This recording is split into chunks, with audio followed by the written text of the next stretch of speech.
Chapter 66. The Death of Quirrell.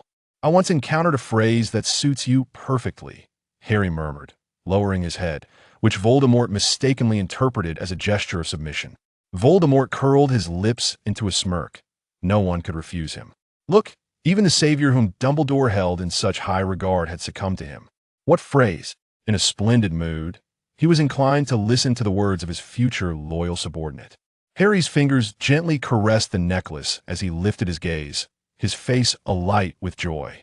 He seized the enlarged wand before Voldemort could react. Lightning cutting.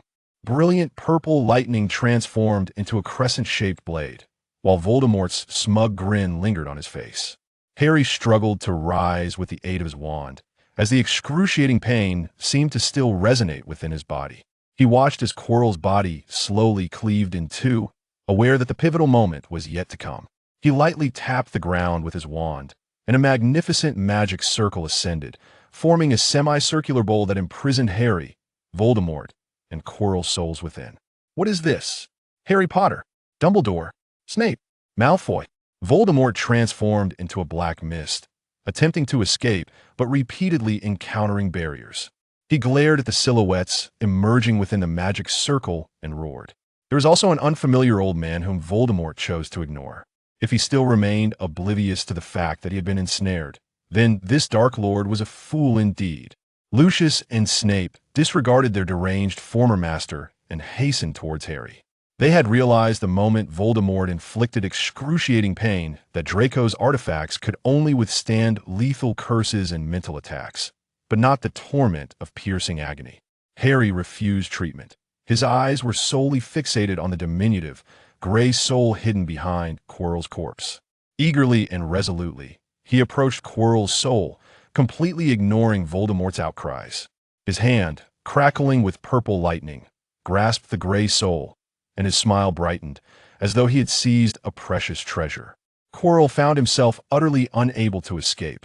The lightning surrounding the savior enveloped him densely, eliciting a chilling scream. He felt his soul fracturing, on the brink of dissolution. He gazed in horror at the smile on the savior's face. Such a smile ought to belong to moments brimming with hope and vitality. It should have appeared at the instant of victory in a Quidditch match, at the moments of laughter and frolic with friends by the Black Lake, in every scene associated with light and beauty. Yet at this moment, that smile appeared inappropriately within this eerie, terrifying chamber directed at him, the follower of Voldemort. Every fragment of his soul tensed with overwhelming fear. He felt as though an invisible hand had tightened around his throat, suffocating him. He attempted to decipher some meaning from that smile, yet all he perceived was boundless indifference and mockery. This smile was akin to a sharp blade, ruthlessly piercing through the last defenses of his heart, plunging him into an abyss of despair. Release me, I beg you. I was merely momentarily deceived. Do not kill me. You have already slain me once. I can divulge all the information I possess. Quirrell's words tumbled out chaotically. He did not wish to die, nor to see his soul extinguished. Release you? Do you know the counter curse for the spell Voldemort taught you? Harry's smile widened, reaching a grotesque degree. The Sleeping Beauty curse has no means of counteraction, unless... He leisurely retrieved a vial of semi-finished potion with his other hand. It was a concoction invented by Snape, specifically targeting souls. It would immerse those in a state of soul existence in the agony of searing torment, rendering them unable to escape. Harry poured the potion onto Quirrell's soul, relishing the increasingly horrific wails that ensued. Unless the caster undergoes complete dissolution from body to soul. I dare say your esteemed master neglected to inform you of that. He gazed at the tormented and contorted soul of Chilo, writhing in agony, convulsing as it made contact with the lightning coursing through his hand, gradually diminishing in size. Thus embraced death amidst the unceasing torment, Harry murmured softly. He watched with satisfaction, his gaze unwavering, as Chilo's soul gradually dissipated until it vanished entirely. Only then did he turn with a smile to Voldemort, who was rendered speechless by Harry's frenzied display. Well then, Mr. Voldemort, it is your turn. Just as Harry was about to take action, he was halted by Lucius. Lucius placed his hands firmly on Harry's shoulders, peering into his eyes and recognizing the madness that had yet to recede. He sighed softly within. Harry, enough. Leave the rest to us. It's all right, Luke. Harry began, but was abruptly interrupted by Lucius. Harry, that's enough. Lucius raised his voice slightly, observing Harry's bewildered and disoriented expression. Little Draco will wake up soon. Don't you want to see him? Lucius knew precisely what to say at that moment. Yes, I cannot keep little Draco waiting too long. Harry murmured, lost in thought. Before Lucius could administer any comfort, Harry produced the teleportation gem to Malfoy Manor and crushed it with vigor. In an instant, he vanished from sight. Lucius remained frozen in the posture of having just held Harry's shoulders. Snape had long since retrieved the prepared crystal vial. Voldemort's residual soul, having exhausted all means of escape, had calmed down. Now, he regarded the vial produced by the potion's master who had betrayed him with a faint sense of foreboding. Before he could devise an escape plan, a tremendous force emanated from the vial's opening, and he found himself powerless against its allure, screaming as he was drawn inside. You two traitors! When I escape, I will. Snape had merely glanced at the usage instructions and instinctively tightened the vial's opening before regaining his focus. How remarkable this vial was! How could it achieve such feats? Was it solely effective against souls? Lucius glanced at the vial that Narcissa had procured from Draco's room upon learning of their plan. She always possessed knowledge of the properties of little Draco's alchemical creations. Dumbledore and Grindelwald approached to observe, witnessing a miniature version of Voldemort's dark mist swirling within the vial, transforming into various forms.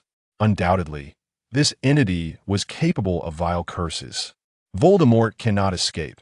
Returning to Malfoy Manor is of utmost importance. Lucius cast disdainful glances at the two elderly men, signaling them to steady themselves, and then he too shattered a teleportation gem. He felt as though he had forgotten something. Dumbledore pondered. Wow, Harry is amazing. Draco sat cross-legged on the sofa, leaning against the cushions, savoring the small cakes brought by the house elf, while eagerly listening to Harry's condensed version of the hero's wits against the double-faced man. Meanwhile, the adults were engaged in a serious discussion on the other side, though Draco could not discern their words, likely due to the soundproofing charm. Nonetheless, he paid it no mind. Harry gently wiped the cream from the corner of Draco's mouth with a handkerchief. Looking at Draco's radiant smile, all his negative emotions dissipated. It's a pity I didn't witness it. Harry must have been incredibly impressive at that moment, Draco expressed with a hint of regret. However, I believe I glimpsed the consciousness of the world. It was nothing like the dull gray described by 65. It could change colors, truly remarkable. Harry and Narcissa, along with the others nearby, paused, a look of realization dawning upon their faces. So that was it. They had long pondered how Chilo's magic could penetrate the protections surrounding little Draco. Little Draco would not disable the protection without cause. It appeared that the consciousness of the world had intervened, and for reasons unknown at that time, it had caused the defensive items on Draco to malfunction. Thus, Chilo's magic had taken effect, yet had not. Little Draco fell into slumber due to Chilo's magic, yet it posed no threat to him, for Draco was shielded by the world's protection. Everything connected. It all made sense. However, they were now quite curious about the consciousness of the world and its intentions regarding little Draco. Dumbledore and Grindelwald were utterly astonished. What? The consciousness of the world? They observed the knowing expressions of the other three, and their curiosity was piqued.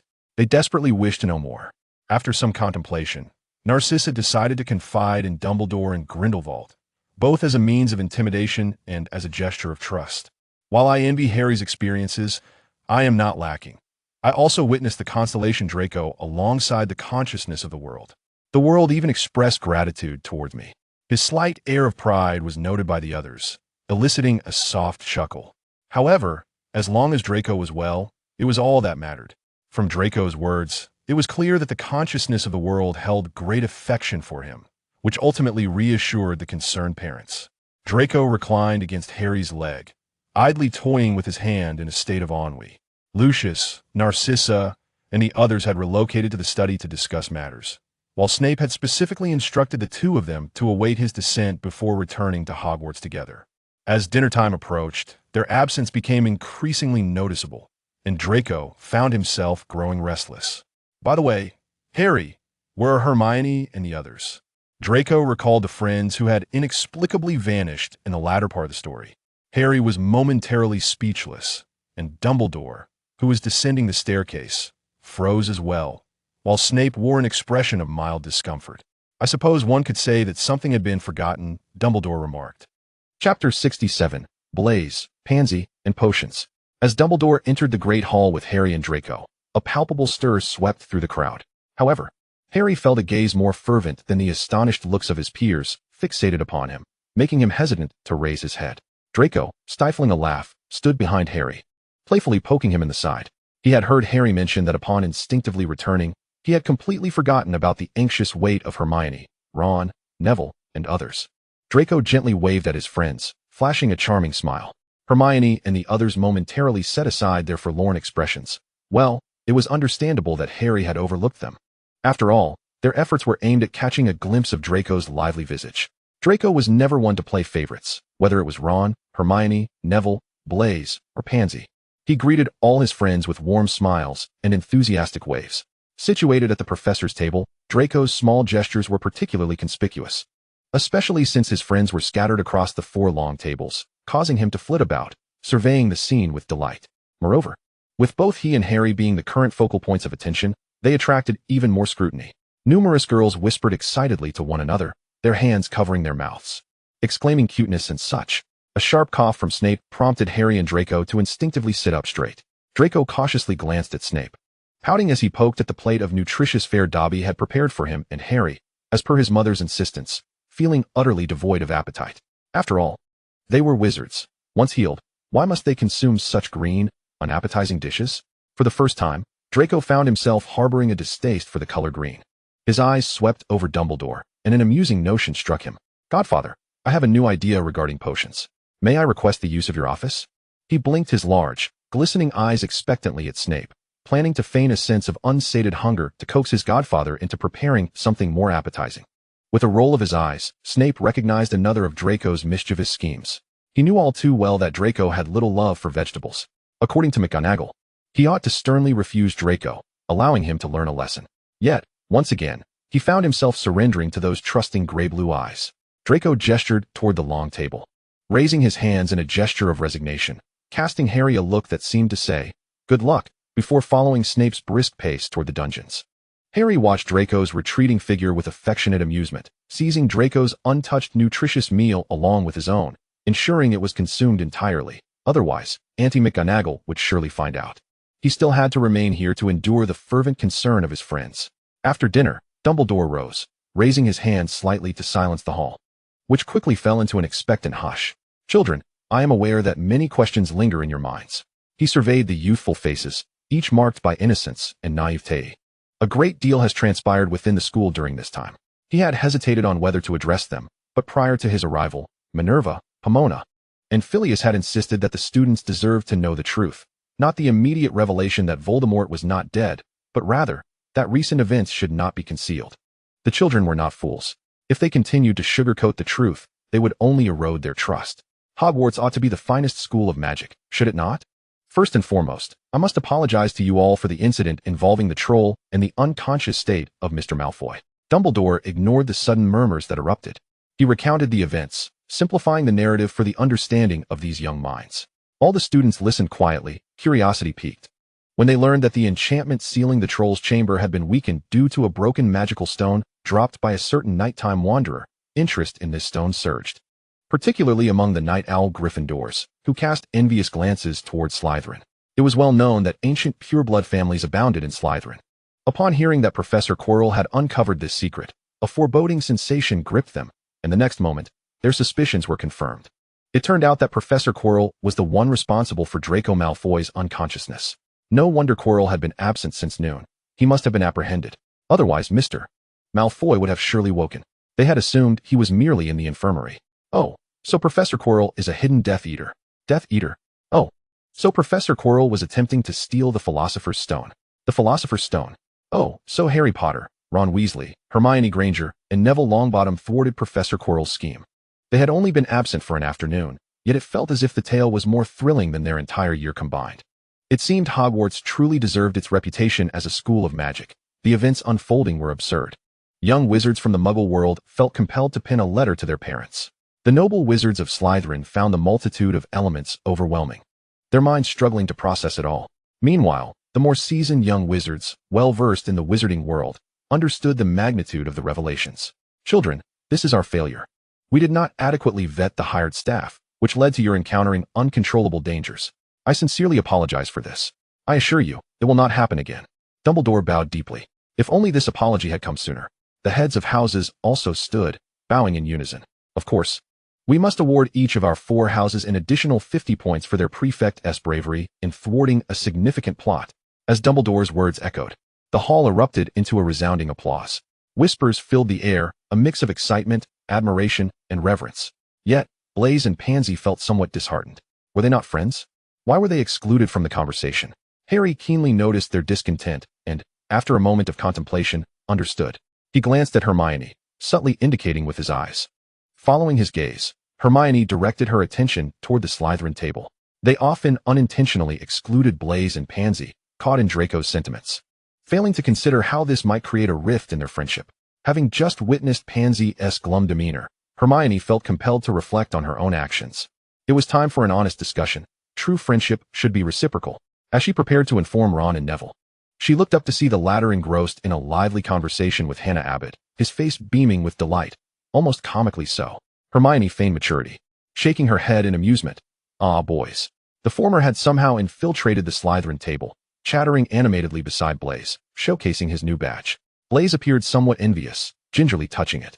Whatever Ron said seemed to surprise Blaise, who wore a look of delight. Observing this, Hermione suddenly smiled. There was no need for formality. The more formal one was, the more it underscored the distance in the relationship. Sometimes, Ron was perhaps the most perceptive among them, always quick to sense his friend's emotions and instinctively make the right choice. With this thought, Hermione cheerfully approached Pansy, taking a seat beside her. When Pansy turned to look, Hermione greeted her with a radiant smile, sharing tales from the Chamber of Secrets, eliciting a series of astonished exclamations from Pansy. Several Slytherin girls nearby could not help but perk up their ears, quietly eavesdropping. It was unclear who had initiated the conversation, but by the time Harry looked over again, they were engrossed in a lively discussion about the latest fashion trends of the season. Under Pansy's influence, Hermione had long since transformed from the bookish little girl she once was, adorned with the gold-rimmed glasses Pansy gifted her. And having used her own long-standing conditioner under Pansy's critical eye, Hermione's luscious brown waves cascaded down her back, gleaming and smooth. With a slight enhancement to her slightly protruding front teeth suggested by Pansy, she could undoubtedly be deemed the most beautiful witch of Ravenclaw, a sentiment no one would dispute. Pansy, with her chin elegantly raised like a queen, shared her little insights, having long dismissed any prior melancholy. Perhaps later, Harry mused, he would engage Pansy in a conversation about Blaise. Seated at the professor's table, he wondered whether Draco was eating well, hoping he wasn't solely indulging in desserts. The thought of Draco made him acutely aware of their prolonged separation. He hastily brushed off his classmates who attempted to converse with him, hesitating momentarily before slipping away with the freshly appeared apple pie. Dumbledore's face radiated satisfaction, while the 3 headmasters bore expressions of unspoken discontent. They had long departed from the Great Hall, and now Dumbledore, somewhat sneakily, resembled a thief hiding here to spy, beckoning them to join him. This made the upright Professor McGonagall quite uneasy, as she felt this behavior was rather unbecoming. She cleared her throat, preparing to speak. Oh, look. What compels one of Hogwarts' greatest headmasters to engage in such clandestine observations of young witches? I must say, you currently resemble what Muggles would call a control freak. I thought your controlling tendencies had diminished, Dumbledore. A familiar mocking voice echoed from behind them, accompanied by the sight of familiar black robes and billowing cloak. Professor McGonagall discreetly stepped aside. Could she voice her discomfort with Dumbledore's actions? Yet her long-standing habits left her at a loss for words. Fortunately, Severus arrived. Oh, Severus. How you misunderstand me. It truly saddens me. You know I merely wish to discern the true thoughts of the children. Dumbledore maintained his cheerful demeanor, his eyes twinkling. TCH. Let us take a trip to Malfoy Manor, Snape replied impatiently. Although the headmasters were curious, they kindly decided to afford the 2 some privacy for their conversation. Headmasters, please wait a moment. Snape extended his hand from within his robes. If possible, I hope you can accompany us. It is of great importance.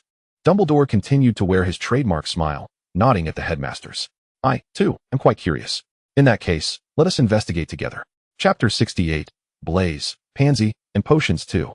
Harry arrived at the door of Snape's office, greeting Miss Medusa and Parcel Tongue with practiced ease, entering without any password. Inside, he found only Draco, who was intently focused on the cauldron before him, the mist softening his otherwise expressionless, almost divine visage. Upon hearing the noise, he looked up and his face broke into a joyful smile upon seeing Harry. He waved Harry over, beckoning him to take a look. Harry obediently approached, passing by a low table to set down the apple pie. Curiously, he gazed into the cauldron, noticing it contained a potion he had never seen before. Evidently, a new concoction. It bore the enchanting blue hue reminiscent of clear skies after rain, though he preferred the unending depths of the ocean, shrouded in a veil of mist that hinted at its mysteries. What is the purpose of this potion? Harry inquired, intrigued. He had sensed a surge of magical energy from his godfather and the headmaster earlier in the Great Hall, though it had dissipated quickly. It's a work in progress. A genetic potion, Draco replied with a mischievous smile. He had discussed this potion with Ian, while he harbored no ambitions. He recognized the significance of this potion for both wizards and muggles alike. Mom and Dad will need it, he added. Ian had informed him that the samples he received were of the highest quality, though they could not be replicated perfectly in this world, unless one exhausts the technological potential. His godfather was overly fixated on perfection, striving for a 100% replication, when in reality, the latest version of the potion was on the brink of success. He and Ian had conducted research using transfigured herbs. Indeed, by combining his godfather's most recent experimental formula with the unique moonflower of the Malfoy estate, they quickly developed a prototype of the genetic potion. He had just conveyed this discovery to his godfather, who immediately grasped the potential. The beauty of this potion lies in its swiftness, fast to produce, fast to take effect. Snape had tested it on the fluffy creature Draco kept in his office, which exhibited remarkable changes. Importantly, its magical prowess had nearly tripled, and it displayed a hint of childlike intelligence. Snape, feeling uneasy, instructed Draco to wait for Harry to come to fetch him or to return with him before departing. However, he evidently underestimated the mischief potential of the two young wizards. Draco recounted the events to Harry. Does my godfather think I am a child prone to getting lost? He complained, though his lips curled into a smile. Clearly, the little prince appreciated his godfather's concern. Harry leaned in to examine the potion, noting how it differed from what he had consumed. Draco, you are a genius. Time and again, he found himself astonished by Draco's potion-making talent. While his godfather was indeed formidable, age seemed to render even the most extraordinary inventions mundane in his presence, something everyone had grown accustomed to. Yet, placed in Draco's hands, they elicited awe and skepticism. Harry watched Draco, who was absorbed in discussing his potion, a smile playing at the corners of his mouth. No need to worry, with Uncle Luke and Aunt Cece around, they will surely protect you. Yet, they still required someone to test this potion. I believe it could be beneficial not only for wizards, but also for muggles and squibs, Draco mused. They exchanged a glance. Speaking in unison, Filch. Draco was eager to conduct the experiment. Harry halted him. Draco, should we inform Ron and the others? He asked, a contemplative light flickering in his eyes. Although Draco had labeled it a work in progress, Harry sensed that Draco's confidence implied the potion was nearly indistinguishable from a finished product, merely awaiting experimentation to earn its title. Harry understood that the potion would not be released immediately. Uncle Luke and the others had their considerations. Before its launch, there would undoubtedly be extensive groundwork laid. Until then, it would circulate only among trusted individuals. Ron was a given, and during this period of observation, the others had proven themselves to be trustworthy allies. Additionally, Hermione, being Muggle-born, Neville, whose parents were staunch members of the Order, Pansy, from the neutral Parkinson family, and Blaise, whose mother possessed considerable connections. As for Theodore, his presence was subtle. Harry intended to observe him further. Regarding his father, he had inadvertently encountered him once at Malfoy Manor and could speculate on a few things. Their backgrounds varied, yet many had gleaned insights into the future from Draco. Harry felt the urgency to assemble a solid foundation. The elders possessed their own legacies, and this generation would carve out its own brilliance. Ron and the others were friends, and Draco would undoubtedly be willing to share anything of value with them. All right then, he declared, tapping his badge 3 times, oblivious to the chaotic urgency of the friends who received the emergency notification. In less than a minute, Miss Medusa, whom Harry had briefed, ushered in a panting group of individuals.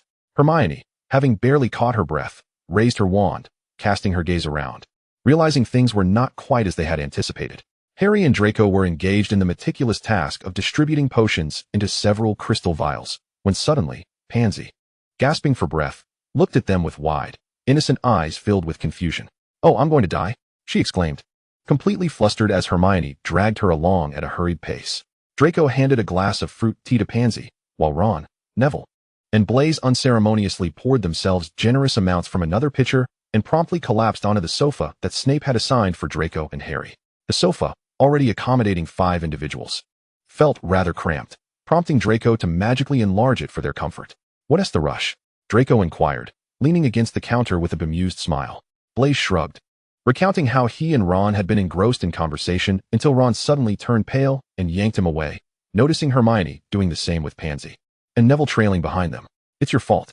I was terrified after receiving the emergency notification," Ron retorted, flopping back against the sofa with an exaggerated eye roll. "Oh, was it 3 taps?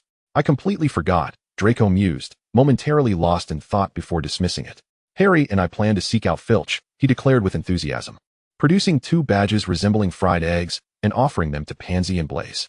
"I completely forgot to give these to you. They serve as our team's communication devices. You can even consult Hermione about them." Harry suggested that these badges would symbolize their little group, a notion Draco found quite splendid. "Dragons are the best," he exclaimed. "Humph, it's rather extravagant, but I suppose I'll begrudgingly accept it," Pansy remarked, inspecting the badge with a feigned air of disdain, yet quickly fastening it to her attire. "I knew Draco didn't intentionally forget his 2 unfortunate friends," Blaise teased, though his jest fell flat as Draco remained unfazed. "May I ask why we are seeking out Filch?" Hermione, ever the voice of reason, interjected succinctly. "Certainly, it's because of this." Draco lifted the potion he was holding for them to see. "It's something Mr. Filch cannot refuse." Curious, the group gathered closer. It was indeed a beautiful potion, yet its purpose remained unclear. Draco, undeterred by their inquisitive gazes, continued, "This potion can unlock human potential, with no side effects whatsoever." Blaise, quick-witted as ever, connected the dots almost instantly, barely managing to steady the vial he had picked up before carefully placing it back down. "You mean, it could allow a squib to wield magic?" he stammered in disbelief. "You're not jesting, are you?" The others mirrored his expressions of astonishment, mimicking Blaise as they cautiously returned the potion to its rightful place, each breath held lightly, as if the slightest motion could shatter it. Harry, unable to bear their overly cautious demeanor, thrust a vial into each of their hands. "Take it, just don't speak of it. We're not ready to release this potion yet. If what Draco says is true, do you realize how precious this is? You're just giving it to us. Aren't you worried we might divulge this information?" Pansy's unvoiced concerns were understood by all. "I believe this is worth far more than a mere friendship," Draco replied, tilting his head with a gentle smile. "Let us sign a contract," Blaise suggested suddenly. "Surely the Malfoy family possesses something like that? The ancient contract of non-betrayal?" He recalled the rumors that had circulated among purebloods. The Malfoy family was said to own a powerful dark magic artifact, a contract wherein the names inscribed could not betray its master, with souls bound to the contract's owner, yet simultaneously protected by the Malfoy lineage. Draco exchanged a peculiar glance with Harry. "A contract? You can't mean that one, can you?" he probed Blaise, discovering the absurdity of the rumors. For the first time, Draco felt his ears redden, and embarrassment washed over him. "Rumors. All mere rumors. That book is not a dark magic artifact. The notion of souls is pure nonsense." Harry stifled a laugh, tending to Draco's vexation. Ron, recalling something amusing, couldn't contain his laughter. "Ha ha ha, how could such a ridiculous rumor even exist? It's just an ordinary alchemical tool, akin to an unbreakable vow." It was something Draco had crafted during their overly dramatic youth, initially intended to replicate the thieves' ultimate technique from a show they had been watching. But it had turned into a simple vow-making tool instead. Perhaps the frequent use of the book to frighten others had led to the strange rumors. Though Blaise and the others were curious about the story behind the book, they wisely chose to remain silent, noting the fire in Draco's eyes. In the end, they all inscribed their names upon the book, young yet resolute in their desire to preserve this precious friendship, oblivious to the possibility of betrayal.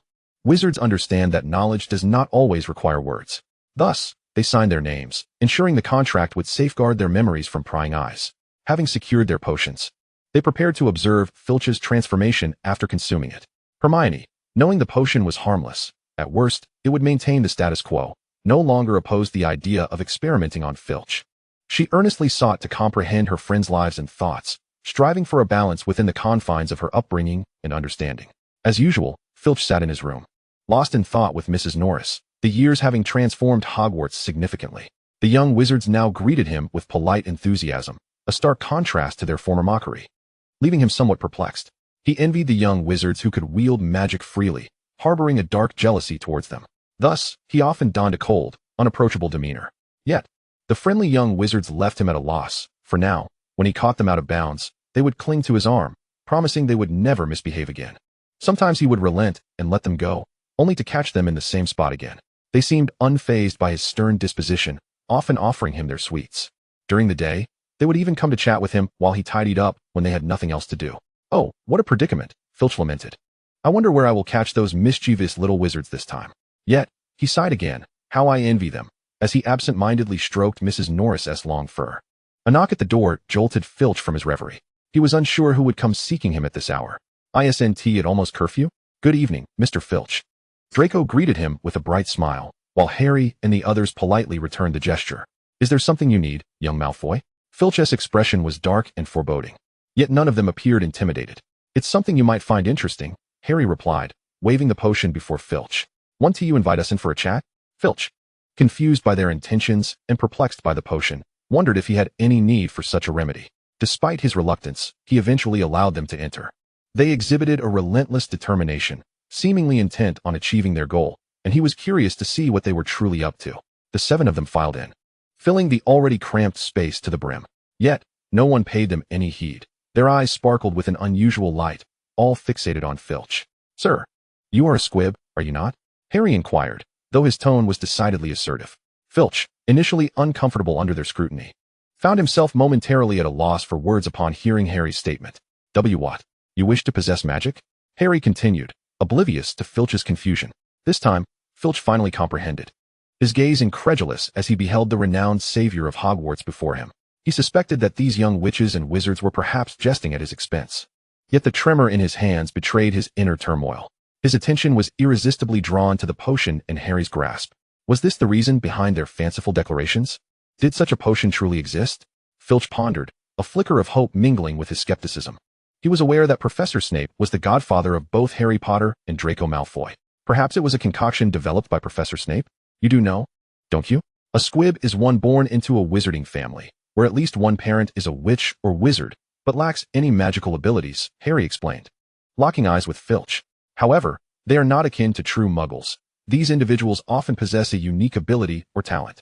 They are accepted by the wondrous and potent magic, able to perceive extraordinary sights or phenomena that ordinary muggles cannot fathom. Moreover, they harbor a minuscule semblance of magical power within them, yet due to certain limitations or constraints, they are unable to wield this power freely. Each word Harry uttered seemed imbued with a certain enchantment, piercing through Filch's mind like a bolt of lightning. Do you yearn for change? Harry's question struck deep, akin to a sharp dagger piercing Filch's most tender core. All it requires is an unbreakable vow, Mr. Filch, Harry smiled.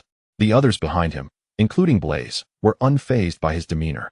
Ron, having grown up alongside him, and Blaise and Pansy, both of noble lineage, had already sensed it. Even Hermione and Neville accepted it well. Filch swallowed hard, and after a moment of silence, he rasped, "Of course, I would be glad to." Upon pledging the unbreakable vow, Filch eagerly accepted the potion. He had gleaned some understanding of their intentions. It was merely an experiment, was it not? It mattered little. As long as he could possess magic and cast spells, he harbored no grand ambitions of conjuring storms. He simply could not resign himself to the fact that it was he who had to remain on the periphery of this splendid, enchanting magical realm. He had exerted great effort to arrive at this cradle of British wizardry. He merely wished to be closer to the magic he adored, just a little bit closer. Uncertain if the potion would truly fulfill his desires, he fervently implored Merlin, "Please, please." Without a moment's hesitation, he raised the vial of the mysterious potion and resolutely drank it down. Instantly, a refreshing sensation coursed through him like electricity, as if every cell within him had been awakened. He closed his eyes tightly, wholly concentrating on the marvelous transformations occurring within him. As time passed, that coolness gradually morphed into a profound warmth, a powerful force surging within him like a tempestuous tide. To his astonishment, he discovered he could perceive the existence of magic with remarkable clarity. This sensation was unlike any he had ever experienced, as if a deep connection had been forged between him and the magic itself. He took a deep breath, striving to control this newfound power. With utmost caution, he sensed it. With each breath, magic flowed in accordance with his will, bringing an indescribable sense of joy. As his mastery over the magic deepened, he began to attempt some simple spells. He extended a finger, and, with a gentle flick, a faint light emanated from his fingertip. Though it was but a small endeavor, for him, it represented a monumental breakthrough. He was nearly overwhelmed with excitement, almost crying out in exhilaration. In that moment, He realized he had taken a crucial step toward becoming a true wizard, all thanks to that wondrous potion. Unbeknownst to him, in the eyes of Harry and his companions. After consuming the potion, he was enveloped in a shimmering blue light. His countenance transformed, his previously sullen face now radiant, the scars and wrinkles fading away. What has time done to him? Hermione marveled at the sight of his now handsome and composed visage. Pansy's eyes sparkled with excitement. The effect was nothing short of miraculous, rivaling that of beauty potions. She was eager to try it herself. Power? That was of little concern to her. If anything, it would merely enhance her beauty. Blaise, however, contemplated far deeper implications. The potion's effects were undeniable, if even a squib could wield magic. Its introduction would undoubtedly revolutionize the wizarding world. Though he was unaware of the Malfoy patriarch's intentions, he considered himself somewhat acquainted with Harry and Draco. Harry's ambition was glaringly apparent. As for Draco, he had been well shielded, and truthfully, Blaise had felt a twinge of jealousy and envy initially. He believed he was not alone. Neither Pansy nor any of the other noble children were exempt from such feelings. However, as time passed, they gradually grew fond of this charming, warm-hearted, and sincerely kind little prince. Who could dislike Malfoy after all? Initially, he had assumed the little prince would be sorted into Hufflepuff or Ravenclaw, and had even prepared to teach anyone who dared to speak ill of him a lesson. Since Harry and his friends had not concealed their intentions in front of him and Pansy, it signified that they had finally integrated into this small group. What were they truly aiming to accomplish? To dominate the wizarding world? No, he felt that it was not something so superficial. Nevertheless, whatever their purpose may be, he was willing to contribute his share. Slytherin never lacked ambition. Blaise wore a look of eager anticipation. Filch snapped back to reality from his euphoric reverie. He gazed at Harry and Draco, overwhelmed with gratitude. Just as he was about to express his thoughts, the door to the room was flung open with great force. Crashing against the wall, Snape, his expression dark, scrutinized them. Beside him flew Dumbledore's phoenix, followed closely by Dumbledore himself, Professor McGonagall, Professor Flitwick, Professor Sprout, Lucius, Narcissa. And a dog?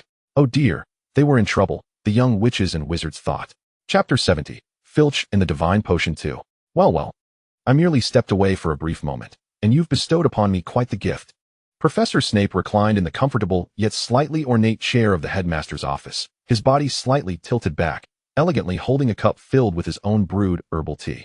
He sipped slowly, his gaze sharp as a blade, seemingly capable of piercing through the innermost thoughts of everyone present. Beside Professor Snape, several professors and 2 parents sat rigidly, their expressions grave. The atmosphere in the room was thick with tension, as if a tempest were on the verge of breaking.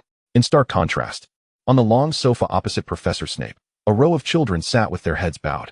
They huddled together like a group of frightened quails, hesitant to raise their gaze towards Professor Snape.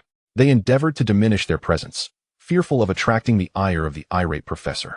Professor, we have sworn an unbreakable vow. Hermione boldly raised her hand to speak, but under Snape's impassive stare, her voice dwindled to a whisper, and she lowered her head once more. Snape forcefully set down his teacup, the sharp clink of cup against saucer, making several young wizards instinctively flinch. Ah, should I commend you for remembering the unbreakable vow? Snape's sarcasm was becoming increasingly polished. No need for that, Professor. It is our obligation. Look, this is our experiment record, came a voice. As a self-proclaimed hero always managed to emerge during such moments. Ron and the others gazed at Draco with admiration. And you, Draco, are indeed our hero. Snape was nearly driven to laughter by his exasperation, yet he found himself utterly powerless against Draco, let alone scolding him. He shot a glare at Draco, seized the notebook from his hand, and cast a detection spell. He scrutinized Filch with unwavering focus, as if he intended to absorb every detail of the man. This intense gaze rendered Filch exceedingly uncomfortable, even causing the hairs on the back of his neck to prickle. Subsequently, Snape circled around Filch, casting various detection spells, while simultaneously posing a series of probing questions, diligently jotting notes and calculations in Draco's book. His expression remained exceptionally concentrated, radiating confidence in his actions. It aligns closely with my expectations, he murmured to himself, gesturing for Draco to come nearer as he waved the notebook. Soon, they huddled together, engaging in fervent discussion. Witnessing this, Harry and the others gradually relaxed. After all, maintaining a heightened state of tension was rather unbearable. At last, they could breathe a sigh of relief. Dumbledore kindly addressed Filch. Argus, now that you possess magic, do you still wish to work here? Of course, Headmaster. I have always cherished Hogwarts, and I wish to learn anew. I hope you will grant me this opportunity, Filch replied, a bashful smile gracing his face. His eyes filled with hope and anticipation for the future. Certainly, There is no problem. Hogwarts is the finest school of magic, and we welcome every wizard who possesses a love for learning. Dumbledore's smile deepened, becoming more sincere. Even though Filch and the children had established an unbreakable vow, they remained uneasy. Keeping them under close watch was undoubtedly the best option. Just moments ago, the group had arrived at Malfoy Manor. Upon learning about the latest potion developed by Snape and Draco, every individual present displayed expressions of disbelief, quickly followed by a complex blend of joy and concern. The joy stemmed from a simple truth. No wizard could resist the allure of becoming more powerful, and this potion, which promised to enhance one's abilities, was undeniably enticing. Yet, there was an undercurrent of anxiety, for it was evident that once this potion was released, it would undoubtedly unleash a tempest within the entire magical community, heralding chaos and upheaval.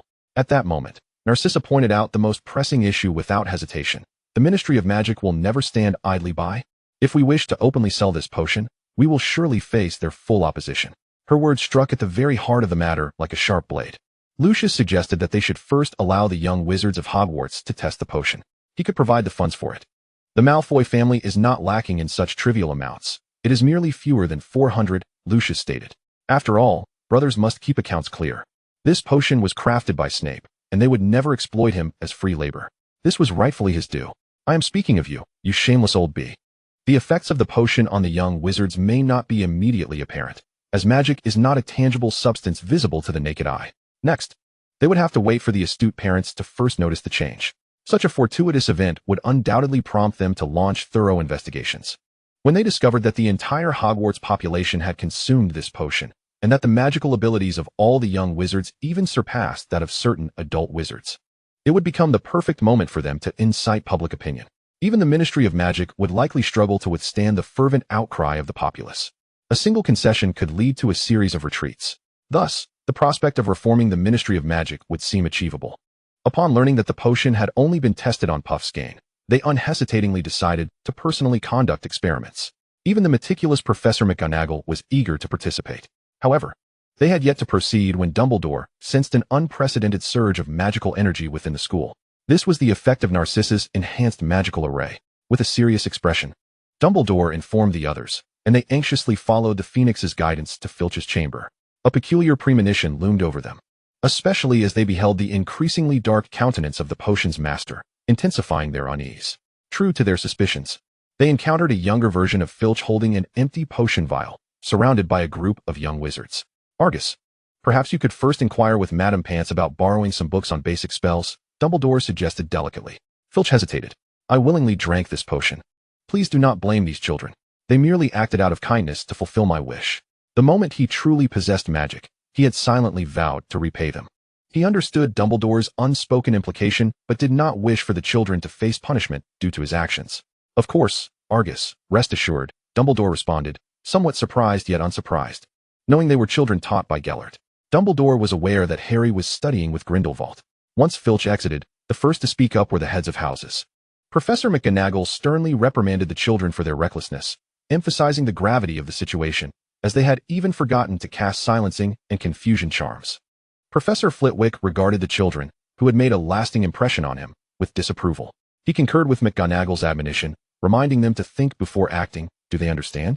Professor Sprout, on the other hand, said nothing but gently cautioned the children to avoid such impulsiveness. The young wizards flushed crimson, except for Harry and Draco.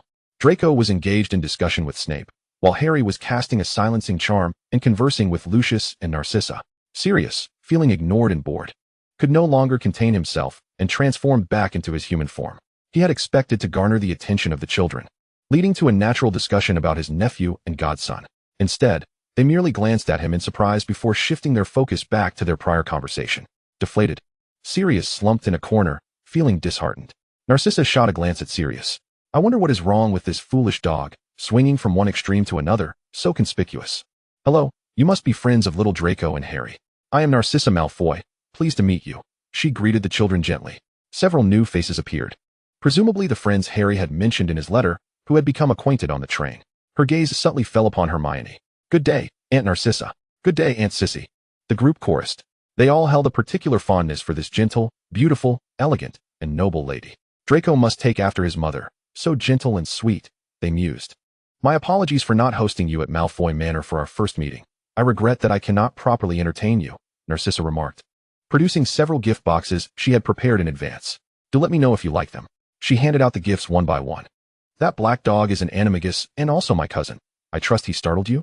Narcissa selectively overlooked the ignored Sirius, tenderly attending to Draco and Harry's friends. I love it. Thank you, Aunt Sissy. Inside is a necklace from a brand that Pansy particularly adores. It's incredibly hard to find, exclaimed one. I adore it too. Thank you, Aunt Narcissa, Hermione said, her shyness mingling with joy. Inside was a book she had inadvertently complained about to Draco and the others, which had become a limited edition. Each person received something that was either a casual remark or a dearly wished item they had been unable to acquire for various reasons. Everyone felt a profound happiness, not due to the material value of the gifts, but from the heartfelt consideration behind them. The atmosphere was warm and harmonious until a sudden chime interrupted. Ding, keyword cousin triggered, unlocking the past of Regulus Black in this timeline. Chapter 71, The Heart of a Leo. Draco had just finished discussing matters with his godfather and was nestled against Lucius, playfully expressing his desire to visit Dragon Island with his friends during the holiday. Glancing around, he felt reassured that no one was paying him any mind. He discreetly opened the message. Regulus, the younger son of the Blacks? Mother's cousin, Regulus Black, also known as RAB, is the younger brother of Sirius Black. As a proponent of pure-blood supremacy, Regulus was among the earliest to join the Death Eaters. Unlike later Death Eaters who tormented Muggles and Muggle-borns, he initially followed Voldemort for reasons of bloodline and power. Sirius often berated him for his cowardice. Regulus sought to mend their relationship more than once, but never received a response from his brother before his untimely death. Narcissa cast a cold glance at Sirius upon hearing this. Her hand trembled slightly. Her youngest, most obedient, and understanding brother, Regulus. Voldemort once requested a house elf for experiments, and Regulus suggested Creaker, instructing him to fulfill Voldemort's demands before returning home. However, upon witnessing Creaker's terrified return, Regulus grew suspicious of Voldemort. To protect the Black family, he eventually took Creaker to the cave where Voldemort hid his Horcrux, drank poison, and swapped it for Slytherin's locket. He instructed Creaker to destroy the Horcrux and not to disclose this to anyone in the family, ultimately meeting his demise when he was dragged underwater while seeking water. His mother was driven to madness by grief. He left behind a letter and a copy of Slytherin's locket, signed RAB. Regulus joined the Death Eaters at 16, initially idolizing Voldemort, but later rebelling against him from his own convictions. I admired you because you were worthy. I rebelled against you because I found you unworthy. Regulus sacrificed his life to obtain one of Voldemort's Horcruxes, aiming to shatter the Dark Lord's myth of immortality, all without a single ally. Regulus acted alone, unrecognized, unappreciated, yet willingly faced death to save others without expecting anything in return. He was the most courageous of heroes. He preferred to die in obscurity rather than bring shame upon his family. The Black family harbored an unwavering dedication. Bellatrix Lestrange wielded it for power, Andromeda Tonks for love, Narcissa Malfoy for familial protection, and Sirius for freedom. After they departed, Regulus used that same dedication to safeguard the entire family. Regrettably, 15 years posthumously, Regulus has yet to be vindicated. His family remains unaware of his ideological transformation, with his brother Sirius dying ignorant of his courageous sibling. Draco put down the sweet treat in his hand, overwhelmed by an indescribable emotion. His gaze lingered on the words. He perfectly embodied the essence of courage throughout his life. Who says only Gryffindors can wear the crown of bravery? Slytherins can too. Harry, Ron, Hermione, and Neville's eyes brimmed with admiration for Regulus. Yet, their gazes also turned towards Narcissa, revealing a trace of concern. They all held great affection for her, and Regulus seemed to share a familial bond with her. Dumbledore silently observed the unfolding scene, memories of Regulus surfacing within him. He sighed gently, feeling deep sorrow for the lost child. However, at this moment, an important revelation jolted him. Slytherin's locket had finally resurfaced. Meanwhile, the other heads of houses shared in the sentiment, shaking their heads in lament for the departure of such an exceptional child. What a splendid boy, yet how cruel fate had been. Snape paused in his writing. He remembered this younger student, a remarkably intelligent child, possessing a gentle kindness that starkly contrasted the typical Slytherin demeanor. Unexpectedly, he had vanished without a trace. This matter had weighed heavily on Lucius and Narcissa for a considerable time, filling them with dread. Narcissa struggled to contain herself. Her beloved younger brother lay quietly at the bottom of the cold lake, unknown to anyone. Would he feel fear? After all, Regulus despised cold and darkness above all. Where could he be now? Narcissa was uncertain, but she knew she must bring him home. Creaker surely held some knowledge. Seizing a moment while conversing with the young wizards, Lucius quietly sat beside Narcissa, grasping her hand tightly. offering unspoken comfort to his wife. The fate of Regulus had indeed astonished Lucius, yet he understood that, at this moment, Narcissa's emotions were of paramount importance. After all their years together, how could he not be attuned to Sissy's feelings? Unbeknownst to them, Sirius had reverted to his animagus form. Curled up in a dark corner, his eyes had become hollow and vacant, as if all vitality had drained from him.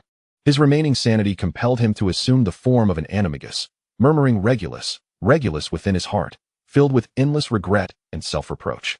Sissy was right.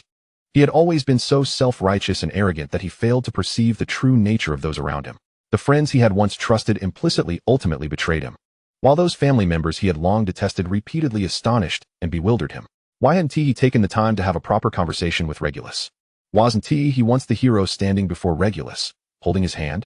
Why hadn't he replied to Regulus's messages? He had carelessly tossed them into the fireplace without a second glance. What were Regulus's final thoughts? Does he harbor resentment towards his irresponsible brother? During the solitary period when he shouldered the entire burden of the Black family, did he not find himself in a cycle of daily anticipation and subsequent disappointment?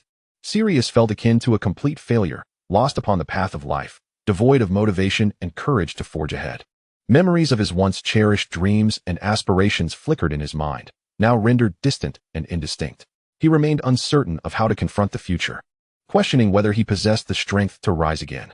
Enveloped in darkness, Sirius languished in painful recollections and self-doubt, as if ensnared by an invisible weight, struggling to break free. For reasons unknown, everyone appeared somewhat distracted.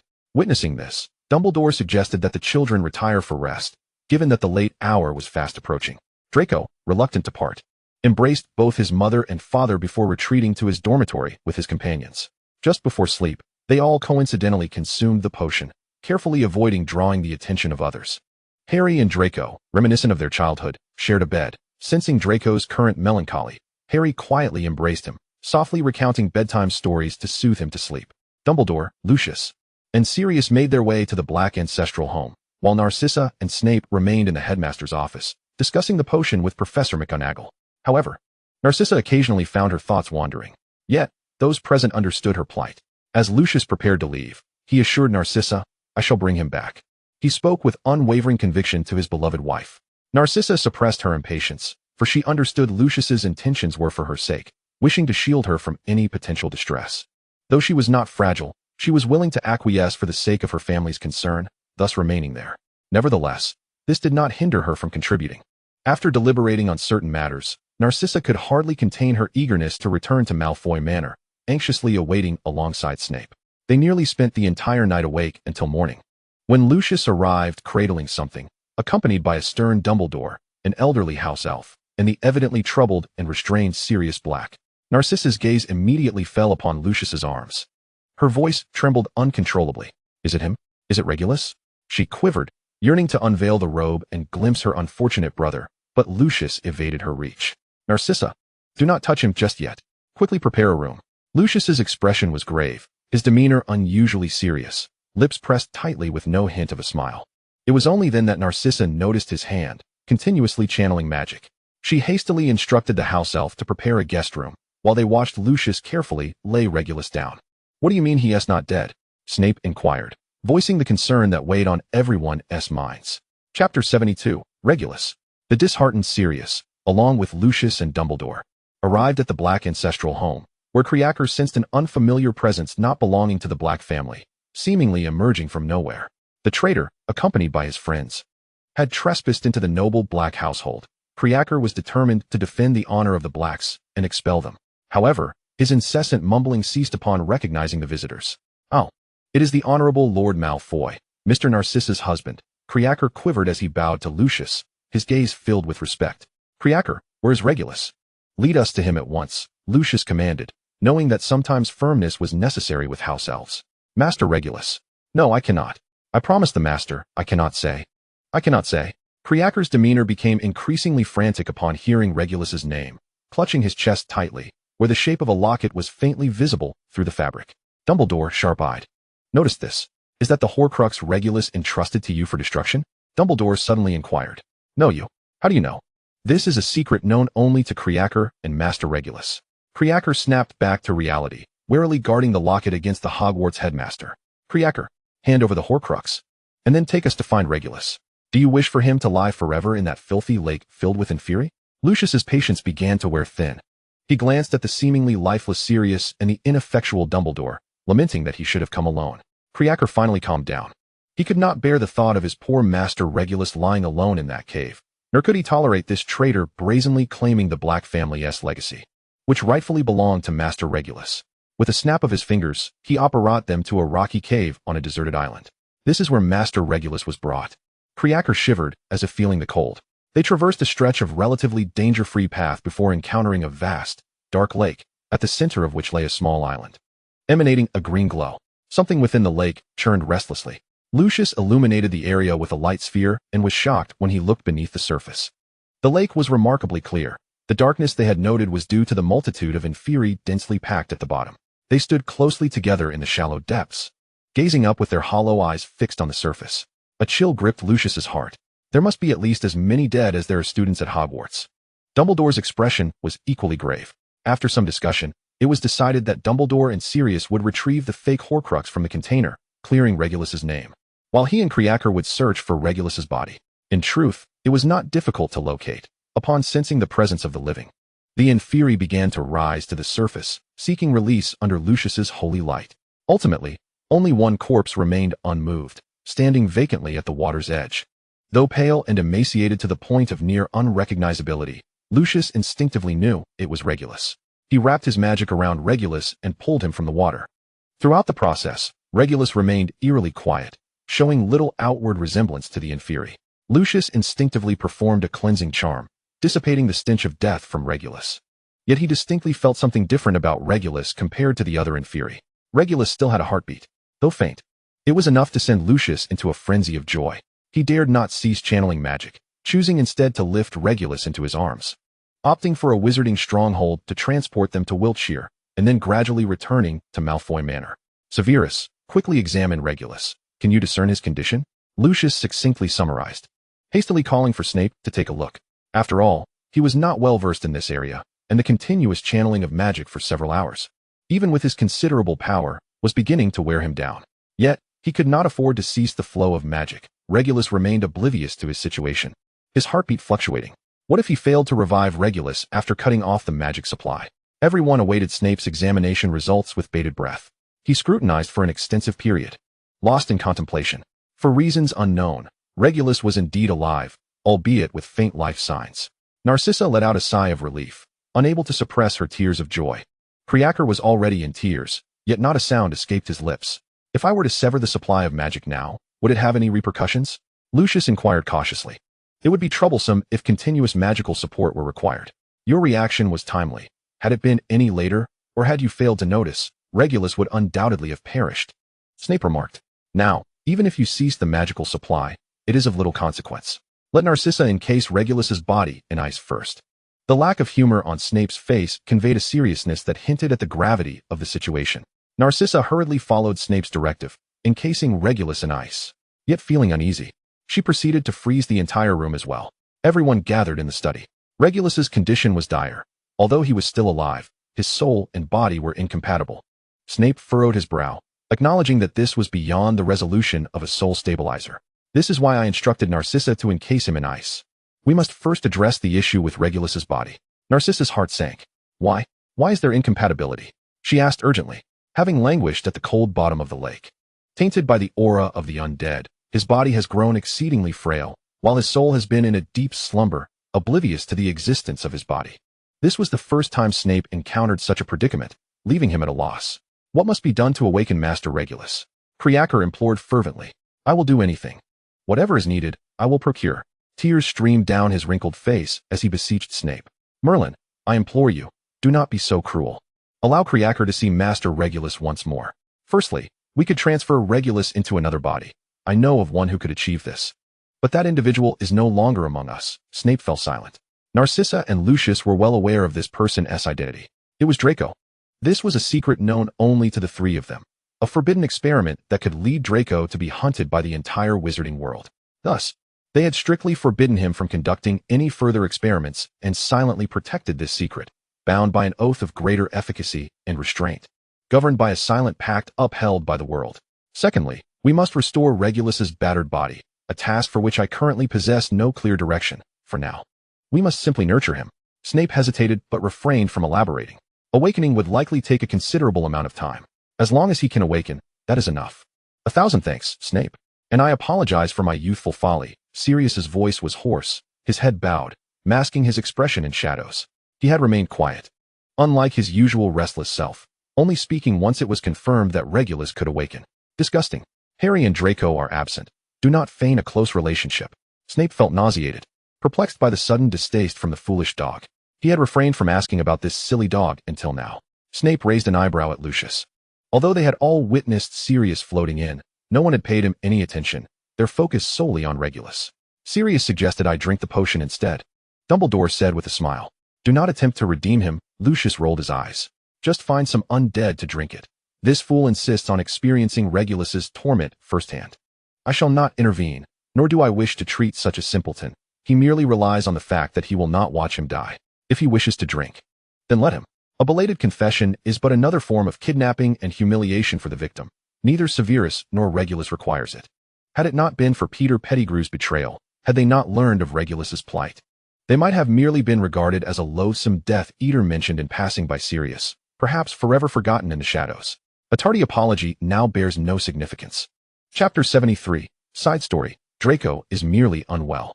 There will be a hint of tragedy here. How did I write this? Draco was born in poor health. Due to Lucius's failed mission, Voldemort inflicted a heart-wrenching punishment on Narcissa, causing her to go into labor prematurely, delivering their precious child ahead of the scheduled July date. It is uncertain whether Voldemort acted intentionally, for the prophecy spoke of a child born in July. But why?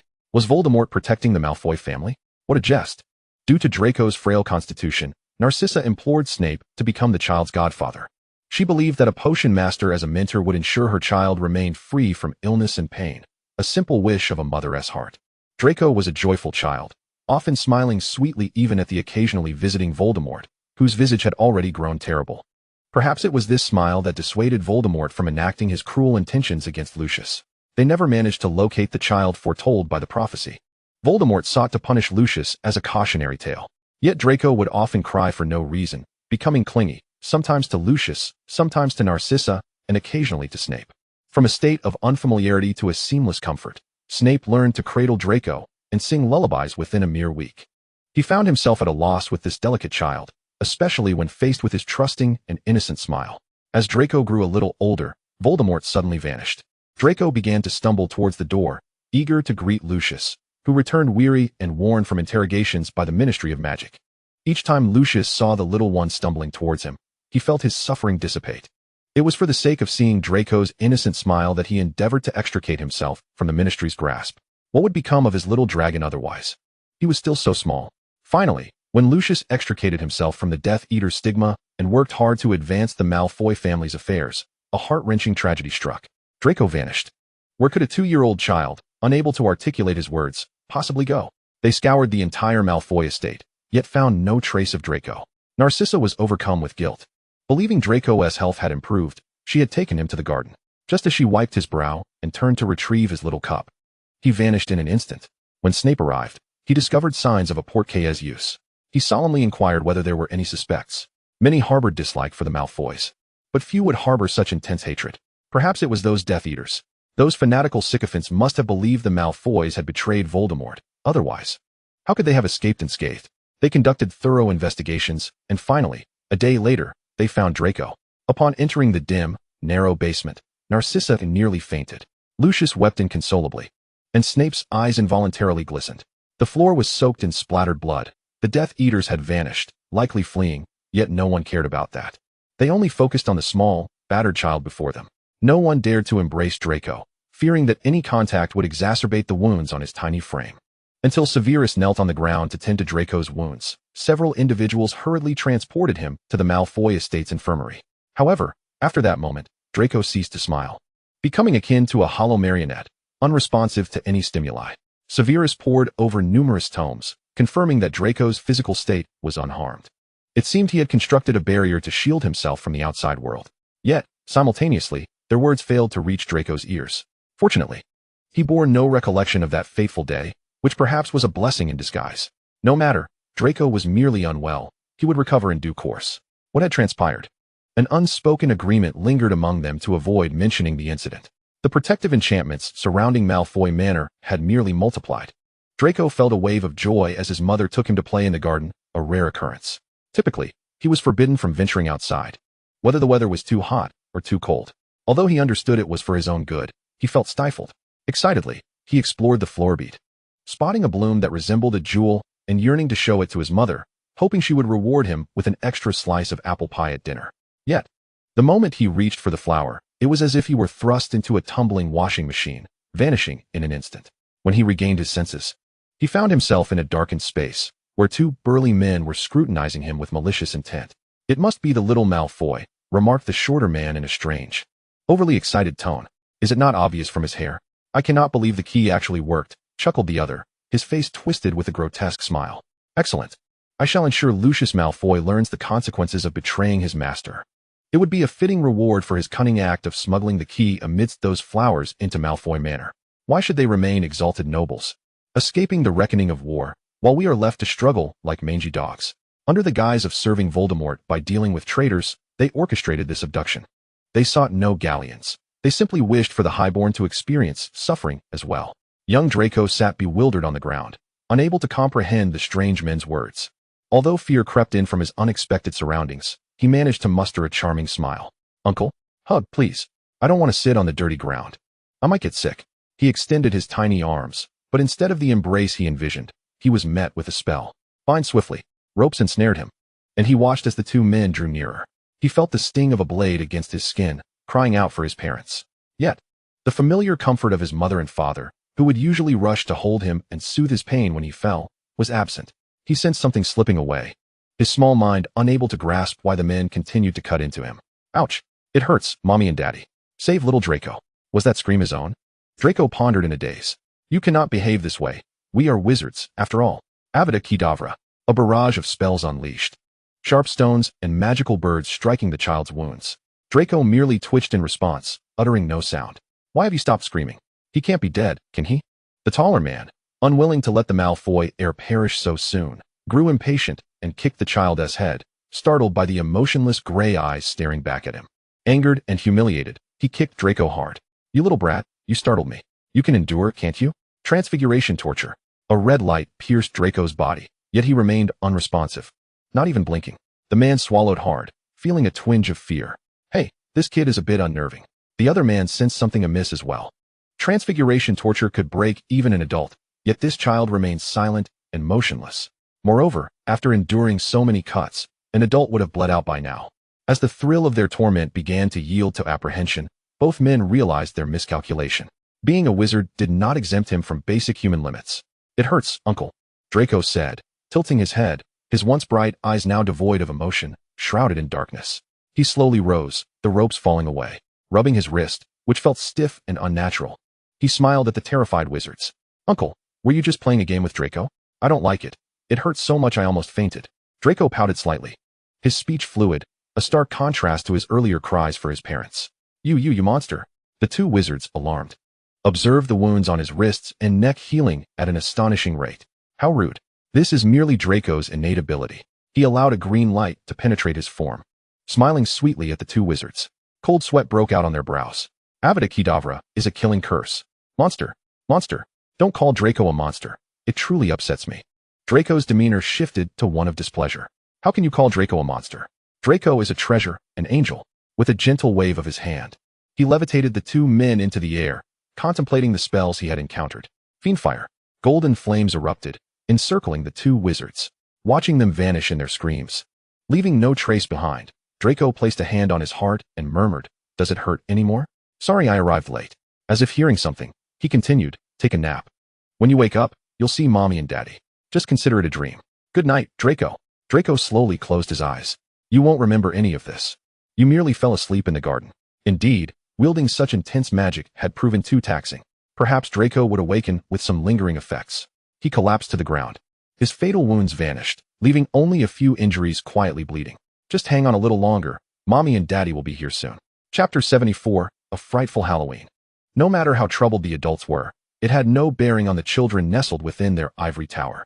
Halloween arrived quietly, amidst the eager anticipation of the young ones. This Halloween, I must have a truly astounding costume, Ron proclaimed, chewing on the delectable honey treats sent by Narcissa. I think a giant chicken leg would suit you perfectly.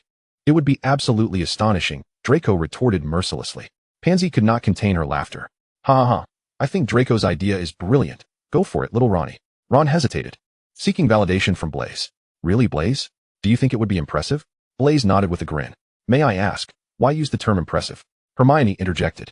That's something George and Fred have been saying a lot lately. Ron probably picked it up from them, Harry explained, casually handing Draco a green apple-flavored candy. Well then, why must we dress up for Halloween? I just want to finish this book in peace. Hermione held little regard for sweets, thanks to her parents' professions as dentists. She was quite protective of her teeth. After all, Halloween was a celebration that occurred but once a year. Even Neville couldn't help but interject. We can dress up as a variety of magical creatures. I dare say the entire Hogwarts community revels in festivities. I find it utterly enchanting to simply be a wizard. Hermione remarked. Is there anything more magical than a wizard? Surely not. Oh, my academic overachiever. Please refrain from thinking of your books during such a joyous occasion at Hogwarts. Leave it to me, Pansy suddenly exclaimed with great enthusiasm, pulling Hermione aside to whisper excitedly. Have you decided what you'll be dressing up as for Halloween, Neville? Draco inquired, a hint of curiosity in his tone, as he sensed Neville was preparing for something special. Hee, I think I'll dress up as a mandrake. Hannah said she really likes them, Neville replied with a silly grin, scratching his head. Her taste is rather peculiar, isn't it? Draco mused, puzzled as to why Hannah would want Neville to embody such a creature, yet he dared not question her preferences. Quickly shifting the topic, he turned to Harry. What about you? What shall you be, little dragon? Harry pondered, guessing that if Draco were to respond, it would be a secret. Draco stuck out his tongue and grinned, his eyes sparkling with mischief, confident that Harry would be able to guess. Pansy, for reasons unknown, felt a tinge of irritation, as if she had been forced to consume something unpalatable. What about Blaise? I haven't seen him around lately. She redirected the conversation. As for him, I'm not quite sure. He seems to be at the library, engrossed in some research. Blaise replied nonchalantly, while sketching a chicken leg costume for Ron at his request, a smile gracing his lips. He appears to be investigating something, and doesn't seem particularly cheerful. Pansy inquired casually, albeit unsure of Blaise's true intentions. Nevertheless, she believed Blaise possessed a sense of discretion. Furthermore, Harry would not allow any ill-intentioned individuals to approach Draco. On Halloween, the professors unanimously decided to hold classes in the morning, leaving no assignments for the evening. Dumbledore remarked that recent events had been rather overwhelming, and it would be beneficial for the children to take this opportunity to unwind. Everyone was delighted. The professors, knowing too much, genuinely required a respite, while the students relished the extra time to prepare their Halloween costumes. Only Snape was on high alert, resolved not to step foot out of the dungeon for the entire afternoon and evening. Godfather, Draco exuberantly burst into the potions classroom, clutching a large box that obstructed his view. Harry cautiously followed behind, ensuring Draco's safety. No, absolutely not. Impossible, Snape hissed, his lips pressed tightly together as he glared ominously at the door's Medusa. Useless creature, unable to restrain two children. Miss Medusa, feeling aggrieved, curled herself up. Is it my fault? You were the one who said they could come and go as they pleased. Foolish little troll. I shall not partake in the utterly tedious Halloween festivities. You will not coax me into playing childish dress-up games like in my youth. Absolutely not. Snape resolved. Draco, with a hint of indignation, lifted his gaze to Snape. This is a costume I made myself. It's neither a cat outfit nor a dress. Harry and I are very much looking forward to celebrating our first holiday at Hogwarts together with you, Godfather.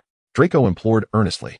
During their childhood, when their parents and Godfather were preoccupied, Draco and Harry would obediently remain in their room watching animated shows. They adored the costumes and even had Doris find a talented house elf to assist in creating their designs.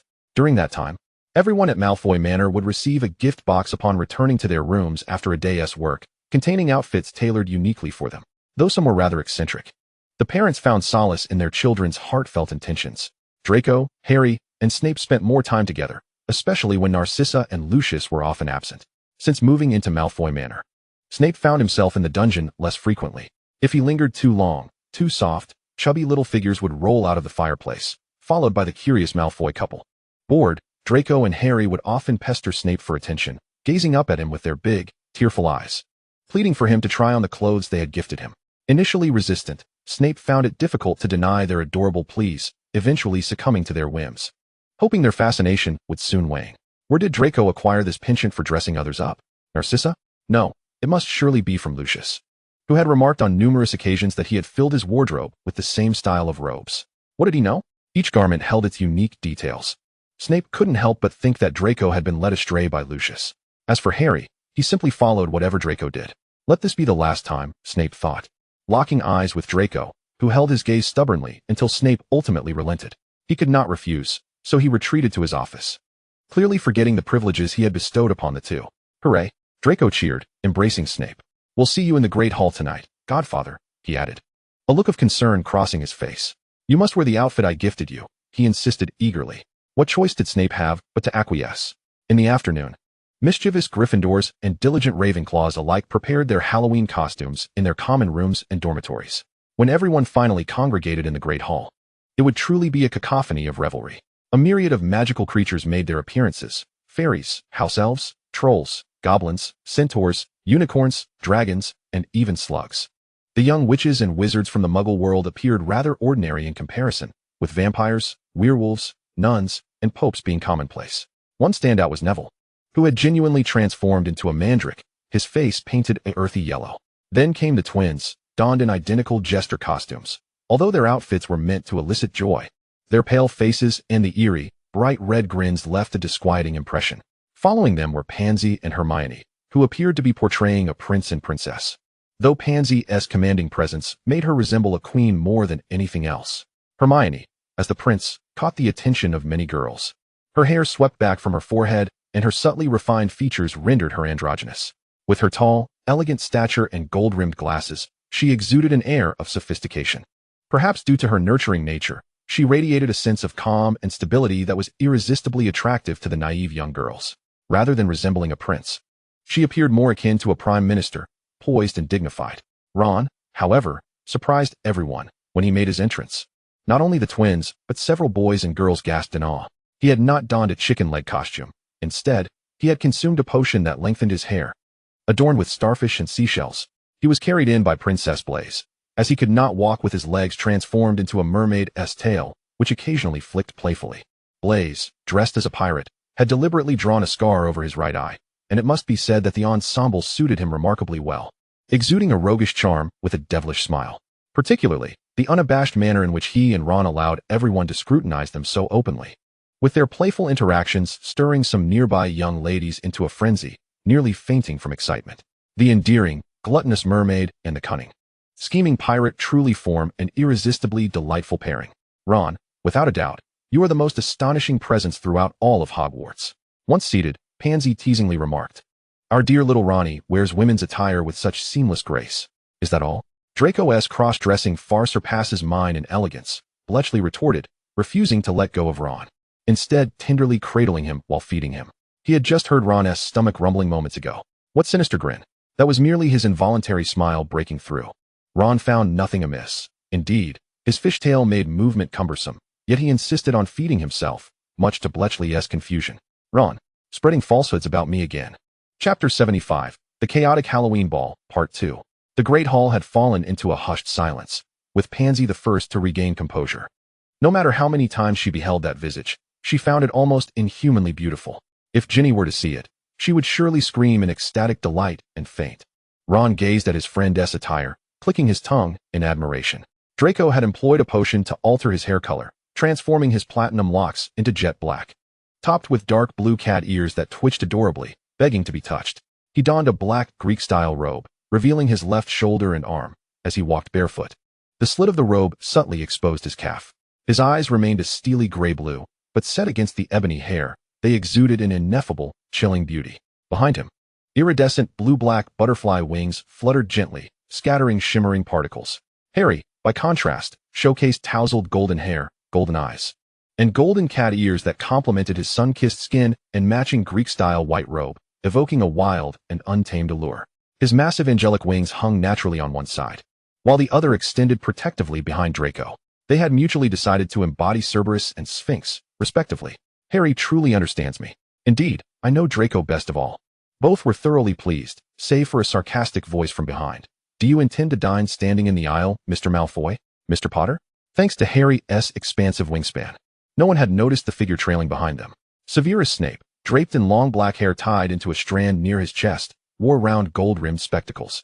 His floor-length black robes bore purple trim and star-like motifs on the chest, with yellow and white inner layers, a costume Draco had fashioned after Clow Reed's attire. He and Ginny had become enamored with clown magic, and recently, Ginny kept inquiring about the holidays, eager to watch Sakura. After all, Arthur and Molly would never resort to rigging a generator for an animated show. Aside from Malfoy Manor, no other location permitted the use of Muggle devices unless they required no electricity. Draco and Ginny planned to invite the Weasleys over for Christmas to watch together with Harry and Ron. Even the discerning Pansy admired the ensemble, which perfectly accentuated Professor Snape's figure, the golden spectacles proving an exquisite compliment. Previously, their housemaster often appeared as if burdened by an insurmountable debt, causing many to overlook his features. Yet, with those glasses, his striking handsomeness was unmistakable. Truly handsome. No wonder some of the upperclassmen are feeling restless, she mused. Snape, visibly irritated, strode to the faculty table, unsettled by the myriad gazes. Severus, this outfit must be Draco's idea. Quite splendid. Young people should experiment with different styles. Dumbledore chuckled, stroking his beard. See, many young witches and wizards think so. Today, he wore a pink robe adorned with several pink bows in his beard. Snape struggled to meet anyone's eyes, twitching his forehead and grinding his teeth. I'd rather brew potions in my office than be gawked at like a spectacle here. Severus, I too find your attire excellent. Today is a rare occasion. Relax a little, Professor McGonagall said, still feeling guilty for her previous harshness towards Snape after learning some truths from Dumbledore. The just and compassionate professor felt deep sympathy for Snape, who must bear the heavy burden of being a misunderstood double agent. Other faculty members also complimented Snape's ensemble, including Filch, who was attending the faculty table for the first time. Filch's transformation had not escaped the notice of teachers and students alike, but their curiosity remained unsatisfied, leaving only silent speculation. After Draco and Harry took their seats, occupying considerable space due to their wings, there was ample room. Draco and Harry on one side, Hermione, Pansy, Ron, and Bletchley opposite. Meanwhile, Neville sat beside Hannah, chatting cheerfully. The group's striking appearances and costumes captivated nearly all attention in the hall. Draco, Harry, are your wings real? Hermione, after long observation, could no longer contain her curiosity. Indeed, my charming prince, George and Fred appeared from nowhere. If interested, you might follow the Weasley Wizard Wheezes. Newly launched, Flying Potion. They suddenly produced 2 small confetti cannons, releasing ribbons that showered everyone's heads. Can it really make you fly? I want one. Ron's eyes sparkled, knowing without a doubt that Draco had concocted the new potion. Isn't it far cooler than a flying broomstick? Absolutely, our dazzling little Ronnie. It grants you the wings of your imagination, lasting 4 hours. George and Fred moved in perfect synchrony, smiling enigmatically at Bletchley. What's this? Zabanai says he foot the bill. Ron was puzzled, but before he could inquire, Bletchley fed him a pudding. Yes, I did say that, Bletchley said with a smile, retracting his hand. Much obliged, 10 galleons. The twins, still smiling, bore expressions more mischievous than ever. Without hesitation, Bletchley paid 20 galleons. Hermione and Pansy, unable to resist the allure of wings, each purchased a bottle for a mere 5 galleons. I'm your dear little brother, Ron said fluently, even while eating, raising his fork in protest. Why is mine twice the price? Well, that's. George and Fred deliberately played coy riddlers. They were soon called away by other students who had been watching intently and overheard the twins' words. Come on, having wings is truly magnificent, isn't it? And today, the headmaster and professors tacitly permit us to indulge freely. Who hasn't dreamed of flight? Even Dumbledore had bought several bottles to distribute among professors and staff. Faced with Severus's skeptical and disapproving gaze, he simply remarked, Severus, do not be like this. Let them revel today, even if they soar into the forbidden forest. It matters not. I have already made arrangements with the centaurs and the phoenix. They will keep a watchful eye on the little wizards tonight. Should they fall, it will be of no consequence. Even Poppy will not utter a word this evening. Besides, have you ever considered trying it? The sensation of freely gliding through the sky. Look, Phileas is thoroughly enjoying it. Dumbledore gestured for Severus to observe Professor Flitwick. The diminutive professor, amidst the astonished gazes of the students, had consumed the potion and sprouted a pair of fairy-like wings, joyfully meandering around the great hall. Many students, inspired by the professor, eagerly drank the potion, their eyes gleaming with anticipation as they took flight. Shall we embark on an adventure? Draco rose and smiled at Harry and the others, extending his hand. Without hesitation, Harry grasped it, an unprecedented sense of fulfillment enveloping him. He held Draco's hand tightly. They exchanged a glance, and together they dashed towards the exit of the great hall. Sharing a smile as Ron's complaints about their escapade trailed behind them, and unfurled their wings to ascend into the tranquil night sky. Once they became accustomed to their wings, they soared higher and higher, as if striving to breach the heavens. It felt as though their hands might brush against the stars, exhilarating everyone immensely. They chased each other through the clouds, frolicking and reveling in the liberty and joy that flying bestowed upon them. The gentle breeze caressed their cheeks, its soft touch evoking unparalleled delight. Although it was the frigid winter season, for those who had experienced the transformative potion, a simple warming charm was a trivial matter. Around them, other students occasionally complained of the cold, yet they dashed about merrily. Draco, observing this scene, couldn't help but chuckle as he cast a warming charm on one of his classmates. The enchanted student immediately felt enveloped in a comforting warmth, their formerly rosy cheeks returning to normal. The bewildered student scratched their head, unable to comprehend why the cold had vanished. Oh dear, am I experiencing hypothermia? I've heard that being too cold can lead to feeling unbearably hot. I certainly do not wish to run about Hogwarts in the nude. A little girl, whose parents were renowned Muggle doctors, tearfully sought her friends, only to be playfully chastised by them for being foolish. For surely it was one of their classmates who had cast the warming charm. Unbeknownst to Draco and the others, they soared freely through the air, taking in the entirety of Hogwarts from above. Eventually, they descended gently by the Black Lake. Sitting in a row, they quietly admired the twinkling stars reflected on the lake's surface and listened to the sounds of laughter and merriment above them. No one dared to disrupt the serenity. They remained still, savoring the peace and warmth of the moment. It was an uncontainable giggle from one of them that shattered the silence, prompting the others to erupt in laughter. Their wings had long since vanished. Draco leaned against Harry, listening intently to the gentle ripples of the Black Lake, eavesdropping on his friends' quiet conversations and the steady rhythm of heartbeats behind him. Fatigue gradually overtook him, and he nestled deeper into Harry's embrace. Harry, I'm here. I will always be by your side, Draco. Whatever you desire, you shall have. Chapter 76. The True Sleeping Beauty in the days following Halloween. The infirmary was filled with students. Some had fallen due to forgetting the potion's expiration, while others had been frozen due to their inability to cast the warming charm. Fortunately, protective magic remained in effect, but those non-fatal incidents could only be treated by Madame Pomfrey in the infirmary. Rumor had it that the potions there had become particularly unpleasant to taste. Soon, Christmas would arrive right on the heels of Halloween. This year, Draco and Harry were certainly returning home. Hermione would also be going back. She had promised her parents to share tales of the wondrous wizards.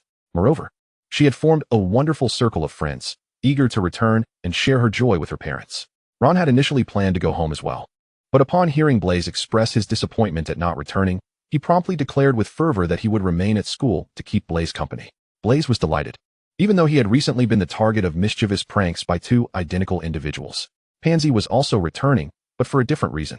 She intended to confront her distant relatives, who were bound to spout nonsensical remarks about girls not being able to inherit the family estate, urging her parents to arrange a marriage between her and their children or to adopt their offspring. Did they truly believe they could bully her parents due to their lack of eloquence? Clearly, it was her duty to protect her family. Just wait until she invoked the names of Draco, Harry, and Blaise to silence those insufferable relatives. Pansy stood resolutely, embodying the spirit of a fierce warrior. Mrs. Parkinson suddenly sneezed, momentarily puzzled. She then offered an elegant smile to the mother and son seated across from her, continuing her subtle barbs and veiled sarcasm directed at those absurd fools who wished to adopt her son and ensure the Parkinson lineage continued. Their fantasies were laughable. Everything her husband and she possessed belonged to Pansy, and she could not allow their precious daughter to witness such a motley crew. Neville, without needing to be mentioned, had already received a letter from his parents expressing their eagerness to spend a fulfilling Christmas with him. Remember to return and share your delightful stories with me, especially you. Pansy, I am utterly curious to learn how you outsmarted those relatives. Reluctantly, Ron waved farewell to his departing friends as they boarded the train. Only after they were out of sight did he turn with Draco, Harry, and Blaise to return to Hogwarts. Draco and Harry did not take the express. They waited for their godfather to finish his lesson plan before traveling home through the fireplace. Draco was certain his parents were waiting for them at home. Upon stepping through the fireplace, Draco and Harry were greeted by a breathtaking sight. The Malfoy manor was adorned in exquisite decorations, exuding a warmth and romance that contrasted beautifully with its usual opulence. Mother and father, Draco skillfully ignored the eagerly wagging black dog by the fireplace, bypassing the oblivious creature and rushing into Lucius and Narcissa's embrace. I have missed you both, Draco cooed, nestled in Lucius's arms. Uncle Lucius, Aunt Narcissa, Harry gently embraced Narcissa, who held him tightly in return. In that moment, he silently savored the warmth enveloping him. So much had transpired in less than 6 months. He had felt lost, questioned himself, and experienced guilt.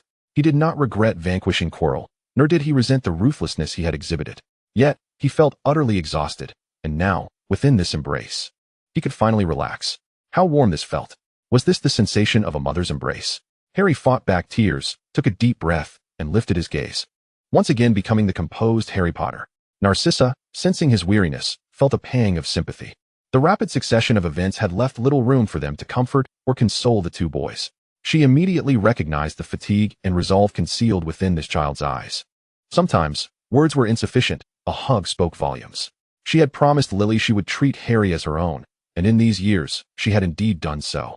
Coming to understand him well, the family, along with Severus, settled on the sofa, sharing tales of trivial matters.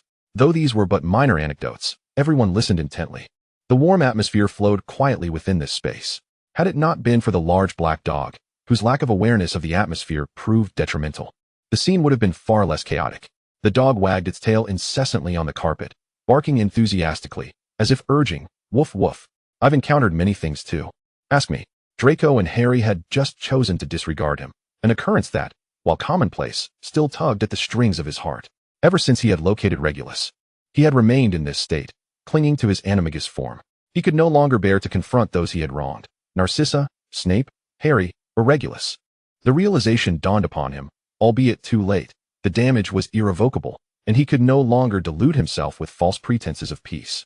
He had heard that if a person maintained their animagus form for an extended period, they might eventually forget how to revert to their human shape. Perhaps this would serve as penance for his arrogance and ignorance, even if it remained a solitary wish, known only to him. As Sissy had remarked, he was indeed a selfish scoundrel, driven solely by the desire to alleviate his own suffering. He chuckled bitterly at his own folly. Deciding to indulge in his rebellious whims one last time, he was at a loss as to how to mend the fractures in his life. Though he was willing to pay for his misdeeds, he was uncertain of the path to redemption. Gazing at the warmth of the Malfoy residence, a bittersweet smile crept across his lips. Everything here radiated a comforting warmth, imbued with the essence of life, a luxury he could scarcely articulate. Deep within, he harbored a profound envy for such a life, yearning to possess and immerse himself in it. Yet these were the very things he had once held, only to cast them aside with his own hands. Now, they had transformed into distant dreams, to be savored silently in his heart. It was utterly unexpected for Sissy to invite him for Christmas, yet it filled him with joy. He understood all too well that, within this household, aside from Sissy, few would genuinely welcome his presence. Perhaps even the ever-kind Harry and Draco would only exhibit a modicum of tolerance towards him. Nonetheless, he came unhesitatingly, for at that moment, he longed to experience once more that long-lost warmth and tranquility, even if only for a fleeting instant before Regulus awakened. Sirius, if your mind hasn't been devoured by a Dementor, you should realize that no one here comprehends canine language. Snape's disdain was palpable, as the foolish dog, since rescuing Regulus, had maintained this ridiculous demeanor, lost in its own madness. Yet, as long as he did not have to behold that infuriating face, he could muster some degree of tolerance. However, this did not apply when the dog seemed unable to comprehend human speech. Did it truly believe itself to be a dog? Narcissa cast a fleeting glance at Sirius. Well aware of the dog's peculiar thought process, she shrugged it off, unconcerned, resolved to ensure Sirius's survival while relinquishing any compulsion to assist him further. Harry, Draco, there is a guest residing in the innermost room on the 3rd floor. Should you encounter them, do not be unduly surprised. Narcissa gently instructed the two children. Who is it, mother? Draco and Harry inquired, their curiosity piqued. It is my youngest brother, and I believe he would be quite fond of both Draco and Harry. He adores children, Lucius interjected, his tone revealing a fondness for Regulus, whom he deemed the only sane member of the Black family. Oh, of course, this excludes Sissy. They wouldn't even bestow her a constellation-themed name, though Daffodil is rather charming. Harry was taken aback, having researched in Fury, which were essentially corpses animated against their will. Yet, from their words, it seemed Regulus Black was still alive. Both Draco and Harry were filled with intrigue. After dinner, the pair claimed to be heading to the game room to watch anime. But in truth, they ascended to the 3rd floor. The room was easily identifiable, while the rest of Malfoy Manor basked in a magical warmth. This particular chamber emanated an unmistakable chill. Harry and Draco entered with curiosity, Harry casting a warming charm upon Draco for reassurance. Before them lay a vision of icy blue and white, the colors intertwining to create a cold yet ethereal atmosphere. The room appeared to be encased in a thick layer of ice, exuding a biting coldness. Its decor was minimalistic, devoid of excessive embellishments. Yet it exuded a beauty in its simplicity. The walls, ceiling, and floor were all crafted from crystalline ice, shimmering with a faint glow. At the center of the room stood a grand bed, sculpted from ice and snow, upon which a figure lay, partially obscured by delicate drapes. Silence reigned in the chamber, with no other furnishings or items present, rendering it akin to a place forgotten by time, cold and solitary. In such an environment, could Regulus truly still be alive? Harry felt a flicker of doubt, yet he was reassured by the absence of any unusual expressions from Aunt Sissy and his godfather. They were certain that Regulus was alive, or perhaps merely in slumber, else they would not speak of awakening. Curiosity propelling them forward, Harry and Draco lifted the pristine white drape, finally revealing the occupant within. Chapter 77, Uncle, Creaker, and the New Potion. The man lying at the center of the bed bore features reminiscent of both Narcissa and Sirius, yet with distinct differences. They shared certain traits, such as a prominent nose and deep-set eyes, but there were also divergences. Unlike Sirius's sharp contours, this man's visage appeared gentler. His skin was pale, akin to the earth blanketed by the first snow of winter. His eyes remained shut, long lashes casting soft shadows. Even in slumber, his brow knit slightly, as if burdened by unseen troubles in his dreams. His expression conveyed a vulnerability, not born of external pressures or hardships, but stemming from an inner solitude and helplessness. The room was steeped in tranquility, yet Regulus emitted a chill that surpassed that of the entire chamber. Despite the absence of frost upon his skin, however, Harry could sense the faint yet undeniable rhythm of a heartbeat. "This is my master, young Master Regulus," announced a stranger, an ancient house elf who had remained hidden in the shadows until Harry and Draco approached Regulus's side. "You must be Creaker." Harry recalled Sirius's previous grievances about the elf. "Indeed. Master Harry, Master Draco," Creaker replied, bowing respectfully.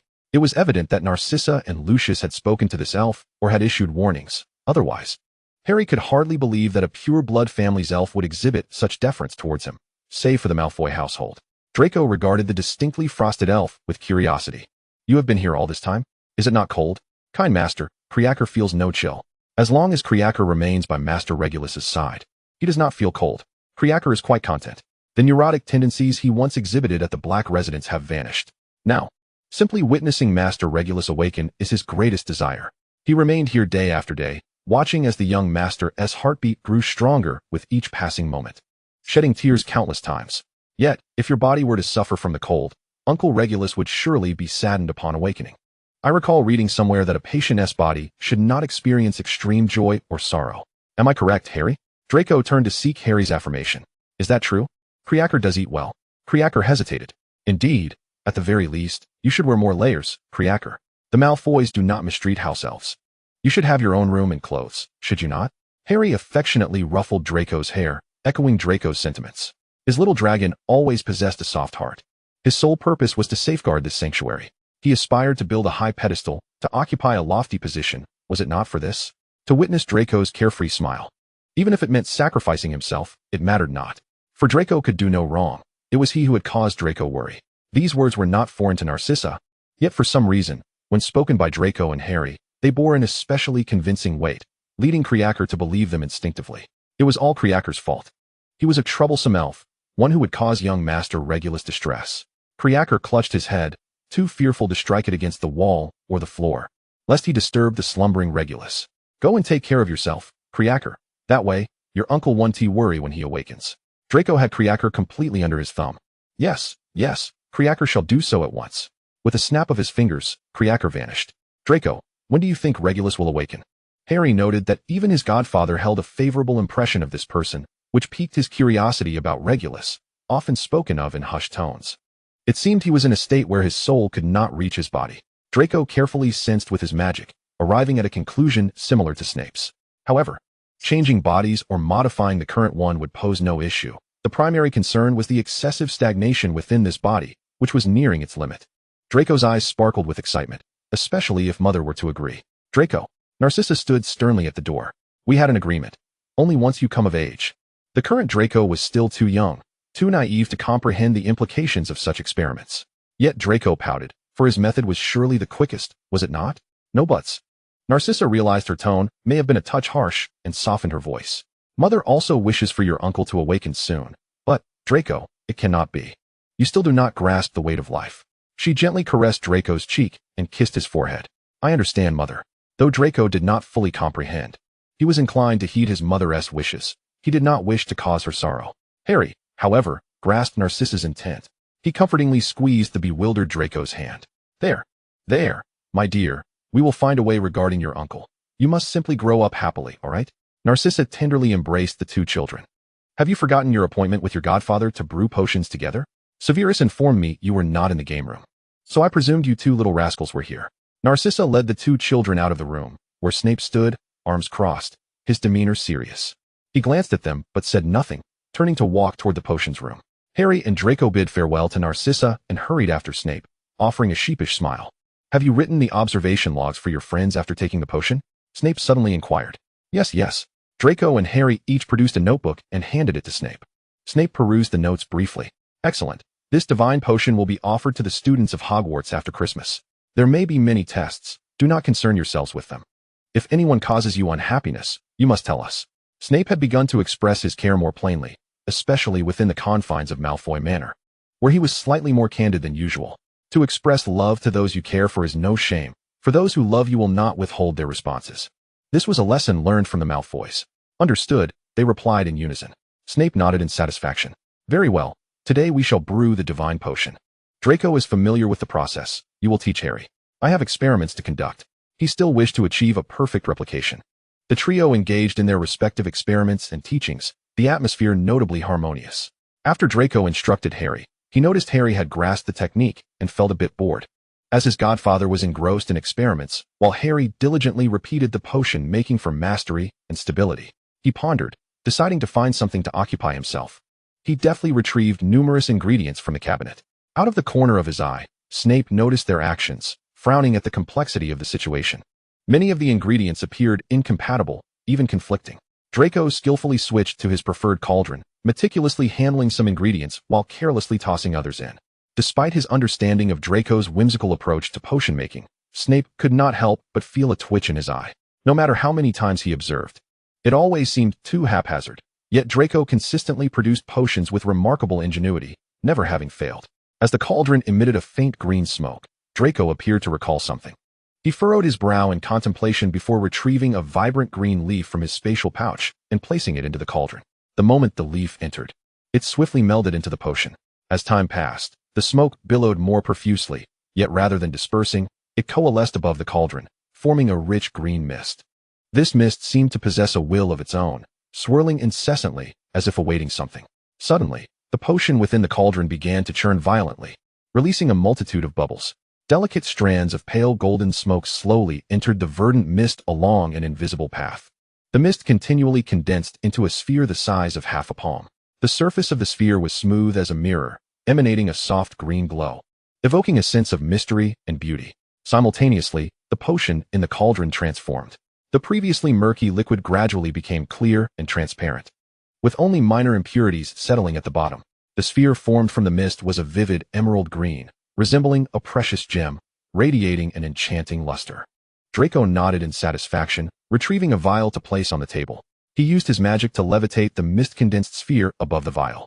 The mist, seemingly enchanted, began to flow into the opening of the vial. Inside, it whirled incessantly, creating a dizzying effect if observed for too long. He gazed at his spontaneous creation with pride. Truly, it is worthy of my talents. Draco lifted his head proudly.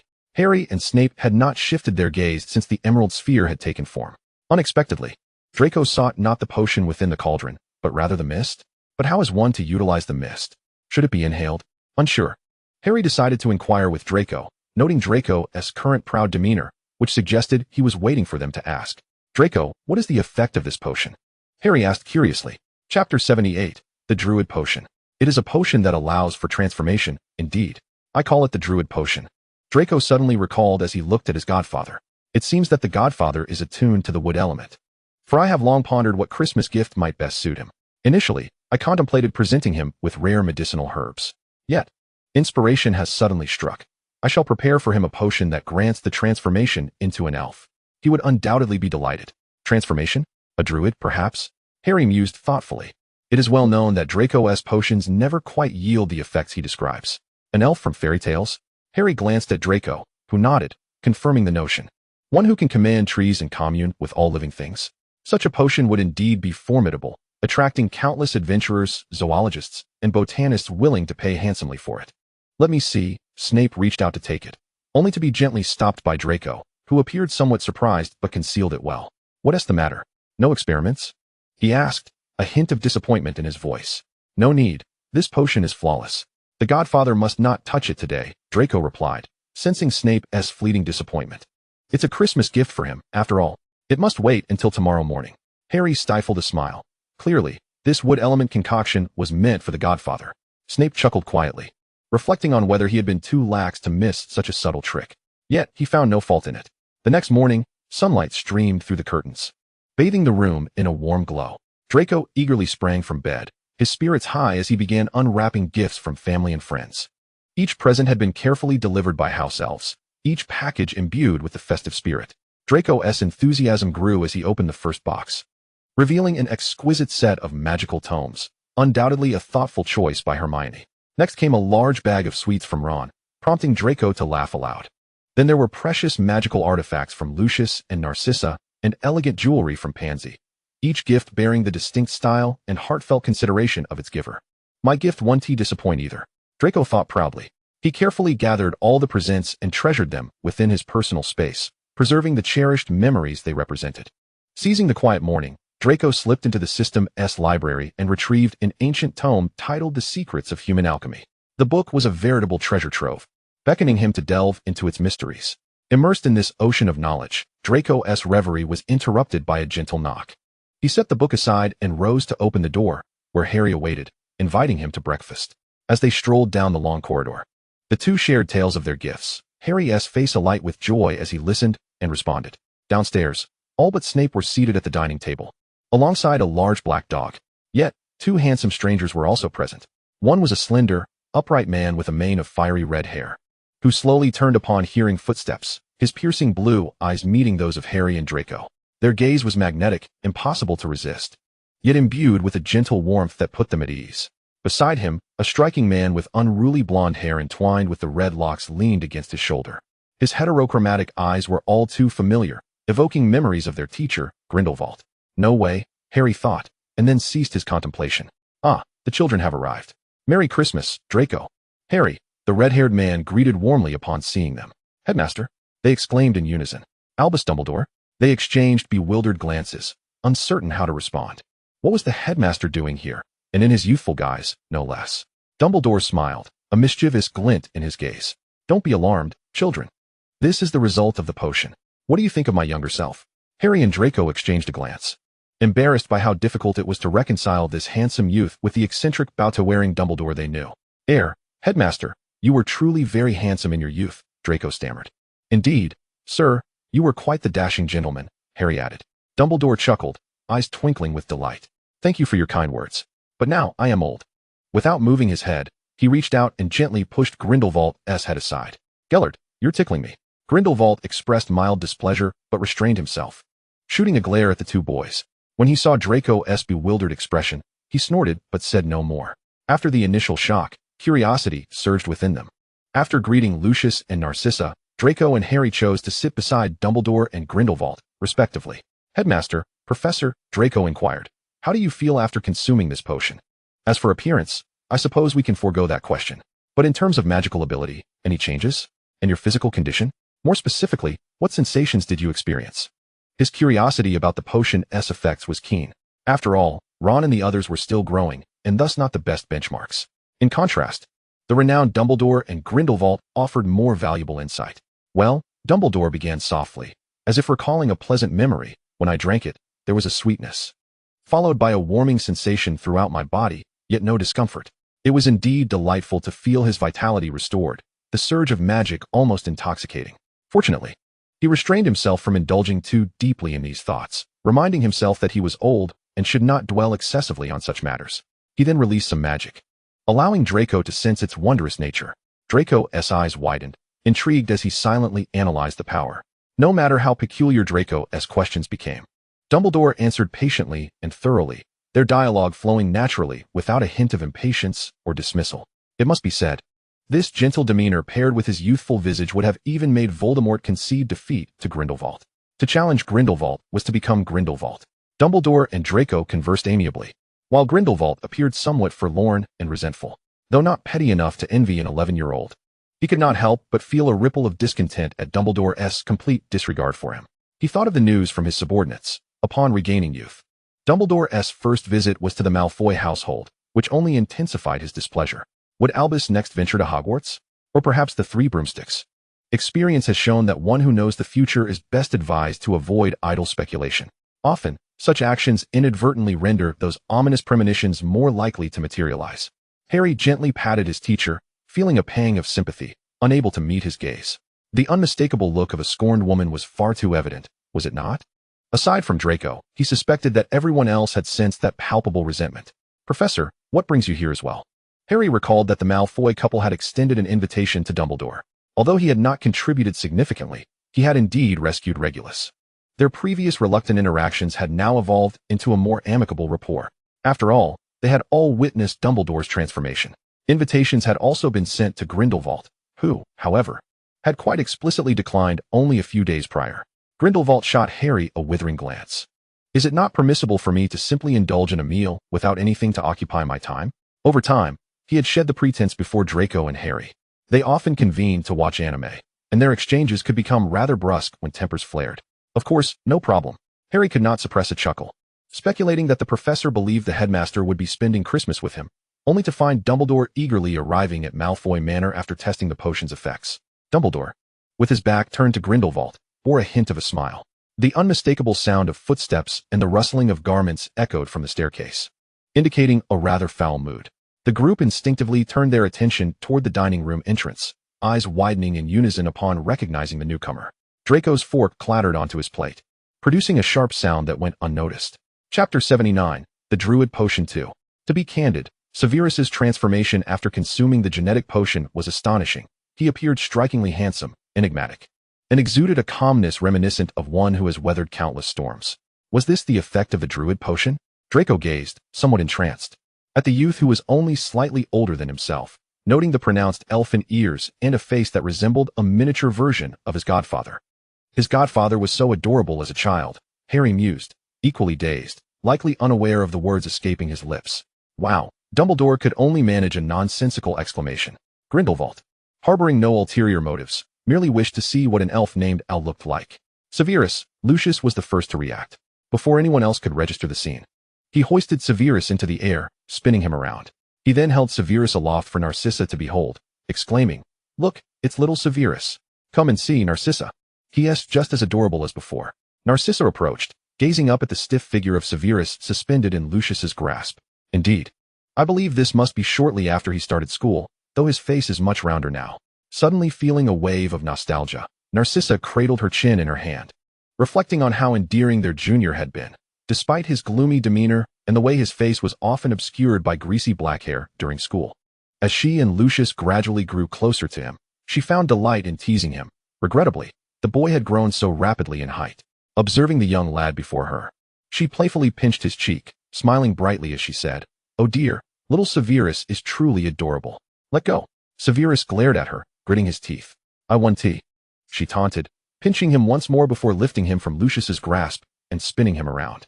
"Put me down." Severus felt a blush rise to his cheeks. A rare occurrence for him. He struggled, but in this childlike body, even as an adult, he could hardly contend with Narcissa. She was thoroughly enjoying herself, oblivious to the increasingly peculiar expressions of those around them. Severus was seething with frustration. It was precisely because he anticipated such a response from these foolish newlyweds that he had remained upstairs, hoping to find a way to revert to his former self. He observed every expression in the room with growing ire. Just as he was about to unleash a biting retort, Narcissa interrupted him. "Oh, Severus, look at your robes dragging on the floor. Why not have a house elf fetch you a couple of new sets?"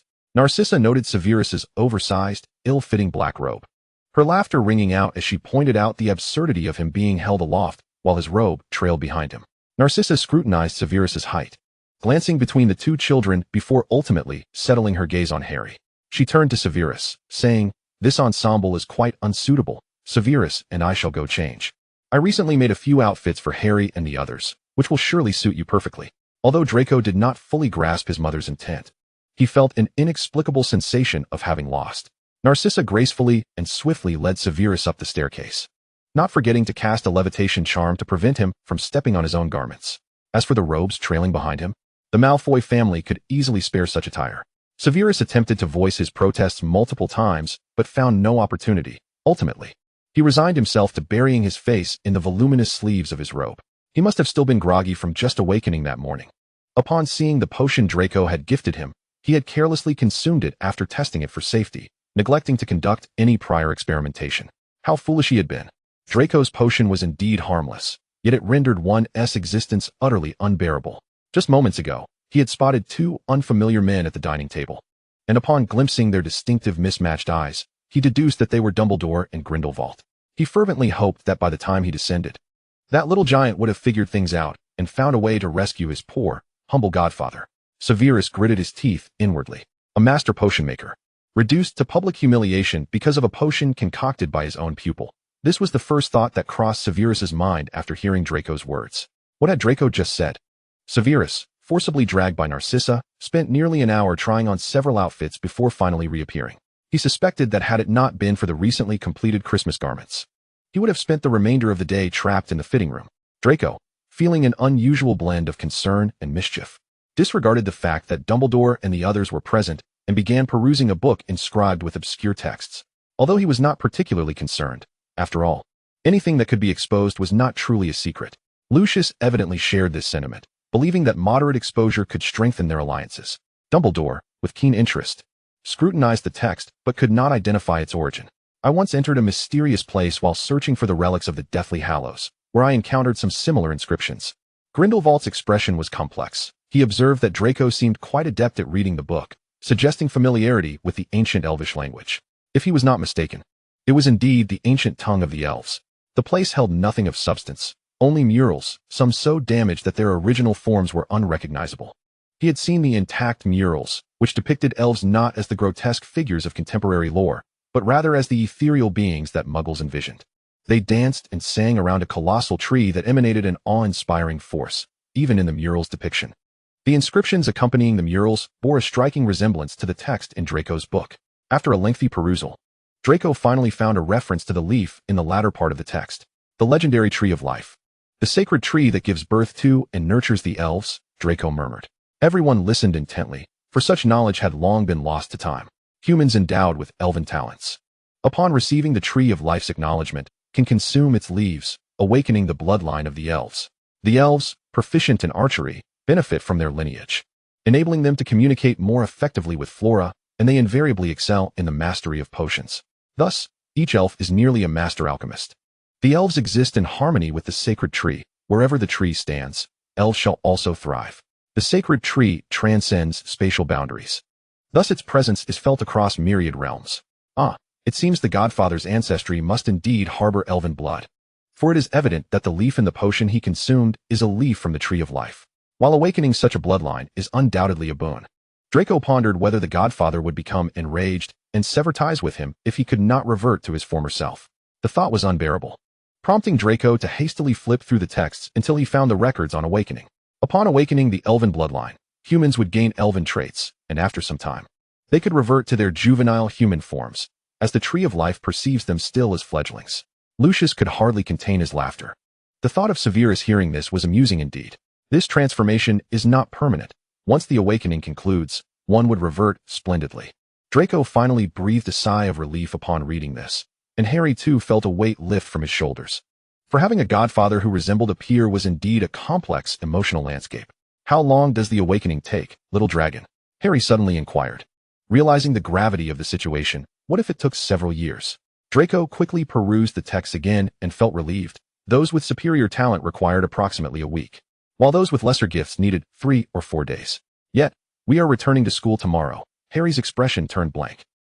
Draco was similarly stunned, having forgotten that the Christmas break was brief, lasting only 2 or 3 days. The two exchanged glances, finally turning their sights toward Dumbledore. Thus, Dumbledore and Draco began to explain to the finally arrived Severus.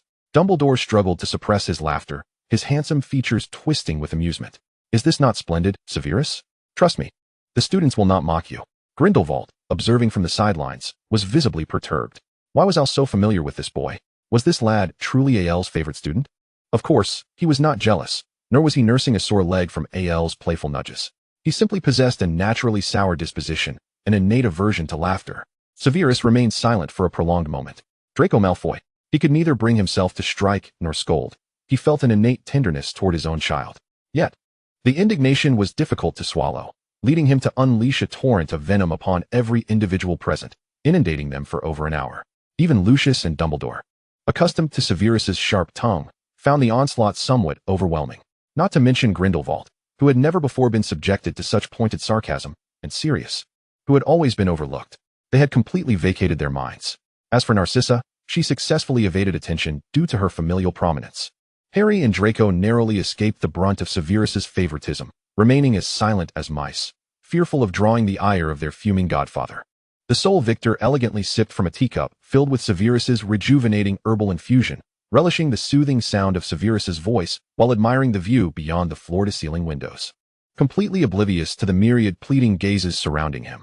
The moonflower in the garden blooms eternally, its beauty transcending the seasons. Tomorrow, I might invite Wynda and Molly over for a delightful afternoon tea. Chapter 80. The arrival of the faculty ensemble. During the first dinner after the Christmas return, all the students gathered in the Great Hall, some sharing amusing anecdotes from the holiday, while others flaunted their newly acquired gifts. Pansy, how are your relatives faring? Ron, ever the gossip enthusiast, was eager for details. Humph, before me, they are all meek and timid, hardly daring to utter a word. Clearly, my presence intimidates them. Pansy tossed her hair, speaking with a nonchalant air. Though she appeared domineering, she was not off-putting. I merely unwrapped the gift Draco gave me in front of them, and they all flocked around as if they had caught the scent of a succulent bone. The flattery I received made me want to retch. As if my sole purpose is to marry a powerful man, Pansy remarked, her eyes glinting with sarcasm. She then turned to Draco, explaining, "Oh, darling, I'm not saying you're inadequate, but we simply don't click." She was astute enough to value her own life. Draco, what's wrong? You seem distracted from the start, Blaise observed keenly, noting that both Draco and Harry had been somewhat preoccupied since their meeting. Scanning the surroundings, he noted something amiss. Where are the professors? Harry was at a loss for words, deciding instead that Dumbledore should be arriving imminently. You are hiding something from us, Hermione stated with certainty, though framed as a question. You'll find out soon, Draco began, but before he could finish, the doors of the Great Hall swung open once more, capturing the attention of nearly every student present. Standing at the center was a striking red-haired gentleman, a warm smile adorning his face as he gracefully entered. Following him was a somewhat familiar young witch, her dark hair neatly styled in a high bun, garbed in a deep green robe, her countenance attractive yet serious.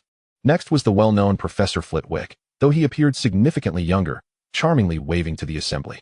Trailing behind Professor Flitwick was a round-faced witch, slightly plump and endearing, with crescent-shaped eyes that sparkled with mirth, her gray hair styled into a side braid. Finally, a boy slightly older than the first years entered, his hood obscuring his features, revealing only a pale chin and tightly pressed rosy lips, along with a stray lock of black hair escaping from his hood. Upon seeing Professor Flitwick, the students harbored an absurd suspicion, yet none dared voice it, until the red-haired gentleman took his seat at the headmaster's table, with the others settling into the positions of the four house heads. After a few seconds of silence, the Great Hall erupted into a cacophony of astonishment. Dumbledore did not intervene. Instead, he watched with a beaming smile, for surely the young wizards needed an outlet for their emotions. Is this the reason for your distraction? Pansy and her companions were among the first to react, their expressions mirroring disbelief. Dumbledore was breathtakingly beautiful in his youth. Pansy felt inexplicably overshadowed.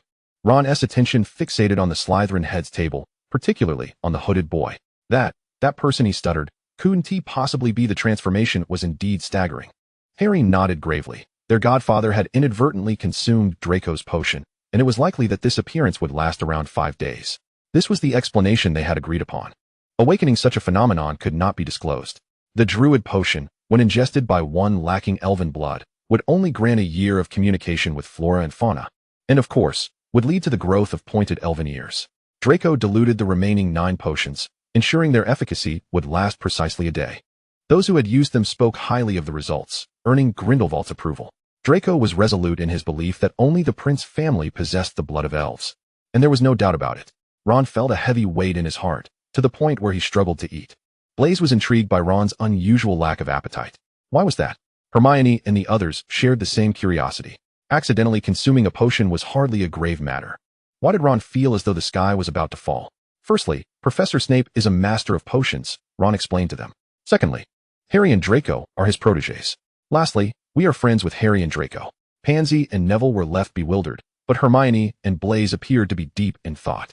Are you suggesting that for a master of potions, accidentally ingesting a potion is nearly impossible, unless it is someone he trusts? Blaise remarked, casting a meaningful glance at Harry and Draco.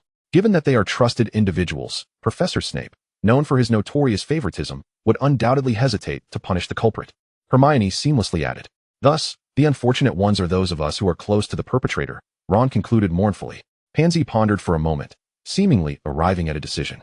Let us take a temporary break from each other for 5 days, Draco and Harry. Hermione and the others nodded in agreement. I brought a projector and a fully charged disc, Draco stated calmly. Yet, Pansy countered, but that would be too cruel to Draco and Harry. I am willing to stand by their side.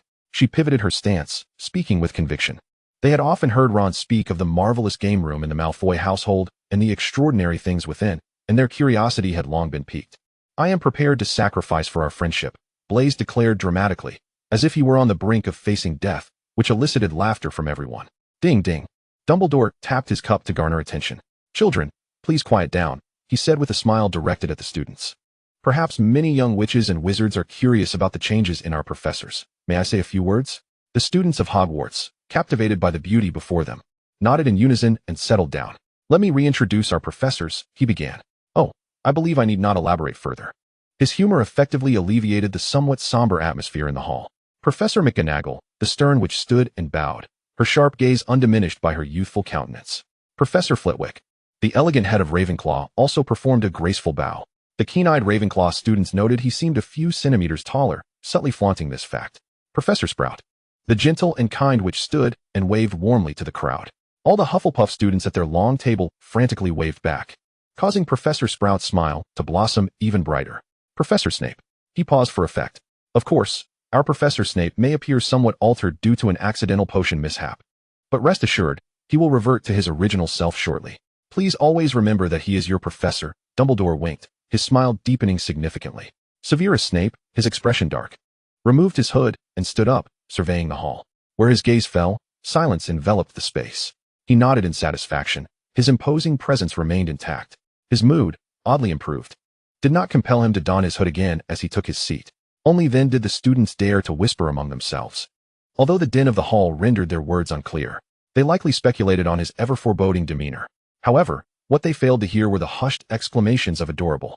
Who could comprehend the prideful glances from the diminutive Professor Snape, his pointed elfin ears and the cat-like expression, coupled with his youthful, unbroken voice? Who struck a chord with me, but I shall remain silent. Another day of envy for Slytherin. Why did their house produce such a diverse array of feline-inspired charmers? Hermione and her companions, seated further back, absorbed all these remarks, lowering their heads in feigned remorse while desperately stifling their laughter. Ahem, calm down, children. Let me, the elder, finish. Dumbledore interrupted their chatter. However, his face made it difficult to take his words seriously. Now, for the most crucial announcement, Dumbledore's demeanor shifted to seriousness. With the support of the Malfoy family, the school will be distributing a divine potion developed by Professor Snape to all active teachers, administrators, and students. This potion can unlock your physical potential and heal bodily injuries. He dropped this bombshell, plunging the hall into silence. Divine potion. Could this be the reason for the professor's transformations? Those quick-wit had already pieced it together. Those slower on the uptake simply knew to trust Dumbledore's judgment. The headmaster would not lead them astray. Some young witches and wizards began contemplating notifying their families. But was it truly that simple? Dumbledore was unperturbed. Hogwarts' magical wards had been extensively modified by Narcissa, encompassing such scenarios. No one could discuss or document this without Dumbledore's permission. Narcissa's inspiration stemmed from a contract Draco had drafted. Having shared the eagerly anticipated news, Dumbledore added another piece of good news. Due to the vacancy in the position of defense against the dark arts professor, we have sought out an esteemed master in the field. Please welcome Mr. Gellert Grindelwald from Durmstrang. The few in the know could hardly suppress their smirks. The cover-up was rather flimsy, wasn't it? The golden-haired, heterochromatic man strolled in. Indeed, it was Grindelwald, who could not even be bothered to disguise himself. I am Gellert Grindelwald, your forthcoming professor of defense against the dark arts. His words were few, his demeanor cold, and after his introduction, He took a seat beside Dumbledore, the two whispering closely together. Many girls gazed at them with a peculiar gleam in their eyes, occasionally bursting into strange laughter. Some of the boys caught in the mix began to exhibit odd expressions, and after 10 minutes, they too joined in the mirth. Chapter 81. The Professors Belong to Everyone. Professor Snape strode into the classroom with purpose, his white cloak billowing behind him. Indeed, he was adorned in a striking white wizarding robe, embossed with silver patterns, a gift from Narcissa. Despite his protests, claiming that black would suffice and that he could simply shrink it with magic, his objections fell on deaf ears. Narcissa had mercilessly rejected his suggestion, wielding the thread of his recent potion book against him. What could Snape do? With the book in her possession, Narcissa had already secured an unassailable position. His sharp gaze scrutinized the silent young trolls before him. I hope a Christmas holiday hasn't caused you to leave your brains behind in your woolen socks. He turned to write the name of the potion they would study today on the blackboard. However, what had once been an adequate height for him now felt somewhat obstructive. He raised his hand, only to realize he could only write in the center. This simply would not do. Snape discreetly rose onto his toes, striving to reach higher. Unbeknownst to him, the students observed his every move, struggling to contain their laughter. The professor had evidently forgotten that he was not clad in his usual flowing black robes. His tiptoeing was all too conspicuous. Draco lowered his head, for if he were to laugh, each house present today would undoubtedly incur a penalty of at least 100 points. Although the headmaster typically favored Slytherin, in moments like this, he would certainly treat all houses with impartiality. When Snape turned around, he was greeted by the somewhat contorted expressions of the students. He glanced down at his attire, relieved to find it free of any dust.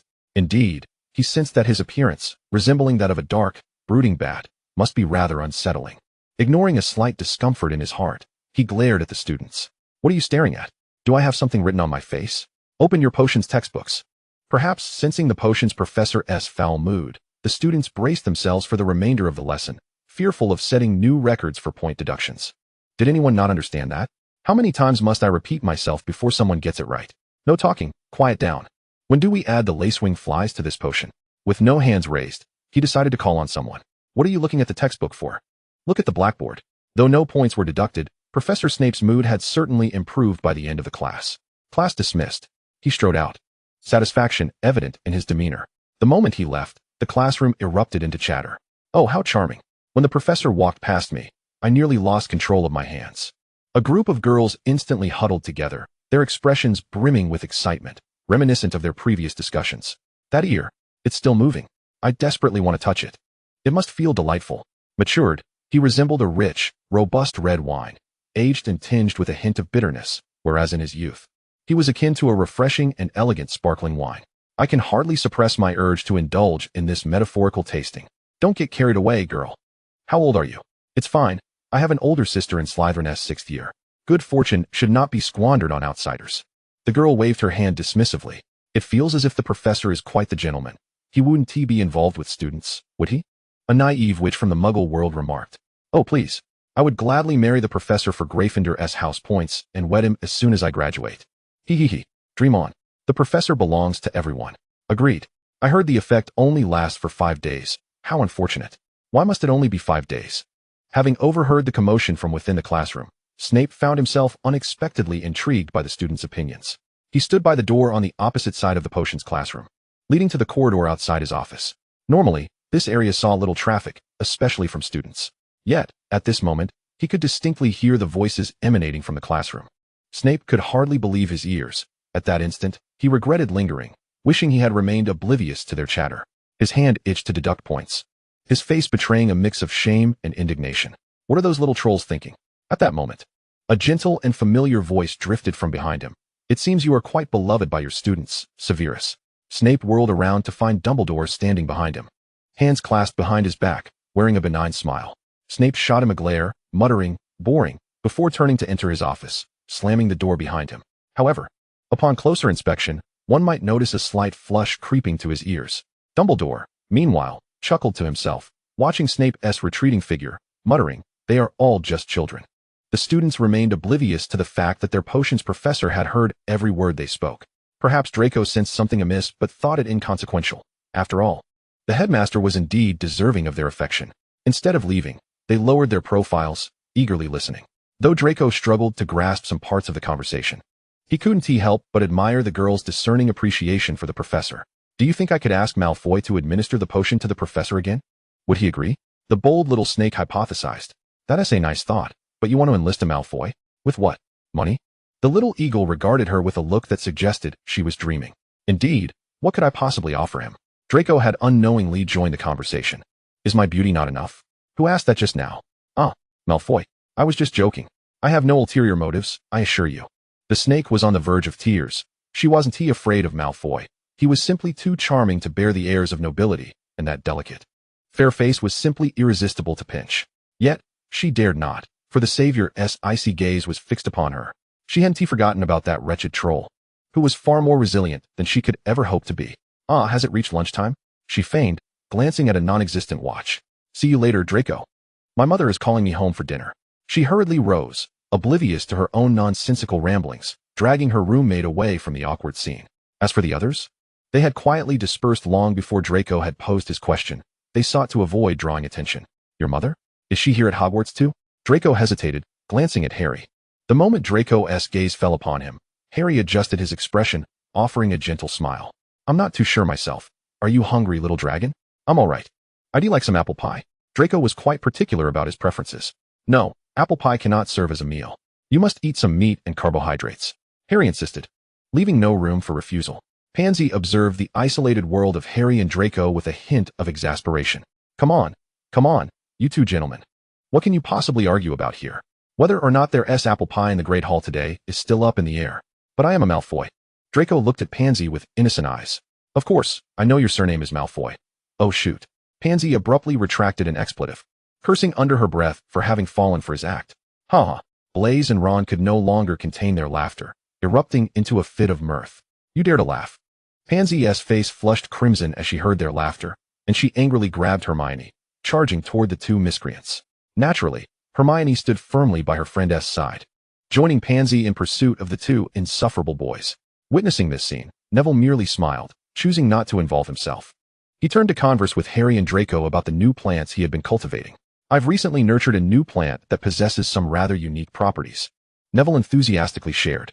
Oh, what kind of properties? Draco inquired with curiosity. It can absorb magical energy. Neville replied mysteriously. Is it truly that remarkable? Harry's curiosity was piqued. Of course, this plant required a considerable amount of my time and effort to cultivate. Neville beamed with pride. Draco's eyes sparkled with interest. Could I have some for experimentation? Absolutely. Neville readily agreed. Thus, the group delved into a lively discussion about the various possibilities that this new plant offered, and the atmosphere grew quite animated. As they made their way to the Great Hall for dinner, they noticed that neither Dumbledore nor Grindelwald was present, nor was Snape. This disappointed some students, for handsome and beautiful figures should grace the halls more frequently to delight the eyes of all. Draco summoned Dobby and requested that he deliver some of the delectable treats favored by his godfather. As for Dumbledore, would Grindelwald ever allow him to go hungry? Despite Harry's unwavering gaze, Draco reluctantly consumed the detested carrot that had been pushed aside. It was good for his health, he reassured himself. After their meal, an unexpected visitor approached them. Hi, Harry, may I ask you something?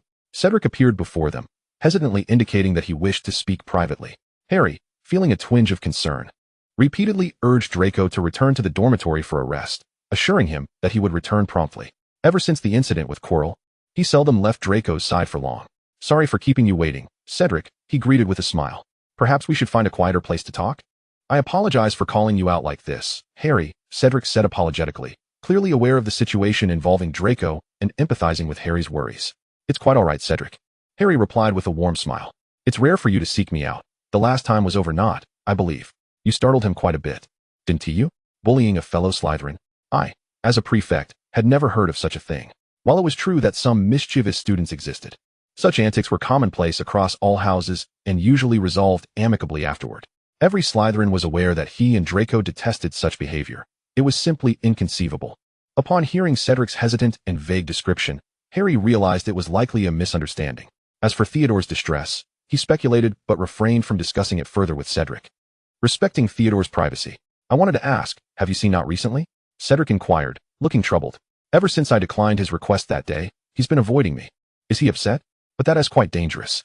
Harry reflected for a moment, recalling that he had seen Theodore in every class, though he often secluded himself in a corner and vanished immediately after. He conveyed this information to Cedric candidly. Cedric appeared somewhat disheartened. Well, It seems he is indeed avoiding me, he said, managing a smile for Harry. I'm sorry to have bothered you, Harry. He turned to leave, but was unexpectedly halted by Harry's words. Cedric spun around in surprise, noticing Harry nodding at him. Without questioning it, he simply smiled in delight. Thank you, Harry, Cedric said sincerely, his gaze fixed on Harry in gratitude. Not at all, said. May I call you that? Harry waved at Cedric. Cedric embodied the very essence of a savior, genuine, kind, helpful, and tender-hearted. Though he did not see himself in such a light, he admired those who were.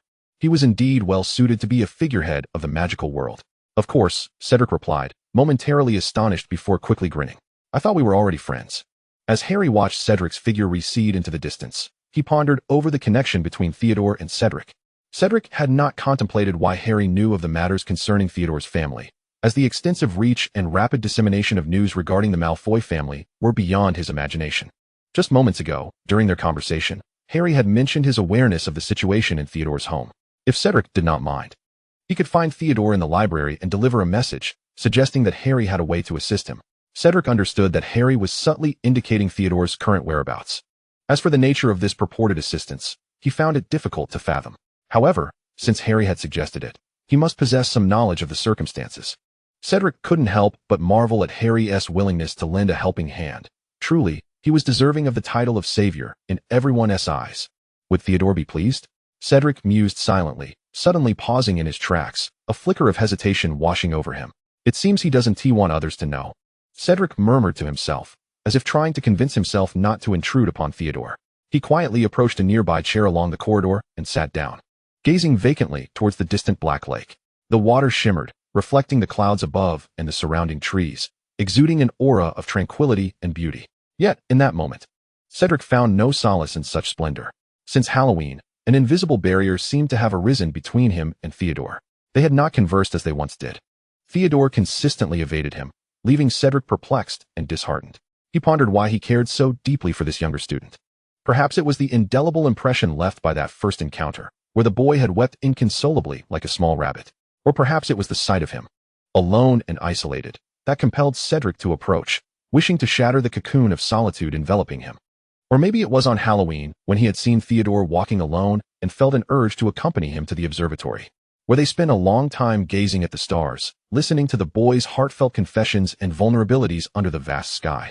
Each encounter deepened Cedric's curiosity and concern for the younger student. Perhaps he truly should not have declined Theodore's request to borrow the time turner that day. However, the moment Theodore had spoken, Cedric had surmised his intentions. He understood that Theodore wished to modify the time turner to return to a time when his mother was still alive. As a friend, he would have gladly assisted Theodore in fulfilling this wish, but only under the condition that it would not harm him.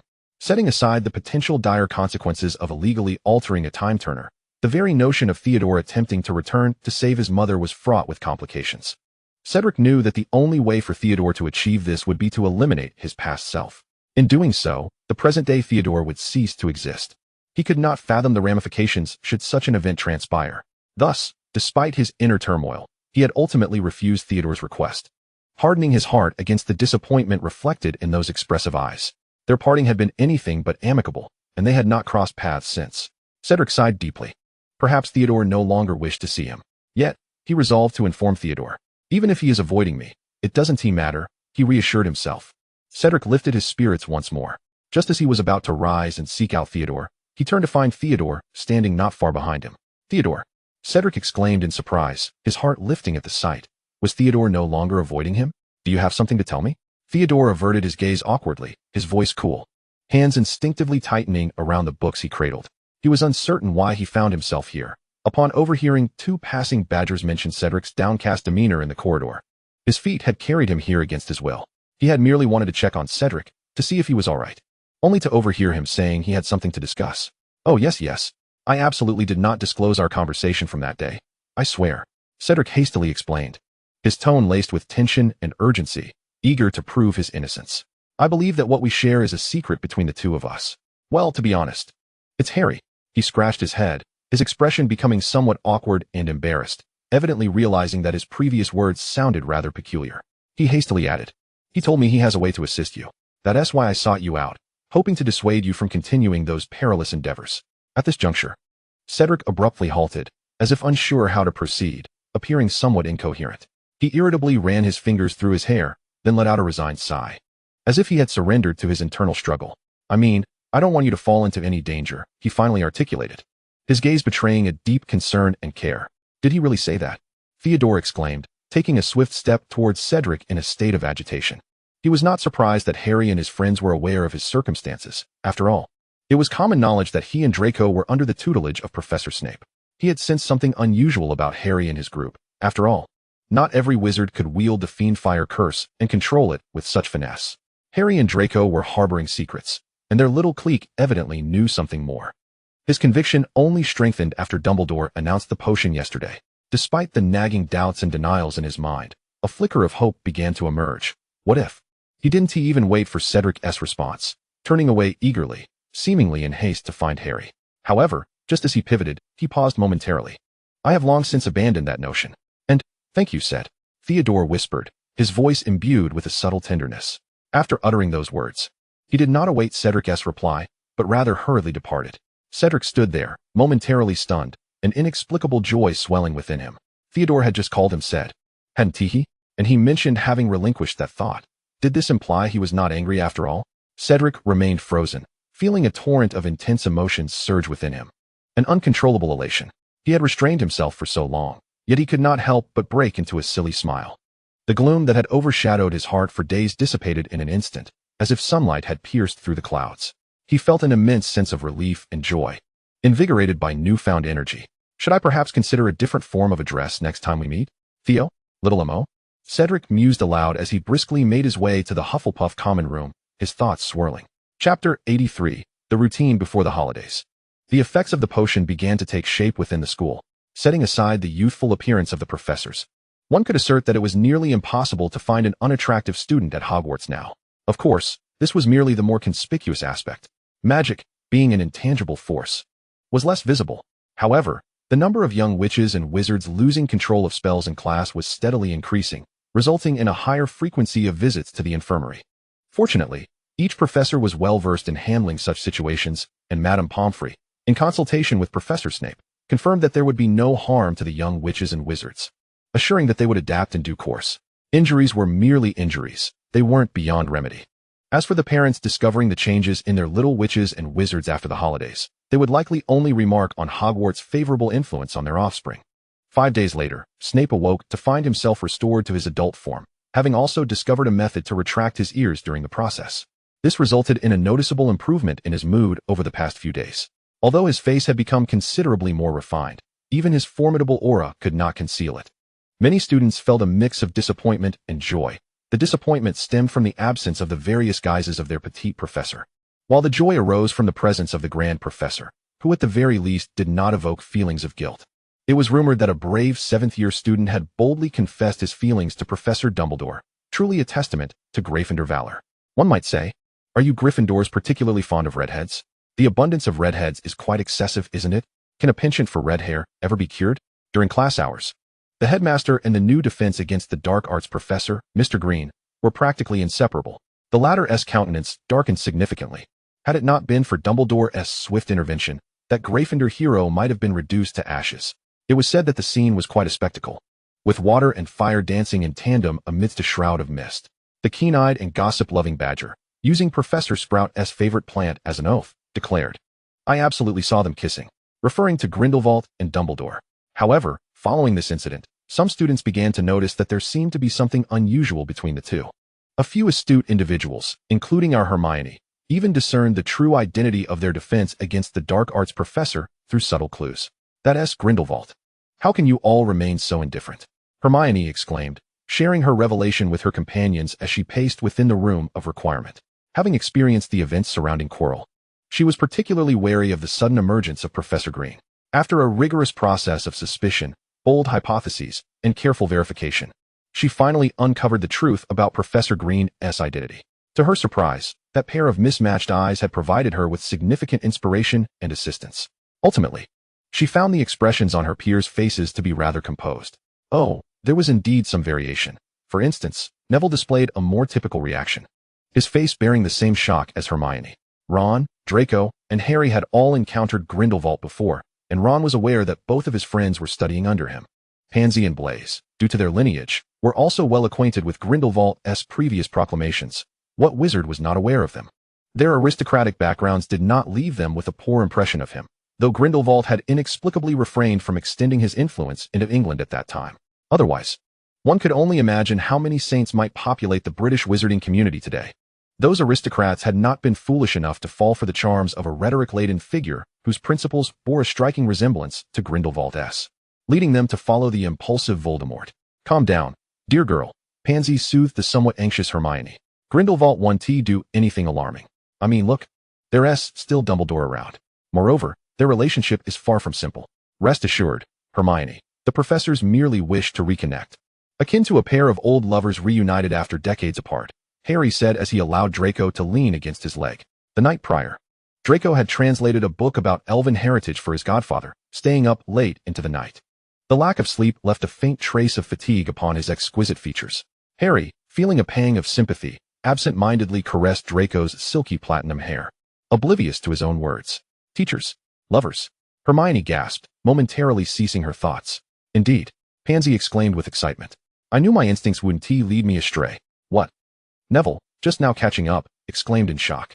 Blaise, although surprised, was adept at concealing his emotions. But why had so many others joined them? Aside from the 7 of them, the cheerful Weasley twins, Theodore, and Cedric were also present. Harry invited me, Theodore replied calmly. The gloom that once clouded his brow now lifted, as if he had finally attained what he desired, his expression radiating joy, devoid of the previously distant demeanor. Blaise wagered that it had something to do with Harry and Draco, while Ron, under Harry's tacit approval, shared the story of the postcards sent to the deceased with Blaise. This is not a secret to the Weasley family. Molly has always maintained correspondence with Lily. It hardly seems like a matter of great significance, Ron mused, somewhat oblivious after spending considerable time with Draco. I came with little Mo, said Cedric with an innocent smile. He was present when Harry inquired whether Theodore wished to join their little group. Thus it was only natural that he became a part of it as well. Is Blaise expressing disdain for us? George lamented. Oh dear, I am quite heartbroken, aren't I, Fred? Though I share your sorrow, I am George, not Fred. The twins continued their delightful banter, eliciting laughter from the others. However, everyone instinctively lowered their voices, for Draco was clearly on the verge of slumber. The existence of the postcards elicited little thought among them. What thoughts could they have? They had no particular individuals with whom to communicate, and they did not wish to disturb the hard-earned rest of the deceased. Rather than being shocked by the postcards, they were more astonished by the Christmas gift from Draco, a remarkably lifelike alchemical plush of a baby Australian dragon. It could fly, understood spoken words, and was delightfully soft, measuring half a meter in size. This heightened their anticipation for the upcoming trip to Dragon Island after the new year. Their conversation gradually shifted, and inspired by Ron's words, they began to fantasize about the appearance of Dragon Island. Harry, seizing the moment, extended an invitation to the unsuspecting Theodore and Cedric. Despite Theodore's attempts to appear mature, he was still a child. What child does not adore dragons? After a brief hesitation, he agreed with enthusiasm. Cedric, seeing Theodore's agreement, followed suit. Furthermore, his father had a fondness for such creatures, so he could inquire if he might take some photographs to share with his father later. The group, buoyed by their academic prowess and unburdened by assignments, engaged in fervent discussions within the room of requirement, traversing topics from Grindelwald to Dragon Island, and from Dragon Island to Dumbledore. Harry patiently answered all their queries, gently covering Draco's ears to ensure his peaceful slumber. Thus, when Draco stirred groggily awake, he heard Hermione asking about the meaning of Grindelwald's mark. It was commendable of them to keep their voices so low to avoid disturbing him. The Deathly Hallows. Draco replied drowsily as he sat up, instinctively answering, before Harry guided him back against himself to ease the discomfort of awakening. The Deathly Hallows from the tales of Beedle the Bard? He mused. Pansy's mother had suggested that Pansy gift Hermione a copy upon learning that Pansy was dating a muggle-born wizard. I always thought that was merely a fairy tale, Hermione remarked, her brow furrowing. Indeed, the wizarding world was quite extraordinary, and it seemed there was much she did not understand. No, she could not afford to become complacent. She must strive harder. But Hermione, haven't you seen one before? The invisibility cloak is one of them. Draco covered his mouth and stifled a yawn, a hint of tears glistening at the corners of his eyes. What? Hermione and the others exclaimed in unison. I thought it was the kind bought in shops. Neville explained.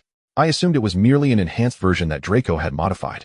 Ron, too, was taken aback, murmuring that he had no idea it was the legendary invisibility cloak. Modified? Such a precious item? Blaise interjected, never missing a word Ron uttered.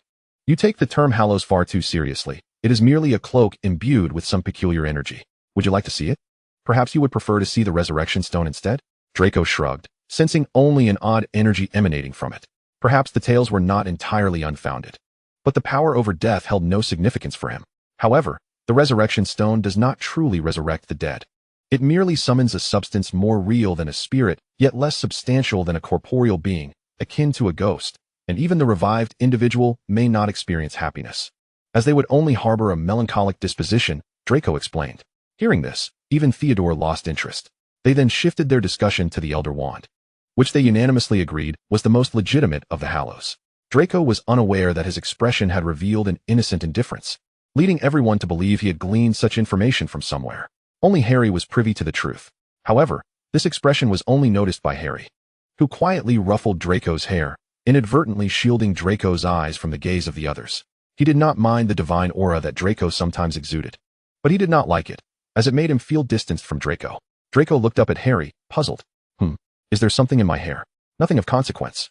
Indeed, it is best if you only see me, Harry smiled gently, his heart filled with contentment. Chapter 84, The Deathly Hallows. As the end of term approached, the young witches and wizards grew increasingly restless, yet they still faced one pressing issue before the holiday: examinations. Draco, Harry, Hermione, help Neville, for he is utterly lost regarding the potions exam, he pleaded, casting a desperate glance toward the academically adept trio, who had navigated their recent exams with ease. I cannot bear to imagine facing Professor Snape after failing potions. He will surely look at me with disdain, especially since he knows we have plans to visit Dragon Island. Surely, he will want to slay me with his glare repeatedly. Neville was acutely aware that while the professor might not remember every student, he would undoubtedly recall Neville, the friend of Draco and Harry, who had floundered in potions. Neville, given your proficiency in herbology, why do you struggle so with potions? Hermione questioned, perplexed. Poor Longbottom. Though you did not solicit my assistance, I shall begrudgingly lend you my notes. Pansy subtly expressed her dissatisfaction at being overlooked. My potion skills are commendable as well. Why not ask me? However, being the magnanimous person she was, Pansy decided to assist the only one among them whose potions grade failed to earn even an A. Thank you so much, Pansy, Neville exclaimed. It was not that he had intentionally disregarded Pansy and Blaise. Rather, the Slytherin students often exuded a faint air of aloofness, seeming not to relish involvement in matters of trouble, hence he did not vocalize his request. Pansy's notes are more comprehensible than mine. They should be of great help to you, Hermione kindly advised Neville, while Pansy haughtily huffed, raising her chin with pride. You can always come to me, Neville. Draco previously taught me how to handle Professor Snape's unexpected quizzes. Thanks to Draco, Hermione, and Harry's favorable standing with Madame Pants, Ron was able to munch on snacks without incurring her ire. Oh, I feel I too require Ron's tutoring, Blaise feigned disappointment. Pansy distanced herself from the pretentious fellow with a look of disdain. Blaise, your grades are quite good, are they not? Ron queried, puzzled. One person could manage tutoring, but two would be rather taxing, especially with the impending history of magic exam looming. Nonetheless, since it was Blaise, he could manage. Just kidding. Blaise interrupted Ron's train of thought lightly. You haven't reviewed either, have you? History of magic is a subject one can sleep through. He was teasing Ron, curious to observe his reaction, knowing full well Ron had not absorbed anything from the class. Blaise was quite pleased with Ron's response. Blaise, you are playing tricks on me, Ron whispered indignantly, bickering with Blaise. Draco casually cast a silencing charm, offering an innocent smile to Madame Pants as she glanced their way. Madame Pomfrey's stern countenance softened considerably as she nodded in acquiescence before turning her attention to other young witches and wizards. Neville, in a daze, addressed Hermione. Hermione, I think I'll stick with you and Pansy for our studies. He had anticipated this outcome all along. A prudent choice, Pansy remarked noncommittally. Harry and Draco had remained silent throughout, yet their companions proceeded to make decisions on their own accord. The two merely shrugged, perhaps acknowledging that teaching was not their forte. In this, they displayed a commendable degree of self-awareness. I've decided to ask the headmaster if I can borrow the Elder Wand, Draco announced after a moment of contemplation. At this declaration, even Nott, who had been engrossed in his drawings and oblivious to the outside world, turned his gaze toward them. What? Pansy thought she must have misheard. Even as a Malfoy and a student of that lineage, surely that's not impossible. Or is it? She mused thoughtfully. Do you wish to discover what transpires upon uniting the three Deathly Hallows? Harry was the first to grasp the implication. Hermione, who ought to have objected, after all, a wand is a wizardess companion, found herself intrigued. While they deliberated on how to procure the Hallows and what might ensue from their union, A silver phoenix materialized out of thin air, its beak intoning Dumbledore's voice, an intriguing proposal. I invite all of you to visit the headmaster's office. The password is Chocolate Frog. Draco glanced around and noticed a young shepherd depicted in a nearby portrait winking at him before vanishing. Upon reaching the headmaster's office, everyone except Draco and Harry felt somewhat embarrassed. Conspiring behind one's back was one matter, but having the person in question become aware was quite another. Chocolate Frog. Draco calmly uttered to the stone statue guarding the door, which promptly swung open, allowing them to enter one by one. Dumbledore had long since prepared warm beverages and unfamiliar desserts, which Hermione found vaguely familiar, resembling a signature French delicacy from a certain restaurant, known as canely, if memory served. Following Hermione's gaze, Dumbledore smiled knowingly. Please, have a seat, everyone. He slid the desserts toward each individual. These are Muggle sweets brought to me by Gale from France. I find them quite to my taste. May I recommend the pistachio flavor? It boasts a remarkably rich aroma. He winked playfully. One must concede. Muggles exhibit culinary creativity that often eludes us, except, of course, when gazing at the stars. Hermione was astonished. You've even sampled that? Draco, overhearing, blushed slightly. Draco, I've heard whispers of your little plan. Quite fascinating, isn't it? Dumbledore addressed him with a gentle countenance that harmonized oddly well with his youthful visage. However, since this is uncharted territory, and to prevent any clandestine experiments, it would be best conducted here in the headmaster's office. Originally, Dumbledore and Grindelwald had been enjoying a serene afternoon tea when a portrait from the library rushed in to inform them of Draco and his companions' intent to gather the Deathly Hallows to observe what might occur. The news startled Dumbledore so much that he nearly lost grip of the Elder Wand. Grindelwald, on the other hand, was intrigued, yet none could predict the outcome. While the children's curiosity deserved satisfaction, their safety had to be ensured. Consequently, Grindelwald was dispatched to summon reinforcements. Is it just you alone? I mean, isn't Mr. Grindelwald present?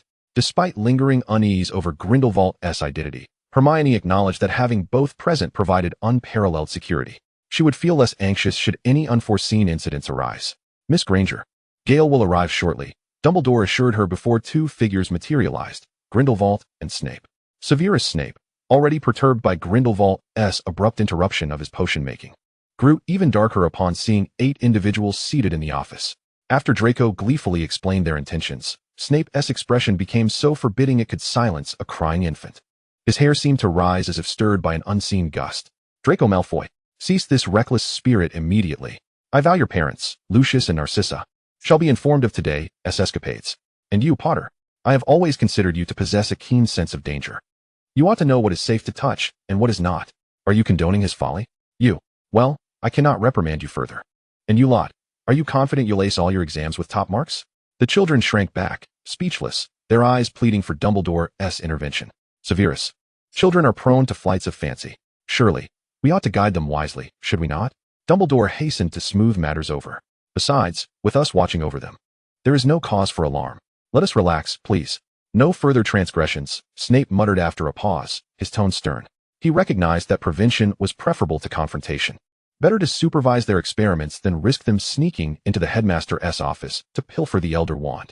As far as he knew, Draco possessed a plethora of such magical artifacts. Save for a time-turner, his collection rivaled that of a certain blue robotic character from an animated series.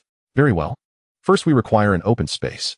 With a wave of his hand, Dumbledore expanded the office's dimensions immensely, concealing the portraits behind enchantments. He placed the Elder Wand upon the table and beckoned the children forward. Come here, children. Draco, the other 2 Hallows should be with you, correct? Draco obediently handed over the resurrection stone and the invisibility cloak to Dumbledore, a sly smile of anticipation barely concealed.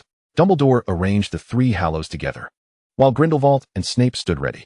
As the artifacts united, a faint silver radiance enveloped them, the shimmering light exuding a subtle, yet palpable aura of authority. Yet, a minute passed with no further development. 5 minutes.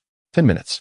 Just as everyone began to relax their vigilance, a golden glow emerged slowly from the center of the Hallows, faintly outlining the shape of a door. Notification, Deathly Hallows energy retrieved. Received a gift from the world, Gate of Temporal and Spatial Passage. Chapter 85, The Gate of Temporal and Spatial Passage. Well, this is splendid. We've truly become like that blue robotic character now, Snape thought wryly, his mind wandering at an inopportune moment. Though momentarily distracted, he noticed 3 individuals whose expressions had shifted unsettlingly. Apparently, The voice had not been heard solely by Harry and his friends. Pansy, Blaise, and Theodore had also perceived it. A gift from the world? The trio pondered the phrase with astonishment. Noting Harry and his companion's visible delight, though less shocked, they suddenly found certain perplexing mysteries resolved. The Hogwarts Express, the troll, Quirrell, the badge, the potion. Does this mean Harry and the others could hear it all along? Though many questions remained, Blaise and company resolved to observe quietly, confident in their Slytherin rationality. Suddenly, the golden light exploded, revealing a door, or rather, a swirling vortex the size of a silver and black portal, before them. Gate of temporal and spatial passage. A gift from the world bestowed upon Draco Malfoy, bound to him exclusively. Current capacity, 2 persons. Capable of acquiring consciousness gifts from other worlds to upgrade number of passengers. The system's cold voice stirred a fervor within Ron's heart, his eyes instantly alight with excitement. Current accessible world, Jujutsu Kaisen. Time ratio, 1:10. Jujutsu Kaisen. Several companions who had watched the disc Draco brought to the room of requirement after night excursions grew excited. Could it indeed be the Jujutsu Kaisen they had imagined? Theodore was also invited to view some of it, and found the characters rather appealing. However, his rationality led him to note that there were only 2 slots available, and he was acutely aware that it was improbable for him to be chosen. Yet, it seemed that the number of participants might change in the future, leaving a glimmer of hope that he too could join. It would be even better if Cedric could accompany them.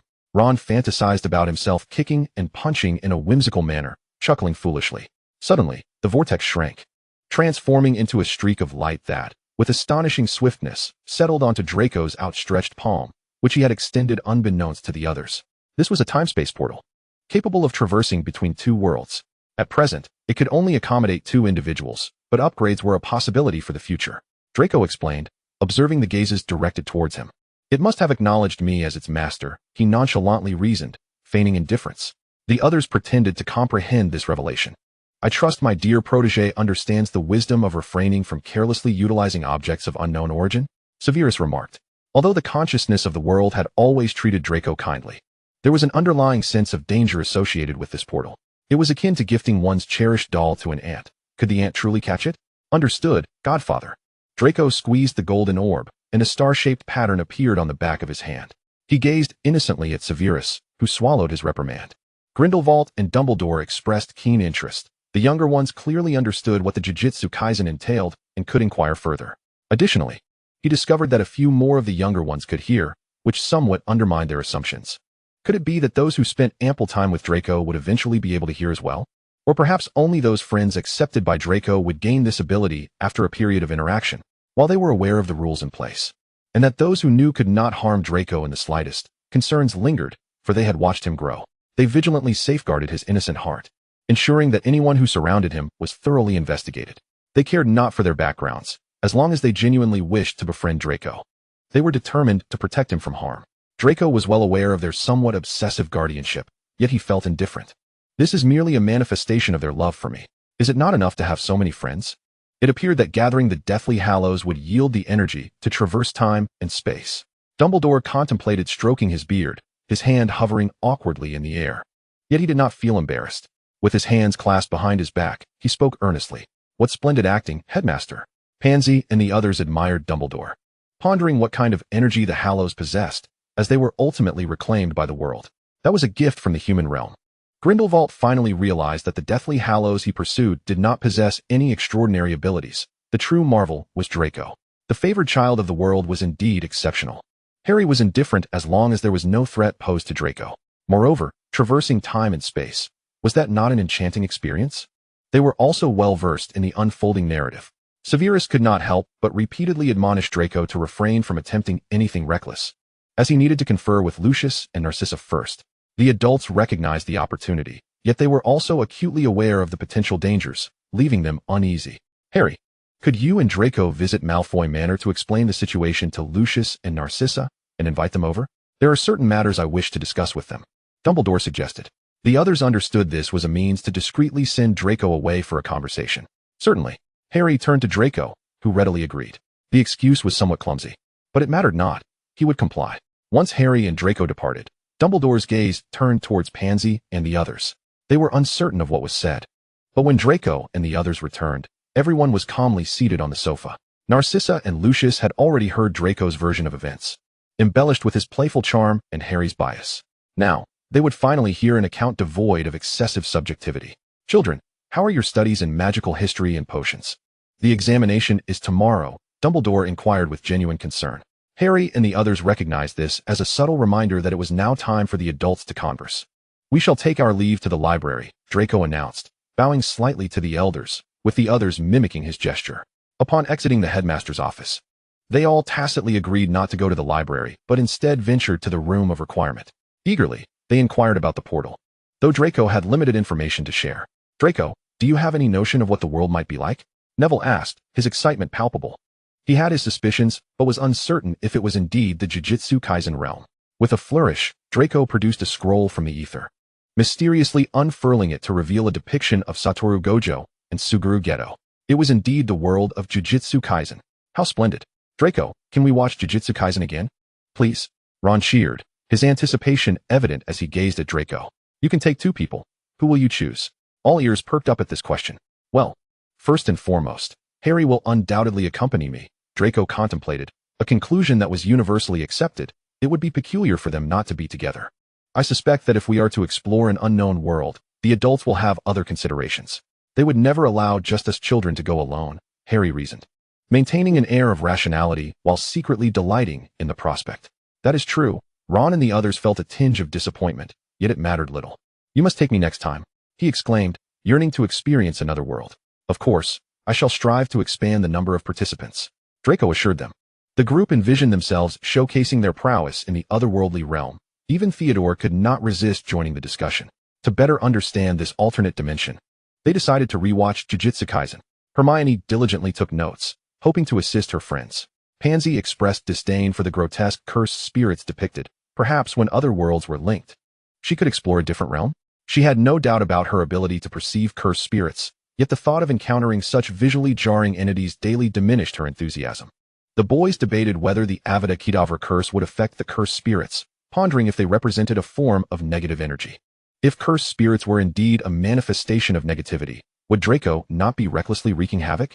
After all, they were aware that Draco's magical affinity was of the light, a fact they had learned through Harry's explanations after consuming potions, and now they too were striving to awaken their magical powers.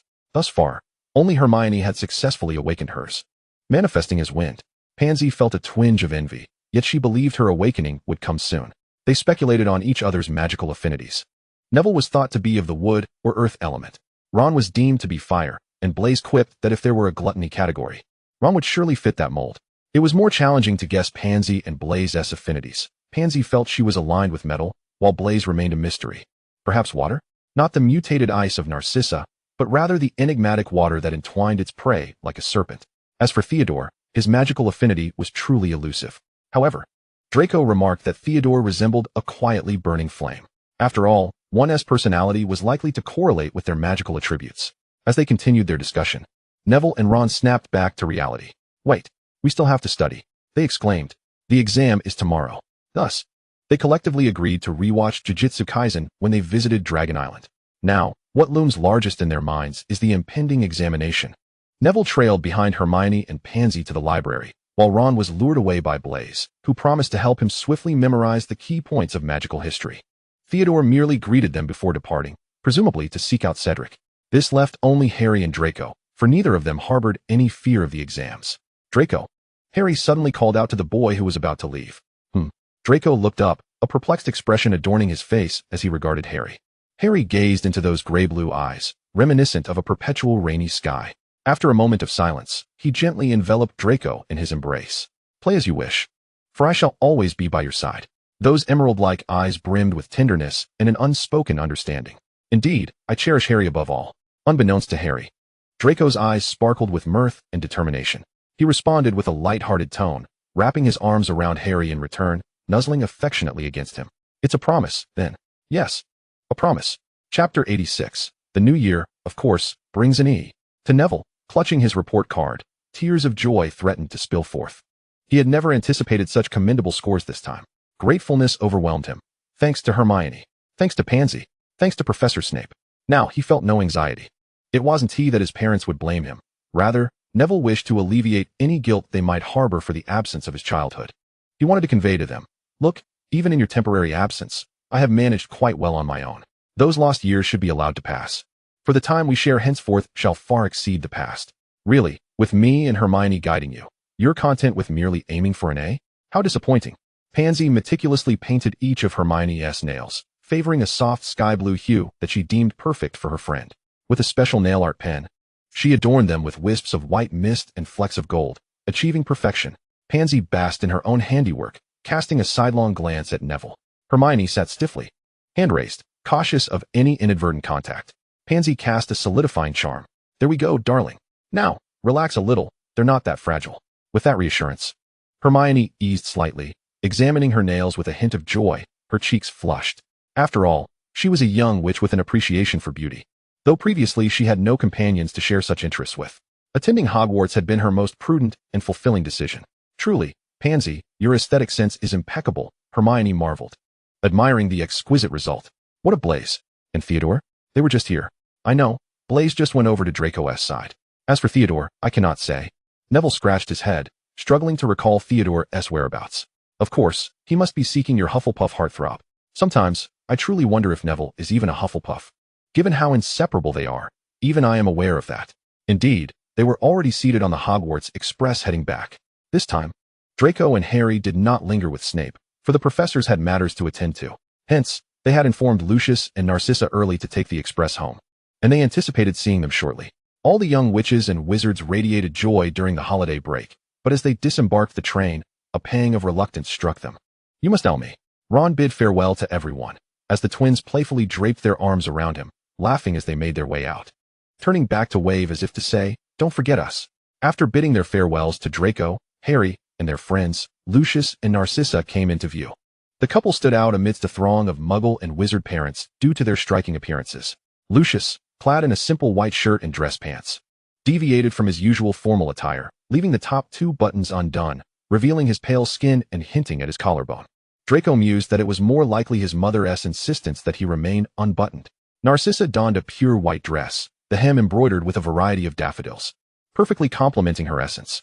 She exuded a lively charm, a departure from her usual poised demeanor. Draco, Harry, come here, Narcissa beckoned gently. Draco's gaze faltered for a moment. Then he composed himself, walking briskly alongside Harry towards Lucius and Narcissa, exchanging a kiss on the cheek.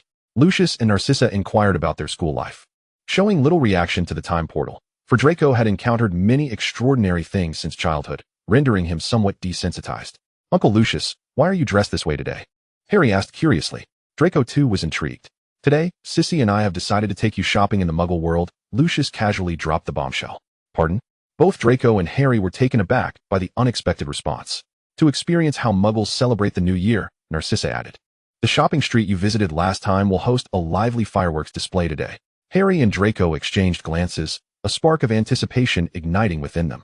Yet, they felt a twinge of regret at the thought of Ron and the others not being able to join them. Lucius and Narcissa shared a knowing smile, leading the 2 boys out of platform 9 3/4. In an instant, the clamor of the crowd enveloped Harry and his companions. King's Cross Station buzzed with activity, thrumming with people bearing bags of all sizes, some embracing family, others kissing lovers, while children laughed, spreading joy all around.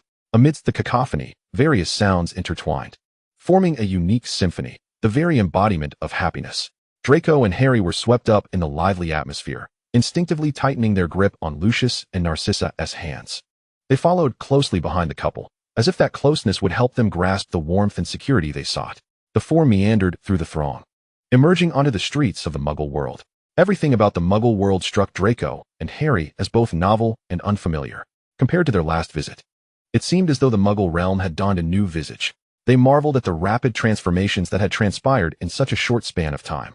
With sparkling eyes filled with excitement, they gazed around, taking in the towering buildings, the incessant flow of vehicles, and the myriad of individuals that painted a bustling and vibrant tableau.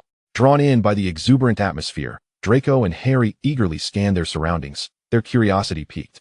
Their gaze flitted to the small shops lining the streets, brimming with an array of enticing goods. They were captivated by the vehicles traversing the roads, and marveled at the diverse clothing worn by pedestrians, so distinct from their Hogwarts robes. As time advanced, dusk gradually enveloped the city. The lights flickered to life, adorning the streets in a dreamlike beauty. Draco and Harry gazed skyward, entranced by the twinkling lights, their hearts swelling with an indescribable emotion. They felt the allure of the Muggle world, understanding that this realm encompassed more than mere magic. Following Lucius and Narcissa, Draco and Harry strolled through the streets of London. They entered a restaurant, savoring delectable dishes, visited a museum to delve into the history and culture of Muggles, and explored a park, relishing the tranquility and beauty of nature. Along the way, laughter and joy filled the air as they relished this delightful time together.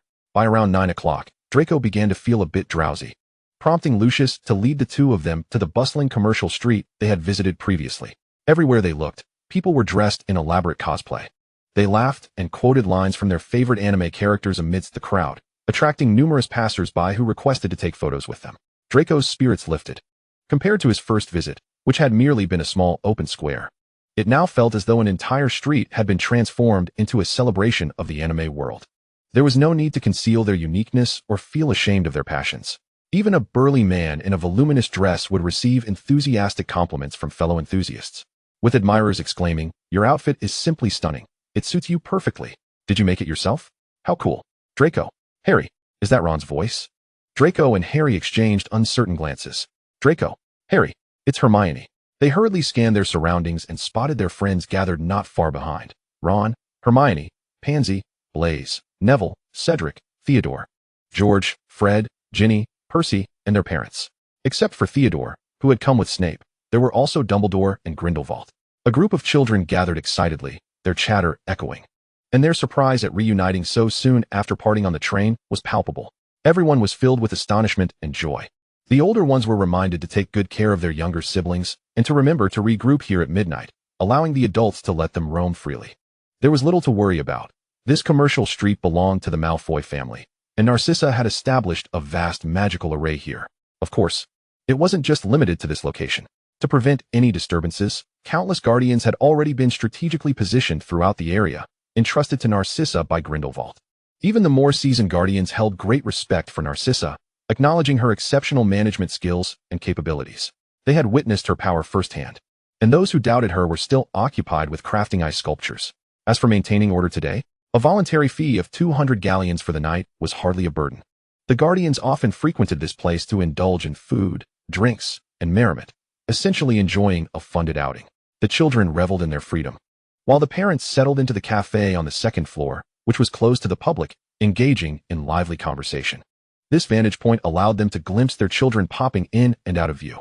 Everyone had gathered here for the sake of the children, and even the Granger couple, who initially felt somewhat out of place as Muggle families, found themselves enjoying the company, thanks to Narcissa and Molly's efforts. Chapter 87. To watch the fireworks, we are immensely grateful for your invitation. To be honest, we've only seen owls during Hermione's enrollment and at Christmas. I was quite surprised when an owl knocked on our door, Mrs. Granger remarked humorously. She had come to understand the wizarding world and had expected them to look down on Muggles, yet here was the noble Mrs.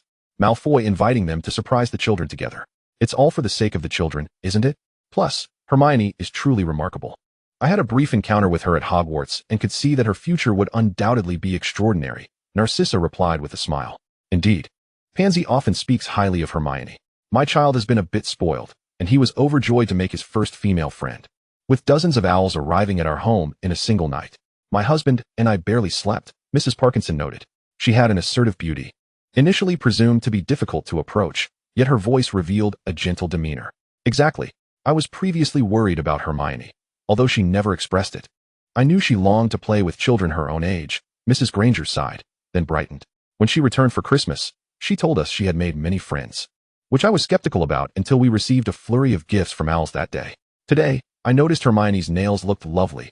Pansy must have helped her with them, right? Girls certainly have a way of transforming. When Hermione came home that day, I hardly recognized her. She looked stunning. Mrs. Granger exclaimed. Where's the need for such flattery? Pansy laughed, her head almost tilting skyward. Hermione is wonderful. She excels in her studies and is so sensible. I'm sure she has never caused you any headaches. You might be mistaken about that, I assure you, came the reply from another corner, where Mrs. Zabanai was happily conversing with Molly. Occasionally, her son's moments of solitude tugged at her heart, leaving her unsure how to console him. However, since Blaise had started school, his smiles had become more genuine, and he would awkwardly express concern for her in letters. She keenly noticed these changes and deduced the frequent mention of a particular name. Ron Weasley, a lively, cheerful, food-loving, endearingly naive little boy. Although her son might not yet recognize the signs, as a mother, she understood him far too well. If Blaise was fond of him, she would do everything in her power to support that friendship, just as she had in the past. Molly adored Blaise. He was polite and utterly endearing. Observing the delicate Mrs. Zabinai, Molly's gaze filled with compassion as her thoughts wandered. Meanwhile, Grindelwald and Dumbledore were engrossed in their own affectionate banter, comfortably ignored by the parents who were already aware of their relationship.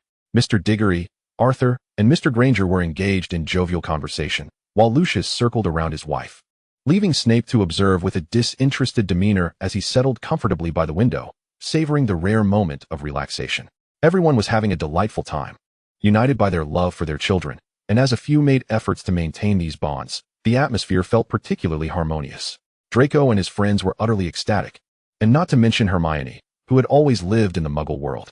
The little wizards who had never ventured beyond the wizarding realm were completely captivated by the vibrance of the Muggle world. They eagerly weaved through the throngs of people, capturing still photos with their beloved characters, and, with a few coaxing words, purchasing trinkets devoid of any magic. When the guardians discreetly escorted each child back, they were laden with bags, their cheeks flushed with happiness. Parents wiped their brows, while others accepted items from their children. The kids joyfully sat beside their parents, sharing tales of their adventures. Theodore found himself seated next to Mr. Diggory, who was gentle, cheerful, and attentive.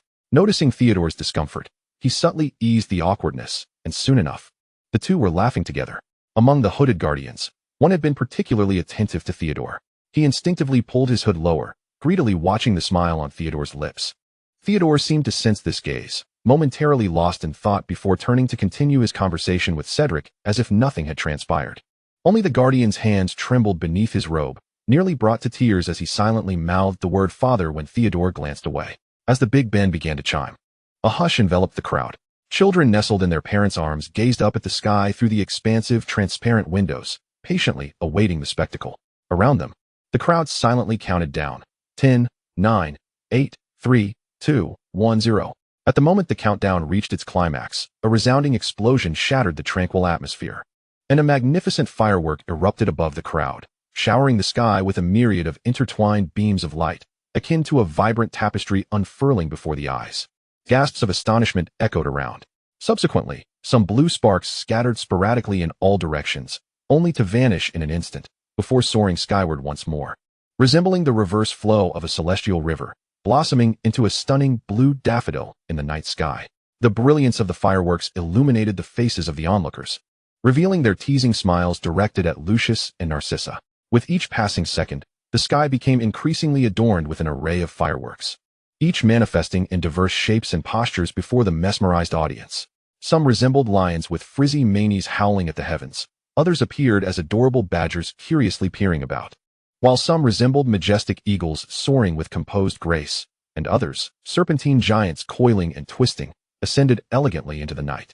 The entire sky transformed into a breathtaking canvas, enchanting all who beheld it, rendering them entranced and reluctant to depart. Perhaps the Muggles were oblivious to Hogwarts, but any wizard in the vicinity would surely recognize these four symbols. Everyone was profoundly captivated by the exquisite spectacle, lingering in admiration of the grand gesture from the proprietor of this commercial street. Each firework burst forth in a riot of colors, illuminating the previously pitch-black night sky with a kaleidoscope of hues, akin to a poetically vibrant painting, while the thunderous booms resonated with a soul-stirring power. The brilliance of the fireworks illuminated every corner, saturating the street with an atmosphere of joy and tranquility. People streamed out of their homes, flocking to the streets and alleyways to collectively witness this magnificent display. The radiant lights of the commercial street intertwined with the fireworks, akin to a constellation of bright stars embellishing the night sky, creating a picturesque scene. These lights and fireworks harmoniously reflected one another, bursting forth like silver flowers on fire, mirroring the beauty of the stars above, both mysterious and romantic. Fireworks soared towards the stars, where wishes came true. Once the final firework descended, a new wave of revelry commenced. At Narcissa's behest, even the saints joined in the festivities. Grindelwald had long since whisked Dumbledore away to an unknown destination. The children, weary from the spectacle, succumbed to slumber shortly after the fireworks concluded. Narcissa suggested that the parents indulge in some merriment, pointing out that the third floor of the cafe offered ample space for the children to nap, assuring them that they could return home later once the fun was over. If anyone hesitated to awaken their sleeping children, it was no concern. She could arrange for the saints or house elves to assist in their return. The parents readily agreed, and after settling the children, they joined in the revelry. It was unclear what time they returned home, but when Draco awoke to the rhythm of his biological clock, the entire Malfoy manor lay in serene silence. He took the breakfast prepared by the house elves and seated himself by the window. Outside, the world was cloaked in a blanket of white, while indoors, it felt as warm as spring. After finishing his meal, he cradled a steaming cup of milk tea. Gazing at the snowflakes drifting down from the sky, he curled up quietly, lost in thought. Feeling as though he hadn't experienced such tranquility in ages, a sensation of solitude enveloped him. Draco allowed his thoughts to drift, his expression devoid of emotion. Resembling a finely crafted puppet, betraying no signs of anger, he appeared like a placid sea, as if nothing could stir or ripple within him. At least that was the impression Harry had as he stood on the staircase, observing him. However, Harry did not descend immediately. Instead, he returned to his room to fetch a small blanket. Carefully placing the cup down, he draped a soft layer of warmth around Draco, who suddenly broke into a smile, as if a glimmer of light had ignited in his eyes. Sensing the presence behind him, Draco shifted slightly, nestling into a warm embrace, and let out a contented sigh. Harry was always warm, while Draco felt perpetually cold, unable to warm himself no matter the circumstances. Frustrated, he extended a hand to examine it closely, pale, slender, with the tips faintly tinged in pink. Indeed, hands befitting a prince sculpted from ice and snow. Harry took Draco's hand in his own, warmth radiating through their connection. "It's all right, I'm here. You won't feel cold," he assured Draco, wrapping his arms around him from behind, noting how chilly he felt. Even with the warmth charm in the room, they remained silent, simply gazing out together. The continuous warmth emanating from Harry, along with the strong, rhythmic beating of his heart, lulled Draco, who had only briefly slumbered, into a drowsy state. How strange it was, despite the absence of sound, it felt anything but quiet. Just as Draco was on the verge of drifting off, a thought struck him. Perhaps it was Harry's heartbeat that was too loud. Chapter 88. The Journey to Dragon Island. When Narcissa descended, she found the two young ones nestled together, soundly asleep. She tiptoed over to tuck the fallen blanket around them before quietly exiting the living room.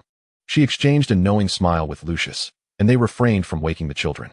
They made their way to the dining room, where they enjoyed breakfast, or rather, lunch, while softly discussing which New Year's gatherings to attend and which to forego. Snape had been immersed in potion experiments until late the previous night. Harry, who had skipped breakfast, was the first to awaken, and with a slight movement, Draco roused as well. Harry carefully wrapped the blanket around Draco, aware that one tends to feel a chill upon waking. Narcissa, having heard their stirrings, brought 2 steaming cups of hot cocoa and placed them in their hands. Then fetched another blanket to envelop Harry as well.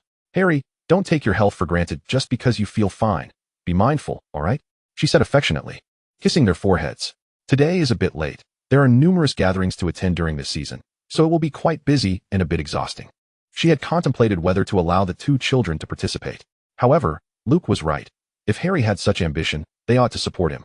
Draco was often surrounded by whispers and rumors. It was time for him to present himself more prominently during the social season. "No problem, Aunt Narcissa," Harry replied, unafraid of the labor ahead. He found a thrill in competition, a sentiment he had read in a novel that resonated with him. He desired to grasp power, fully aware that the path would not only be lined with applause and flowers, but also fraught with thorns concealed beneath the blossoms. Early adaptation would spare him from unnecessary detours. Those he met now might one day become pivotal pieces on his chessboard. Draco nodded vacantly, evidently still in a state of sluggish awakening. He remained unaware that this new year would see him spinning like a top, incessantly busy. Those tedious gatherings greatly dulled Draco's spirits, yet he had promised his mother. Thus, on the final week of the holiday, when everyone convened for the trip to Dragon Island, the sight that greeted them was a somewhat wilted Draco, accompanied by a concerned Harry, the Malfoy couple, and Snape. Snape empathized with Draco, as a master of potions. He too had to attend his share of gatherings. "Merlin's socks. I cannot fathom what there is to discuss at such long, odoriferous events that resemble an old lady's foot binding," he mused. Several families gathered on the second floor of the cafe from their last visit. Since the parents were equally curious, or rather, concerned, about their children, they hesitated before ultimately agreeing to accompany the Malfoy couple upon their warm invitation. Ned and his parents appeared somewhat reserved.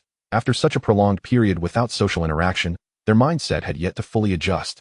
Despite the tentative friendship forged a few days prior, Molly discerned their unease and kindly initiated conversation with the Lumbaton couple, alleviating their tension. Besides Bill's hasty return to France, the entire Weasley family, including Charlie, was present. Draco and Harry were unsurprised by Charlie's attendance, given his profound fascination with dragons, bordering on the whimsical notion of marrying one. Whenever the prospect of visiting Dragon Island arose, Charlie would make every effort to return from Romania, even requesting leave. The Granger and Parkinson families had been engaging frequently throughout the holiday, sharing intimate conversations. Pansy and Hermione, inseparable companions, greeted each other with delighted embraces and exchanged amusing anecdotes. Madame Zabanai, accompanied by Blaise, sat adjacent to the Weasley household, notably without the boyfriend recently featured in the newspapers, a relationship that had since dissolved. It was laughable, really. A mere diversion, yet he dared covet what was not his. Cedric and Theodore conversed amiably, while Mr. Diggory exchanged pleasantries with a cloaked figure disguised in a black robe, Cantankerous Claus in disguise. Theodore had not returned home for Christmas, and on that day, when Cantankerous Claus posed as a saint to protect Theodore, the latter recognized him. Father and son finally reconciled during this winter break. Overcome with emotion by a certain postcard, Cantankerous Claus confessed to Theodore his clandestine pact with Snape Lucius, acting as a double agent relaying information after Voldemort's resurrection. After studying the Horcruxes, Dumbledore and his associates concluded that the optimal method to eliminate Voldemort, who still possessed the elusive Horcrux Nagini, was to lure him out and strike once he had fully revived. Otherwise, he might linger for centuries, covertly splitting Horcruxes in hidden corners, rendering them impossible to locate, especially since Horcruxes do not perish naturally. Their analysis of the main soul lodged behind Quirrell's brain suggested it was unaware of the destruction of the Horcruxes. However, they remained uncertain whether annihilating the main soul would transfer its memories to the fragments. They deliberately feigned ignorance before the main soul, leading it to believe they had inadvertently discovered the Horcruxes but lacked clues. They also made it seem as though the potion's effects were merely cosmetic. Additionally, they pretended that Dumbledore had found the Resurrection Stone ring. Though cursed, and despite Snape's efforts to suppress and mitigate its effects, Dumbledore's power had diminished considerably. Behind the scenes, orchestrator and playwright Narcissa remarked that the calm demeanor of the main soul betrayed its brewing mischief. The only remaining task was inadvertently releasing Voldemort. The dilemma was how to do so plausibly without arousing suspicion. For the moment, Dumbledore and his circle refrained from dwelling on these concerns, prioritizing their time with the children. Accompanied by a nervous yet excited Hagrid, Dumbledore and Grindelwald arrived at the cafe. Preparations were nearly complete. Hagrid shyly greeted the parents, rarely lifting his gaze, conscious of the prejudice many wizards held against half-giants. "Hagrid, come over. We're about to see Norbert." Draco beckoned enthusiastically. Indeed, Norbert had grown remarkably fast. One day, Hagrid timidly approached Draco, hoping to place Norbert on Dragon Island so he could visit occasionally. Draco readily agreed. He bore no ill will toward Hagrid, having found him sincere, possessing a pure heart and a deep love for magical creatures. Hagrid cautiously surveyed the unfamiliar parents, all of whom smiled warmly, except Grindelwald, who harbored disdain for the half-giant, reminiscent of his aversion to a certain Hufflepuff. "Humph, Dumbledore does favor such earnest youngsters." Dumbledore sighed, observing Grindelwald's discomfort. Due to the sizable gathering, no one used their door keys. Once everyone assembled, Narcissa revealed a subtle demonstration of her power, trusting those present and unbothered by exposing her abilities. After all, her role as Saint Leader would inevitably be unveiled. She chose to acquaint these trusted individuals with some of her strength. When a staff nearly a person tall and an enormous magic circle appeared, everyone understood why the curtains had been drawn tightly during the day. Astonishment rendered them speechless. Even the seasoned saints gazed with fervent reverence at such might. Only after Narcissa and her companions vanished did the saints revert to their usual disguises, cheerfully resuming their roles as cafe staff. In the blink of an eye, the group found themselves on a strange island, feeling no discomfort. Before they could marvel, their eyes were drawn skyward to dragons soaring overhead, some familiar, others unheard of, majestic and resplendent. Even the knowledgeable Dumbledore and Grindelwald could not identify these magnificent beasts. Lucius and Narcissa guided the party to a colossal tree, requiring dozens of people to encircle it. This tree, the largest on the island, could be described as a natural canopy, obstructing the path. Amid puzzled gazes, Lucius rhythmically tapped the trunk. Draco, representing Draco's constellation, Draco the dragon. To everyone's amazement, the previously seamless bark slowly split open, forming a passage wide enough for two to traverse. Lucius explained that tapping according to the constellation's name would reveal the entrance.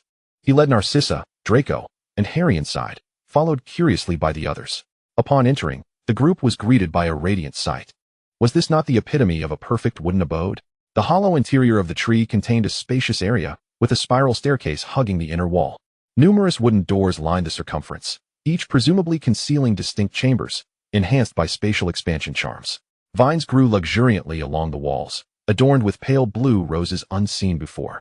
Playful crescent moon-shaped cushions rested on plush seats, and stump-like tables bore steaming tea, cocoa, and milk. The scene resembled a fairy tale. "This is the living room," Lucius explained. "The door to the left leads to the kitchen and dining area. The right door opens to the entertainment room." He gestured toward the staircase. "The second and third floors contain bedrooms. You may deposit your luggage there. When you enter, your name will appear on the door, indicating occupancy." He paused, suddenly recalling something. "There are several garments hanging in the wardrobes. When visiting the dragons, it is advisable to wear these. They prevent the dragons from perceiving you as an intruder." Casting a glance at a hesitant Hagrid, he added casually, "The clothes adjust their size automatically." Everyone pretended not to hear the audible sigh of relief from Hagrid. The mention of dragons stirred excitement, and the group eagerly ascended the stairs to change, eager to meet the magnificent creatures. Chapter 89, The Dragon Island Excursion. Part 2. After donning their attire and emerging in high spirits, Lucius assumed the role of guide. Given that most were first-time visitors, there's no need to worry. Even if you become separated, wearing these clothes will protect you from attacks by plants and animals, he assured the anxious Granger couple. They gradually calmed, realizing that while wizards themselves were extraordinary, dragons were an entirely different marvel. Dragon Island, a name that evokes visions of a plethora of dragons dwelling upon its terrain. Should one lose their way amidst the splendor, there is no cause for concern. A mere call of Dora will summon a house elf to whisk you away in an instant. Lucius called out, and in a flash, a house elf materialized, bowing respectfully. He led the group onward, surrounded by lush vegetation, as sunlight filtered through the towering trees, casting intricate patterns upon the ground, while a myriad of splendid, unfamiliar plants flourished exuberantly. Ron, somewhat familiar with the path, quietly elucidated to Blaze some of the flora he recognized, piquing the curiosity of those around him. "This is a dreamspore," he remarked, pointing to a plant resembling a yellow lily. "Do not touch it. Upon contact, it releases a yellow mist that ensnares one in delightful dreams. However, it is harmless. One awakens after a short while." He then gestured toward a sticky fruit. "This is a sticky fruit. Its juice is quite palatable, but beware. If touched, it adheres to your hand and is a challenge to remove." He cast a wary glance at the fist-sized green fruits nestled in the bushes. "It only sticks upon skin contact, so gloves will suffice." Recalling a previous encounter with the twins, when he unwittingly accepted one that adhered to his mouth, he felt a shiver of embarrassment. Thankfully, Draco had discovered his plight and applied juice to the sticky area to release him. Pansy regarded him curiously. "Surely, these are not all your personal experiences?" "Who said that?" Ron retorted, casting a cautious glance at his brothers, relieved they seemed oblivious to his predicament. "I'm not that foolish." This prompted even Neville, who was keenly studying the plants, to glance at him with a knowing smile. Ron feigned ignorance to their teasing expressions and hastily redirected the conversation to the peculiar flora. "We have reached the exit," Lucius announced. In truth, the path was not long. Merely a 5-minute stroll, but the fascination with the unfamiliar plants had extended their journey. Emerging from the dense forest, they were greeted by a vast expanse of prairie, stretching infinitely toward the horizon, seemingly merging with the sky. This serene and beautiful landscape instilled a sense of tranquility and elation. Not far off, a group of resplendent white dragons frolicked, their lithe forms shimmering in the sunlight, reminiscent of clouds drifting through the sky. These white dragons, whether reclining or playfully engaging with one another, reveled in the freedom and peace that this prairie afforded them. Occasionally, a few Australian puffskeins joined in their merriment, indicating their amiable nature, devoid of territorial instincts. At the edge of the prairie lay a grand lake, its crystal-clear waters reflecting the azure sky and surrounding mountains. From time to time, creatures resembling dragons leaped from the lake's surface, only to plunge back in, sending ripples cascading outward. They bore a closer resemblance to serpents, yet possessed elegant, gradient blue tails and feather-like wings. In the distance loomed a majestic and formidable peak, its summit shrouded in mist, creating an enchanting, ethereal spectacle. Swarms of dragons of various hues, black, red, green, and purple, darted through the mountains, their movements as swift as lightning, captivating all who beheld them. Among them were the common Welsh green, Hebridean black, Australian puffskein, Romanian longhorn, Swedish shortsnout, Peruvian vipertooth, Norwegian ridgeback, Ukrainian ironbelly, Hungarian horntail, Portuguese longsnout, and Catalonian fireball. The sight left everyone in awe, while Hermione diligently attempted to merge her prior knowledge with the reality before her. As for the dragons that were unfamiliar to them, No one dared to inquire too deeply into their secrets, recognizing that such knowledge was likely a privilege reserved for Lucius and Draco. Indeed, it was due to Draco that they were here. The system's lottery had granted them the illustrious Bright Saint Dragon and the Stealth Water Dragon. Coincidentally, Lucius had acquired this island after Draco gifted him the Australian Puffskein. Ian had directly released the dragons here, and Lucius had been on the verge of striking when they appeared out of thin air. You must admit, the world as consciousness is rather considerate, Lucius mused. To ensure Draco and his companions' joy, he had spared no expense in cultivating this paradise and had invested heavily in acquiring diverse dragon species, each finding their preferred habitat here. There was no need to worry about discord among them, for as long as the bright dragon was present, harmony reigned. Their garments were fashioned from the shed scales of these magnificent beasts. Everything in this realm vibrated with life and vigor. Every vista was breathtaking and awe-inspiring. The prairie, the dragons, the lake, and the peaks melded into a magnificent tapestry. In the distance, a dragon seemed to sense something and soared swiftly toward them. As it approached, they discerned it was a striking Norwegian ridgeback. Hagrid suddenly erupted with excitement, waving vigorously. It's Norbert. He must have recognized his mother. Oh, Norbert, Mother is here. The emotional giant could not contain his tears of joy. He was nearly knocked off his feet by Norbert, who was now as tall as two Hagrids, landing gracefully before him.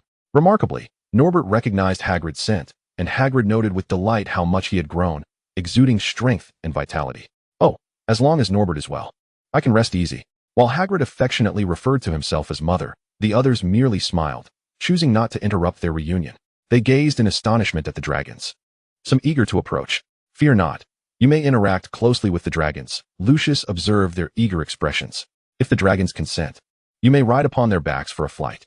They may even take you back to their lairs to share their treasures. Lucius glanced at Draco, who nodded, calling out in a normal tone, "Ally." Amidst the snowy white dragons, a smaller yet more exquisite creature took flight, elegantly landing before Draco without stirring a speck of dust. Although smaller than its kin, it measured a solid 30 feet. Upon closer inspection, Draco noted its golden eyes, a stark contrast to the blue of the other white dragons. The initial tension dissipated as he beheld the beauty of this dragon named Ally, enveloped in a delicate golden mist. Its pristine white scale sparkled, and when sunlight touched its form, an ethereal halo of mysterious golden runes floated gently around its head. With gentle reverence, it lowered its head to Draco. He cast a levitation charm beneath him and gracefully alighted upon the dragon's back. Ally turned slightly, allowing Draco to be clearly seen atop it. He waved to Harry, who, through years of camaraderie, understood without words and joined Draco on the dragon's back. With a wave to their companions, Ally took flight, soaring through the skies with Draco and Harry. Their friends watched in awe, their eyes wide with longing as they turned to Lucius. Lucius smiled warmly. "Go ahead. It's perfectly safe. Your garments will be enchanted with warming and protective charms during the flight, for the winds can be quite brisk at such heights." Yay! Children scattered in groups of 3 or 5, dashing ahead, while their parents exchanged apologetic nods with Lucius before briskly following after. Yet, the lightness in their footsteps betrayed their own eager anticipation. Lucius and Narcissa watched this heartwarming tableau with gentle smiles. Severus Snape's interest in dragons was confined to their medicinal properties, yet each visit found him increasingly captivated by the flora of the little forest, where he conducted his botanical studies.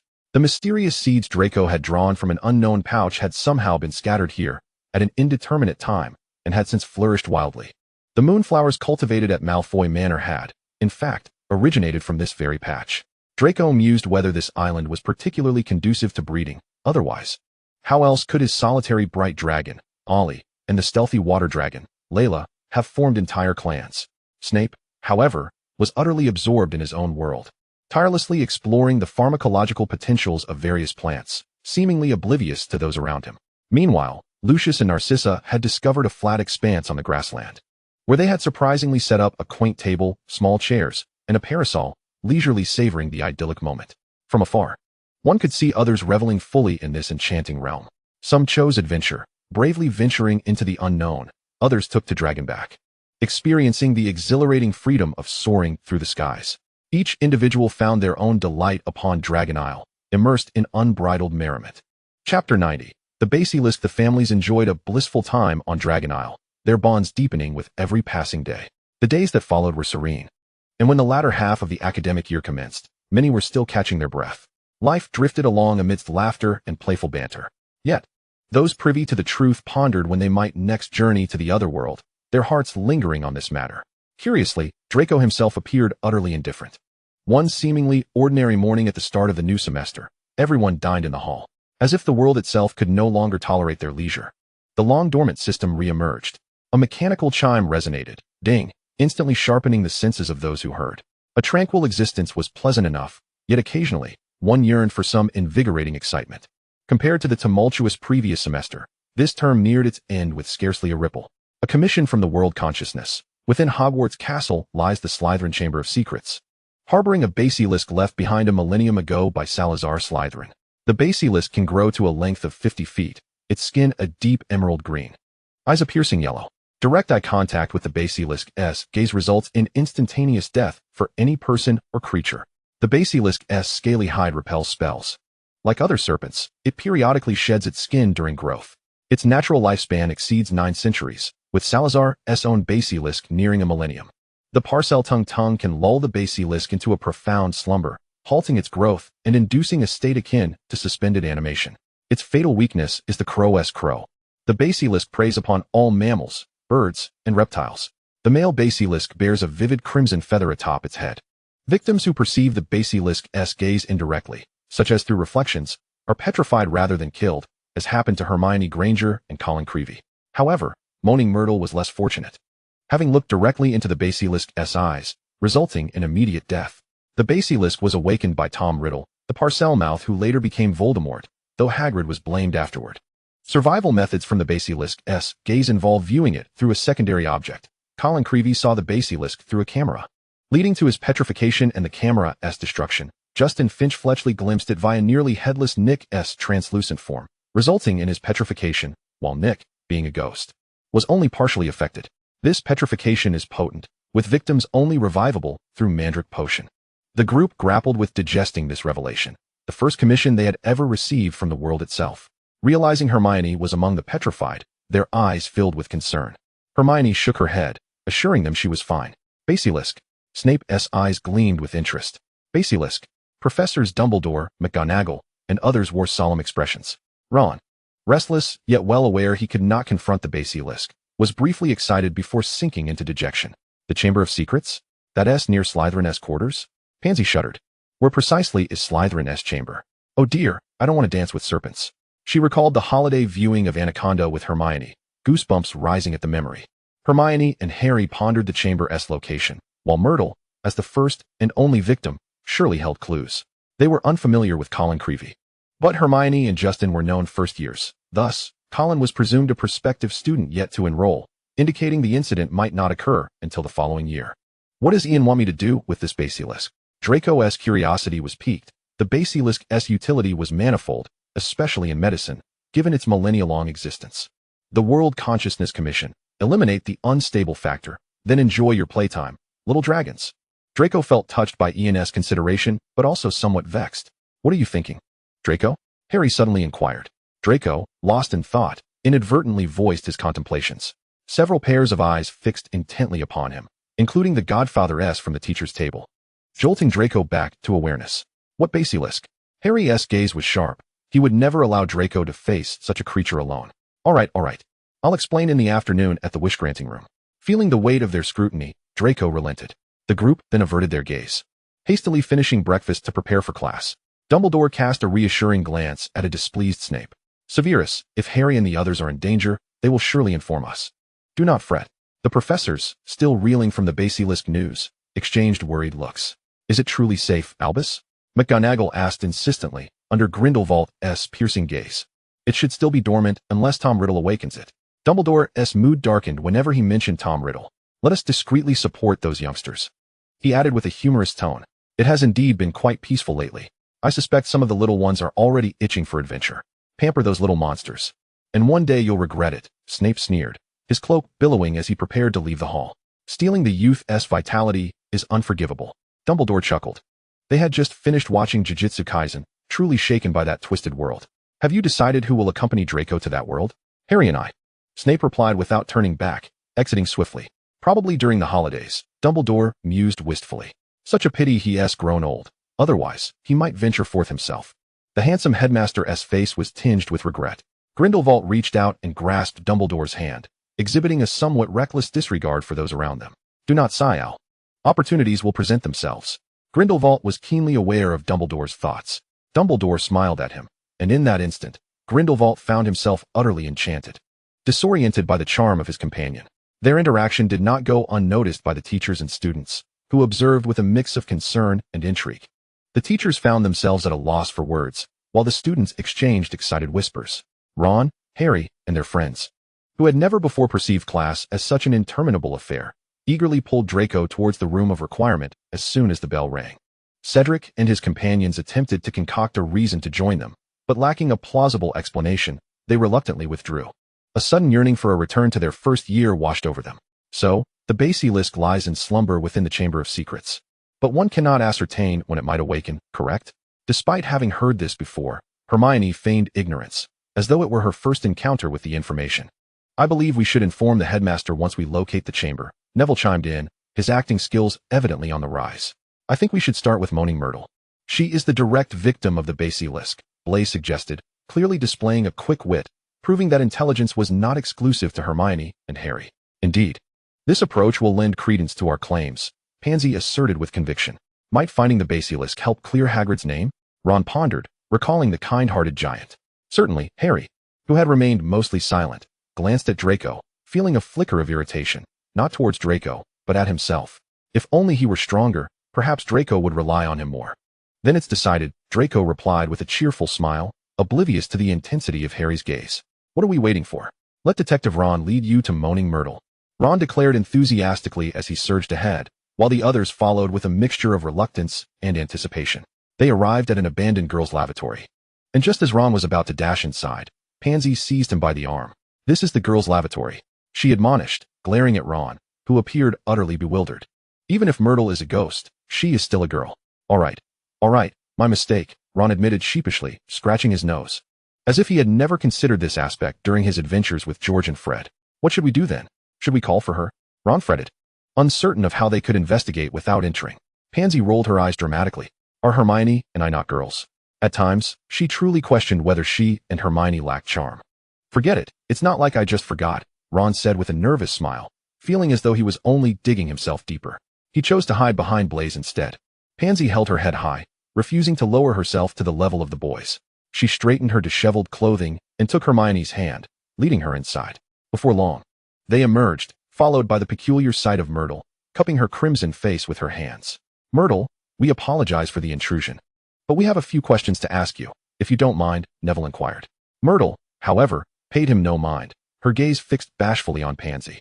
Draco discreetly nudged Hermione. Do you know what is going on with her? It can't have been that long, can it? I'm not entirely sure, Hermione replied, equally puzzled. Pansy hadn't said anything to provoke this reaction, had she? Myrtle seemed to have overheard Pansy's earlier comments. Her demeanor shifted to one of overwhelming kindness. Pansy, upon witnessing Myrtle emerge from the toilet, couldn't help but offer a sardonic remark, which resulted in Myrtle's current state. The two girls exchanged bewildered glances. What peculiar affections does Myrtle harbor? In Chapter 91, Myrtle is depicted as a self-conscious and sensitive ghost, whose method of self-preservation involves shouting when others' words wound her. She never mingles with other ghosts, preferring solitude in the lavatory. Occasionally, she covertly observes younger students bathing in the prefect's bathroom. However, more often than not, she hides in the place of her demise, weeping. Poor Myrtle, look at you. Even as a ghost, you remain unlikable.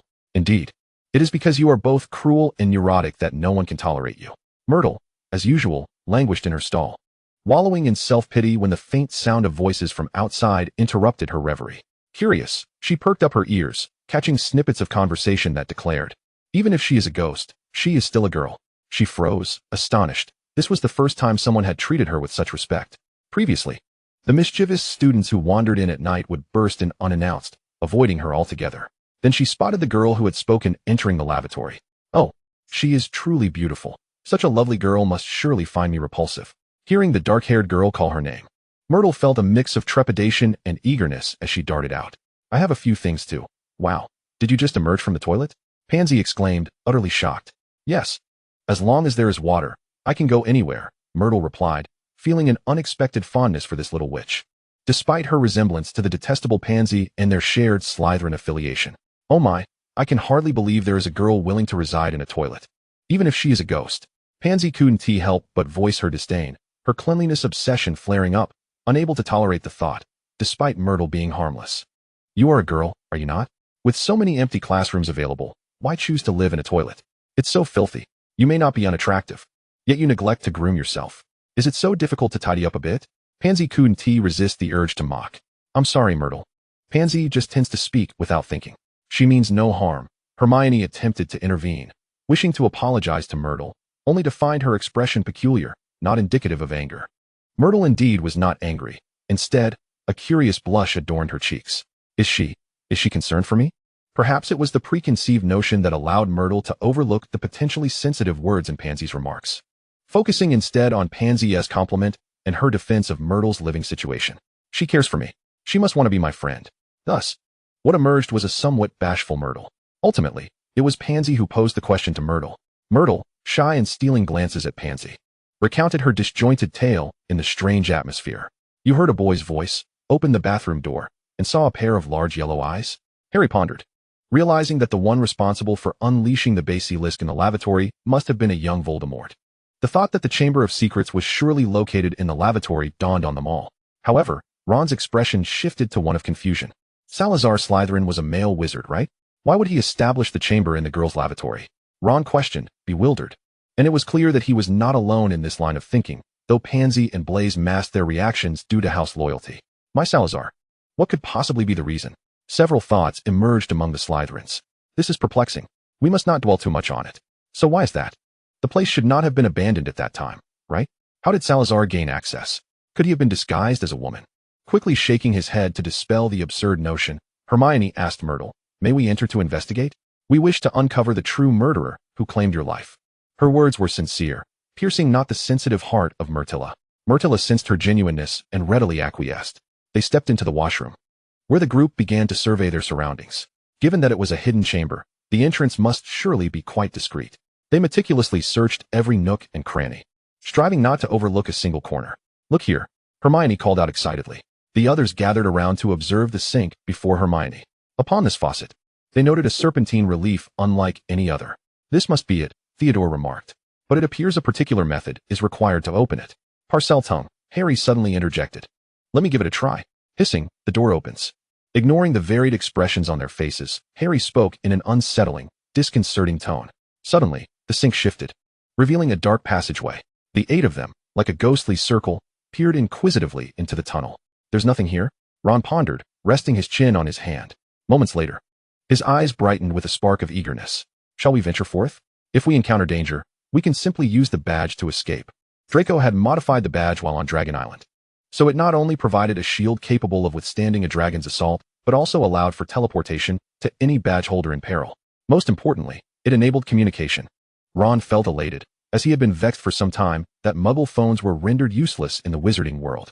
I'll stay up here, Neville volunteered, disinterested in the basilisk. After returning from Dragon Island, Draco had gifted him many unique plants, and he had recently become engrossed in research. That's fine. Neville can alert us if anything happens. Everyone must stay close and not wander off. If danger arises, teleport to Neville's side, Harry instructed, taking Draco's hand and walking in front, carefully shielding him from behind. Draco glanced back at Neville, hesitating as if to speak, yet ultimately remained silent. Upon exiting the long, ominous, seemingly endless passageway, they found themselves in a cold corridor lined with stone walls. The corridor was exceedingly broad, amplifying the sound of their footsteps to an unusually loud echo. The ground was damp, and Pansy nearly slipped. Uncertain of the basilisk's sensitivity to light, they all chose to advance with utmost caution. At the end of the corridor lay a dimly lit room, where 2 rows of stone pillars, intricately carved with entwined serpents, stood tall, supporting a ceiling that faded into the darkness above.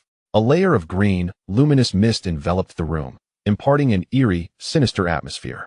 At the far end of the chamber stood a colossal statue of Salazar Slytherin, towering against the dark wall, exuding an imposing and solemn presence. What is that over there? Pansy suddenly grasped Hermione's robe, her fingers growing pale with tension. She dared not speak loudly, nearly whispering. The group followed her gaze to a shadowy corner where a massive figure lay coiled, appearing to be in a deep slumber. Draco observed the corner for a moment, then glanced at the statue with a peculiar expression. No life signs, he noted. Upon casting the detection spell, he found nothing there. Instead, The presence of living elements emanated from behind the statue. It must be a basilisk shed. Trusting in Draco's judgment, they felt reassured. Boldly, they approached to investigate. Indeed, it was a basilisk shed skin. Draco collected it into his space, and when met with curious gazes, he nonchalantly remarked, "A trophy. Just the right material for a new concept I have in mind. I'll share the outcome with you all later." The uses of basilisk skin were numerous and rare, and he had a nascent potion concept swirling in his mind that he wished to experiment with. He glanced at the statue, then exchanged a knowing look with Harry. "The basilisk should still be asleep. Shall we take a commemorative photo while we're here? Since we've come all this way," he added. "A photo?" Hermione queried with confusion. She then explained to Pansy and the others what a camera was, succinctly describing it as a means to capture unmoving images. "I've modified it. This camera is operable here and offers clarity beyond measure. One can even see the pores on your face." Pansy gasped in astonishment, quickly retrieving a small mirror from her ever-present bag, allowing Hermione to inspect her appearance under a flickering glow.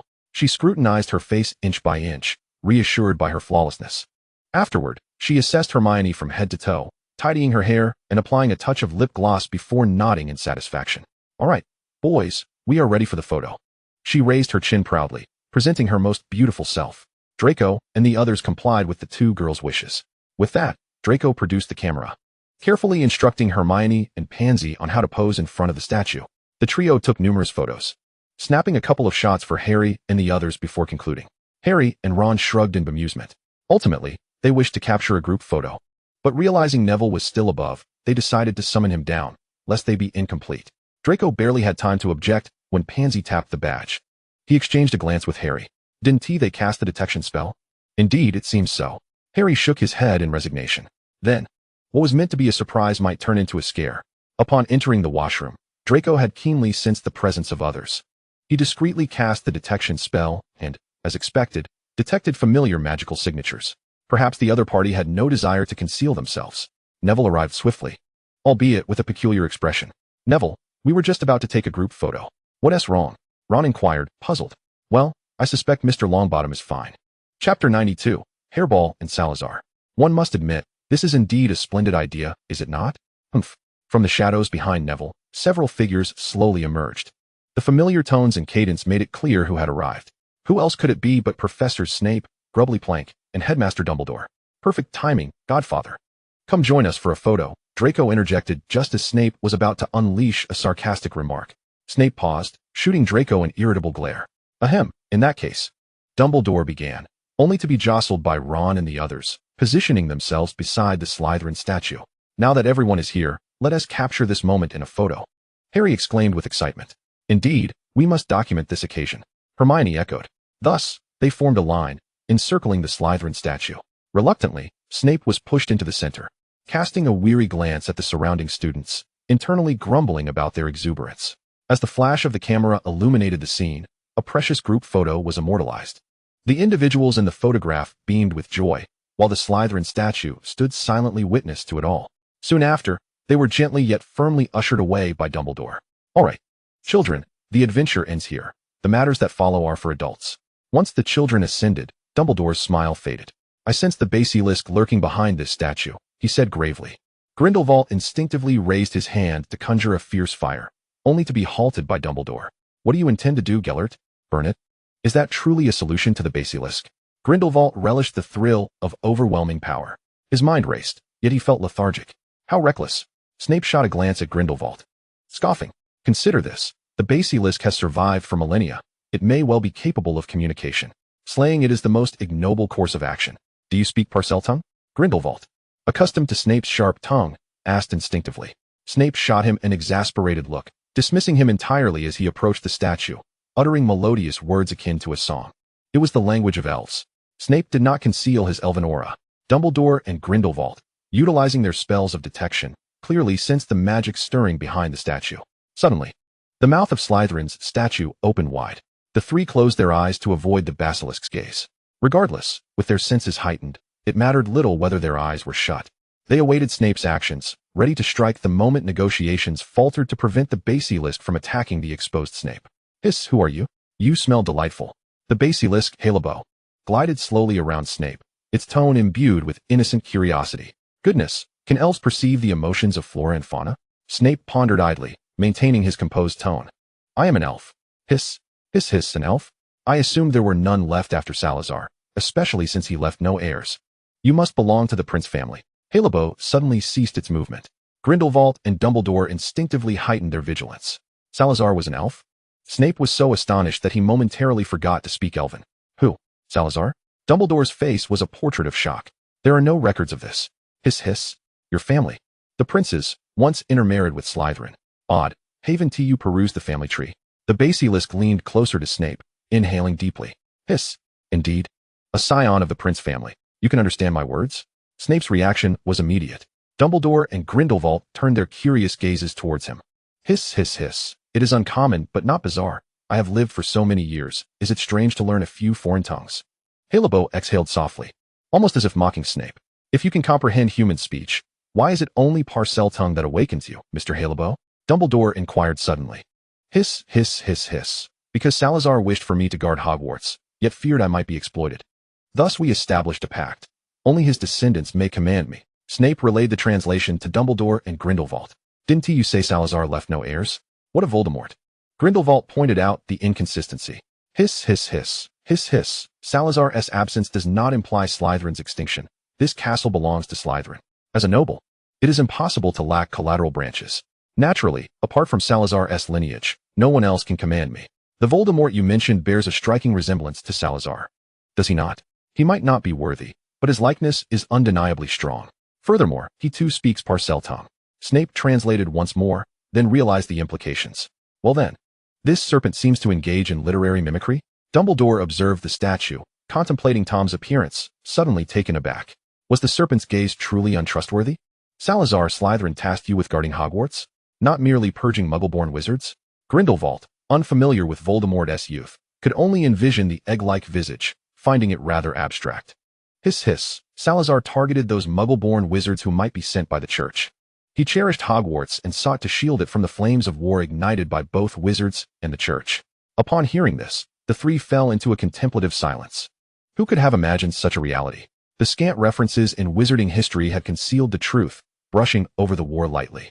For over a millennium, Salazar Slytherin had been misunderstood, yet they were powerless to defend him. Hiss, Salazar would not concern himself with such trivialities. He departed to seek the elven kin. Upon his return, all truths shall be revealed. Halibo regarded the somewhat forlorn young ones, offering words of comfort. Salazar still lives. Snape and the others were taken aback. Could he have lived for 1,000 years? Hiss, hiss, what a sensation. Gryffindor's insufferable lion still lives, does he not? The basilisk rolled its eyes, though no one noticed. Gryffindor is still alive. He is at Hogwarts? Snape felt numb. He believed that even if someone claimed Gryffindor and Slytherin were a pair, he would not flinch. Hiss, the giant squid beneath the Black Lake is Gryffindor. Halibo held a fondness for this elven child. Had it been the red-haired one beside him, he would have surely devoured him out of impatience. He protected the young wizards in Hogwarts, but had no interest in adults. That squid that perpetually loiters outside the Slytherin common room? Snape suddenly recalled his earlier thoughts. A founder of Gryffindor lurking near Slytherin's common room daily. Could it be he is waiting for Lord Slytherin? Those two? Snape tentatively inquired. Dumbledore and Grindelwald were already dumbfounded, having completely lost track of their original purpose. What were they even here for? Suddenly, Halibo became agitated, thrashing its tail against the ground, causing fissures to form. Hiss, hiss, hiss. Gryffindor's insufferable lion. A narcissist. A miser. Ever since he and Salazar became acquainted, Salazar no longer rests upon me. That possessive nuisance won't even allow Salazar to pet my head anymore. This commotion heightened the vigilance of the unsuspecting Dumbledore and the others. However, after hearing Snape's translation, they stood there in bemusement, awaiting the basilisk's outburst to subside. Hiss, what do you seek from me? Once Halibo had vented its frustrations, it felt considerably more at ease. It suddenly recalled that it had yet to inquire why these young ones had come to find it. Ah yes, what was the reason for seeking the basilisk today? Snape found himself momentarily at a loss for words. We have come to ask if you would consider relocating to another dwelling. Hogwarts is presently very safe. Snape swallowed the words he dared not voice. Surely, he could not mention that the basilisk was the sole remaining danger at Hogwarts, merely that they wished to negotiate. And if talks failed, they could resort to violence. Hiss, but I promised Salazar I would guard Hogwarts until his return. Halibo rejected the suggestion without hesitation. It yearned only to await Salazar's return, to once again stroke his head as before. Dumbledore found himself in a quandary. Halibo posed a significant threat to the young wizards. even unintentionally causing petrification or death. But you cannot remain here. Some young wizards have discovered your presence, and you pose a danger to them. Hiss. Then let us find another location. Surprisingly, Halebo accepted the notion with remarkable calmness. As long as it did not leave Hogwarts, it was agreeable. You profess such love for Salazar, yet display such indifference towards departing from his chamber? Grindelwald found it hard to comprehend. Hiss hiss. This was not constructed by Salazar. His aesthetic was certainly not this.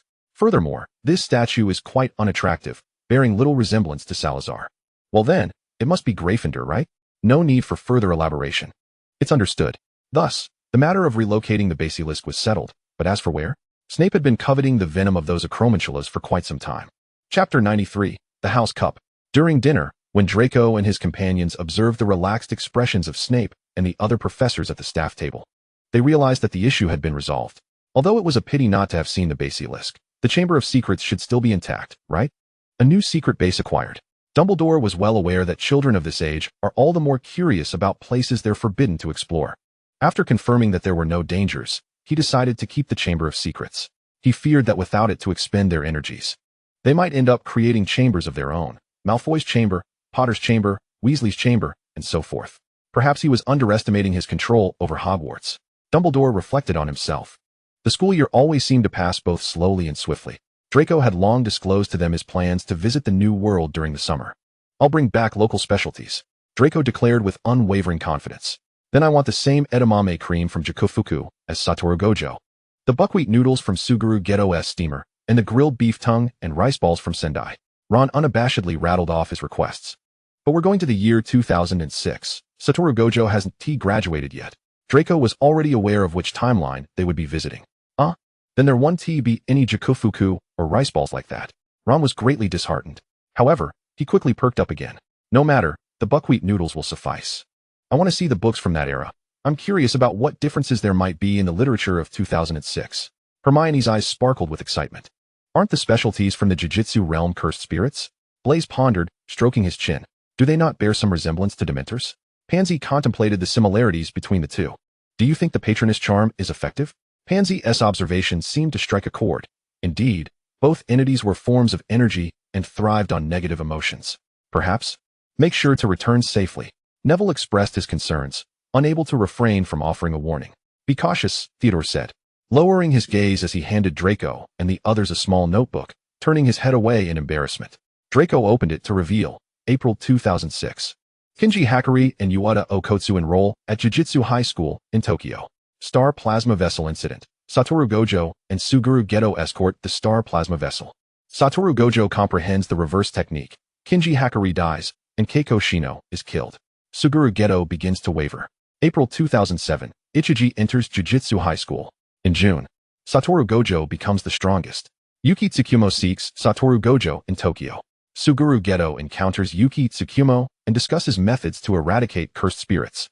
During July and September, Kinji Hakari and Yuata Okotsu execute a cursed spirit extermination mission, Land God, resulting in Yuata Okotsu's sacrifice.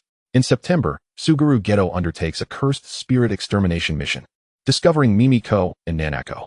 Suguru Geto rescues Mimiko and Nanako, fleeing after slaughtering a village. Suguru Geto murders his parents, and the Jiu-Jitsu world labels him a cursed user, placing him on death row.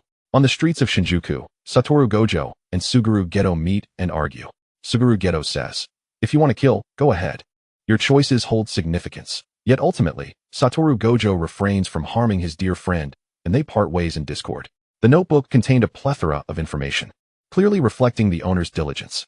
Thank you so much, Theodore, Draco said with delight. The group gathered around to admire Theodore's meticulousness, noting that even the smallest details had not been overlooked. Incredible, Theodore. Hermione felt a tinge of envy, as she was engrossed in the narrative and had not considered the details as thoroughly as Theodore had. And no, it's nothing, Theodore shyly demurred, feeling bashful under the praise. If possible, could we take more pictures? I'm quite curious about what the characters look like. Absolutely, I'll take plenty of photos, Draco readily agreed. Harry stood nearby, smiling but remaining silent. He knew that speaking would draw attention and lead to an onslaught of questions. I wish time would pass more quickly, so you could whoosh over there and then whoosh back. Ron lamented, eager to discover what the other world would be like. Though Ron was uncertain of what the new world held, the upcoming exams certainly gave him a taste of its challenges. Why are the final exams so difficult? Ron groaned. slumped over his desk. Compared to the midterms, this is on an entirely different level. That's because everyone has shown remarkable improvement after drinking the potion. Draco remarked nonchalantly as he leaned back in his chair, sketchpad resting on his lap, occasionally glancing at Harry. He had recently taken a liking to drawing, particularly Harry's eyes. He had mixed various colors, but had yet to find one that satisfied him. Ultimately, after perusing numerous books, he ground turquoise into powder to create a pigment that seemed somewhat similar. Harry intended to take a look, but Draco forbade him, claiming it was still unfinished. Everyone was absorbed in their own pursuits, voices overlapping. The four colors of their school uniforms blended together in an oddly harmonious manner. Tap, tap. Professor McGonagall rapped her knuckles on the table, signaling for the students to quiet down. Students, Dumbledore began, rising to address the now silent hall. It has been a pleasure to share a remarkable year with you all. Many events have transpired this year. Well, I assume you have not gathered here merely to listen to my platitudes. Thus, I shall announce what has piqued everyone's interest, the House Cup. A wave of tension swept across the room. I must say, the scores were unexpected, Dumbledore remarked as he opened the envelope, a look of surprise crossing his face. I believe there will be some minor changes to the decorations here. With a gentle wave of his wand, the hall's decor underwent a dramatic transformation. The original colors were replaced, and the entire space was enveloped in a shimmering silver and emerald hue. The designs on the banners shifted, revealing a serpent with a flickering tongue, sending shivers down spines. At this sight, the students from the other three houses could not help but express their disappointment. They had believed that their efforts had rendered the four houses evenly matched, but it now appeared that a gap still existed. The banners continued to transform. While the Slytherin students were elated, they also felt a pang of sorrow at the sight of their friends looking dejected. They were acutely aware of how hard their friends had labored for this house point. One particularly observant student noticed the decorations still changing and excitedly nudged his companion. As expected, before long, Slytherin's green began to fade, replaced by a profound blue. Simultaneously, the decor took on a renewed style, intertwining bronze and blue to create an air of mystery and solemnity. On the banner appeared a regal eagle, soaring high as if proclaiming Ravenclaw's glory to all. At that moment, the atmosphere within the hall grew increasingly tense, as everyone struggled to contain their excitement and curiosity, their eyes fixed on the ceiling above. Just then, the decorations shifted once more. This time, black and yellow emerged as the dominant colors, complementing each other in a striking display. Meanwhile, a banner unfurled to reveal a charming, yet somewhat bewildered Badger. The Hufflepuffs shook off their earlier despondency, their eyes sparkling with renewed hope. However, this was still not the final outcome. Soon, the fervent crimson and dazzling gold engulfed the hall like flames, casting a vibrant hue over the entire space. Against this vivid backdrop, a fierce lion boldly emerged upon the banner, its claws bared and exuding an unparalleled majesty. Gradually, the splendid decorations returned to their original state, and tranquility once again enveloped the atmosphere. Each individual harbored their own speculations, yet only the revelation of the final results would provide clarity. It was a profound honor to witness an unprecedented spectacle since the founding of Hogwarts. Dumbledore, gazing down at the sea of eager and excited young faces, was filled with a sense of nostalgia. This achievement is entirely attributable to your diligent efforts. I not only see in you the spirit of perseverance and relentless pursuit, but, more importantly, the camaraderie and mutual support that bind the four houses together. Let us express our congratulations to ourselves with a resounding applause. As Dumbledore waved his hands, the hall was instantly enveloped in a kaleidoscope of red, green, blue, and yellow lights, with the lion, serpent, eagle, and badger harmoniously converging rather than remaining confined to their respective house territories. This year, the House Cup shall be awarded to all four houses collectively. After a brief silence, a thunderous cheer erupted, reverberating throughout the hall. Even the usually composed Harry and Draco could not suppress their smiles, their eyes sparkling with joy and pride. Hermione and the others were equally delighted, their eyes glistening with tears. What had begun as a mere jest had, through everyone's efforts, become a reality. On the last day of the term, radiant smiles adorned every face. In this moment, they were no longer representatives of their individual houses, but rather a united body of Hogwarts students, celebrating the rare honor jointly achieved by all four houses. The courage of Gryffindor, the loyalty of Hufflepuff, the wisdom of Ravenclaw, and the ambition of Slytherin were perfectly embodied at this moment. Each house's distinctive traits were fully showcased, becoming an integral part of this accolade. This unity and collaboration bestowed upon them an unprecedented strength. Regardless of their house origins, they were all members of Hogwarts, collectively striving for knowledge and growth. This honor belonged not solely to individuals, but to the entire institution. This day would be forever etched in their memories. Chapter 94. The spell is back. Here I come. With platinum hair and gray-blue eyes, the exquisitely featured youth, unmistakably of Western descent, sat quietly on a bench outside a famous crepe shop in Tokyo, lost in thought, cradling a peculiar owl in his arms. Dressed in a retro British aristocratic style, he drew the curious glances of passers-by, with some bold girls even contemplating approaching him to inquire whether he was lost or struggling with a language barrier. Draco, here. A crepe laden with fruits and cream was presented before him. Draco's gaze snapped back to reality, and upon seeing the crepe, his eyes sparkled with delight, a sweet smile gracing his lips that surely captured the hearts of many secret admirers. Thank you, Harry, he said, taking a satisfying bite. Where's my godfather? Indeed. It was our Draco and Harry, who had eagerly utilized the time portal during the second week of their holiday, much to the fascination of onlookers. As soon as they landed, Draco inexplicably found a handbag in his possession, containing a stack of unfamiliar cash and a bank card. Snape meticulously examined everything for a while, ensuring their surroundings were safe before instructing Draco and Harry to stay put while he explored nearby. It should take a little longer, he thought. Harry affectionately tucked a stray lock of hair behind Draco's ear to facilitate his eating. Ron, Draco pondered, thinking of his greedy friend. I bought some and stored it with a preservation charm. Harry quickly understood, chuckling. He casually swatted away a fly that had landed nearby, and in an instant, the insect was obliterated by a spark of lightning. Wow, Jay, look. There's something strange appearing. An exaggerated voice reached their ears, sounding oddly familiar. They looked up to see a white-haired youth in sunglasses bending down to scrutinize them. Hey, kids, you're not sorcerers, are you? What? That is quite rude. A boy with a bun and squinty eyes stood behind him, seemingly his classmate, dressed in a similar uniform. Wow, animated characters have come to life. Draco and Harry thought. Remarkably composed, showing no signs of the typical protagonist's bewilderment. To be fair, these two are far more handsome than their animated counterparts. The white-haired one must be Satoru Gojo. Even with sunglasses, his striking features were unmistakable. As for the one behind him, it had to be Suguru Geto. He looked nothing like the older character depicted in the anime, his fox-like eyes carrying a subtle smile that seemed to hook one's gaze, paired with a strangely alluring beauty. Geto observed the two children staring at them in a daze.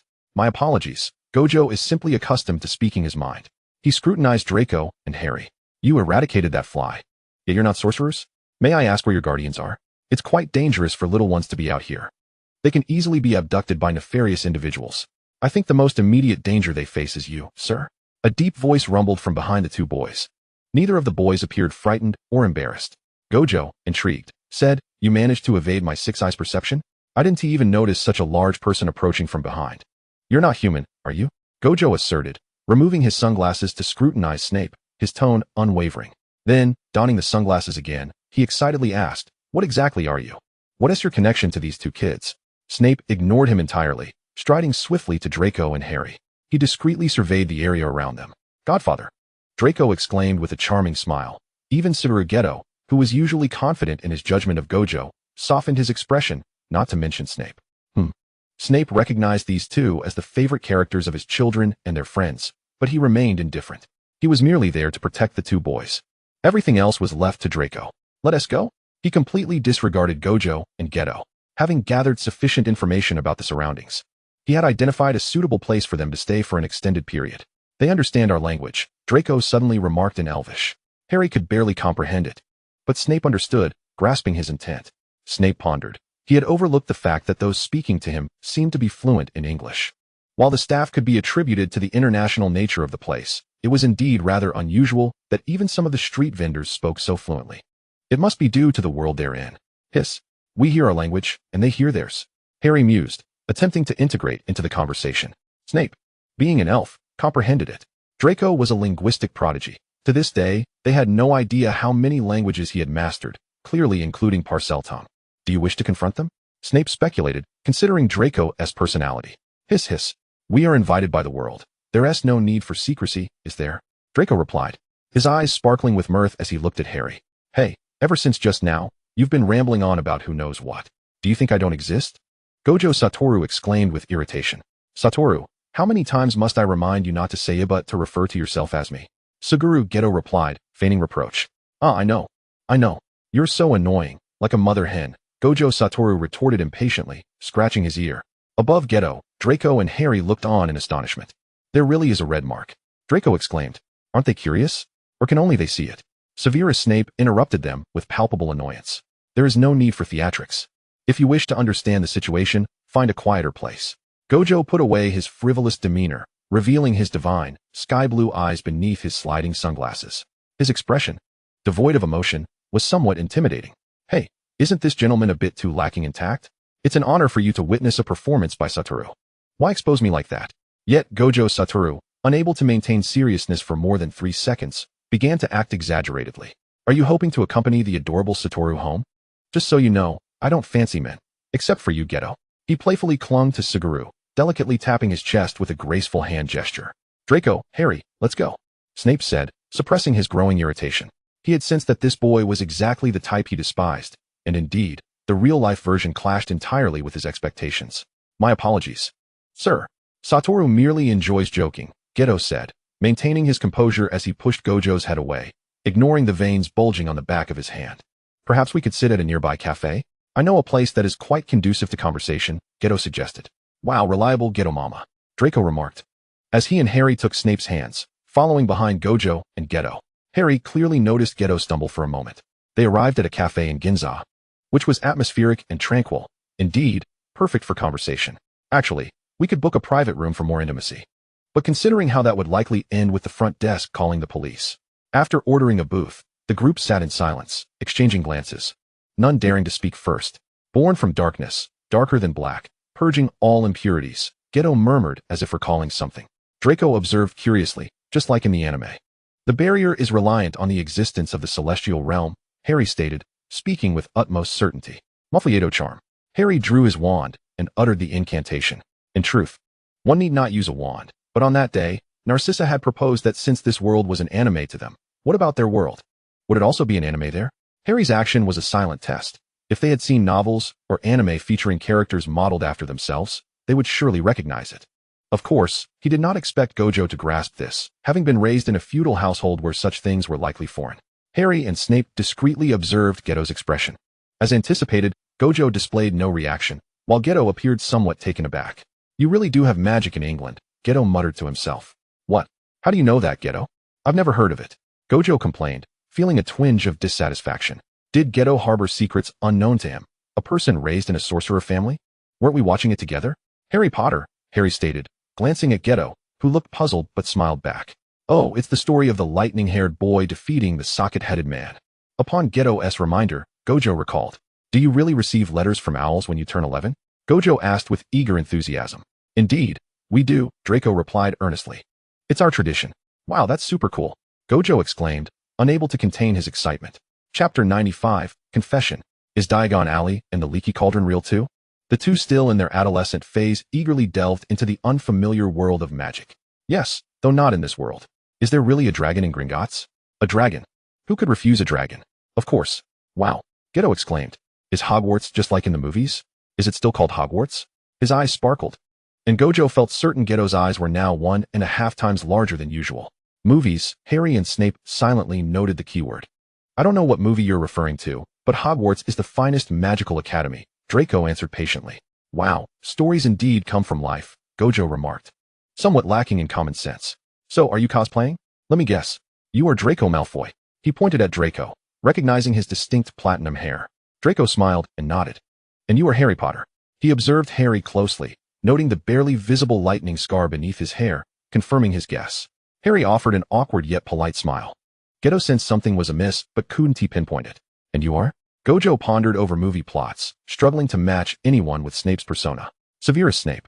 Draco replied with a grin. Ah, right, you all call him the Godfather. But isn't Snape supposed to be a gloomy, greasy bat? Gojo laughed heartily, completely disregarding Snape's dark expression. Indeed. That's accurate. However, your attire does not quite resemble his, Gojo commented. Your everyday clothing aligns well with Draco and Harry's descriptions. But Snape should be in his eternally unchanged black robes. Haha. Geto suddenly recalled that the man cosplaying Snape had just referred to the two children as Draco and Harry. Moreover, had the boy portraying Draco just mentioned they were unfamiliar with any movie? He scrutinized the three individuals across from him, growing increasingly alarmed. The platinum hair looked genuine, not dyed or a wig. And Harry's scar was unmistakably real. Could cosplay be this authentic? When the boy named Draco had mentioned Snape's name, it felt more like an introduction than a mere reference. as if that man truly were severe as Snape. Could it be? Geto interrupted Gojo, asking with trepidation. May I ask how you are addressed? I am Suguru Geto, and this is Gojo Satoru. The universe's unrivaled, super handsome Gojo Satoru. Gojo corrected Geto's less than accurate description. Finally, someone has asked. Harry exclaimed, feeling quite odd being addressed as his own character. I am Harry Potter, he said, smiling warmly at Geto. Severe as Snape. Snape huffed, reluctantly introducing himself. Draco Malfoy. Draco awaited the response from the others with keen interest. Even Gojo, despite his ignorance, knew it was not uncommon for people to share names. However, the odds of 3 individuals sharing the same name were slim indeed. Moreover, all 3 perfectly matched their original descriptions, except for Snape, who appeared far too young and handsome. As Satoru Gojo and Suguru Geto exchanged glances, a myriad of thoughts surged through their minds. Had the world of anime truly invaded reality? Was today April Fool's Day? Had the characters from literature come to life due to the reader's will? Transmigration? Rebirth? Oh no, that was impossible. Gojo and Geto began to speculate wildly, drawing upon the novels and anime they had encountered. Close enough, Draco remarked, having thoroughly enjoyed the vivid expressions on their faces, his mood buoyant. It's a connection between your world and ours. Consider it an invitation. Huh, this utterly wretched world? Gojo exclaimed in disbelief. Draco could distinctly sense the lingering gaze of sorrow and grievance that had been present since their arrival. Perhaps it too does not wish to be so dismal? Draco mused, maintaining his cheerful demeanor. It's on the verge of tears, after all. The eagerness to arrange our meeting must mean there's something it wants you to know. Wait, if I'm not mistaken, are you implying that the world is currently watching us and has orchestrated our meeting, and that you possess knowledge far beyond our own? Geto pondered aloud. In your realm, we are merely stories, are we not? Harry pointed out with a hint of resignation. Isn't it the case that your narrative is akin to a shonen jump tale? You seem to possess intellect, albeit limited. Do you truly believe their words without any skepticism? In Bungo Stray Dogs, one would interrogate the situation ad nauseum before arriving at a conclusion. Yet, it seems the one with intellect may well be a formidable antagonist. So, you mean to say we exist as mere characters in your eyes? Gojo suddenly realized. That makes us the protagonists, of course. After all, we are the strongest. Geto did not contest this notion, clearly sharing the same sentiment. He merely cautioned, Gojo, refrain from referring to yourself in such a manner. It is quite impolite. All right, but aren't you curious, Geto? How we, as protagonists, dominate the world of jiu-jitsu? Gojo interjected impatiently, though this time he adeptly shifted the topic. To be honest, I am indeed quite curious, Geto admitted. They turned their attention to Draco and the others, only to find their expressions perplexingly odd. What else with those faces? Are Gojo and I not the protagonists? Gojo questioned, his dissatisfaction palpable. If we aren't, then this narrative must be utterly dreadful.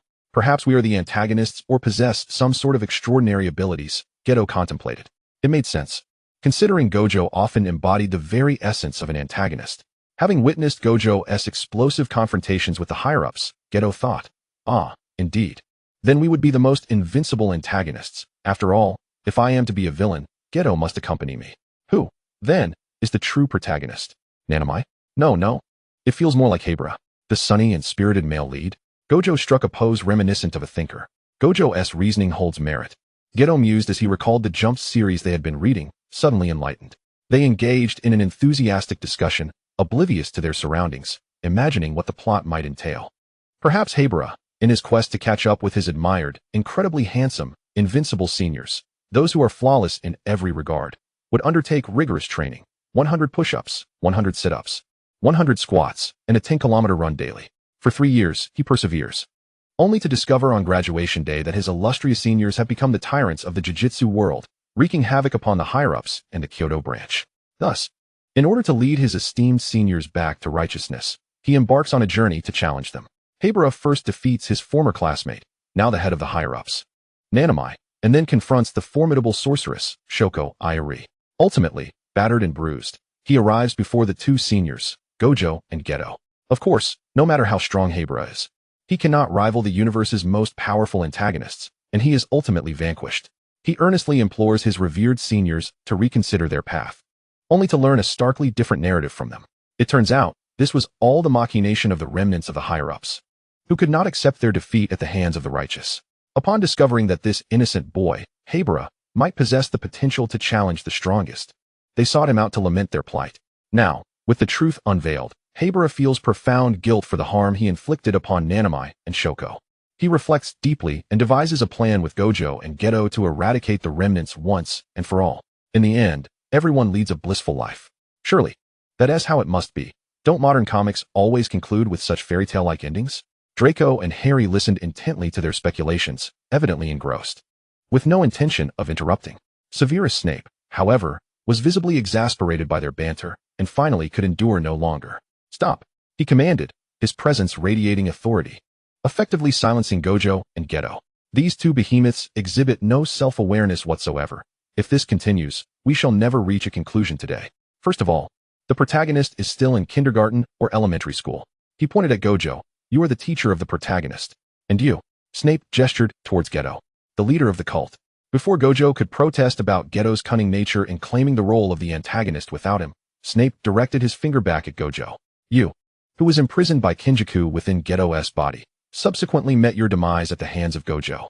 Snape completely disregarded the horrified expressions and the ominous aura emanating from the two. "And you, who was betrayed by the traitorous ex-sorcerers and fell out with your closest allies, ultimately perished at the hands of Gojo, your body having been occupied by a cursed spirit to plot against him." Snape then turned to Draco. "Do you have the documents Theodore provided?" Draco obediently retrieved the neatly organized notes and handed them to Snape, while Harry held Draco's hand, captivated by the unfolding drama. "Protagonist? Antagonist? Don't be absurd, you giants. The consequences of arrogance are laid bare." Snape scoffed, slamming the documents onto the table before Gojo and Geto. Chapter 96. The Unconventional Satoru Gojo. Suddenly, an astonishing aura erupted from Gojo, a manifestation of his uncontrolled cursed energy. His expression was impassive as he quietly picked up a document and began to read it intently. Draco thoughtfully produced 2 additional copies. Geto's countenance remained eerily calm, yet there was an indescribable distortion in his expression. His eyes widened in disbelief at the revelations he had just heard, his mind a tumult of confusion, rendering him unable to articulate a coherent thought. The terms decapitation and cursed spirit swirled relentlessly in his mind, inducing a wave of dizziness. Trembling, he grasped the document, scrutinizing it meticulously, fearful of missing any crucial detail. As he delved deeper into the text, Geto's expression darkened further, his brow furrowing tightly, his gaze filled with incredulity and anguish. He tried to convince himself that none of this was possible. Yet, a voice deep within him insisted that this was the undeniable truth. He understood that if he were to encounter the events described, given his temperament, he would inevitably tread the same path as the Geto depicted therein. After all, he and Gojo had always been the strongest, yet now, faced with such a future, he felt an overwhelming sense of bewilderment and uncertainty. Just that morning, they had merely received a mission from their teacher, Yoshinobu, regarding the escort of the star plasma vessel, having taken it lightly to the point of skipping class to indulge in sweet treats. At this moment, the information struck him like a thunderclap, instigating a profound doubt about his previously unwavering belief that sorcerers ought to protect ordinary people, leading him to question whether the justice he upheld held any true significance. In contrast to Suguru Geto's disarray, Satoru Gojo appeared remarkably composed. His initially exuberant demeanor gradually mellowed with each page he perused. Geto turned to Gojo, his expression a mixture of shock and bewilderment. "The world is not immutable. Destiny can indeed be shattered, else you would not be here, would you?" His mind raced at an unprecedented pace. "You just said that the world has been watching us, correct? Then why does it not reveal itself?" Gojo's magnificent cerulean eyes gazed quietly upon this twisted, malevolent world. His expression was devoid of emotion, yet imbued with a divine and inhuman quality. "It cannot reveal itself, can it? From the moment I began to think, I have pondered the existence of this filthy, malevolent world. Is it merely to subject people to suffering? Why can ordinary individuals give birth to an unending stream of cursed spirits, while sorcerers cannot? Is it solely because sorcerers can control negative emotions? If negative emotions can spawn cursed spirits, then why not positive emotions? Why can they not manifest?" Gojo furrowed his brow, his tone laced with confusion and contemplation. "As I delved deeper into my readings, I began to perceive this world as an experimental ground. The world is filled with malice towards humanity. Thus it has conceived cursed spirits." He paused, a glimmer of sharpness flashing in his eyes, yet swiftly dismissed this notion. "For I have always felt an awareness of being observed. It does not occur frequently, but each time it does, it seems to affirm whether I remain steadfast in my existence." Gojo gently shook his head, as if attempting to dislodge the thoughts swirling in his mind. Upon reflection, that is perhaps the essence of the world. It seems the world itself does not desire its own state to be this way. Are there external factors at play? Like you all, perhaps? He spoke earnestly, his expression grave and serious, as if grappling with a profound thought. The rapid succession of thoughts compelled him to press his hand against his aching temple, his brow slightly creased. Nevertheless, his demeanor remained calm, devoid of any signs of panic or irritation. Gojo's lengthy discourse startled Draco and the others, as if they had leapt from the realm of animation and truly recognized the intricate workings of this white-haired youth's inner world for the first time. Meanwhile, Geto gazed at Gojo in astonishment, his eyes filled with an indescribable complexity of emotion. Gojo seemed to radiate light. Geto had never witnessed such a version of him before. Those cerulean eyes, vast like the sky, exuded an irresistible allure. In that moment, Gojo shone like a brilliant star, illuminating everything around him. "For you," Draco said, presenting each of them with a bouquet of flowing moonflowers, their delicate fragrance wafting through the air, significantly easing Gojo's physical discomfort. "The world entrusted me to deliver this to you." The urgency and joy conveyed through the flowers spoke volumes about the world's affection for these two youths. However, Gojo frowned, muttering, "What is this? I do not particularly care for white." Yet, almost instantaneously, a radiant smile graced his face. "It seems I was correct. If this is the future, then I reject it. I will alter it for the world to see." Together with Geto, Gojo's gaze was resolute as he looked at Geto, his eyes shimmering with confidence and determination. He spoke little, yet every word struck Geto's heart like a heavy hammer. Geto smiled faintly. In that moment, all his doubts dissipated. Indeed, they would stand shoulder to shoulder, facing the challenges of the future together. No matter how rugged the path ahead, they would forge ahead with unyielding resolve. "Oh, then let us strive together. As long as I am with Gojo, it matters not," Geto softly declared, his voice brimming with conviction and anticipation. Indeed, just as Gojo has always asserted, the pursuit of righteousness is indeed meaningless. It is merely a self-imposed goal, a framework he has constricted himself within. Forgetting that not everyone can be so rigid, humanity tends to be lenient towards oneself while strict with others. He elevated himself too high. Does he believe he is a god? Lacking the divine's tolerance to embrace all, how dare he place himself in such a position to judge humanity? Gojo grasped Geto, who seemed lost in thought. "Geto, I will always hold on to you. I shall not let go. In moments of uncertainty, just look to me." "Ah, yes. Gojo will always hold on to me. So whether I lack a goal, find myself adrift, or face any uncertainty, it matters not. I need only to focus on Gojo's efforts and stand beside him." Geto quietly resolved, his gaze gradually growing steadfast. He decided to no longer dwell on the ephemeral, but rather concentrate on the person before him. Gojo sensed Geto's transformation and beamed a pure smile. Their unspoken understanding rendered words unnecessary. They comprehended each other's thoughts instinctively. Henceforth, regardless of the challenges they faced, they would support one another and advance together. For they understood that only they could provide each other with the most formidable strength. After all, they were indeed the strongest.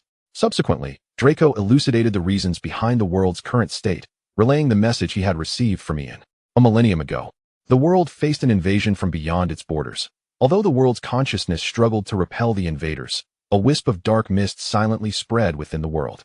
At that time, the sorcery was ensnared in exhaustion and fell into slumber, failing to notice this insidious black mist. By the time it awakened, the mist had already birthed numerous monsters, even forcibly altering some of its fundamental rules. Originally, it was a realm where humans and spirits coexisted. But those spirits had all been distorted into cursed spirits, rendering onmyoji and exorcists incapable of wielding any powers, resulting in an imbalance of yin and yang. In a state of urgency, the consciousness bestowed upon the descendants of onmyoji and exorcists the capacity to exorcise cursed spirits. Yet it became evident that this was not the gravest of calamities. The true catastrophe lay in the severance of its connection to the realm of the dead. The blurring of the line between life and death was fatal for the world. Once a soul departed, it could neither transcend nor gradually fade away, instead becoming a cursed spirit. Furthermore, all newly born humans were crafted from its very core. It hastily sought out the instigator and expelled it. Should it be fortunate that the black mist lacked self-awareness? It instinctively smeared its influence across his world as a writer would upon a blank page, not evading his attacks, but continuously spawning monsters. Yet even with the black mist expelled, there remained no way to restore the world to its former state. Its powers had yet to be fully regained, and the expulsion of the black mist alongside the incessant births of humanity left it utterly fatigued. Each human would be born at the destined moment, a rule established from the outset. It could only expend its core to replenish the missing souls. Fortunately, it encountered Ian, who, under Ian's zealous guidance, began to attempt altering the threads of fate to acquire its essence. It then utilized this essence to substitute its core. providing the life force and creativity necessary for the souls. For the first time, it cautiously extracted a sliver of insightful authority from its core, bestowing it upon the six-eyed one, a pair of eyes that even it could not replicate. Observing the child's birth, it felt the surge of cursed spirits' power. Realizing they sensed a crisis, attempting to resist the very child chosen to eradicate them, it felt a twinge of insecurity, apprehensive that this child would be lonely. Deep down, it harbored an affection for another child, one as endearing as a fox. Indeed, Jujutsu is undeniably a connoisseur of blessings and fortunes. With an unparalleled affection for cats and foxes, he cautiously allocated a fragment of his power, not as insight, but as devouring ability. Yet, he overlooked the fact that the perceptions of humans and the world differ vastly. Chapter 97, Jujutsu, Satoru Gojo, and Suguru Geto. Jujutsu forgot that what he finds delectable delicacies may be utterly unpalatable to humans. His gaze gradually lingered more upon the boy named Suguru Geto, for this child was far more worrisome. He observed how Geto was ostracized by classmates and friends for his ability to perceive curses, how neighbors accused him of lying and frightening their precious children, how his parents scolded him, accusing him of fabricating stories merely to seek attention. He was perplexed. A millennium ago, no matter how impoverished a village was, the appearance of a spiritually gifted individual capable of seeing spirits and monsters would compel the entire community to scrimp and save to send him to study. Hoping he would return to protect their home, he watched as Suguru grew somewhat withdrawn, treating those around him with gentle impartiality, yet refusing to let them into his inner world. He witnessed the boy's arduous evasions of curses, his mastery in harnessing cursed energy to repel them, and the poignant moment when he transformed a cursed spirit into a cursed spirit orb and swallowed it. Swallowed it. Jujutsu stared in horror as Suguru struggled to ingest the cursed orb. No, devouring isn't meant to be taken literally.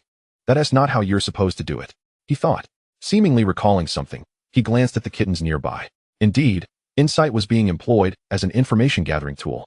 The fox cubs, lacking millennia of inheritance, might not know, but the cat cubs should have understood. Use your cursed energy to awaken your latent abilities, little ones. A world consciousness anxiously paced within the spatial realm of the world. Just then, a good friend arrived, wishing to invite his cubs to visit his world. Jujutsu seized the opportunity to have his friend convey a message from his cubs. After all, not every world consciousness can communicate directly with their own cubs. Generally, they remain unaware of the ever-watchful presence of the world consciousness. Jujutsu envied Ian, for Ian bore the aura of a high-ranking entity, indicating that at least 3 formidable overseers vigilantly guarded this little world consciousness, subtly warning any malevolent world consciousness to keep their distance. Feeling somewhat bolstered by this alliance, Jujutsu's spirits lifted. After much anticipation, Ian's cubs finally arrived, truly adorable, diminutive, platinum-hued, and soft to the touch. Eagerly, Jujutsu escorted them to the rendezvous point frequented by his own cubs, thoughtfully providing them with indispensable human currency. His heart brimmed with joy as he awaited their encounter. This is the message your world consciousness entrusted me to deliver. Draco stretched lazily, weary from the day. Harry, perceptive as ever, drew Draco closer, his left hand massaging the small prince's back to alleviate the stiffness accrued from prolonged sitting, all in an effort to maintain proper posture. His right hand tenderly offered the fruit-infused tea that Severus Snape had prepared long ago. Snape shook his head, having long noticed the unease of his charge. Silently, he cursed Draco's pride, which often brought him needless suffering. Yet his hands remained dutiful, producing the homemade fruit tea at an opportune moment, brewed with a freezing charm. The icy tea soothed Draco's discomfort upon swallowing. As for how to awaken their abilities, that was for them to explore.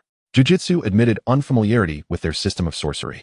The world consciousness had spoken enigmatically of a swift activation, shoo, shoo, shoo, but little else. Truly, I am grateful. Suguru Geto, having emerged from the overwhelming influx of information, regarded Draco and his companions with sincere appreciation. This sufficed, they were no longer children. Their pride would not permit them to rely on constant assistance. Now, with the plot thoroughly unveiled, could they possibly fail? Besides, hadn't the world always watched over them?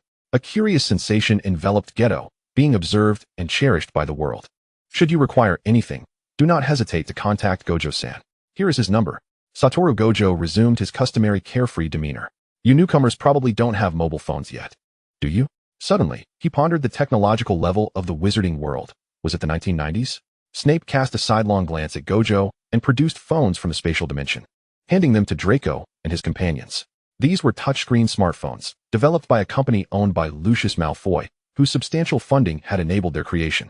Snape had thoughtfully purchased 3 SIM cards at a nearby shop. The world was well prepared. Even the necessary identification documents were arranged. Wow, your world has advanced so rapidly? Gojo examined their phones, then glanced at his own antiquated device, feeling inexplicably defeated. But Gojo was undeterred. He wanted one too. Is this a spatial storage device? It must be, right? I definitely want one. The white cat, feigning innocence, sprawled on the table and gazed pitifully at Draco. The perceptive feline had already discerned who truly held authority. It seems your world differs greatly from what we know, mused Geto thoughtfully. The strangely close relationship between Harry and Draco, the youthful Professor Snape, their advanced technology, it all seemed a parallel universe. Harry maintained a composed demeanor, clearly shaped by elite education. Draco, itching to stroke Gojo's soft, white hair, the kind that begged to be touched, produced 2 smartphones given by his father and generously offered them to Gojo and Subaru. Then, recalling something, he retrieved 2 necklaces, each imbued with a spatial extension spell, modest in size, about the size of a house, ample space for their needs. The games on these phones might be single-player only, Draco explained. Your games likely require connection to a computer for downloads. Or you could use them in our world as well. Unable to resist, Draco gently caressed Gojo's head, enchanted by its softness. Gojo, receiving the phone, was equally delighted, paying no mind to the hands wandering above him. Harry, suppressing his amusement, quietly pulled Draco's hand away. With a subtle gesture, he placed Draco's hand atop his own head, rubbing it affectionately. Looking up with innocent eyes, he glanced at Draco. Harry, are you jealous? Draco teased adorably, wrapping his plush, pale face against Harry's. Harry's cheeks flushed slightly. Draco is the cutest, he replied softly. The endearing scene of the cats nuzzling each other lifted Geto's spirits. He accepted the device Gojo handed him, Draco's gift, and began studying it alongside Gojo. Heads bowed in concentration. Snape sat calmly nearby, having refrained from engaging in the youthful banter after an initial sarcastic remark. Harry and Draco were disciplined children, he reasoned. Satisfied that nothing remained unaddressed, Snape prepared to escort Draco and Harry away to find suitable lodging. They were likely to remain for an extended period. Harry's needs were simple, a modest hotel would suffice. Draco, however, was more particular, reminiscent of a princess with a P, delicate and discerning. Though Draco was mature and reserved, his upbringing had been indulgent, and no one wished to see him uncomfortable. Had it not been for these 2 towering companions, they would have already selected their accommodations by now. Upon learning that they were seeking lodging, Satoru Gojo and Geto warmly revealed that they possessed a quaint villa nearby, which they had clandestinely purchased and recently renovated but had yet to occupy. They extended a fervent invitation to Draco, Harry, and Snape, asserting that such hospitality was befitting of gracious hosts. Snape, indifferent, merely remarked that as long as they did not mind, he had no objections. Gojo and Geto were somewhat perplexed by this nonchalance. What did it mean not to mind? Naturally, they did not mind at all. Gojo and Geto were utterly astonished as they beheld the transformed villa. From the exterior, it remained unchanged, but upon entering, they finally grasped the marvels of magic. They had merely acquired an ordinary, modest 2-story villa without a garden, situated in a secluded area with few inhabitants. Why then, did the entrance lead to a grand parlor comparable to a banquet hall? The decor was a harmonious blend of classical European elegance and refined silver-green hues. Even the upstairs rooms had multiplied, adorned with quintessential Slytherin-style furnishings exuding comfort and sophistication. Most astonishing was the garden visible through the floor-to-ceiling windows of the parlor. They witnessed Snape casually scattering a handful of seeds, which then burgeoned and blossomed with wild abandon. Within the floor beats, Draco's owl gradually expanded until it reached an imposing height of 2 meters. Druid? Gojo mused, recalling his initial impression that Snape seemed scarcely human. Could it be that some druidic bloodline had awakened? Snape offered no denial, implying that the truth would eventually reveal itself. Elves and druids were entirely distinct entities. I have cast a potent confusion spell here. Unless one's magical prowess surpasses mine, it will remain undetected, Snape explained reluctantly to the bewildered Gojo and Geto. The rooms employ spatial expansion enchantments. If you dislike them, I shall restore everything upon our departure, he added calmly. Teacher, who possesses greater magical power than you? Gojo, for the first time, obediently raised his hand like a diligent student. In your world? None. Don't be absurd. The powers belong to entirely different systems, you see. Those without magic cannot perceive it. Those with magic lack the ability, Snape replied with a hint of disdain. Wow, truly wondrous magic, Gojo and Geto exclaimed in awe. Chapter 98. The Quintet's abduction. Gojo jubilantly shouted as Geto feigned composure behind him. They were riding atop Liam, frolicking amidst the clouds. Liam, now 4 to 5 meters long, adeptly executed complex aerial maneuvers, having grown accustomed to the energetic young masters. It easily bore both Gojo and Geto with ample space to spare. Gojo's face radiated excitement, his limbs animated and punctuated by occasional exuberant cries. Geto, arms crossed, wore a resigned expression, yet betrayed a glimmer of exhilaration.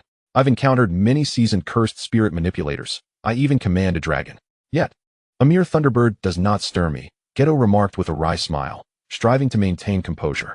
However, observing Gojo's exaggerated antics, he could not help but join in the hearty laughter. Harry, perched upon the rainbow dragon, observed the scene and shook his head knowingly, as if he had unraveled the entire spectacle. Draped in a small blanket, Draco, drowsy, leaned against Harry and mumbled, "How much longer will they play?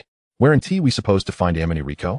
Yawning, he lamented the early morning disruption, for anyone roused from sleep by 2 hyperactive youths would hardly feel refreshed. Had it not been for the recognition that it was Gojo and his companions, Harry would have already unleashed a bolt of lightning. "Do you think the Godfather knows we've gone out?" Draco asked hesitantly, pausing mid-sneeze. "Probably." Harry recalled that Gojo had left a note on the living room table upon their departure. Meanwhile, Snape, having just risen, stood in the living room with a somber countenance, clutching the note so tightly it threatened to tear. The childish handwriting, the disordered English syntax, the use of brother, all infuriated him. Did they underestimate his intellect or Draco's? Draco had not written like that since he was 6. He regretted consenting to the lodging requests of those 2 giants the previous day. He strode to the sofa and flung the note aside carelessly, inhaling deeply to quell his fury, though it simmered beneath the surface. Despite his anger, reason dictated that he must not let emotions cloud his judgment. He resolved not to pursue the 2 giants and the pair of youngsters. After all, he was acutely aware that no threat in this world could harm Draco or Harry. Their capabilities rendered them nemeses of cursed spirits, adept at handling any peril with ease. Although enraged, he chose to trust in their power. Originally intending to conduct a thorough exploration today, his plans were now disrupted. Yet, he found solace in contemplating how to leverage this opportunity to investigate the enigmatic world of jiu-jitsu, recognizing that while the herbs and materials of the 2 realms bore similarities, the wizarding world might offer unique distinctions. Suddenly, he recalled a phone number glimpsed fleetingly the previous day. Are they truly not bored? Draco, fully awake, propped his chin on his hand, watching Gojo and Geto reveling freely at great altitude with a hint of exasperation. Harry remained noncommittal. Their antics were well known from the anime. In reality, seemed to surpass even those portrayals. "Harry, Draco, come play." Gojo and Geto finally ceased their flight. Draco and Harry assumed they had remembered their purpose, only to learn they wished to continue their merriment. "Liam." Draco glared at Gojo and Geto, summoning Liam, who swiftly shrank into the form of an owl above the rainbow dragon. Gojo and Geto alighted gracefully onto the rainbow dragon. Geto smiled sheepishly, while Gojo, as if nothing unusual had occurred, cheerfully seated himself beside Draco and Harry. "Do you have any plans?" Harry inquired. "Not at all," Gojo replied with a radiant smile. "By the way, we Haven team mentioned the mission we accepted yesterday morning to protect the star essence, have we?" Geto evaded Harry's piercing gaze. "No way. Surely no one intends to follow the script after receiving it? Let me guess, they think adhering to the plot grants them control over it?" Draco mocked sarcastically. "Are you assuming your brains are all muscle? Otherwise, how could you conceive such a brilliant idea?" Indeed, Gojo and Geto had deliberated extensively the previous day and agreed that remaining inactive was judicious. They regarded Harry and Draco with innocent, foolish expressions, silently conveying any objections. Harry recalled Pansy's complaint that only Kenjaku from Jujutsu Kaisen ever truly strategized, and now he understood it firsthand. "Speaking of recent matters, how shall we handle Fushiguro Toji? And what of Amity Riko's fate?" Harry queried. "Kill him. Send her abroad," came the curt response. In less than a second, Satoru Gojo contemplated and articulated the answer. Suguru Geto pondered for a moment, feeling that Gojo's statement seemed quite reasonable. "Foolish. Megami Fushiguro is an exceptionally valuable high-end combatant, and he possesses a rather inconspicuous weakness. Wouldn't it be more advantageous to manipulate him into serving you for a lifetime, rather than simply eliminating him?" Draco felt a pang of frustration, realizing that just yesterday, he had thought Gojo was rather astute. "Is his weakness a love for money?" Geto inquired tentatively. "I truly doubt what you all are focusing on." Harry sighed and shook his head. "Megami Fushiguro, his son, the son born to his beloved wife, is a divine blessing." Harry reminded them. "Ah, I see. I shall promptly capture him to threaten Megami Fushiguro." He. Gojo began to unveil a sinister smile akin to that of a villain. "Hey, what are you doing?" Draco lightly tapped Gojo's head. If you truly do that, Megami will only become enraged. Therefore, you should first use money as bait. You are aware of the dark web, right? Go and place a bounty on him. How about 500 million? The young Master Gojo waved his hand nonchalantly. Geto was somewhat taken aback. Oh right. Gojo is indeed a young master from a prominent family. The bounty must specifically target Megami Fushiguro, with the final condition being that he must be brought before you to claim the reward. Only Megami himself will come, Draco stated. Why? Gojo did not comprehend. Would Megami really come upon hearing such a few words? First of all, he is immensely powerful and possesses great confidence in his abilities. He will undoubtedly come to see who has the audacity to place a bounty on him, Harry explained patiently. Then, upon discovering it is you, he will ponder even more. After all, he surely knows your identities. Are you aware that he has taken on the task of preventing the fusion of the star plasma vessel and Tenjin? How much do you know about him? Why do you know the name Fushiguro? Is Megami Fushiguro safe? Upon this realization, he will certainly return to check if Megami is at home. Geto seemed to grasp the concept. He cannot locate Megami because we will have already brought him alongside us. Precisely, when he sees you with Megami and realizes that Megami is not being used to threaten him as he imagined, he will begin to question your intentions. Draco seamlessly continued Harry's line of thought. Suddenly regretting his firm declaration yesterday that he did not require assistance, they desperately needed it. While Geto managed to remain composed, Gojo was already contemplating how to cling to Draco and Harry's legs in despair. After all, the new head was indeed more effective. Ding ding ding. Gojo glanced at his phone. Oh, it's Teacher Yaga. Without hesitation, he hung up. Ding ding ding. Geto and Gojo, true to their kindred spirits, also glanced at their phones and promptly hung up. Ding ding ding. Just as Geto was about to hang up, he noticed the name Shoko and, acting on impulse, answered the call. Are you kidding? Offending anyone is bad, but don't offend the caretaker, you know? The moment he picked up, Geto realized it was bad. It was probably Yaga, not Shoko.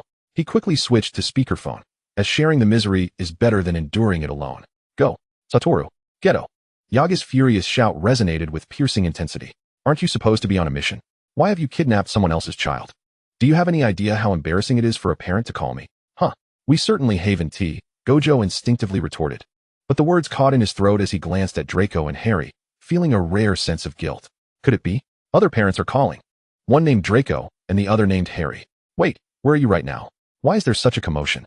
Yaga's voice momentarily faltered as he quickly grasped the situation. You kidnapped someone's child and are causing chaos. And they're just two 11-year-old kids. Just as he was about to say something, he found the call ended. Yaga and Shoko exchanged glances. Chapter 99, Megami Fushiguro. That was close, Yaga rambled endlessly. Gojo, quick-witted as ever, ended the call, appearing as if he had narrowly escaped disaster. So what exactly have you left behind? Harry and Draco felt a sense of foreboding. Aha, Gojo stuck out his tongue, attempting to play innocent. Sigh. The godfather is rather sharp-tongued. Harry hesitated, finally casting a sympathetic glance at Gojo and Geto. It's all fine, Gojo dismissively remarked. At worst, we'll receive a lecture. Right? Yaga always lectures us. And besides, Draco and the others are here. Geto concurred. One could only say that Gojo and Geto were still unaware of Severus Snape's true nature. There was nothing more to say. They hoped that by the time it mattered, no one would be harmed. Harry and Draco exchanged glances, shrugging in resignation. Gojo and Geto had completely forgotten how Snape had once pinched Gojo's windpipe. They were currently fiddling with their phones. Why can't we connect? Is this dark web address a hoax? They were toying with their newly acquired phones, and surprisingly, they could access the website. Quite impressive indeed. The spell had discreetly assisted them without revealing its prowess. Draco leaned in for a closer look, unable to contain his annoyance. Because we are in the sky. Where would the signal come from? Two foolish high school students. The group disregarded the curious glances from passers-by, huddling together in a small circle by the roadside. They exclaimed, Okay, the bounty is successful. Gojo sprang up, hands on his hips, boasting. The magnificent Gojo can accomplish anything with ease. His boastful expression and handsome face, partially obscured by sunglasses, captured the attention of many young ladies and gentlemen passing by. The other three also stood up. Where to next? Draco surveyed the surrounding area, utterly unfamiliar with it. It seemed to be some sort of school. First, let us find Niori, then seek out Megami, and finally let us head to Okinawa. Geto and Gojo chorused in unison, exchanging smiles. For some reason, after being spoiled, they felt an overwhelming desire to go there. A splendid idea. But do you know where Megami is? Harry first encouraged the two older boys, then posed the crucial question. Harry, Draco tugged at Harry's sleeve, uncertainly asking. Is that Megami? It should be, right? He sensed a wave of excitement from the spell, as if it were saying, Praise me? No way. Did you intervene, spell? Megami is still just a child. Following Draco's pointed finger, they beheld a familiar sea urchin hairstyle, a small, well-behaved child sitting alone on a bench by the street. How could he be by himself? Yet, the real person was still different from the comic. They needed to confirm. Megami felt somewhat perplexed and uneasy about how to interact with his new aunt and sister. Rather than playing together, he preferred to quietly read picture books or converse with his shadows. However, faced with the adults' requests, he found it difficult to decline, thus reluctantly accompanying Tsumaiki on an outing. When Tsumaki's friends came to invite her to play, she hesitated slightly. She worried that leaving Megami alone might be inappropriate. Megami dutifully assured her that he would patiently wait for her return. Upon hearing this, Tsumaiki's worries gradually dissipated, allowing her to leave with her friends without concern. After all, she was still just a young 4-year-old child, without overly complex thoughts. Megami obediently sat aside, waiting for Tsumaiki. He formed shadow puppets with his hands, softly muttering to himself. Daddy hasn't returned home for a long time. What could he be doing? Fushiguro Megami's voice carried a hint of grievance and despondency. He understood that his father was very busy, yet he still yearned for more moments in his presence. He recalled the last time he saw his father, when he imparted to him some delightful shadow puppet games. Now, as he played with the shadows, it felt as though his father was right beside him. In the heart of the small child, this was a rare instance of his tall, taciturn father engaging in play with him. Although the aunt treated him kindly, he still felt a sense of unfamiliarity. The aunts are fond of me, Megami murmured to himself. He was aware that they cared for him, yet he sensed an unbridgeable gap between them. Perhaps it was due to his tender age, rendering him unable to grasp the intricacies of such relationships. Megami remembered how, since childhood, he had moved from one aunt's house to another with his father. Sometimes they would stay for merely a week, other times for a month. His father would always disappear for stretches of time, and whenever he did, Megami felt an inexplicable loneliness and helplessness. He wondered where his father went and when he would return. Throughout this experience, Megami learned to adapt to his surroundings. He discovered that each aunt treated him differently. Some were kind, while others were indifferent or even harsh. Nevertheless, he endeavored to cultivate his strength. With a sigh, Megami reflected on his fortune. After all, many children like him struggled even for basic sustenance. He reassured himself to take good care until his father returned. He longed to tell his father that he had grown up. Although only 3 years old, he could accomplish many things: cooking for himself, bathing independently, washing his clothes, and even lulling himself to sleep. He could even attend kindergarten alone and return home after school. He truly wished to share these accomplishments with his father. If only he could return to a time when it was just the two of them together. This time, he must convey to his father not to leave him again. Little Megami silently resolved to do so. Just then, he caught a glimpse of a familiar man's silhouette out of the corner of his eye. "Father?" he whispered. Without hesitation, he dashed through the bushes, striving to catch up. "Father!" he called out loudly. However, the tall figure ahead showed no sign of pausing. Striding straight through a narrow alley, Megami stood still, gazing into the dark, profound alley before him, filled with hesitation and unease. Did his father not hear his call? Why did he seem oblivious to him? Was that man truly his father?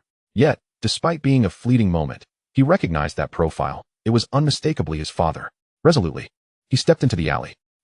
Fushiguro Zenin turned to glance behind him, but saw no one. Had he misheard? Was that the voice of a little one? He murmured to himself. What is wrong? What is happening? On the other end of the line was his agent, Kong Xiu. It's nothing. You mentioned there was a bounty on me? 500 million, quite a sum. Zenin leaned back lazily against the dim alley, the flickering light of his cigarette failing to illuminate his expression. Yes, it's peculiar. No demands, just bring you to them. Kong Xiu found the bounty baffling. All right. Find out who set this bounty. I want to see who has the audacity. By the way, remember to put out the bounty for the star jelly. Let those underlings wear out the sick-side ones. After hanging up, Zenin leaned against the wall, his gaze vacant. Why had he suddenly heard a child's voice? Did he truly yearn for such a laughable bond of kinship? He scoffed softly, unsure of who he was mocking. He extinguished the cigarette and stretched his limbs. Since the plan hasn't started yet, I might as well visit the racetrack for a while, he muttered to himself. Like a lithe and powerful panther, his figure gradually vanished into the alley. Megami looked around in bewilderment, having stepped into a bustling street in the blink of an eye. He glanced back, seeing only a wall. It seemed the alley was merely an illusion. Observing the unfamiliar surroundings, he anxiously climbed onto a bench by the street, pondering the perplexities before him. Where was his father? Where was the alley? How was he to return? What if he couldn't go back? Would the aunts worry? Would his father be concerned? Would he be causing trouble for others? He continued to muse aimlessly until he decided to see if he could find his way back on his own. Suddenly, a shadow fell over him, and he looked up nervously to find a handsome young man squatting before him. Are you Fushiguro Megami? The young man's voice was pleasant, and he resembled a prince. Surely he wasn't a bad person, Megami thought uncertainly. Yes. Who are you, big brother? I'm Draco, and I know your father. So I recognized you right away, Draco said, ruffling Megami's spiky hair, which was surprisingly soft despite its prickliness. Do you really know my father? Megami's eyes sparkled with hope. I saw him walking this way, but he didn't respond when I called him. Then he vanished into a narrow alley, and I ended up here. A sense of disappointment washed over him. Did his father not want to acknowledge him? Although Megami's words were unclear, Draco understood that it was likely the doing of the world's consciousness. After all, it was too coincidental. One could easily deduce that Megami South home was in close proximity to where Tion Nai Rizi attended school. Would you like me to help you find your father? Draco offered Megami a smile that even Snape would find hard to resist. Chapter 100, Okinawa, Tion Nai Rizi. Fushiguro Zenin was intently watching the number 3 horse he had bet on, which had been leading comfortably, only to be overtaken by number 7 at the last moment. Leaning back, he shrugged it off, knowing it was of no consequence. He had never won anyway. Suddenly, his phone vibrated. He saw that it was a call from his new wife, but he had no intention of answering. They had agreed before marriage that it was merely a mutual arrangement. He needed her to care for the child, and she needed to transition through the difficult period of searching for work after her husband's recent death. He hung up, transferring the remaining 1 million yen into her account, and chose not to check his phone again, silencing the device. He tucked it into his pocket and resumed his focus on the next race. After this round concluded, with his pockets emptier than his expression, Zenin casually took out his phone for a quick glance. Just one look caused his pupils to constrict, an overwhelming aura emanating from him, silencing those around him who were suddenly aware of the danger posed by this transformed man. Megami? Missing? The brief message echoed in his mind. How could this be? He had scoured that area countless times. There should be no kidnappers or perverts. Megami had always been obedient and quiet. He would never run away from home. Suddenly, he recalled the voice he thought he had imagined that morning, his footsteps slowing. Could it be that he hadn't misheard after all? Yet, he hadn't seen Megami's figure. He arrived at a place he had only visited twice before. The door was ajar, and he pushed it open to find a weary woman, also bearing the Fushiguro name, slumped on the sofa, while his stepdaughter stood anxiously with red-rimmed eyes nearby. Zenin-kun? You're back. I'm truly sorry. I wasn't keeping a close eye on the children. It was all my fault. When Fushiguro Raime heard the voice and turned to look, she felt a surge of anxiety as she stood up to shield Samaiki from the imposing figure of Zenin Shinjiro. Where? Fushiguro interrupted the endless stream of apologies, clearly uninterested in such trivialities. Where's Megami? Samaiki, having wiped her tears, bravely stood before her menacing stepfather. I'll take you to her. To Okinawa. Let us go.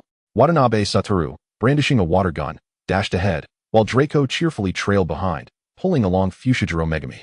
Suguru Geto ambled leisurely with sunglasses, only to be unexpectedly hit by a spray from Satoru's water gun, causing his bangs to stick to his forehead, and his veins to bulge in frustration. Satoru, he growled. Tisk tisk. Watanabe made a mock face, taunting Suguru's frayed nerves, though no words were exchanged.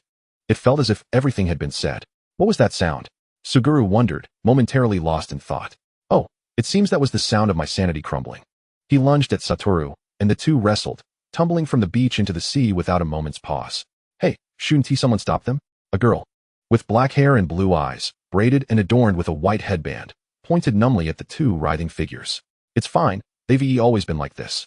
Harry replied with a grin, his gaze fixed on Draco, who was happily playing with Fushiguro Megami. Oh, I see. What an outrageous scene. The girl couldn't help but exclaim. By the way, who are you?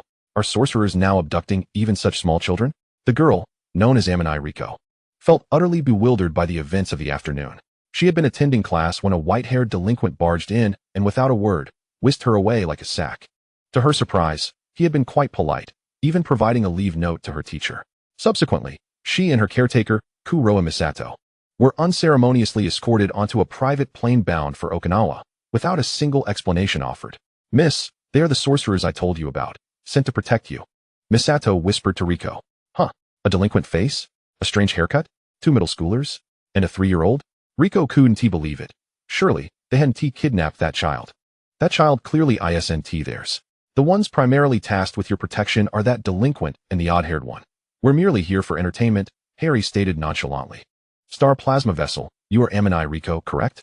For the first time, he turned to face her. Yes, and what of it? Even if they are sorcerers sent to protect me, shouldn't they respect my wishes? The fusion isn't do yet, right? I haven't even said goodbye to my friends. Rico felt an inexplicable fear towards Harry but mustered the courage to protest. As she spoke, a hint of disappointment crept into her voice. Misato gazed at the girl she had cared for since childhood with a mixture of concern and pity. Casting a helpless glance at Harry, "Do you truly wish to be assimilated?" Harry inquired. He already knew the answer but was curious to see if a caged bird, indoctrinated from childhood, possessed the courage to break free. What are you talking about? This is my mission.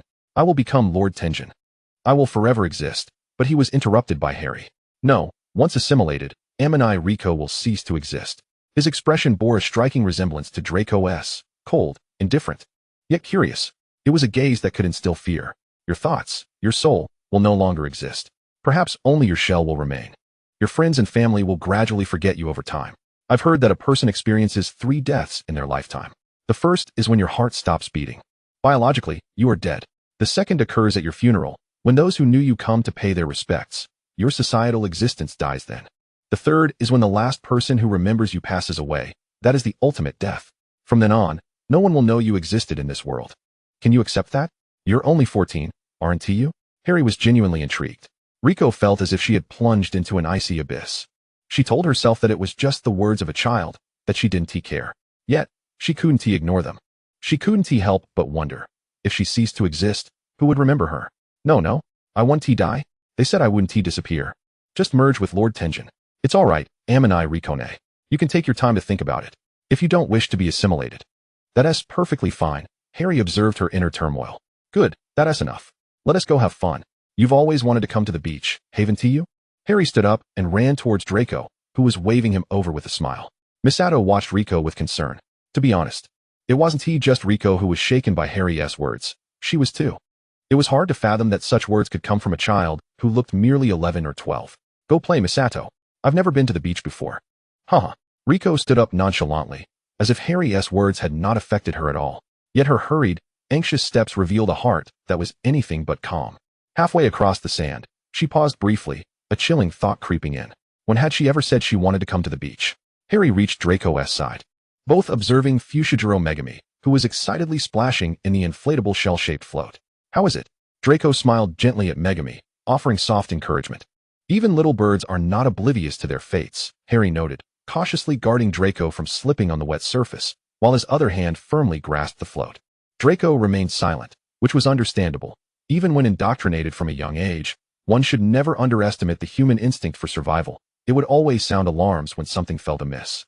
Harry. Draco suddenly turned to him, his gray-blue eyes sparkling. Yes, I'm here, Harry replied, sensing Draco's thoughts and smiling back. Draco beamed with satisfaction. They waited until Megami grew tired from playing before leading him back to the shade of an umbrella. Watanabe and Suguru were already sprawled out there, resembling lifeless sea creatures. Want some fruit? Draco meticulously wrapped a small towel around Megami, then, to Megami's astonishment, produced a large platter of fruit from behind him, still emanating a chill. Many of the fruits were unfamiliar to Megami, but he recognized the watermelon. He swallowed hard, shyly asking if he could have a taste. Go ahead. It's a specialty from my home, Draco said with a smile, ruffling Megami's hair. I want some too. Watanabe and Suguru perked up at the mention of Draco's specialty. Specialty? Fruits from the wizarding world? How intriguing. They unabashedly grabbed a fruit that clearly belonged to another realm and began to eat. So delicious. Watanabe's eyes sparkled, while Suguru marveled at the exquisite taste. Feeling as if his body had lightened after eating, they exchanged a knowing glance, confirming it wasn't a mere illusion, and devoured the fruits with gusto, inviting a somewhat reserved Rico and Misato to join them. Come on, taste it, Rico. You'll regret it if you don't. It's truly delicious. Fukuroe was instinctively swept up in the frenzy as she witnessed them devouring the food, her cheeks puffed up with bites. Tenjiro Rico felt a twinge of apprehension towards Harry. She had initially intended to maintain some decorum, considering they had only recently met.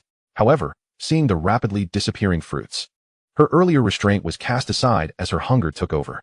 Hey, save some for me, you two inconsiderate rascals who lack respect for your elders and the young. Chapter 101, Heart to Heart. That night, they resided in an expansive traditional Japanese courtyard, with Draco and the others curiously exploring this unfamiliar architectural style. The starry night sky was breathtaking as they sat in a row beneath the corridor, gazing upward. What is Rico's dream? Suguru suddenly asked, his eyes fixed on the stars above. Is it suddenly time for heart-to-heart talks? And we're still not that familiar, so don't call me Rico. You weird-haired guy. Tanjiro Riko was caught off guard by the question, her demeanor fraught with confusion and fluster. After a moment of silence, she nonchalantly replied, "Of course. It's to merge with Lord Tenjin. Haha. You all will have to respectfully refer to me as Lord Tenjin then." She feigned cheerfulness, though a hint of melancholy lingered in her eyes, betraying her true feelings. It's one of those childhood dreams, you know? Like becoming a teacher or a doctor. Satoru Gojo, unusually serious, sat quietly. "All right, I want to be a musician, playing the violin freely on the streets of Vienna, where many will pause to listen." Her voice was filled with enthusiasm as she envisioned a crowd smiling and applauding after her performance. And then, I would.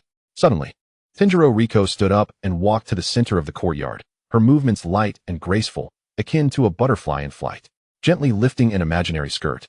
She bowed toward Suguru and the others. When she raised her head, her face radiated a brilliant smile, reminiscent of flowers blooming in spring. Yet, upon closer inspection, one could discern the slight redness around her eyes, hinting at an underlying sorrow. Perhaps a fellow musician, equally passionate about music, would join me in my performance, sharing a knowing smile as we play the same piece together. Her voice, soft and melodious, floated like a gentle breeze in the air. She closed her eyes, lost in her beautiful reverie. In that world, she relished the joy and freedom that music bestowed upon her, unburdened by any worries. Here, Draco suddenly handed her a violin. "I think it would be a shame not to have a solo by the renowned Miss Tanjiro Riko in such a beautiful setting." Riko looked at him in surprise, and then down at the exquisite violin in her hands, a wave of gratitude and joy washing over her. She delicately lifted the instrument, feeling its texture and warmth. Taking a deep breath, she began to tune the strings in preparation for her performance. As the first note resonated, the atmosphere transformed into a serene and enchanting ambience. Closing her eyes, she immersed herself in the world of music, her fingertips dancing across the strings, conveying the emotions hidden deep within her. The others silently admired her performance. With each note, the melody brimmed with power and emotion. Riko's fingers moved nimbly, like a sprite, delivering the exquisite music to everyone's ears. Once she finished playing, Riko remained silent, standing still as she deeply bowed to them. However, her bent form lingered, as if time itself had paused.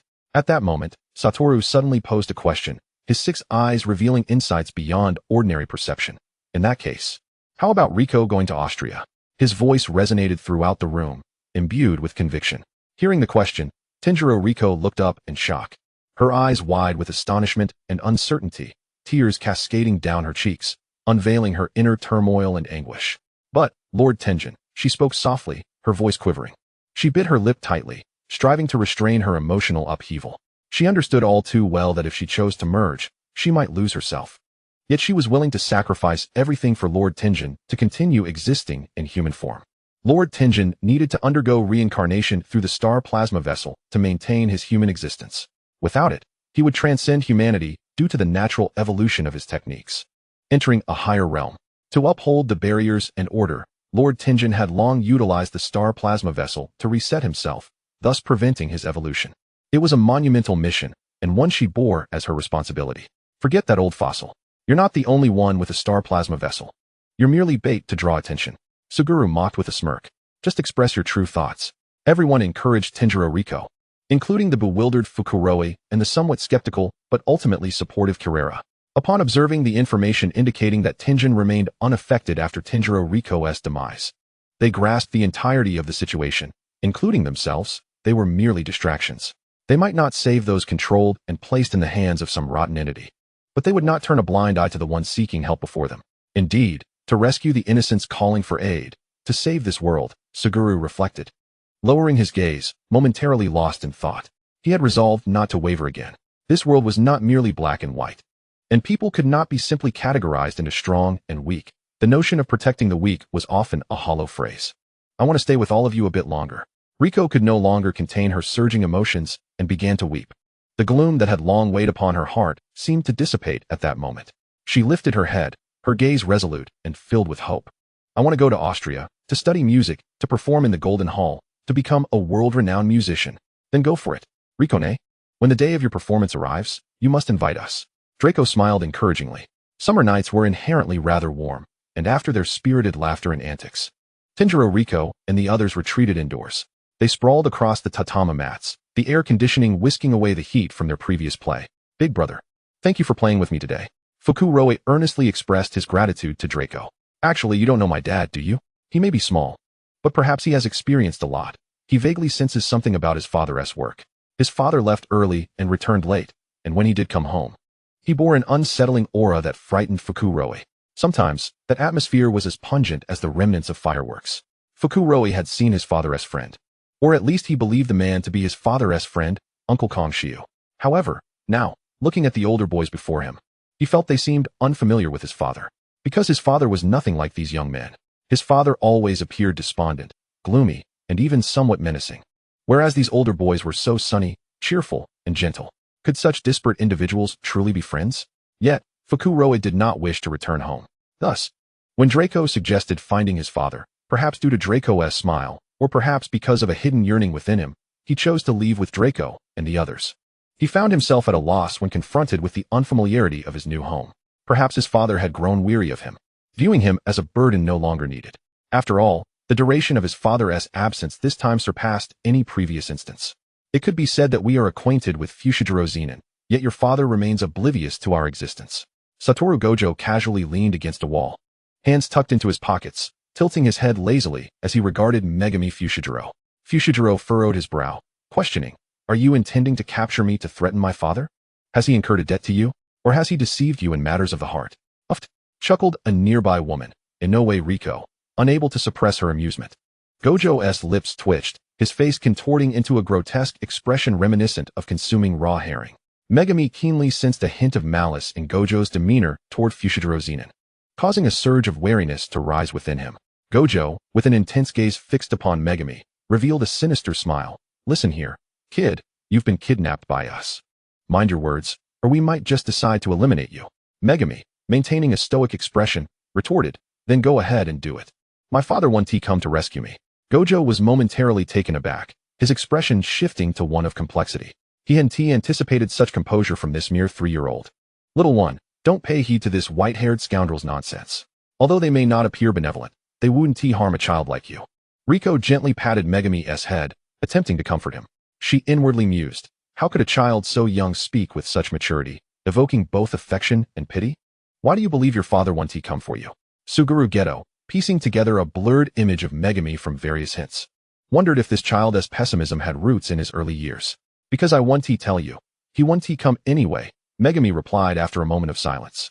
"He will come," Draco asserted earnestly to Megami, "because you are a blessing from above." "Really?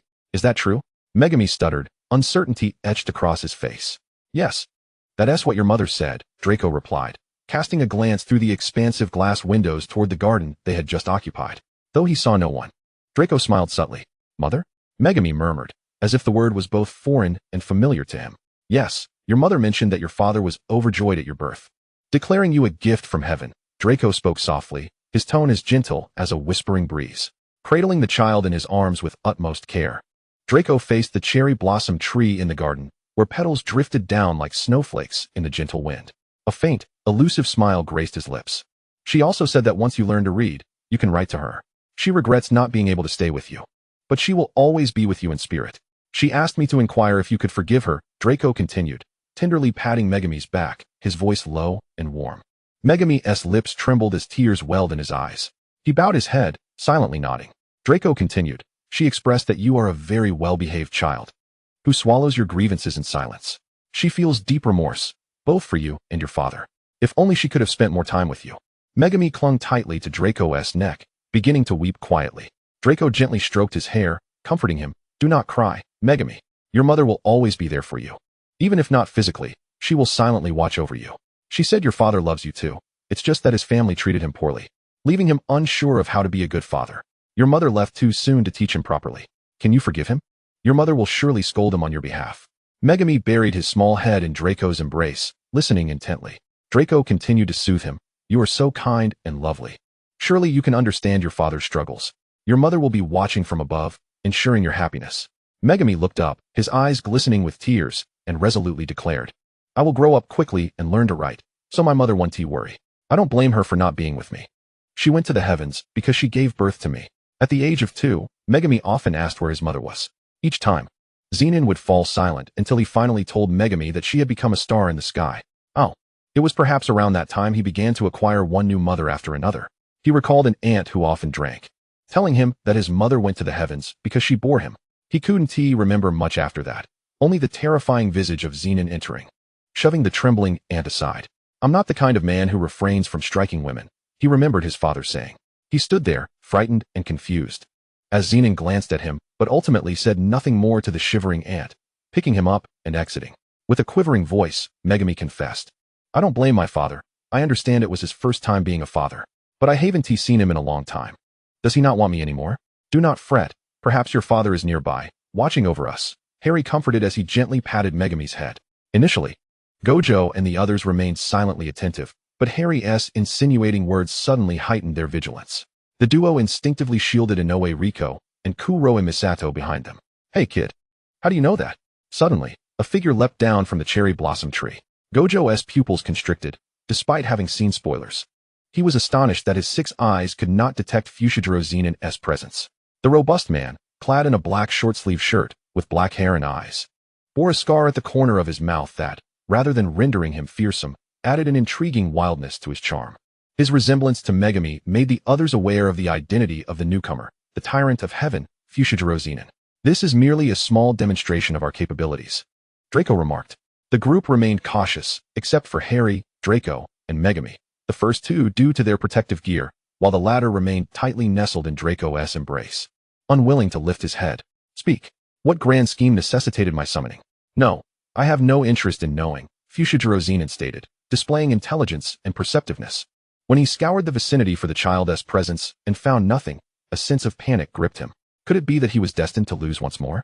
Yet, a sudden thought about the bounty mentioned by Kong Xiu crossed his mind. Could it be connected? He sought out Kong Xiu and finally laid eyes on the bounty. It bore not his name, nor that of a sorcerer assassin, but rather the name Fushiguro Zenon, a name known only to Kong Xiu. He instructed Kong Xiu to trace their IP addresses online, confirming that the individuals behind the bounty were indeed involved. Why? He had eradicated all of his enemies thoroughly. He believed in the principle, eliminate the root of the problem, or it shall regrow. Could it be someone recent? Perhaps someone from the Jujutsu High? Following the address provided by Kong Xiu, he discovered it led to a traditional Japanese inn. He infiltrated stealthily, only to overhear the boy speaking of something. In Hui? Mother of Hui? With such conviction that even he began to believe it. Ridiculous, utterly absurd. Regardless of how he had learned of her, she was not a subject to be trifled with. Upon realizing that the two mischievous children had seemingly discovered him, he chose not to conceal himself any longer. With an air of nonchalance, he stepped forward, his expression calm. Yet internally, he was on the verge of being overwhelmed by a tempest of anger and sorrow. The atmosphere became palpably tense. Fushiguro Kei lifted his head, anxiously glancing between Fushiguro Shin and the older boys. Satoru Gojo and Suguru Geto wore serious expressions, rising to stand protectively in front of the others. Harry discreetly drew his wand, positioning himself close to Draco. Only Draco remained unflustered, cradling Fushiguro Kei in his arms, seated firmly in place. Draco recalled the correspondence he had exchanged with Fushigiro's mother. Her gentleness and wisdom left a lasting impression on him. Truly, she was a woman capable of balancing both the divine and the tyrannical, accurately foreseeing every eventuality. So, your wife is indeed named Fushiguro Aoi, is she not, Mr. Shin? Draco's voice rang out unabashedly from the back of the crowd, reaching Fushiguro Shin's ears. How do you know this? Fushiguro Shin's countenance darkened. You met in a narrow alleyway, where she rescued you after you fled from the Zenon family, Draco interjected, continuing without pause. You initially described her as a foolish woman, only to be subdued by her iron fist, did you not? Fearing Lady Aoi's tears. You retired from your career as an assassin after a few months and became a full-time homemaker. When you married her, you detested the Zenon surname and chose to adopt Lady Aoi's instead. During her pregnancy, she enjoyed her meals and slept soundly, while you were the one plagued by anxiety and morning sickness. I know more. Shall I enumerate it all for you, Mr. Shin? Draco spoke leisurely, rising to the forefront while still holding Fushiguro Kei. Fushiguro Shin towered over Draco, yet the latter remained composed, subtly rising onto his toes. He placed Fushiguro Kei into Shin's embrace, determined to protect his cherished one. If he truly cared, he ought not to feign indifference. Who are you? How do you know these things? Fushiguro Shin pressed, aware that only he and Aoi were privy to such details, having meticulously erased all traces to avoid detection by the Zenon family. Words alone cannot suffice. Mr. Shin, you surely recognize Lady Aoi's handwriting? Draco produced a well-wrapped envelope, extending it towards Fushiguro Shin. Realizing the implications, Shin's hand trembled as he accepted the envelope. He gazed at the name inscribed upon it, familiar with the script. Even after the passage of 2 years. It is too late, Mr. Shin. This place has already been secured by us. You may take K and find a vacant room to rest, Draco offered understandingly. Other matters can wait until tomorrow. Very well. Fushiguro Shin, still retaining some composure, wished to avoid revealing his vulnerabilities before these unfamiliar faces. I want to sleep with Draco tonight, Fushiguro K suddenly declared, sensing her father's need for solitude for a moment. Fushiguro Shin paused, quickly grasping her intent. He awkwardly patted K's head, feeling a mix of emotions yet unable to articulate a single coherent thought. As they locked eyes, he saw the same unwavering determination reflected in her bright gaze, reminiscent of her mother. Ultimately, he relented. All right, I leave her in your care. He placed Fushiguro K into Draco's arms, hesitating for a moment before murmuring, thank you. Draco did not respond. He believed Fushiguro Shin needed no reply. Then, good night, Mr. Shin, Draco said, as he and Fushiguro K watched the man's silhouette fade from view. Turning his head, Draco was startled by the penetrating gazes of Satoru Gojo and Suguru Geto. What is this?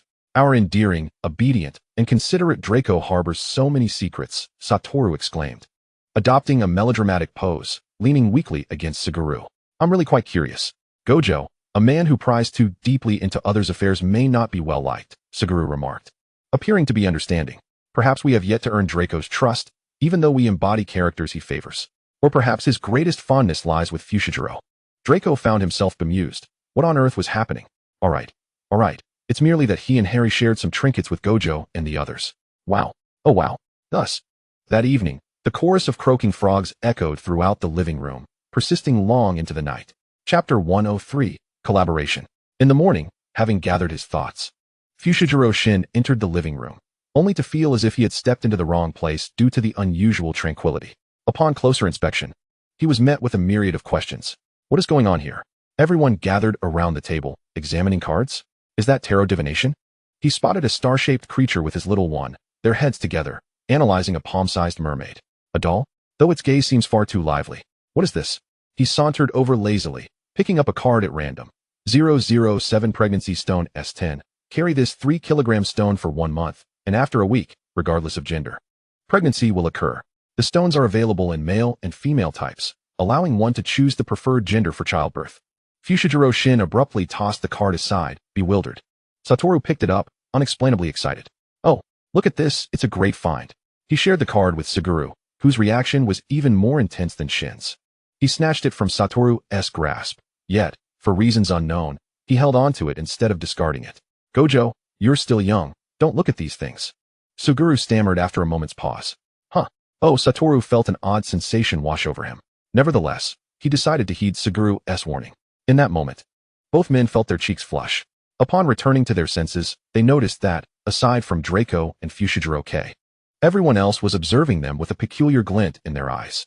Kori Riko and Kuroa Misaki were whispering to each other, sharing hushed giggles, while Harry regarded them with an expression of unsurprising intrigue. Fushiguro Shin scrutinized them for a moment, a subtle smile playing at the corners of his mouth. Hey, what are you staring at? Satoru snapped at Fushiguro Shin.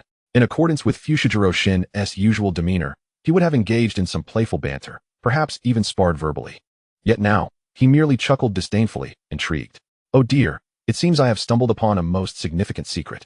I wonder how the Gojo family will react upon learning of this. What are these? He picked up another card, which read, 006 Spring of Wine A15. Drawing water from this spring and letting it sit for a week will turn it into wine. Though the type of wine is randomly selected, its flavor is truly exceptional. It's my ability. These are all tangible items, Draco said cheerfully, handing a card to Fushiguro Shin. He had drawn a total of 100 different cards from a lottery, which Draco could replicate infinitely. This conveniently explained some of his peculiar items. Fushiguro Shin examined the card. 031 Correspondence Postcard for the deceased S13. Write a letter to the deceased using this postcard, and you will receive a reply the following day. 1,000 cards available. He abruptly clenched it tightly, then quickly released it, fearing it might crumple. Name your price. He steadied himself. I can give it to you for free, Draco replied, his expression unwavering. Fushiguro Shin was acutely aware that sometimes what is offered for free is the most valuable. What is it you desire? He pondered what he might possess that could be of interest. If it were the star creature, he surmised that even if they did not mention it, he would forfeit that task. After all, it is utterly impossible to succeed without the heavens aligning with a tyrant. He had to meticulously strategize against both Satoru Gojo and Suguru Geto, let alone contend with the two inscrutable little devils that had now entered the fray. Do not think for a moment that he was oblivious when his senses were rattled yesterday. The scarred boy's towering wand had set off alarms in his danger radar. It was quite simple, really. Kill the star plasma vessel, Ammonai Rico, Draco remarked. To his surprise, Fushiguro Megami arched an eyebrow. But upon noticing that even the star plasma vessel maintained a calm demeanor, he realized things were not as he had initially presumed. A ruse? After a brief contemplation, he grasped the situation. Indeed, on the day of the fusion, it would be for the Panstar cult and their hidden benefactors. Harry seamlessly took over the conversation. Subsequently, he divulged the matters concerning the Black Mist and Kinjaku to Fushiguro Megami, including their origins and the progression of their original world, leaving everyone in utter astonishment. Oh, by the way, you will have a pervert who loves to wear women's kimonos speaking to your son 10 years after your demise, Harry added, as if recalling something. Draco hurriedly covered Fushigiro's ears. Fushiguro, allow me to become infatuated with you, he said, his expression turning grim and his aura intensifying.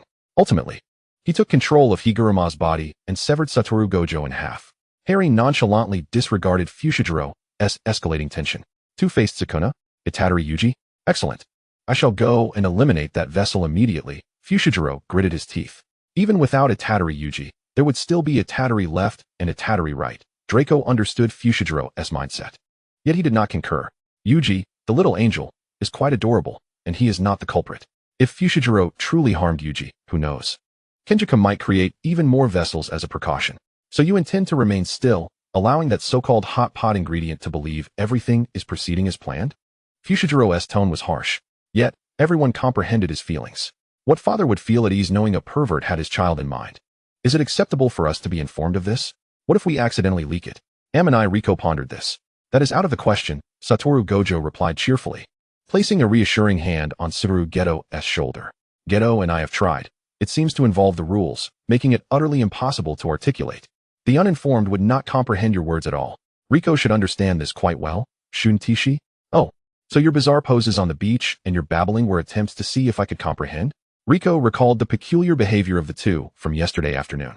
Gojo and Geto had intended to inform Shoko, yet no matter how hard they tried to convey their message, Shoko remained completely oblivious to their utterances. They racked their brains attempting to make her understand, but Shoko only heard their babble. Eventually, finding them too tedious, she hung up the phone.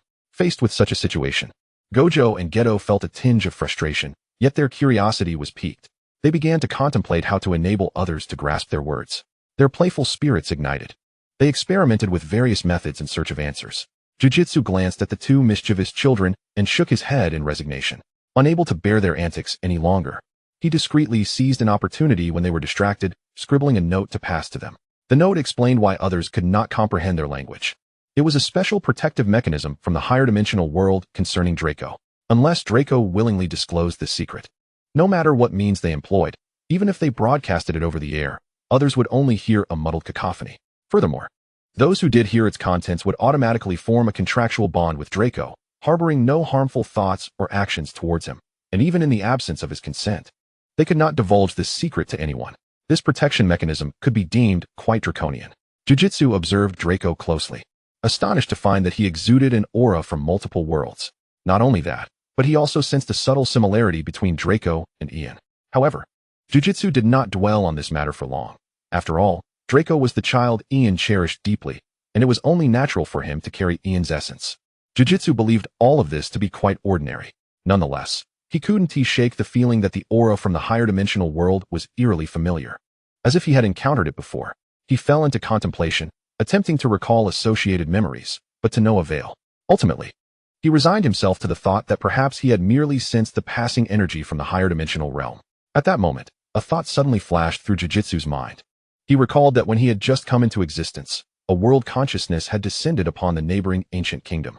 Curiously, he directed his gaze toward that direction, observing a red energy enveloping every individual within the ancient realm. Although this aura was not as potent as Draco's, it similarly offered protection to these humans, shielding them from disease and calamity while allowing them to enjoy a life of happiness and fulfillment. At that time, the world consciousness seemed to have noticed him, newly born, and smiled gently, bestowing upon him a sphere of energy. Ah, a little one just born. I apologize for intruding without noticing you. This blessing is for you. Grow strong. He recalled the voice saying. Jujutsu finally remembered. I have another question. Fushiguro did not respond, but instead inquired about a matter that weighed heavily on his mind. The severed connection with the realm of hell and Aoi's soul. In a maximum of 10 years, she would completely vanish. Harry's expression turned serious. Unless what? Fushiguro pressed, urgency evident in his tone. Before the black mist was expelled by the world consciousness, it had transferred all its energy to the Jujutsu side, primarily to Kinjaku and Sukuna's duality. If we could simultaneously gather all 20 fingers while eliminating Kinjaku, the world consciousness could re-establish a connection request with the realm of hell. Chapter 104, Cooperation 2. Draco reiterated the words of the world consciousness. He could communicate seamlessly with the world consciousnesses, which is why many things were entrusted to him for transmission, generously gifting him with substantial source energy. After all, fate had been shattered, and his source power was growing ever more abundant. However, all of it was used by Draco to nourish the time-space gate. The capacity of the time-space gate had undoubtedly changed, though Draco did not check. So how do you require my cooperation? Speak. Fushiguro steadied himself. Whether to alter that damned predetermined future or to prevent Always disappearance. He would exert every effort to fulfill the task. Higuruma and Rico, shall we go play for a while? Draco gently released his hold over Fushigiro's ears and ruffled his little head, speaking with tenderness. Higuruma had been obediently sitting still since the beginning, allowing his ears to be covered. Aware that they had matters to discuss, he nodded obediently, casting a reluctant glance at Fushiguro. Fushiguro, of course, did not miss Higuruma's small expression. Remembering his wife's words, he awkwardly extended his hand to ruffle Higuruma's head, his tone somewhat unnatural. Go on. I'll come find you shortly. Higuruma beamed with delight and satisfaction, nodding vigorously in response. He then took Amini Riko's hand, and together they ventured into the courtyard to play. Fushiguro Megami gazed intently at Fushiguro Tsumaki's silhouette, observing him crouched by the well alongside that starry entity, eyes brimming with longing as they watched the maid retrieve watermelons. A faint smile crept onto his face, akin to that of a doting father, eliciting a wave of nausea within me. Satoru Gojo and Suguru Geto were whispering conspiratorially in the corner. The room was enveloped in silence, rendering even the faintest of murmurs crystal clear. Moreover, Satoru had no intention of lowering his voice. Let us cut him some slack, after all. The narrative of the negligent father experiencing a moment of clarity is hardly uncommon in television dramas, is it? Megami found the chattering of that squinty-eyed boy with the peculiar bangs more discomforting than that of the six-eyed lad. Humph, speak of your plans. Megami was not particularly concerned. Being the subject of their chatter would not cost him anything significant. The more he ignored that brat, the more insistent he became. When Tsumaiki cautiously entered with a platter of sliced watermelon, he only spotted Draco and Harry. He placed the watermelon on a small table and glanced around. Brother Draco. Where's my dad? He believed his father would not deceive him. So was something unexpected happening? Satoru and Suguru were also absent. Oh, he has gone to discuss martial arts with your Satoru and Suguru. Draco happily sipped his milk tea. Is dad a martial arts teacher? Tsumaki's eyes lit up. No wonder his father was so robust. It seems so. It's his new job, Draco recalled. After some deliberation, he and Harry had invited Fushiguro Shinjiro to become a martial arts teacher at Jujutsu High, a decision they had reached in collaboration with Satoru and Suguru. Draco even inquired about Shinjiro's thoughts, suggesting he could occasionally visit their world for part-time work if he didn't mind. Satoru and Suguru were equally enthusiastic, clamoring to join in and proposing a friendly martial arts contest with Shinjiro. The victor would earn the right to visit Draco's world and instruct their friends in martial arts. Before Draco and Harry could interject, the three of them had already leaped over the wall and vanished. Wait, that watermelon was cut by Tsumaiki for her dad. She said it's sweet and must be tasted by him. Truly unreliable adults. Teeny Riko and Kuroe Misato followed in, having overheard the three leaving, and couldn't help but express their discontent. They also carried watermelon. Hurry, try some, it's delicious. Especially sweet, Riko eagerly recommended to Draco and Harry. Just then, a large hand unexpectedly reached out, snatching the watermelon from Tsumaki's small tray. Quite sweet. Upon hearing that familiar voice, Tsumaki's face lit up with surprise. She looked up at Fushiguro Shinjiro, her eyes sparkling with excitement. Dad, she exclaimed joyfully. Shinjiro ruffled his daughter's hair before moving aside to sit cross-legged. He then gently lifted Tsumaiki and settled her into his embrace, ensuring she was secure. He offered her a piece of watermelon, simply stating, eat. Tsumaiki had long grown accustomed to her father's taciturn manner of expressing affection, but this did not diminish her ability to feel his love. She accepted the watermelon, carefully taking a bite and savoring the sweet flavor. This watermelon was truly delightful, even sweeter than during her earlier tasting. She laughed joyfully, her eyes crescent-shaped, resembling two radiant stars. Satoru and Suguru entered, somewhat sheepishly. Come eat watermelon. Why are you two walking so slowly? Uffed. Riko, hearing footsteps behind her, turned around in dissatisfaction. But upon recognizing the two, she burst into laughter, spitting out the watermelon in her mouth. Trembling hands struggled to steady the fruit as she exclaimed, "What on earth happened to you two?" Her face contorted between laughter and disbelief, ultimately succumbing to uncontrollable giggles, collapsing into Misato's embrace. Honk, honk, honk. Laughter filled the room. Even Draco and the others could hardly contain their amusement. Stop laughing. If you didn't know better, you'd think someone was slaughtering geese. Satoru's face was ashen, powder cascading from his face as he spoke. Suguru was not in a much better state, sporting a similarly pale visage. You two, haha. Did that uncle slap you in the face? Haha. Feeling embarrassed so you covered it up with powder? It was utterly ludicrous. Even handsome men couldn't withstand such antics. I told you this would be discovered.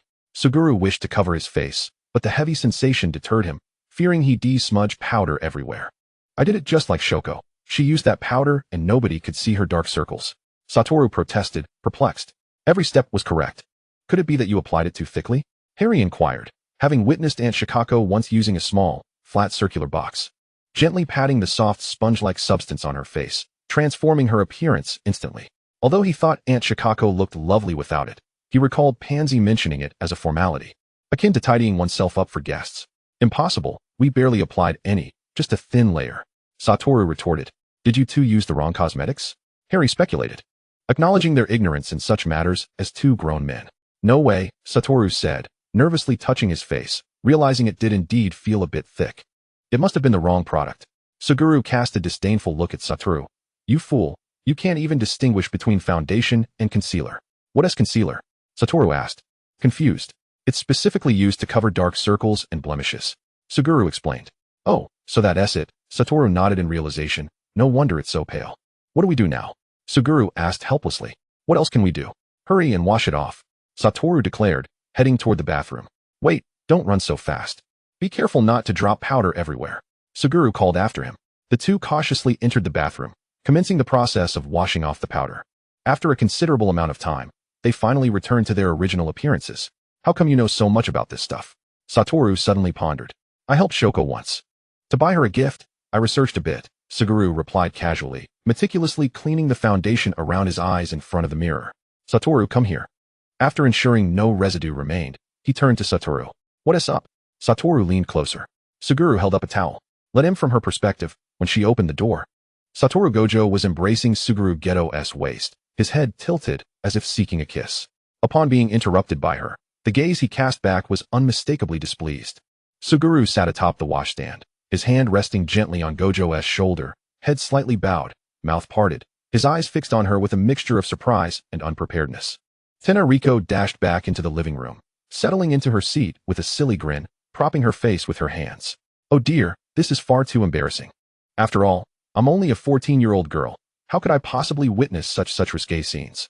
She exclaimed. But, you know, that moment had such tension. Those two are truly a perfect match. Sniff sniff, she murmured, blushing deeply as she lost herself in her vivid imagination. Chapter 105. The opening. What's wrong with Rikone? Megami Fushiguro asked curiously, peering at Riko and quietly inquiring of his father. Shigeru Fushiguro cast a meaningful glance toward the direction Riko had fled, silently suggesting she might have glimpsed something she shouldn't have. Hey, little Riko. Suguru Geto sighed heavily, watching her silhouette disappear. What are you up to, Gojo? He muttered, no longer wishing to call him by name. Gojo's antics were unpredictable, yet he had grown accustomed to them. That means I'm taller than you now, Gojo declared with unshakable confidence. Squatting is exhausting. I refuse. I see. I told you, his thought process is always beyond imagination, Geto remarked, lifting his gaze. Ignoring the faint discomfort within, Suguru lowered his eyes imperiously upon Gojo. Obediently, Gojo lifted his head, allowing Suguru to carefully wipe the residual foundation from his face. Geto. From this angle, you look just like a fox, Gojo observed, his golden, narrow eyes lowering to meet Suguru's with an inscrutable, alluring gleam reminiscent of the fox eyes he had once seen online. Suguru's collar was slightly undone, droplets of water trailing from his damp hair, slipping into places unseen by Gojo. The younger man's gaze followed the tiny bead of water, and inexplicably, his throat felt dry. He swallowed hard. So tantalizing, Geto. He mused, his hand unconsciously caressing the waist that he had never released since first placing it there. Close your eyes, Gojo, Suguru said patiently, completely unfazed, meticulously cleaning the foundation from Gojo's face. Satisfied, he gave a nod. That will do, he affirmed, patting the obedient white feline before him, whose eyes met his own. Suguru momentarily lost himself in thought.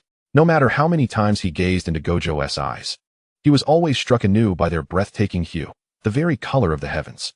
Truly, Gojo's visage was remarkably handsome. Gojo, do not become a heartless deceiver, Suguru said earnestly, imagining how alluring this youthful face would be to naive maidens once its boyish innocence faded. Huh, what is that supposed to mean? You're the one who attracts all the perverts, Gojo retorted with inexplicable annoyance. Who are you calling pervert? You want to fight, you bastard? Suguru's veins bulged as he clenched his fists involuntarily. Bring it on. But don't cry, Geto, Gojo jeered mischievously, provoking a furious but amused smile from Suguru. He raised his leg and swung a kick at Gojo, who nimbly dodged, darting toward the living room. If you've got the guts, don't run, Suguru pursued him. Their scuffle tumbled from the living room into the courtyard, much to Tenriko's stunned and expressionless gaze.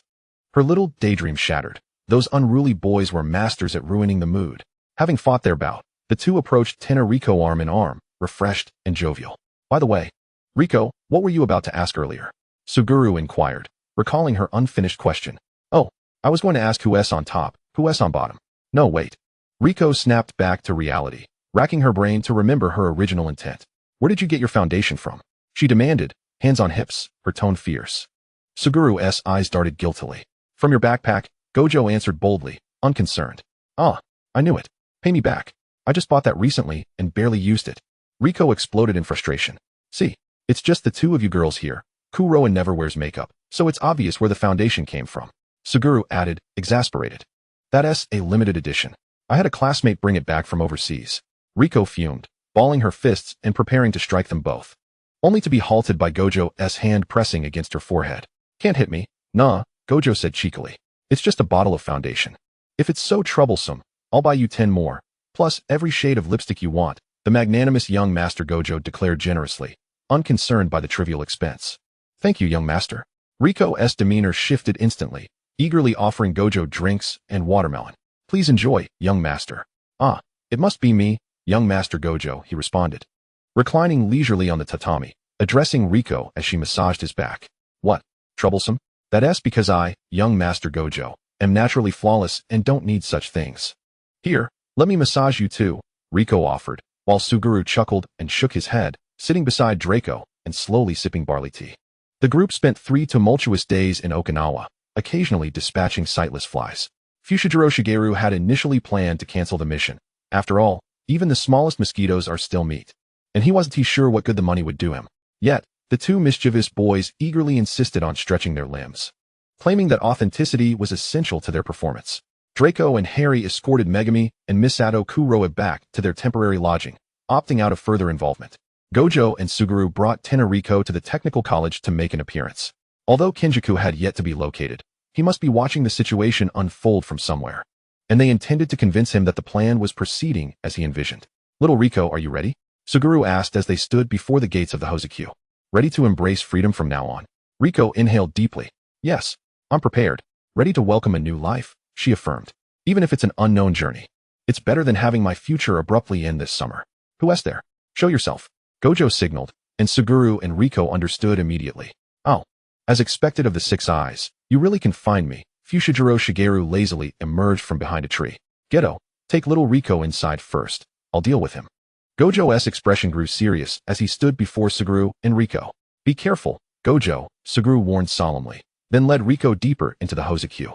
Oh, I thought facing 2 of you at once might give me a headache, but you choose to go one-on-one? Foolish, Shigeru sneered, stepping before Gojo. Gojo dodged the blade that came hurtling toward him, his pupils narrowing. So this is your true strength, Shigeru? But that's what makes this interesting, he said, pulling forth a manic grin. Gojo recalled how, in this very place, he had been pierced through the temple by Tenkei Hoko and subsequently comprehended the reversal technique. With that in mind, he unleashed his technique forward. Curse technique, reversal, blue. A surge of azure energy swept through the area, utterly ravaging the ground before the gates of Hozakyu, dust billowing everywhere. The silhouettes of 2 individuals flickered indistinctly amidst the swirling fog, rendering them nearly unrecognizable. Is it truly safe for one person to remain here? Asked Tenenrico, her voice laced with concern. Her cosmetics were still in the hands of the young master. She hoped he wouldn't retreat into himself again. After all, for the past 3 days, Gojo had not managed to prevail against Fushiguro Zenin. It's all right, after all. Satoru is the strongest, replied Suguru Geto, his smile unwavering. Yet, a flicker of uncertainty crossed his mind. Would Satoru truly not encounter any unforeseen complications? Riko, if you wish to avoid assimilation, it's best to halt here, he advised earnestly, as they had reached the very bottom, where they would soon confront Tenjin. Do not proceed further if you wish to avoid assimilation. Geto's gaze bore into Tenenrico with seriousness. He suddenly empathized with the emotions of the character Suguru Geto within the narrative. If one were to follow his grand ideology, would it not be a matter of no consequence to sacrifice one life for the stability of the sorcery realm? After all, she was merely a girl he had known for a few days. Yet, standing at this desolate base of the Hozigu, he found himself reluctant to allow a vibrant, merely 14-year-old girl to remain here in eternal darkness. It's fine, because I and Satoru, we are the strongest. Indeed, it was this unwavering belief that had led him to his utter defeat before the reality-shattering Fushiguro Zenin. Noticing Geto's distraction, Riko felt a pang of worry. Geto snapped back to attention, offering a smile to Tenenrico, his eyes urging her to continue. He feigned ignorance of the deliberate sounds emitted by Fushiguro Zenin. Tenenrico understood. I, after all, still wish to be with everyone. A gunshot abruptly interrupted her unfinished sentence, causing the girl to collapse gently to the ground. Her dark hair obscured her face, concealing her expression. Geto, fully aware that this was a ruse, felt his heart leap nonetheless. How touching, but alas. I am but an emotionless assassin. So, farewell, Miss Hoziego. Fushiguro Zenin emerged from the shadows, his attire and visage splattered with blood. What are you doing here? Where's Satoru? Geto's eyes narrowed, wariness etched across his features. The 6 eyes of the Gojo family? Fushiguro crossed his arms, a nonchalant expression on his face. Dead. I pierced his temple with this. He lazily raised the Tenketsu spear, gesturing towards Geto. Geto was in disbelief. Hadn't they agreed that incapacitating him would suffice? Had he truly killed him? I initially intended to spare the 6 eyes. After all, he bore a bounty of 1 billion. It seems a loss to kill him without collecting the reward, Fushiguro mused, catching Geto's unspoken thoughts. Who would have guessed that the boy would attack like a madman? I had no choice but to send him ahead to scout for the Hoziego. He is not dead, but he certainly received a blade to the temple. Fury ignited within Geto, not directed at Fushiguro, but at Gojo Satoru. Very well, Gojo Satoru, you're finished. Rainbow Dragon. Slit-mouthed woman. Chapter 106. Ongoing. Fushiguro Zenin arrived at the Pangxing sect, bearing Tenenrico's lifeless body. Here, the Hozigu, Tenenrico's remains, intact, he stated coldly, observing the grotesque form expelled by the grotesque treasure. It's a fake, but the confusion charm cast by Draco obscures any distinction. As the director of Pangxing sect, Sanada Shigeo brushed aside the hair from Tenenrico's face to inspect. A satisfied smile crept across his lips. Excellent. The reward will be dispersed as promised. Perhaps I'll add a little extra. When Kong Shiyu and Fushiguro Zenin exited the Pangxing sect, Fushiguro glanced up at the distance, a hint of relief in his gaze. Well, it seems it's time for me to take my leave, he murmured to himself, his voice barely audible. What? Kong Shiyu queried, confused, turning to Fushiguro. Nothing. Just overheard some drivel from a rotten orange, and it left me feeling sullied. It's time for a thorough cleansing, Fushiguro stretched, as if to cast off the nauseating aura clinging to him. Remember to transfer the funds to my card. After this, do not seek me again. His tone remained as indifferent as ever. Planning to retire after this job? What else could you possibly do? Kong Shiyu dismissed Fushigiro's words, accustomed to his inconsistency. A secret, Fushiguro replied with a cryptic smile, a mischievous curve gracing his lips. His eyes sparkled with an indescribable light, as if concealing countless untold stories. He then turned his back to Kong Shiyu, waving a hand as he departed without looking back. Farewell, Fushigiro's voice echoed in the air, gradually fading as he receded into the distance, leaving Kong Shiyu standing alone, a swell of confusion swelling within him. Shaking his head, Kong Shiyu speculated that Fushiguro would likely be off to the races again. He started his vehicle, preparing to leave, unaware that he would soon find himself unable to locate Fushiguro Zenin again. Gojo Satoru, drenched in blood, burst into the Pangxing sect. Every individual inside erupted into genuine laughter and applause. Although his mind felt somewhat hazy, he had not forgotten his mission. Approaching Tenenrico's corpse, he cradled it horizontally.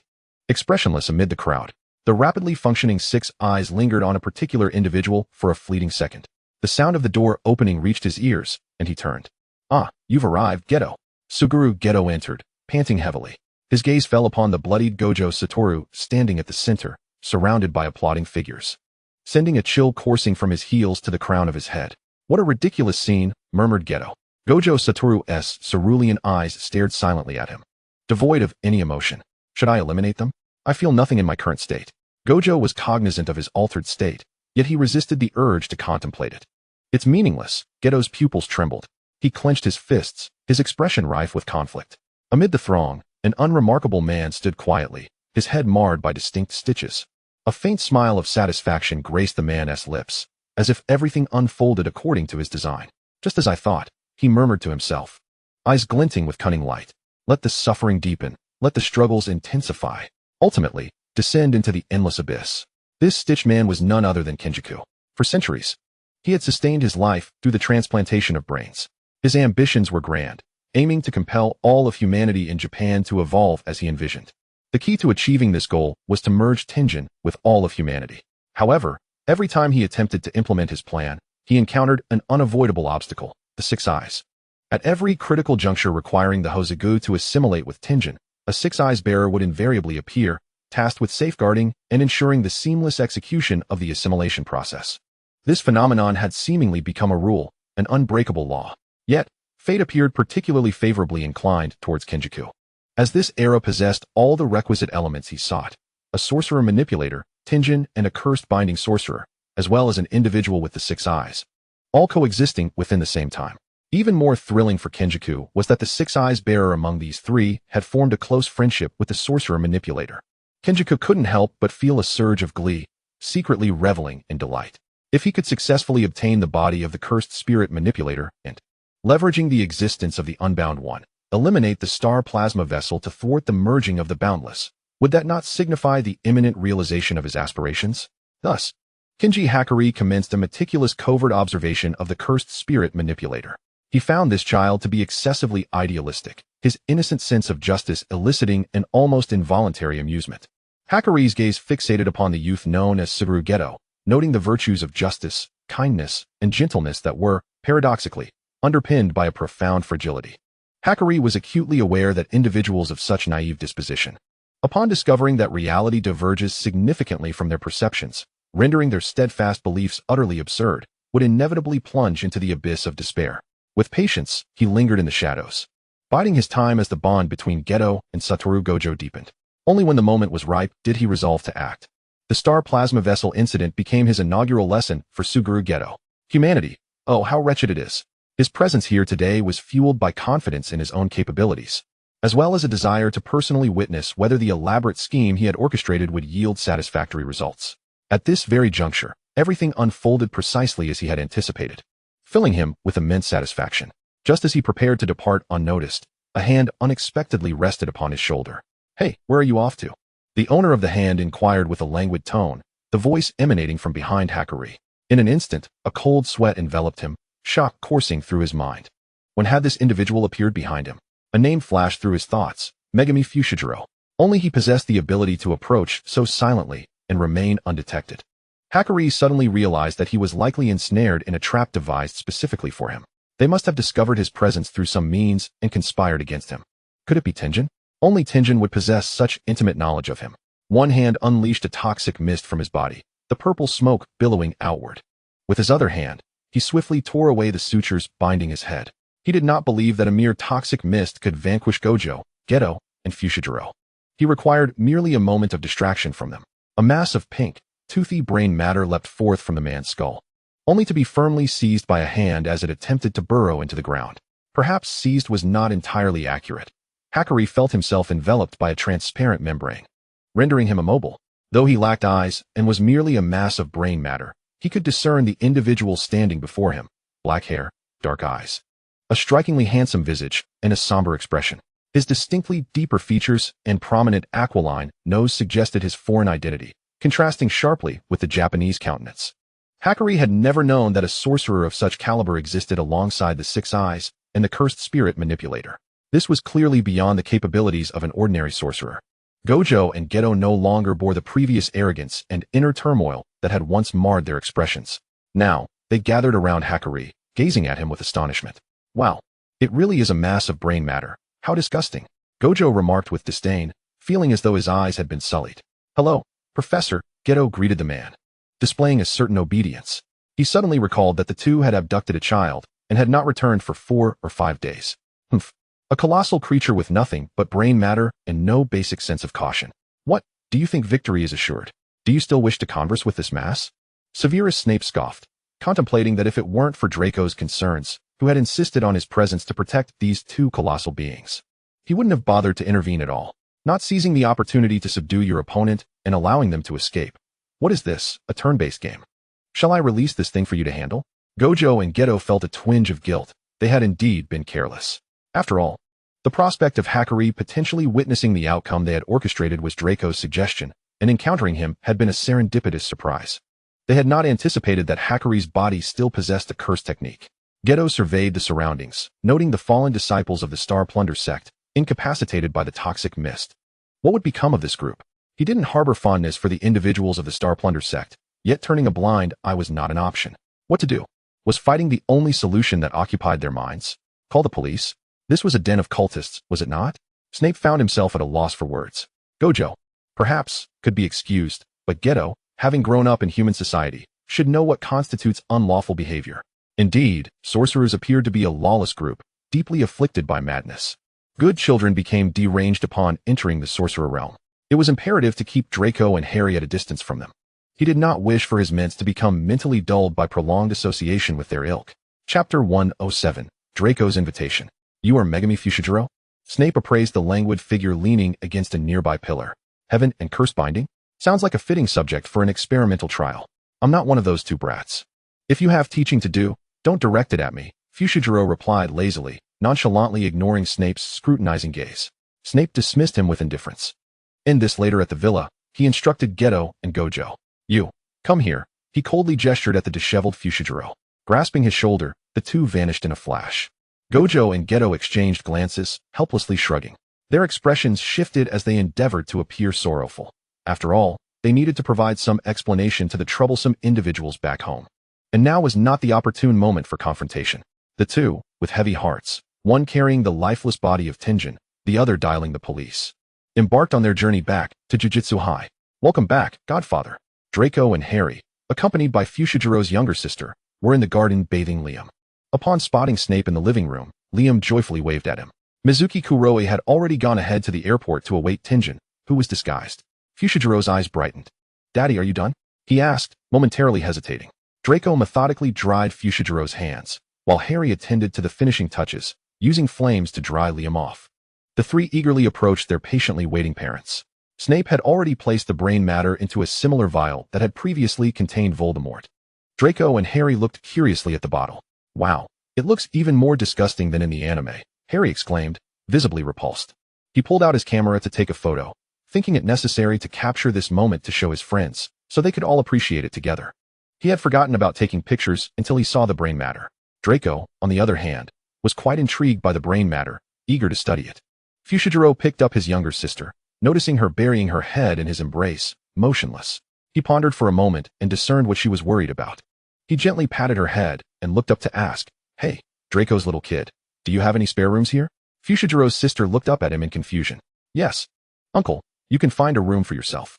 Ah, indeed, there resides a cat and a fox upon the door, marking the chamber of Gojo and Suguru. Draco was unsurprised. Father, are we not returning? He inquired, a hint of urgency in his voice. I ran out on my own, and Sister Mimiki and Aunt Raime must be quite worried. Fushiguro Megami felt a mix of surprise and joy, tinged with guilt and concern. Little ones should not fret so much, Fushiguro Shinjiro remarked, extending his hand to affectionately ruffle Megami's fluffy little head. From now on, it shall be just the two of us living together. Prepare yourself for hardships. Really? Megami blinked, his eyes sparkling with excitement. That is wonderful. I will be very obedient. It's all right if father is busy. I can cook for you, do the laundry, and I will patiently wait at home for your return. Fushiguro Shinjiro, listening to the child's words, found himself momentarily stunned. Was being with him truly this joyous? Deep down, he understood he was not a competent father. One might even say he was utterly inadequate. Yet, could someone still love him, even in his flawed state? Gazing at the child before him, brimming with anticipation for their future together, a warm tide surged within him. He seemed to see a beam of kindred warmth illuminating the softest corners of his heart once more. Megami, you truly resemble Akira. It is a blessing bestowed upon you by the heavens. Father. Megami hesitated, a flicker of unease crossing his features. Yes? Fushiguro Shinjiro queried, noticing the shift. You were just so cheerful a moment ago. Will you be around more often to spend time with me? Will you change jobs? Megami asked cautiously. His voice tinged with anxious explanation. I do not wish to disturb your work, but sometimes you come home covered in blood. It seems a perilous occupation. I do not want you to get hurt. Megami looked at Shinjiro with worry. I do not want you to be harmed. The voice and visage of Akira began to meld with the child before him. Yes, I will change jobs. I shall not allow you and your mother to worry any longer, Fushiguro Shinjiro assured him. A tender warmth flowed between father and son. Draco could not help but surreptitiously capture this scene. Ron would surely cherish it. He adored the Fushiguro family. And his only regret was that Shinjiro had never uttered the phrase, Megami, your name signifies grace. Ron despised the dual-faced sorcerers, as did Hermione and Pansy. Their initial impression was striking, but their boastful claims of devouring women and children left the girls who witnessed it utterly repulsed. After all, they understood that this world was real. Little one, if you wish to employ my services, we must discuss compensation, Fushiguro Shinjiro said, settling on the sofa with Megami in his embrace. You should have a general understanding of our background. My demands are simple. We shall stay here for merely a month, after which you will accompany us. In the following month, I shall teach my friends some survival techniques and the treachery of human nature. Draco grinned, seemingly unfazed by the gravity of his words. By the way, Megami can join us as well. You must be curious about our world, right? Harry saw nothing amiss. Snape's gaze flickered but returned to calm, as if he had anticipated this. Fushiguro Shinjiro regarded Draco with a more scrutinizing eye. How surprising it was that the seemingly innocuous young master harbored a darker nature within. Are you certain? You must know that the human heart can be treacherous. Those I have encountered may not readily accept it. That is of no consequence. If one cannot accept even this, we are destined to part ways, are we not? What do you think, Harry? Draco turned to Harry. Indeed. Harry smiled back at Draco. The world is no fairy tale. In the lessons he had accepted, both Lucius and Grindelwald never concealed the darker facets of existence from him. Suit yourself. Now, what is the remuneration? Fushiguro Shinjiro inquired. 10 million pounds, convertible to gold. Additionally, 5 sets of postcards, 1 per day, sufficient for 10 years. I shall cover all your expenses while you are in our world. The Malfoy family has amassed wealth over the years. Money is hardly a concern. What truly matters are the connections lurking in the shadows, which will prove invaluable when Malfoy is in need. Deal. Even Fushiguro Shinjiro was taken aback. 20 billion yen for merely teaching a few children. The aristocracy truly was extravagantly affluent. The most delighted of all was Megami. Though he understood little of the conversation, he grasped that his father had a new job as a teacher. Though it required traveling abroad, he could accompany him. How wonderful. We're back. Gojo Satoru burst through the door, brimming with energy, followed by Suguru Geto and 2 others, a girl with brown short hair and a man resembling a gang leader with a buzz cut. This is Shoko Ayari, a contemporary of mine and Satoru's, Geto introduced. This is Yaga Yoshinobu. I apologize for the disturbance my student has caused you. The buzzcut man, Yaga, precisely directed his apology towards Snape. The two spoke ambiguously of having encountered a serious situation, resolved by the parents of the 2 children they had kidnapped. No matter how much Snape pressed, they refused to divulge further, prompting him to visit. Shoko Ayari had come at the mysterious invitation of Gojo and Suguru, claiming it would undoubtedly shatter her worldview. Indeed, Shoko Ayari and Yaga Yoshinobu were somewhat astonished. It was not the scent of wealth that overwhelmed them, but rather the stark contrast between the ordinary villa they had seen from the outside and the sprawling expanse they now found themselves within. Please, have a seat. I am the godfather of these 2 children. Snape's every movement exuded an air of aristocracy. He gestured to Yaga and poured a cup of tea, offering it to him. Shoko Ayari had already been pulled to sit beside Draco by the 2 DKs. Draco and Harry exchanged friendly smiles with her. Oh my, what adorable children. Elementary school students? That one in middle school? Siblings? They don't quite resemble one another, Shoko Ayari mused inwardly. Shoko, let me introduce you. This is Harry, and this is Draco, Gojo enthusiastically presented, his eyes sparkling with anticipation directed at Shoko. Harry? Draco? That sounds familiar. Where have I heard those names? Shoko Ayari pondered, entirely oblivious to the furtive glances exchanged between Gojo and Geto regarding Draco. Hello, Sister Shoko, Draco said, understanding her confusion, and produced a wand characteristic of the wizarding world. Perhaps this will make it more familiar? He conjured a flickering glow from the wand. Shoko Irie found herself lost in thought at this oddly familiar sight. There are indeed wizards in England. Wait, what were their names again? Yaga, who possessed more knowledge, was likewise intrigued, pondering why he had never encountered such sorcerers from abroad before.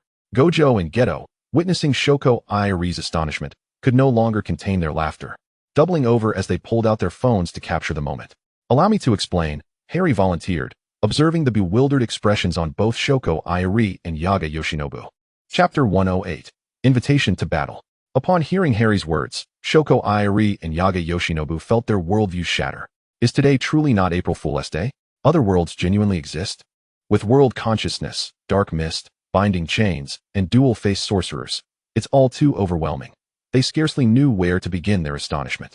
Yaga Yoshinobu was not overly concerned about his impending execution. His expression remained serious as he thought of his proud students, wondering if, apart from Shoko, any of them would meet a favorable fate. No, even Nidori was not necessarily pleased. It was utterly baffling. Could it really be that those two rascals had colluded with someone else to deceive him? Satoru Gojo discerned Yaga's suspicion, his eyes flickering as he grinned mischievously at Snape. Professor, shall we demonstrate a little? It seems Yaga still harbors some doubts. Gojo. Yaga Saito felt a headache coming on. He was merely exercising basic caution. He was certain that Gojo was scheming something again. Since mastering the reverse technique, Gojo had been somewhat exhilarated. Previously, he had suppressed it for the sake of acting. But upon seeing Snape, his excitement surged anew. He could not resist challenging Snape to a contest. He sensed that Snape was formidable, even stronger than Fushiguro Megami. Humph.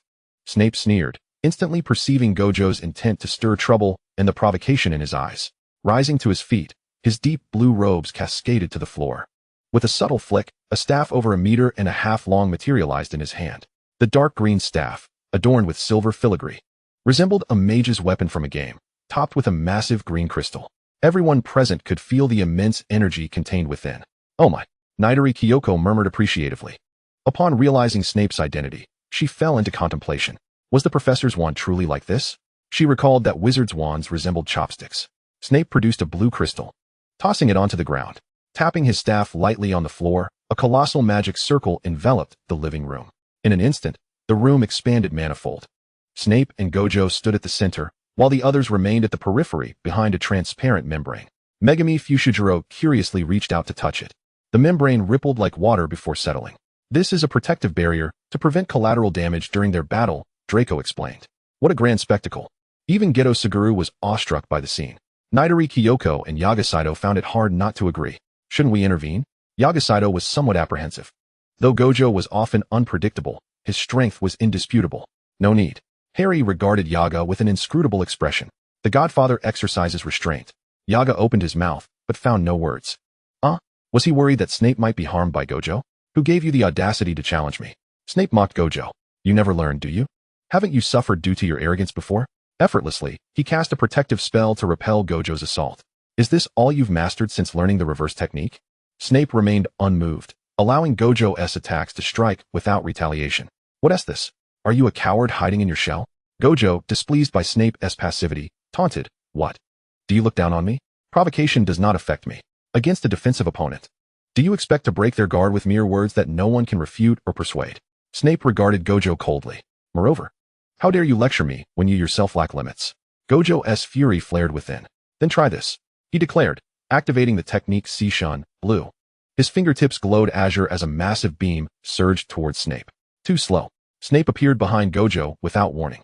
His staff swept fiercely. When did? Gojo's pupils contracted as he barely managed to turn and block, but was slammed against the barrier by the staff's tremendous force. I am not the person you imagine. Snape looked at Gojo with scorn as he rose once more. How arrogant to think I would foolishly wave my wand waiting for your attack. What do you think a wizard should be like? Snape approached Gojo deliberately. Technique, reversal haki. Red energy collided with Snape, merely rustling his robes without leaving a speck of dust. Should I wave my wand and chant spells? To give you a heads up? Like this, Shunfeng Wuing. Scars appeared on Gojo's body. Unlimited cursed energy did not work. Geto Suguru watched the fight in horror. No, it was more like one-sided domination. He involuntarily stood, clenching his fists. Or perhaps, having his wand taken away and surrendering? Snape halted about 1 meter from Gojo and sheathed his staff. Gojo, head bowed, suddenly lifted it, his face twisted into a maniacal grin. Kyoshi, Murasaki. Purple waves of light manifested in his hand. He could think of nothing else but defeating Snape. Yaga Saito tends to intervene, but was restrained by Harry. "It's all right," he said earnestly to Yaga. Purple light engulfed Snape, shattering the floor and raising clouds of dust. Gojo leaned back, exhausted, the wounds from Shun Feng Wu ing bleeding profusely. Had he truly defeated Snape? The six eyes clearly saw Snape submerged beneath the purple, yet a profound unease stirred within. Boom. Massive vines erupted skyward, binding Gojo tightly. As the dust settled, a green vine sphere blossomed, with Snape standing at its center, unchanged. "How disappointing. Is that all you have?" Snape sneered at Gojo. "I thought you would understand. If I dared to come to this perilous world alone with 2 children, it means I possess the strength and confidence to protect them from you." Truly, no progress at all. Snape showed no mercy, remaining as before. Although the world had revealed their abilities could improve, they neglected to explore, focusing instead on his survival. "Your 6 eyes are overrated." Gojo stood stunned, trembling involuntarily. He had always resisted being called the 6 eyes divine child, yearning for someone to understand him as a person, not merely for his mysterious ability.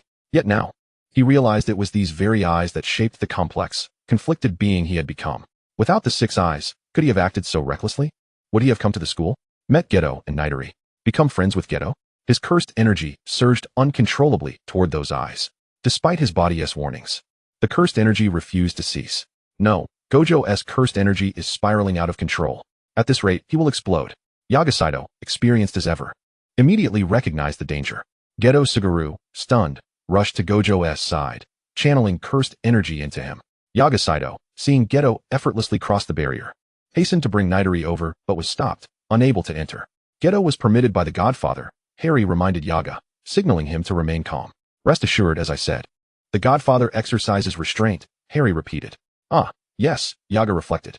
When the child spoke earlier, he paid little mind, but within minutes, he was proven wrong. Truly formidable. Observing Snape, whose power clearly differed from the local system, he finally believed their words. Then those other matters must be true as well?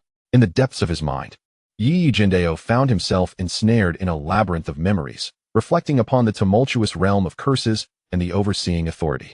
Initially, he harbored aspirations akin to those of Satoru Gojo a decade hence, envisioning the cultivation of the sorcery world as future to confront the overseers and forge a new order. Yet, he soon recognized the gravity of his negligence. Reluctant to involve the children in the power struggles against the overseers, he unwittingly allowed his students to suffer grievously due to his oversights. Pulling himself from these troubling thoughts, he realized that now was not the time for such musings. His focus sharpened on the unfolding scene before him, anxiety coursing through him. He suspected that Severus Snape was guiding Gojo, but the sight of Gojo's profusely bleeding wounds filled him with urgency. If the bleeding continued, the risk of severe blood loss was imminent, especially with Gojo teetering on the brink of losing control over his cursed energy. Snape seemed to sense his anxious heart, urging a rapid healing. Standing stoically, Snape quietly observed the two before him. As he felt the gradual shift in their auras, a faint smile graced his lips. Finally, it seemed as though something was taking shape. Chapter 109. Insight and Consumption. Satoru Gojo's arrogance was shaken awake by Snape's words, resonating in his ears. It must be said that Draco and his peers were indeed correct. Their godfather possessed an uncanny knack for striking at one's vulnerabilities. He was unwilling to concede defeat. It felt as though he had brushed against an elusive truth. With all his cursed energy surging towards his eyes, what had once been effortless now eluded his precise control, causing his energy to run amok. A muffled groan escaped him. Nearby, Suguru Geto, alarmed by the sight of Gojo ensnared by vines, felt a pang of sympathy for the beleaguered figure. Unsure of how to assist, he tentatively channeled his cursed energy through the clasp of his hand into Gojo's body. Yet, as time slipped away, Gojo's cursed energy grew increasingly chaotic, as if seeking an escape. Geto was consumed by anxiety. Suddenly, inspiration struck him. He released all his cursed spirits, transforming them into cursed spirit spheres. Gradually, a wisp of black smoke enveloped him, and in the end, his form dissolved into a nebulous shadow, vaguely humanoid in shape. From what seemed to be the position of a face, a void emerged, drawing the cursed spirit spheres into its abyss-like depths. Geto felt an unprecedented sense of relief. The negative emotions that had plagued him since he began consuming cursed spirits were whisked away. The act of devouring the cursed spirit spheres no longer felt cumbersome. Devoid of any discomfort, a premonition stirred within him.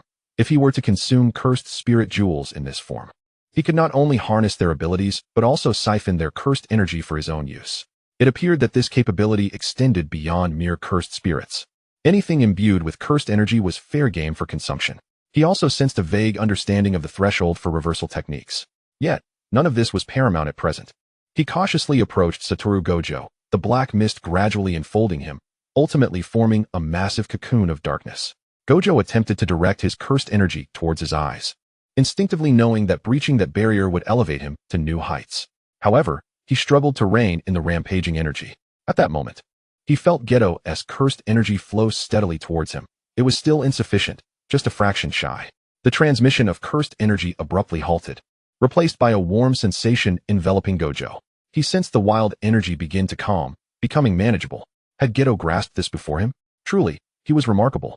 The entirety of his cursed energy surged towards Gojo's eyes, as if a boundary had been shattered. Slowly, Gojo opened his eyes, revealing a cerulean clarity.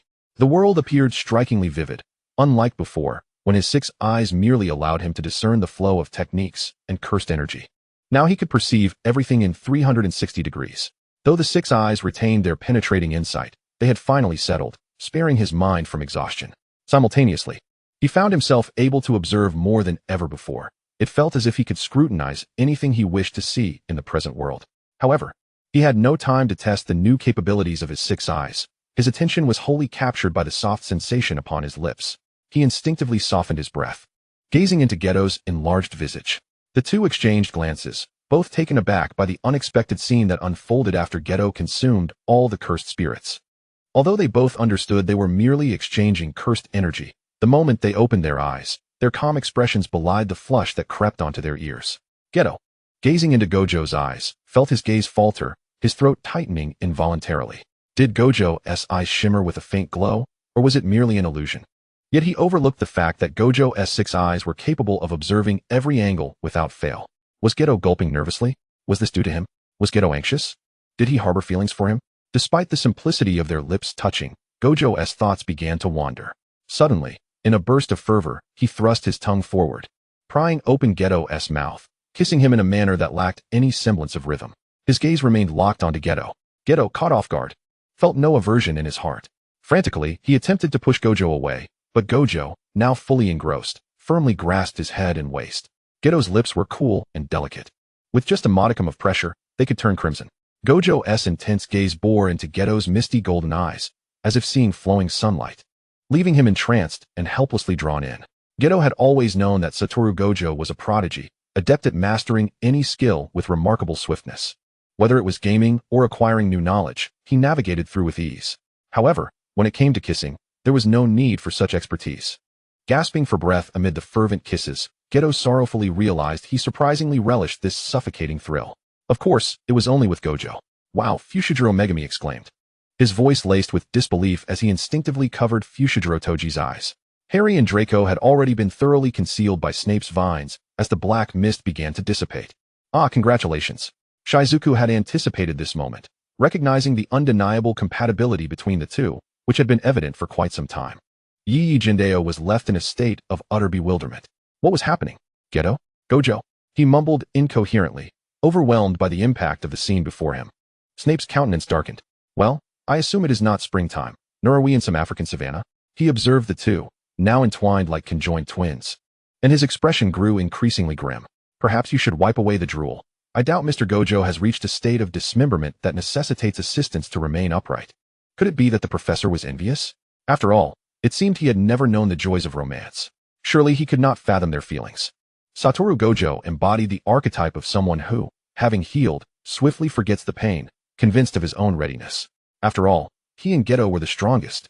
Gojo, although it's hard to believe that someone of the professor's age lacks romantic experience, we ought to show respect to our elders. Geto found himself instinctively agreeing with Gojo. The moment the words left his lips, he knew he had erred. He was not Gojo. He had witnessed the battle between Snape and Gojo from the sidelines, clearly seeing that Snape had not exerted his full strength. They had only just begun to grasp the concepts of consumption and insight as taught by the world consciousness. Geto did not believe they could stand against Snape. Yet, Snape did not display anger. He merely smiled. Is that so? With a swift motion, he appeared before the two, so rapid that none could react. A heavy staff struck down upon Wataru and Suguru, turning the ground beneath them into a fantastical sea of flowers. After tumbling into the grass, they found themselves ensnared by the now rigid, unassuming blades, lying on their backs, utterly immobilized. As it happens, I possess a new potion that has yet to be tested, he proclaimed, extracting 2 vials with a sinister grin. It can dissolve cursed spirits. I wonder what effect it might have on sorcerers. Let us find out. A cold sweat broke out on Wataru and Suguru.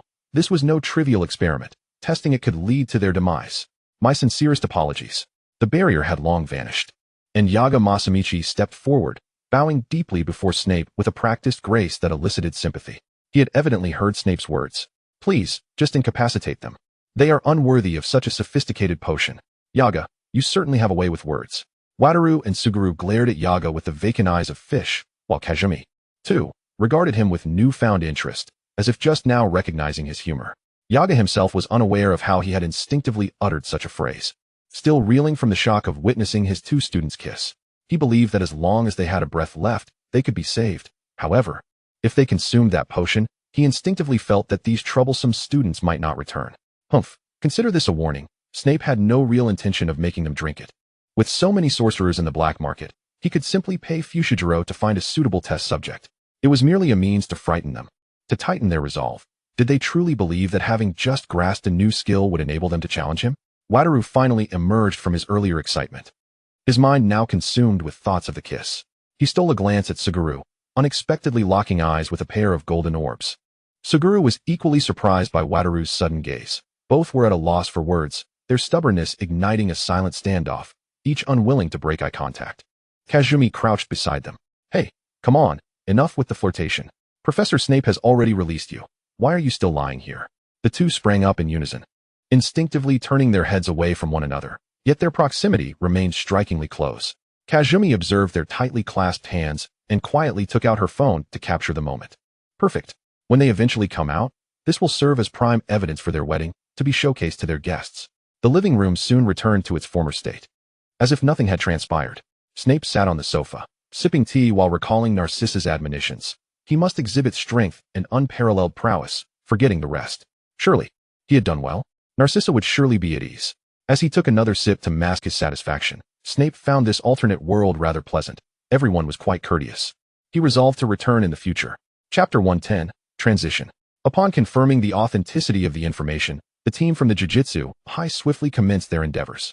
With Draco and the Curse's heartfelt recommendation, Wataru discreetly procured a vast collection of books from the neighboring country. Kazumi lamented that he and Suguru had delved into their studies to the point of obsession, incessantly murmuring about marks and the like. In the shadows, they quietly arranged for numerous personnel to infiltrate the director's office and established connections with the upright officials within the government. Kazumi exchanged Twitter handles with Draco, Harry, and others, forming a small group that included Snape, Fushiguro, Amani, Kuriki, and even Yaga. Aside from the younger Fushiguro, the 2 lovebirds, who had become inseparable since the day prior, were absent. Disdain for boundaryless couples. Smoking and drinking without burning out. Does anyone understand? These 2 act as if I do not exist. Indulging in romance within the realm of cursed spirits. Attached images. Emotionless assassins. Tisk tisk tisk. The world's foremost violinist. Ah? Sister Kazumi, how talented you are. Who understands Wataru and Suguru's tender embrace? Sweetness to the point of death. Craftsmanship enthusiast. Kazumi, please be careful, do not get too close. Smoking and drinking without burning out. Okay. Disdain for giants. Humph. The giantess head is filled with infatuation potion daily. The brightest star in the night sky. Sister Kazumi. Could you take more pictures? I want to show them to my friends. They adore Wataru and Suguru. Smoking and drinking without burning out. Is there still someone who likes these 2 scoundrels? Image 1, Image 2, Image 3. Here you go, these were taken recently. The world's foremost violinist. Someone. A respirator. I'm about to faint. Look at Suguru's waist. Those legs. Those hands. Wataru is so fortunate. The brightest star in the night sky. Why do you say that? Disdain for giants. Craftsmanship enthusiast. Green apple. The brightest star in the night sky. Does Harry know? Green apple. I believe Sister Amani means that Suguru seems a bit thin. Wataru would carry him effortlessly. The world's foremost violinist. Yes, exactly. Ha ha ha, friends. I must adjust to the time difference. We'll chat later.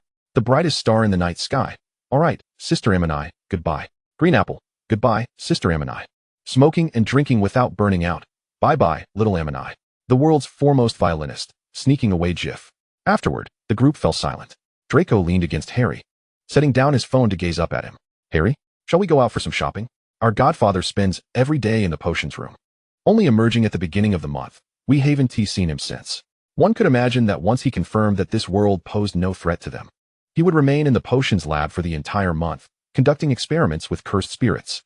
When Draco and the others arrived, it was fortunate that the flow of time had not been altered. It had only been a little over a week, yet he found himself missing his parents. They were to stay for a month, after all. Thinking of it this way, Wataru and his companions were indeed swift in their actions. However, it made sense. They had previously been akin to lone wolves, and many who wished to join their ranks were few. People are drawn to strength. Moreover, many sorcerers did not engage in harm. They merely fell into the category of cursed spirits due to the director's intentional exclusion of dissenters. Wataru and his team enjoyed favorable treatment, high benefits, secure environments, and formidable strength, not to mention influential backgrounds. They were not foolish enough to turn down an opportunity that promised both ambition and stability. Well then, where does Draco wish to go for fun? Harry discerned Draco's boredom. He pondered for a moment, having already purchased everything his friends desired. Wait, he still needed to buy grilled beef tongue for Ron and Sendai. Should they visit Sendai to see little Yuji? Draco's eyes lit up. I knew I had forgotten something. What? Wataru inquired, leaning closer to the duo. Draco glanced up to see Suguru, Kazumi, and Fushiguro returning from their morning out with little Mei. Mei, come here. Draco waved joyfully at Fushiguro, ignoring Wataru. Wataru felt a twinge of displeasure. He was about to cause a scene when Suguru quelled him with a gentle hand. Wataru is the most obedient little kitten, isn't he? He remarked with a smile. Draco caught the running Mei, eagerly asking, Mei, would you like some friends your age? Brother will bring some new friends to play with you. Okay. Megami Fushiguro hesitated slightly. He disliked commotion and noise, yet wondered if his friends might mock him. Who has ridiculed you? What have they said? Toji Fushiguro furrowed his brow, puzzled as to why Megami had never confided in him before. Megami cautiously glanced at Toji, then faltered mid-sentence, pressing his lips tightly and remaining silent.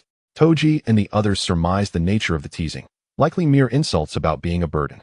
TCH, Toji muttered, somewhat displeased, though his frustration was self-directed. No, they're all kind children, Draco reassured. Having two elder sisters is pitiful, even more so than Cinderella's plight. Would Megami mock his sisters? He inquired. I wouldn't. Megami vehemently shook his head, so vigorously that his small head swayed dizzily as he nestled into Draco's embrace, clutching his own light-headed head. Suguru Geto recognized whom Draco referred to and felt a pang of guilt. In his ceaseless busyness, he had forgotten these two girls who were to become his adopted daughters. Satoru Gojo quietly grasped Suguru's hand, who, regaining composure, smiled reassuringly and shook his head to indicate all was well.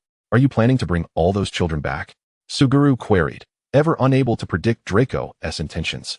Yuji is vulnerable outside. Don't forget, there's Raime lurking in the shadows. He's south likely close to discovering Kenjaku's disappearance. Draco pondered, then added. As for Nanako and Mimiko, I'm less certain about their circumstances. In the original story, Madame Kagajo is still alive, though gravely ill. Those two girls have been starving for days. There are also some ignorant, patriarchal fools awaiting her death to seize the Kagajo family inheritance, Gojo interjected abruptly, drawing everyone's attention. He has fully upgraded his 6 eyes, hasn't he? Has no one thought of him? He can perceive everything happening in the world now. Although he hasn't detected Raime yet, his abilities should expand as the world's consciousness recovers, Gojo explained. Right, we forgot there's an inside ability here, everyone realized. Then became engrossed in Gojo's remarks. Gojo? Suguru was unsure whether to be angry at the foolish villagers or astonished at Gojo's familiarity with the name. Are you stealing my lines? Disgusting, Shoko said bitterly upon hearing the villagers' behavior. What happened to the girls? Their mother would surely be furious. She might avida them all. Draco concluded. What is avida? Toji asked curiously, though aware these individuals hailed from a magical realm. Some of their expressions were utterly baffling. Was it a catchphrase? He recalled overhearing the two youngsters requesting an owl be sent to someone named Ron. What could that signify? Draco produced a wand crafted from silver linden wood and pointed it at Toji, its tip shimmering with emerald light. Gojo and the others quickly stepped aside. Just kidding. Previously, they tested Suguru's small cursed spirit, and it was utterly annihilated, Harry explained. Avada Kedavra, also known as the killing curse, death curse, or life-taking curse, instantly kills its target. Noticing Toji's nonchalant expression, Harry kindly advised, Draco's version of Avada is different. It can track its target. Toji's demeanor grew solemn. Draco was pleased and withdrew his magic. After deliberation, they entrusted Suguru with the mission to rescue Madame Kagajo and Nanako and Mimiko, assigning him to go alone. Even clingy Gojo did not insist on accompanying him. Gojo simply gazed at Suguru. No matter what you decide, I stand by you. Your choices carry meaning. Yuta Okotsu is a distant relative of the Gojo family, so leave him to Gojo. Rika's situation is dire. Her mother died under mysterious circumstances, and her father joined a cult, seemingly intending to exchange Rika for his wife's life, Draco said, consulting Theodore's manual. Yuji and his grandfather are in Sendai. Harry and I will go there, and it's a perfect chance to take Megami along for a trip. Junpei and his mother are in Kanagawa. We can observe Junpei for now. Maki and I belong to the Zenin family. Draco glanced at Megami. I've been itching to stretch my legs, Megami muttered, disgusted to hear that detested surname, but recognizing this was an opportunity to eliminate any lingering troubles for himself, as he knew his son was destined to become a Ten-Shadow sorcerer. Those rotten Zenin family members are like relentless flies, he added. But no matter. Once we scare them properly, they'll learn their place. Shoko Iiri planned to visit Tokyo Jujutsu High to report the situation to Nagi Zenin, as they might bring back several children and would need trustworthy adult supervision. Professor Snape? Anyone daring enough to disturb him can go, Toji declared, unwilling to go himself. Shoko would bring Nagi Zenin here afterward. Since Draco and the others would leave this house intact, everyone entering would sign a contract ensuring secrecy. It was ideal as their secret base, providing accommodation for the next time Draco's group returned. The house had been renovated sufficiently large to comfortably house 30 to 40 people, ample space for several children and guardians. Chapter 111. Yuji Itadori. Wow, this is delicious. Harry, Megami.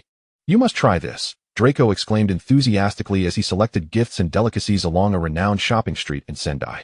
The 5-star must-visit grilled beef tongue dazzled him, prompting him to share with Harry and Megami. Thank you, Megami. Megami received the offering, blowing on it gently before feeding a piece to a smiling Harry, who crouched down cooperatively to taste it. Megami's eyes curved into a joyful crescent as he took the beef tongue Draco handed him, savoring it. So tasty. Megami's eyes brightened as if recalling something, and he timidly tugged at Draco's sleeve. What is it? Draco crouched down, encouraging him with a gentle gaze. I'm a bit embarrassed. May I take some back for my father? Could I borrow some from you first, Draco? I can repay you by doing chores. Megami murmured, his face flushed crimson. Of course, no problem, Draco said, pleased to see Megami expressing himself. He exchanged a satisfied glance with Harry. Is this the joy of raising a child? You don't need to do chores, Megami. This is your salary from us. Draco patted Megami's small head. Salary? Megami looked puzzled. Yes. You know, right? Toji is working for me now, so he'll be busy. I'm hiring you to take good care of yourself. Draco said calmly. Megami nodded, still somewhat dizzy. Something about Draco's words fell off, but he couldn't quite place it. Is your salary enough? I want to bring something for my new friends too, Megami asked. Of course, anything you want to buy is fine, Harry smiled, ruffling Megami's hair. Really? Then if my salary isn't enough, you have to tell me, Megami said earnestly. This was his first salary, and a sense of accomplishment swelled within him, causing him to puff out his little chest unconsciously. So adorable, Draco and Harry grinned, trailing after Megami, eager to spoil him. Where does Yuji Itadori live?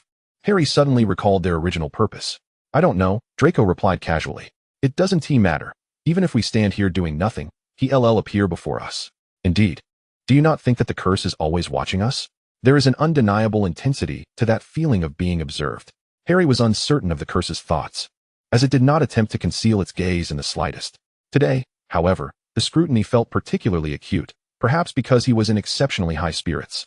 After all, as long as he safeguarded Yuji, blueberry yogurt could not be revived, and by drawing out rhyme to obtain his fingers, the cycle of this world could be restored to its rightful path. Look, speak of the devil, and he shall appear. Draco gestured for Harry to observe the pink-haired boy in the distance, accompanied by an elderly gentleman. Their destination was the same as that of Fushiguro's, the crepe shop. Fushiguro made his request to the staff, asking for 2 chocolate fruit creams, noting that those 2 young ladies had endured considerable hardship, and a taste of sweetness might brighten their spirits. He then curiously eyed the pink-haired child beside him. Such a fascinating hair color. Is it natural? Yuji, sensing Fushiguro's gaze, flashed a bright, sunny smile. Hello, my name is Yuji Itadori. What's yours? I'm Megami Fushiguro. It was Fushiguro's first encounter with such an exuberant child, and he instinctively responded in a daze. Huh, you also have the name Yuji? We're here looking for Yuji today. Huh, are you looking for me? Yuji pointed at himself, unsure. There's only one Yuji in Sendai, you know? My grandfather told me so. Instantly, the elder behind Yuji became alert. Itadori Yoshiyuki scrutinized the 2 unfamiliar boys, their foreign appearance strikingly adorable yet reminiscent of his daughter-in-law. He felt an urge to pull the young Yuji away, but Harry subtly obstructed him. Mr. Itadori, We wish to discuss a matter concerning Yuji and your daughter-in-law, Kairi Itatori. Harry spoke calmly, observing the wary gaze of Itatori Yoshiyuki. Tension gripped Yoshiyuki as he watched Yuji and the boy named Fushiguro being coaxed into a nearby bubble tea shop by Draco's persuasive words. Anxiety surged within him. What do they intend? Regardless of their motives, I am not interested. I need to take my grandson home now. As he tried to reach for Yuji, he found himself unable to move. What do you want? Itatori Yoshiyuki sought help from those around him. Most people here were familiar faces, neighbors from the village. Yet, when he looked up, not a single gaze was directed his way, as if he were invisible. A mere illusion. Harry recognized the elder's panic and reassured him. We mean no harm. Our concern lies solely with Yuji's safety. Those words instantly calmed Yoshiyuki. What do you know? No, let us not speak here. Come with me. Since his daughter-in-law's bizarre resurrection and subsequent disappearance, Yoshiyuki had anticipated strange occurrences would befall Yuji. He had moved several times with the little Yuji in an attempt to evade whatever entity it was that haunted them. Watching Yuji joyfully running towards him with a cold drink in hand, he sighed softly. How am I to protect you, Yuji? Harry and the others followed Itatori Yoshiyuki to a residence about a 5-minute walk from the commercial district. Along the way, many greeted Yuji, indicating how well-liked he was. Fushiguro looked at his new friend with a mix of surprise and envy. How does he manage to be so popular? It's impressive. Yuji, clutching a variety of snacks, fruits, and vegetables that everyone had given him, tilted his head in confusion at Fushiguro before, as if struck by a revelation, he pulled out a wheel cake. Here. It's cream-flavored and super delicious. Yuji beamed like a little son. Thank you. Yuji, Fushiguro replied somewhat awkwardly. In truth, having a lively friend isn't so bad either. Please, have a seat. Itatori Yoshiyuki invited Draco and Harry to sit down. The three of them settled in the corridor of the courtyard, watching the two children play. Yoshiyuki regarded Yuji for a long moment before asking, what do you mean by all this? Is Yuji connected to that woman? To be precise, she is neither a woman nor perhaps a man, Draco clarified for the elder. To avoid frightening him, he deemed his explanation to be tactful. You must have some knowledge of the mystical affairs, correct? Ah, I've read a bit. So it is indeed a yokai? Itatori Yoshiyuki responded surprisingly calmly, having researched such matters upon realizing his daughter-in-law's oddities. So you are exorcists then? Something like that. However, we refer to them as curses. Curses are entities formed from the negative emotions of humans, manifesting in various forms and attributes representing different energy types. They possess a degree of intelligence, some even capable of communication. Their essence is malediction, and they typically attack humans, remaining invisible to ordinary people, with physical attacks proving ineffective against them. While curse energy does affect them, specific negative emotions towards certain subjects give rise to corresponding curses. Events like financial crises, frequent examinations, and long-term exploitation of employees lead to an increase in curses. Thus, we require sorcerers, or exorcists as you refer to them, to perceive and eliminate them. Harry explained as simply as he could. And that woman is a curse. A curse that can communicate must be quite powerful, right? Itatori Yoshiyuki began to worry, feeling that Yuji had become entangled in some grand conspiracy. Yet, being an ordinary person, he felt anxious and fearful. Indeed, however, your daughter-in-law is not a curse. She is a curse user, known as Kinjaku, having lived for over 1,000 years. Draco's revelation struck Itatori Yoshiyuki like a thunderclap, leaving him momentarily frozen in shock. A being of such formidable and terrifying nature? A curse user, it sounded distinctly villainous. Ah, but you need not worry. We have already captured him, so please rest assured. Draco added. The ups and downs of this revelation left the seasoned elder gasping for breath. He shot Draco a glare. Then what is the danger you speak of? If you have already captured him, what remains to fear? He has a partner, also a millennia-old being, Draco replied, undeterred by the elder's glare. He spoke with a seriousness that sobered Yoshiyuki. This individual is named Rhyme, a boy with a white bob hairstyle. He seeks a method to resurrect his master. The king of curses, Ryaman Sukuna. You mean? Itatori Yoshiyuki felt a tightening in his throat, his voice dry as he asked, harboring a glimmer of hope. Your grandson, Yuji Itatori, is the vessel created by Kinjaku to resurrect Ryaman Sukuna. Chapter 112, A Meeting of Young Friends. Itatori Yoshiyuki invited the three to stay for a day after learning that his grandson was a vessel for a dangerous individual. His mind was in disarray. In response to Draco's offer of protection, he merely stated he needed time to think. Grandpa, little Yuji, his face flushed from play, joyfully ran to Itatori Yoshiyuki, his eyes sparkling with an expectation he had never known. Is Fushiguro going to stay at our house today? Yes, Yoshiyuki replied, ruffling Yuji's hair. Do you enjoy playing with Fushiguro? You have many friends, don't you? Why do you feel differently about him? Because Fushiguro is wonderful. He can keep up with everything I do. Yuji spoke honestly, unaware of his grandfather's intent. Playing with other children always required extreme caution. If someone got hurt, they would cry. Tears welled up in their eyes. The adults must have assumed I was bullying the younger children and would surely inform Grandpa, right? I do not wish to cause Grandpa any distress. Yuji Itadori's physical prowess far surpasses that of his peers, a fact gradually realized by Yasuke Itadori as Yuji matured. Initially, he attributed it merely to good health, but now he understood the deeper reason. Yuji and Megami, go play, he said kindly. Yasuke Itadori had never imagined that his cheerful grandson possessed such a delicate heart. Gently patting Yuji's head, he had already made up his mind. He later sought out Draco and another, though what was said remains unknown. Upon waking the next day, Yuji first learned he was moving once again and that his friends were returning home. Before sorrow could take hold, Megami informed him that they were relocating to live with him. Overjoyed, Yuji eagerly helped Grandpa pack some toiletries and even enjoyed a magic show performed specially by Draco. Draco waved his wand at a teleportation crystal, and a massive magical array appeared in the room where their luggage lay. In the blink of an eye, they found themselves in a spacious living room of a small villa in Tokyo. On the sofa sat two pairs of twins, a mature-looking black-haired girl and a slender, shy black-haired boy.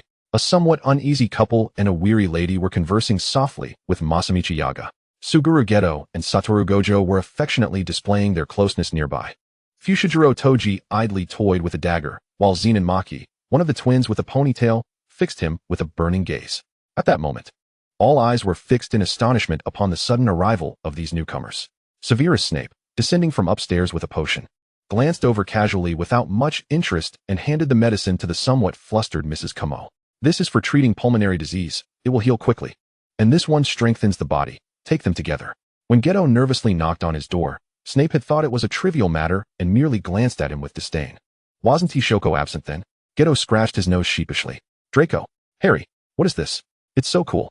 Satoru Gojo eagerly circled around them with Geto. Jay, don't get beaten by the great demon king. Satoru wants one too. A directional teleportation crystal. Just input your cursed energy, and it will bring you and those you wish to bring along here. There are no usage restrictions. Here, take this pouch. They make perfect necklaces for the children, more peace of mind. Draco generously produced a bag. Grandpa, are we going to live with Megami? Yuji asked innocently. Yes, I believe so. Yasuke Itadori was also impressed by Draco's gesture. Is this what Yuji will learn from now on?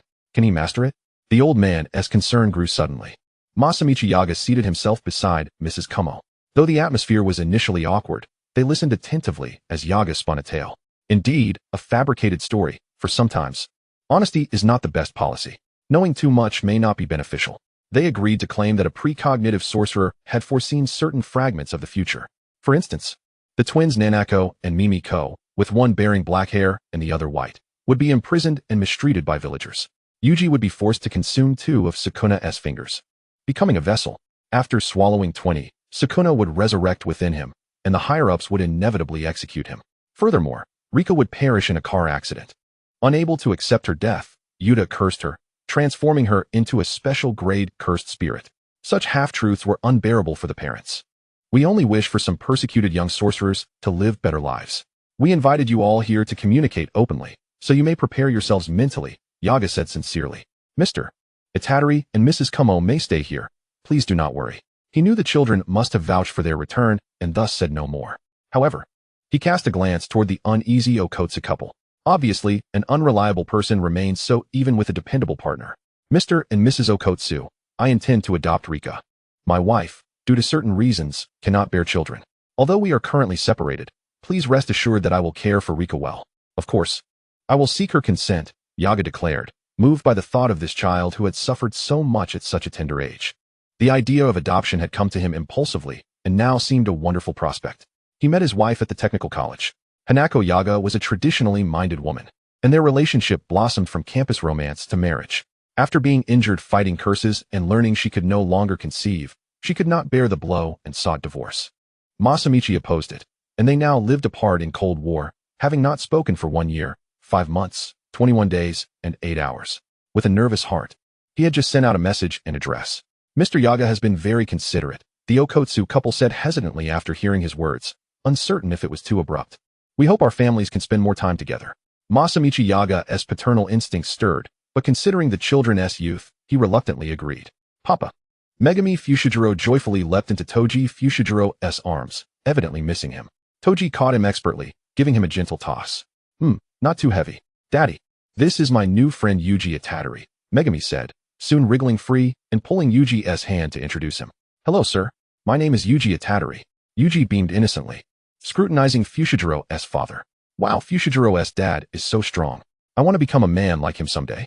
Toji's gaze sharpened as he stood upright, scrutinizing the boy seriously. Confirming he posed no threat and was merely a foolish child, he leaned back lazily against the sofa. Hello, he greeted reluctantly. Nearby, Draco summoned the two children and crouched down, whispering something to them. Megami and Yuji then approached the other children who had piqued his curiosity from the beginning. Megami smiled warmly and introduced himself. Hello, I'm Megami Fushiguro. Yuji, too, displayed a radiant, sunny smile. I'm Yuji Itatari. Hearing their words, the children's faces showed a flicker of nervousness, but they responded in kind. A white-haired girl timidly whispered, I am Nanako Kamo, her voice faint and trembling. Another black-haired girl softly added, I'm Mimi Ko, clutching Nanako closely, her eyes revealing unease. A shy, slender boy recoiled nervously, unable to meet Megami's gaze. Beside him, a confident girl introduced, Hello, I'm Rika Kabutsuji, and this is Yuta Okotsu. He is a bit shy, but my best friend. Lastly, a short-haired girl with a wary expression spoke up, I'm Maki Zenin. As she spoke, she tightly grasped her sister's hand and continued, This is my sister, Zenin Mai. Fushiguro Megami and Itatari Yuji greeted each of them, and then Fushiguro, somewhat bashfully, took out the souvenirs he had just received from Draco.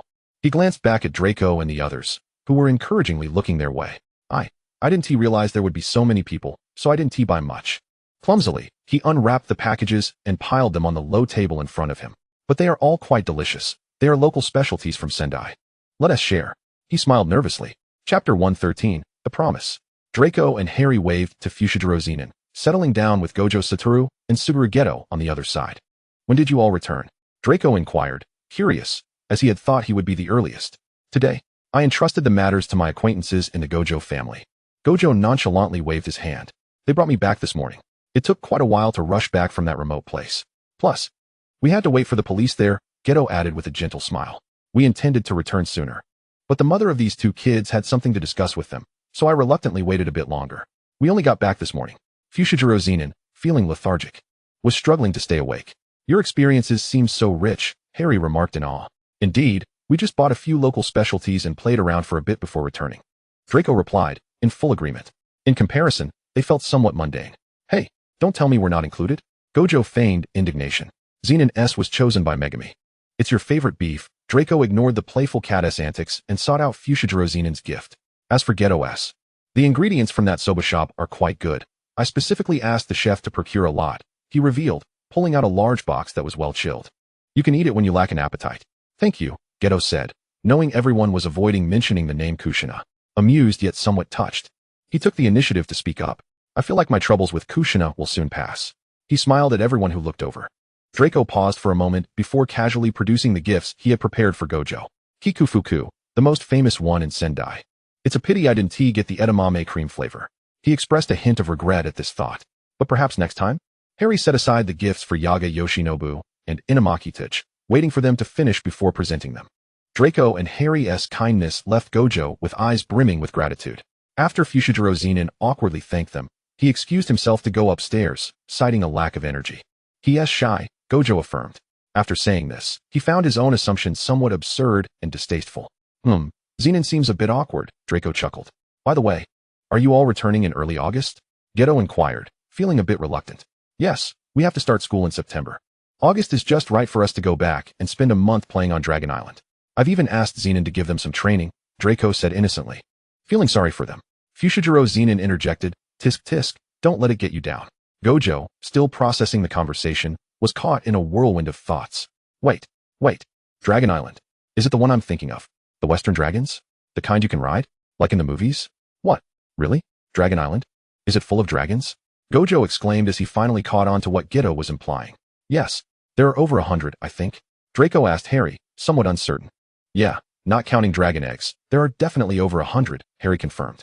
After all, the environment on Dragon Island is excellent, and those dragons live comfortably. So they breed prolifically. I recall that the wizarding world doesn't have many dragons, and they're all kept in breeding grounds. Geto expressed his doubts. About that. I really love dragons. My father and Ian built Dragon Island for me, And I've collected a bit of every type, Draco replied, as if it were the most normal thing in the world. Gojo, can your family build a dragon island for you too? Geto asked dreamily. They could. But where would I get dragons to keep there? Gojo pondered, lost in thought. As fellow wealthy individuals, they both felt a sense of rivalry. Why don't you all come along? I checked, and taking 5 or 6 people back shouldn't be a problem. Just know that if you go, the flow rate will be the same on both sides. Are you sure a month is enough? Draco voiced his concerns. The return passage only opens after a month, right? Summer is the high season for cursed spirits. Is that okay? Of course it's okay. Gojo immediately perked up, starting to think about who would go. Fushiguro Zenin, Fushiguro Megami, himself, Geto, Tudge, and maybe Yuji too, to prevent Rhyme from taking advantage. What? The reversal technique can't leave Jujutsu High? What if those two run into cursed spirits? How can the Jujutsu world function without them? They aren't special grades yet. We should send that idle woman, Tsukumo Yuki. A message. Gojo fumed at the thought. Geto chuckled at the sight of Gojo, whose expression changed like a color palette. But it is indeed a good opportunity. The headquarters should be aware of their actions. We can take advantage of this moment to observe the movements of those rotten oranges and see if there are any dissenters among them. After we return, we can have a legitimate reason to take action, Geto thought logically. Then let us go together. I'll show you Arya. She is a super gentle and beautiful light dragon. And there is Layla.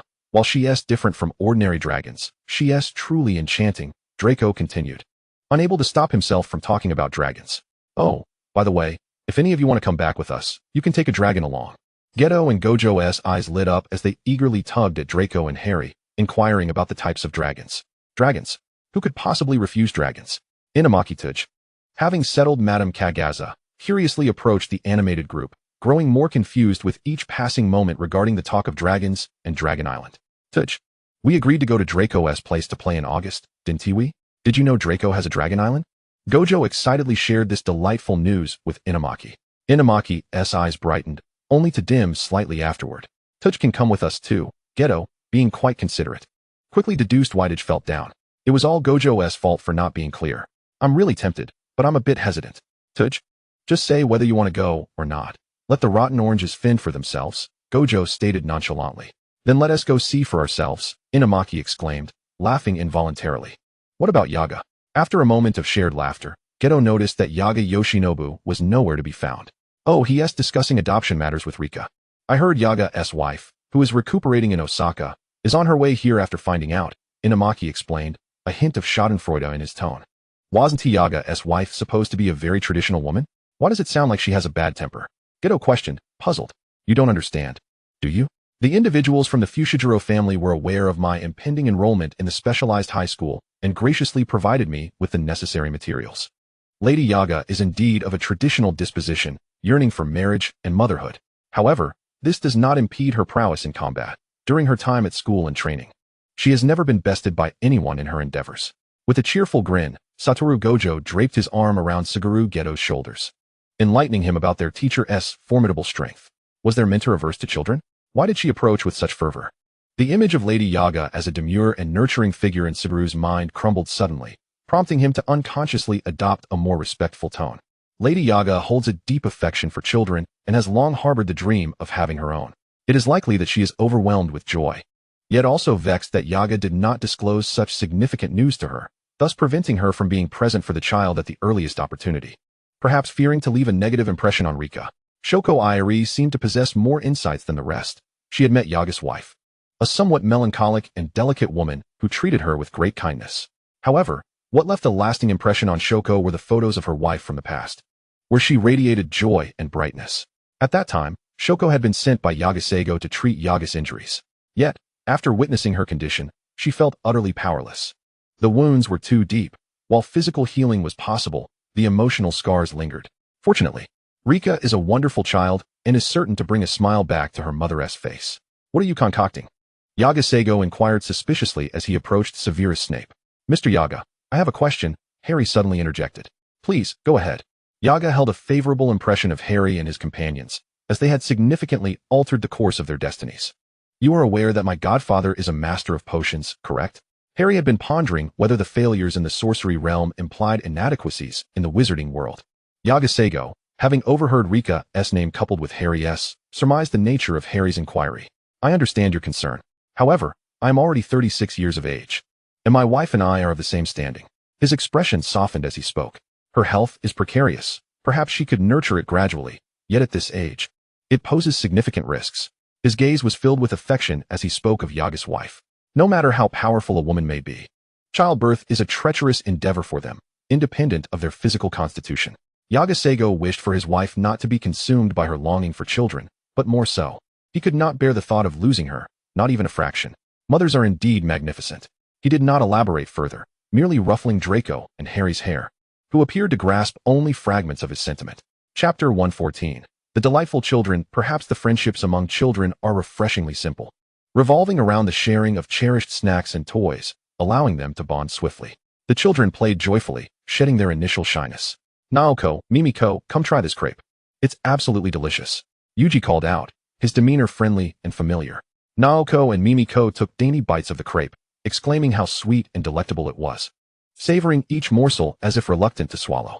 Since their father's ascension to the heavens, such treats had been a rarity for them. Hey, is that man with the scar on his mouth your father? You both resemble him quite a bit, Maki Zenin inquired, unable to contain her curiosity. How strong? The Zenin clan, one of the three noble families, found themselves utterly outmatched. Maki, having identified a target, thought to herself, I shall protect my just like that. My Zenin, though intrigued, felt a twinge of fear at the sight of the imposing uncle. However, their mother had instructed them to heed his words. Indeed, do not be misled by his fierce demeanor. He possesses a kind heart, Maki's friend, Nobara, quickly clarified, keen to assuage any fears. Yes, Uncle Kinjaku merely tends to be taciturn, yet he is quite amiable. Yuji nodded in agreement. Maki and my exchanged glances, hesitant to voice their thoughts, which drifted back to the image of the blood-soaked man who had stood before their father, grinning with wicked abandon. You might be misinterpreting his amiability, I mused. Why do you carry the Fushiguro name? I heard the elders from the Zenin clan mention your father bears the name Zenin Kinjaku. I queried with genuine interest. I'm not sure. I've always been called Fushiguro. Did my father once bear the Zenin name? Nobara pondered, uncertainty lacing her words as she had never been told. I know. Yuji exclaimed, raising his arm enthusiastically. Please share, Yuji, Maki called upon him, adopting a sisterly tone. This is called Nugaku, the practice of a man marrying into a family, Yuji explained confidently, showcasing his knowledge. Nugaku? Nobara looked at Yuji, puzzled. Maki and I shared his curiosity. I overheard the old lady next door say that when a boy marries a girl, he takes her surname. That's called Nugao. Yuji recounted the conversation with fervor, neglecting the old lady's subsequent murmurs about such men being unambitious. Wow. Maki's eyes sparkled with excitement. Is that truly possible? I had never heard of that before. It differs greatly from what we've learned in the Zenin household. The Fushiguro patriarch is indeed a good man, Rika pondered aloud, feigning maturity. Only a man who cherishes his wife would adopt her surname, wouldn't he? She recalled an uncle who was rumored to have entered a family through marriage. He treated his wife with utmost kindness, despite the disdain from other relatives who insisted on traditional gender roles. Rika found that aunt to be a wonderful person, embodying the essence of a societal elite, as she would always kneel down to speak with her directly, granting Rika a sense of respect she had never known before. Then, I too shall seek a boy like Fushijiro's father who adopts his wife's surname, Naoko boldly declared. Right, Mimiko? While Mimiko often shyly lingered behind her sister, she nodded in agreement. As the children prepared to part ways, they felt a pang of reluctance, having promised to meet again soon. Rika followed closely behind Yagasego, her heart fluttering, as the Itatari couple bade their farewells. Draco and the others couldn't help but chuckle at the scene, reminiscent of a bittersweet farewell despite the short time the children had spent together. Satoru Gojo's loud laughter at Nobara's expense drew an annoyed response from her, who promptly retaliated. His exaggerated cries provoked laughter from the shy Naoko and Mimiko, easing their tension. Satoru is truly considerate, Suguru observed, a smile gracing his features. Satoru always cared for everyone in his own unique way, seemingly transforming without anyone realizing it. When did this transformation begin? Perhaps it was the day you shared your first kiss, Shoko Irie calmly remarked as she settled beside Suguru. You revealed that, did you? Suguru responded, slightly startled but not entirely taken aback. The mention of that day brought a hint of embarrassment, coupled with curiosity. What makes you say that? Well, I believe that men with families tend to mature, Shoko teased. Unlike Satoru, who could laugh off such comments, Suguru found himself momentarily at a loss for words. I suspect Satoru is trying to prevent that future from materializing, Shoko mused, her gaze fixed on an unseen point on the chandelier. Suguru, you may not have noticed, but Satoru often aligns his actions with your principles. Suguru paused, contemplating Shoko's words. He had always claimed to despise conventional wisdom, yet he steadfastly followed Suguru's lead, embracing all his viewpoints. Whenever you glance back, he will undoubtedly be there. Had she not foreseen the future, she would never have imagined that her two friends would meet such tragic fates, one becoming ensnared in the scorching summer only to perish in the frigid winter, the other transforming himself into a mere reflection of the first, ultimately sharing the same cold demise. What thoughts occupied their minds, she could not fathom.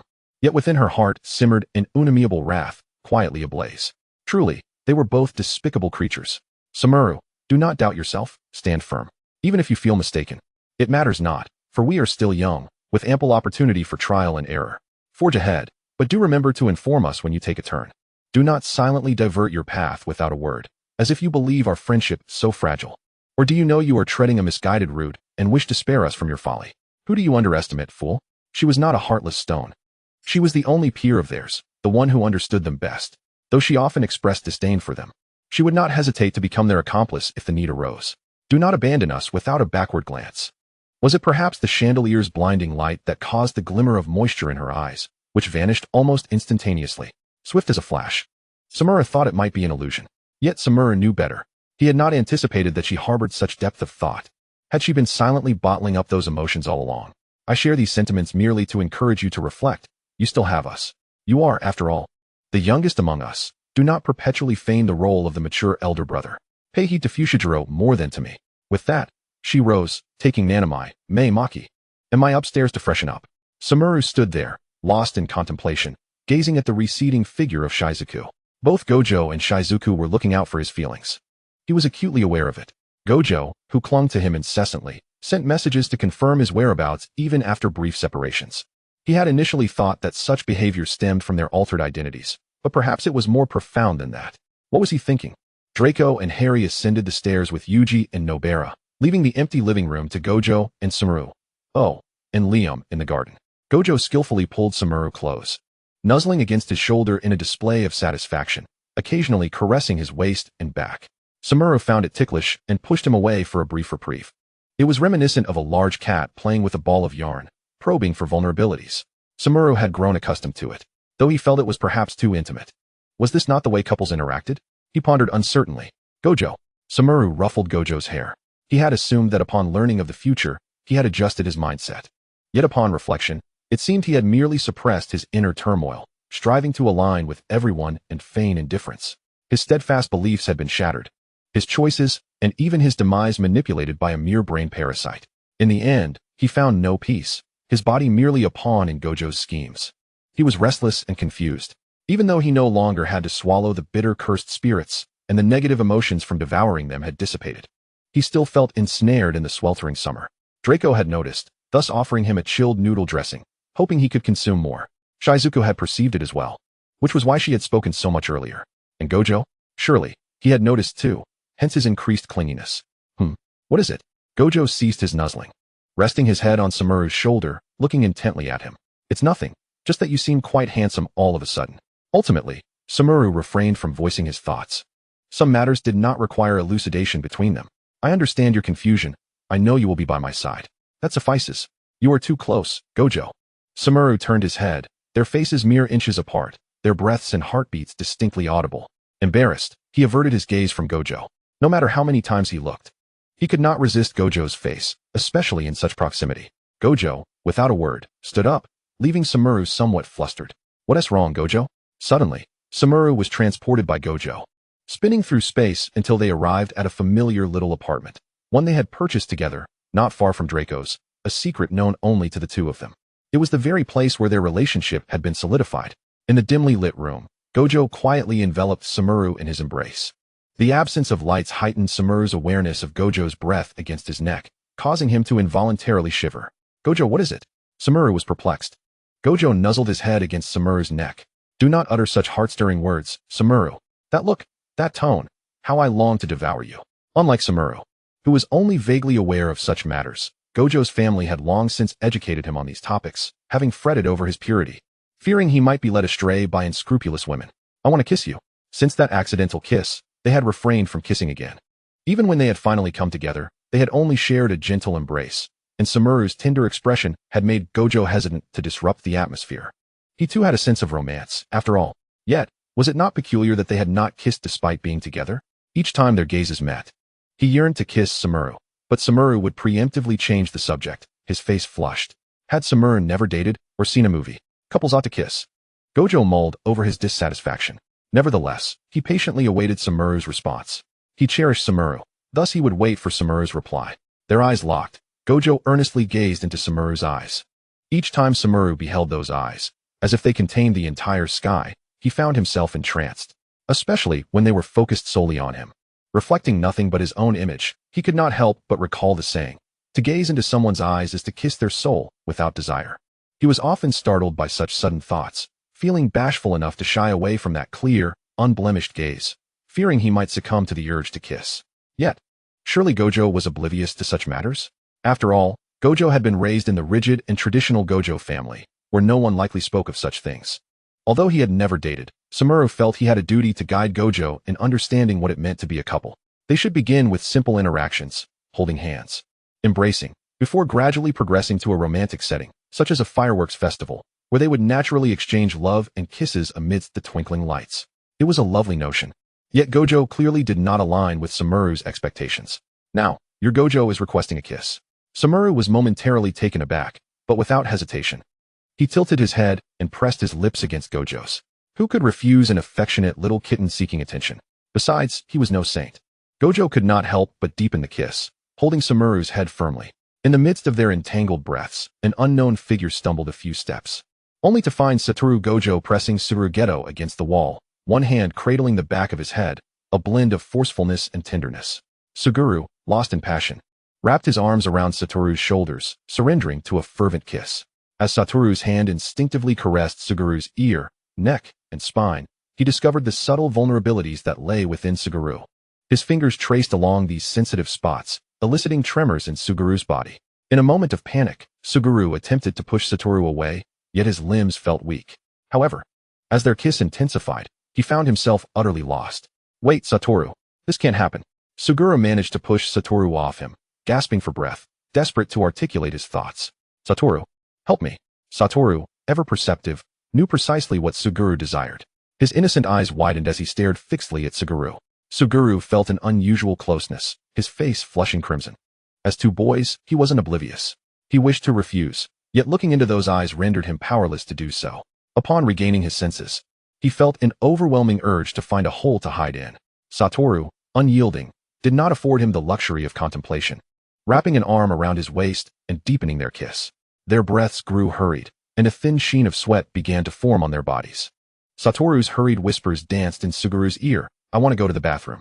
Suguru momentarily hesitated. Can we go together, please? Satoru purred, nuzzling against Suguru's face. His eyes filled with anticipation. I want to see the expression you had under the lights. Unable to contain himself, Suguru instinctively covered Satoru's mouth with his hand. Feeling the heat rush to his head, this insatiable feline. The warmth of Satoru's palm sent a jolt through Suguru, who withdrew suddenly, his expression a complex mixture of emotions. How do you know so much? Suguru asked, gazing at Satoru with incredulity. The two stumbled toward the bedroom, laughter mingling with the sounds of rushing water and breathless gasps, interspersed with playful pouts and indignation. When Suguru awoke, he was still somewhat dazed. Opening his eyes, he was greeted by Satoru's sleeping visage. A sudden flash of memories from the previous night overwhelmed him, prompting him to bury his head in the pillow. What had they done? They were on the brink of crossing a line. He considered himself a pure-hearted romantic, despite the fact that he exuded a somewhat seductive aura, with zero romantic experience. His notions of love stemmed from the wholesome Japanese dramas he had watched with his mother. The thought of the previous night made him blush. What would he say when Satoru woke up? Should he feign sleep or casually inquire if he slept well? Or perhaps sneak away now? As various strange thoughts filled his mind, he remained oblivious to Satoru's gaze fixed upon him. What are you thinking so deeply about? Satoru inquired, amusement dancing in his eyes. Are you planning to eat and then run away? He teased, his tone laced with mock sorrow. No, I mean, when did you wake up? Suguru snapped back to reality, attempting to divert the conversation. I woke up when you did, Satoru replied nonchalantly, suggesting that he had witnessed Suguru's conflicted expression. Suguru buried his face in his hands, despairing at how easily flustered he was. Isn't that normal for couples? Satoru remarked casually, sitting up and pulling Suguru closer. This is something that should only happen after marriage, Suguru mumbled through his hands. What? Are you saying you don't plan to marry me? Satoru exclaimed, alarmed, and tugged Suguru's hands away to scrutinize his expression. That's not what I meant. I just meant, it's too soon, Suguru stammered, growing increasingly embarrassed. We haven't gone all the way yet, Satoru asserted confidently, leaving Suguru momentarily speechless. How do you know so much? Suguru asked, eyeing Satoru curiously. I did some research online when I started dating you. Don't worry, I've got this, Satoru declared proudly, raising his thumb in affirmation. That's reassuring, Suguru retorted sarcastically, lifting a pillow as if to strike Satoru. The internet is a terrible teacher. Recalling how he had been led by Satoru the previous night only fueled his determination. Just wait, I'll learn, he declared. You don't need to. You won't be able to anyway. I'm here, Satoru replied, unfazed. As if to imply that Suguru was an alpha among alphas. Recently enlightened by new experiences, Satoru was brimming with confidence. If Suguru was destined to be the ultimate attacker, he had merely encountered Satoru along the way. Do you want to fight, Satoru? Suguru glared at him, teeth clenched. I won't let you win, Suguru, Satoru shot back. Equally spirited. Their gazes locked, and suddenly they both burst into laughter, foolishly acting like two love-struck fools. Isn't this wonderful? We're just a couple of silly lovebirds. Suguru quipped, smiling. Can you genuinely smile like that, Suguru? Satoru asked suddenly. Suguru paused before breaking into a warm smile. With you, with everyone. I can finally smile from the heart. The trials of summer would eventually pass, and he knew someone would come for him, giving their all, unable to resist. Suguru leaned in and kissed Satoru. Satoru, captivated by Suguru's gentle demeanor, leaned down to press him back onto the bed, sharing a lingering kiss. Wait, Satoru. Not there. Suguru protested, his words muffled as they mingled with the sound of running water. Chapter 116, The Harry Potter Movie. Draco and Harry spent their days either playing with a few little ones or telling them stories. Godfather.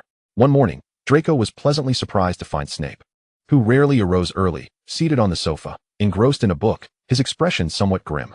The cover was obscured by Snape's hand, rendering it unreadable. Upon hearing Draco's voice, he closed the book sharply and casually tucked it beneath his robes.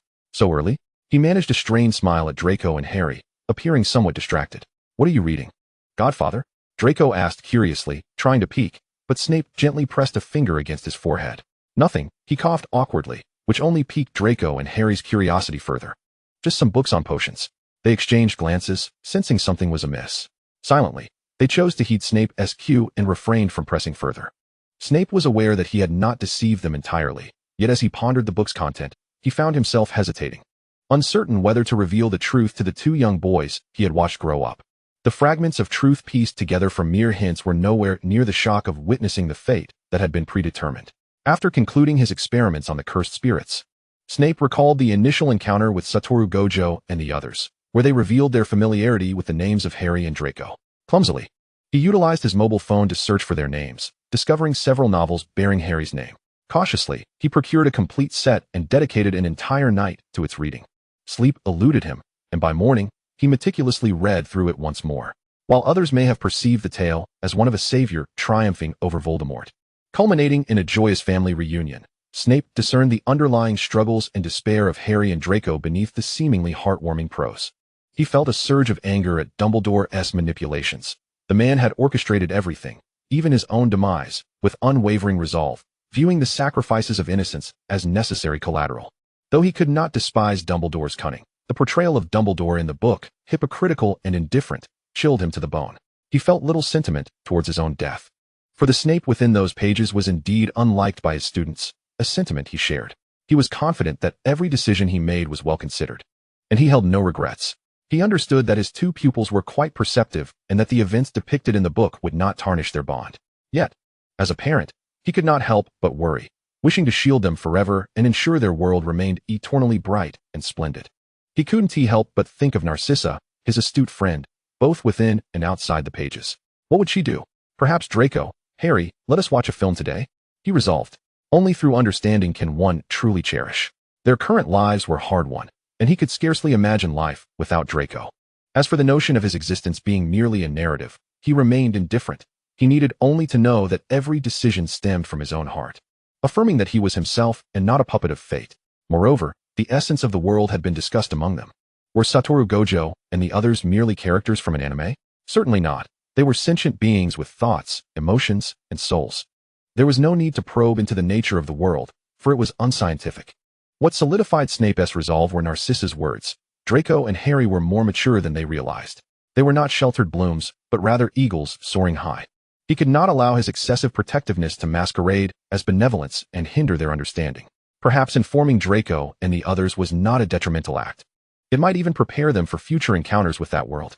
Snape felt this unlikely but chose to prepare nonetheless. Would they wait for Huizu to awaken? Draco smiled, his expression unremarkably cheerful. Though it lasted but a moment, Draco had already seen. Snape fell silent after his statement, lost in contemplation. Harry and Draco refrained from disturbing him, sharing a quiet breakfast while browsing through the photos taken over the past days, occasionally discussing when to have them developed. They seemed to exist in their own realm, impervious to external intrusion. When Suguru Geto and Satoru Gojo entered, they found this serene scene, greeting the long-absent Snape politely before taking their seats. Although Gojo could barely remain seated for a few minutes before slumping against Geto's shoulder, he remarked that they had arrived just in time. "Let us watch a movie together." Draco winked at the couple. "Which movie should we select?" "Let me take charge. Not to brag, but I've seen countless films with Geto and can recommend some truly captivating ones that definitely won't bore you." Gojo's interest piqued at this.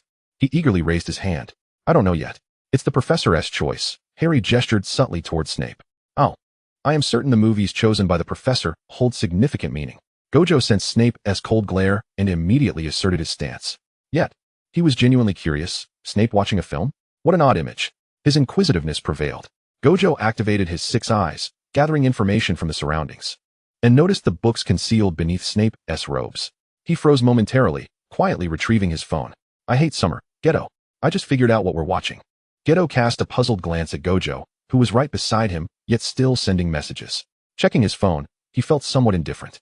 He had no strong feelings about the movie, viewing it merely as a means of relaxation. He preferred anime over films. "What? I hate summer, Harry Potter." Geto barely managed to maintain his smile as he exchanged glances with Gojo. After days of interaction, they were well aware of the closeness between Draco and Harry. The world of Draco was not identical to the original text. It was entirely unrelated. After rejecting Draco's hand in the first installment, how could Harry not feel despondent in the subsequent chapters? What with the Ministry of Mysteries, the Goblet of Fire, and that infamous bathroom incident? It left them both feeling quite uneasy. They had yet to witness Draco and Harry's quarrels. What would they do after watching the film? Snape observed the fidgeting duo, aware that Gojo's 6 eyes could not miss such things. However, he chose not to comment. Some matters were better understood for proper prevention. The peculiar behavior of the two piqued Harry's curiosity. At that moment, Nobara Kujisaki dashed down the stairs with Yuji Itatori, their lively footsteps echoing. Maki and Mai had forged a rapid bond during this time, pairing up to discuss their exhilarating experiences riding Liam. Satoru Gojo ambled lazily behind them, appearing nonchalant while vigilantly watching over the children to prevent any mishaps on the stairs. Their arrival brought a sense of relief to Gojo and Geto. Faced with Harry's inquisitiveness and Snape's warning gaze, they found themselves torn between spoiling the plot and wanting to escape. Not everyone's lively moments were meant to be shared, especially not with Draco. Even the usually carefree Gojo and Satoru instinctively avoided the sharp-tongued youth. As the children descended, it was nearly noon. Draco took a small cake to tide them over before they deliberated on what takeout to order. In the sweltering summer heat, no one wished to exert themselves, preferring instead to rest in a cool environment. Madame Kagawa, residing there without any obligations, felt an unsettling sense of unease. Once her health began to improve, she insisted on paying rent. Unable to resist the stubborn Madame Kagawa, Draco and the others casually proposed a price, roughly equivalent to renting a modest room. Upon hearing it, Madame Kagawa hesitated but ultimately chose to silently cherish their goodwill. Madame Kagawa's grandfather had once been the heir to a traditional confectionery, and she had received his guidance.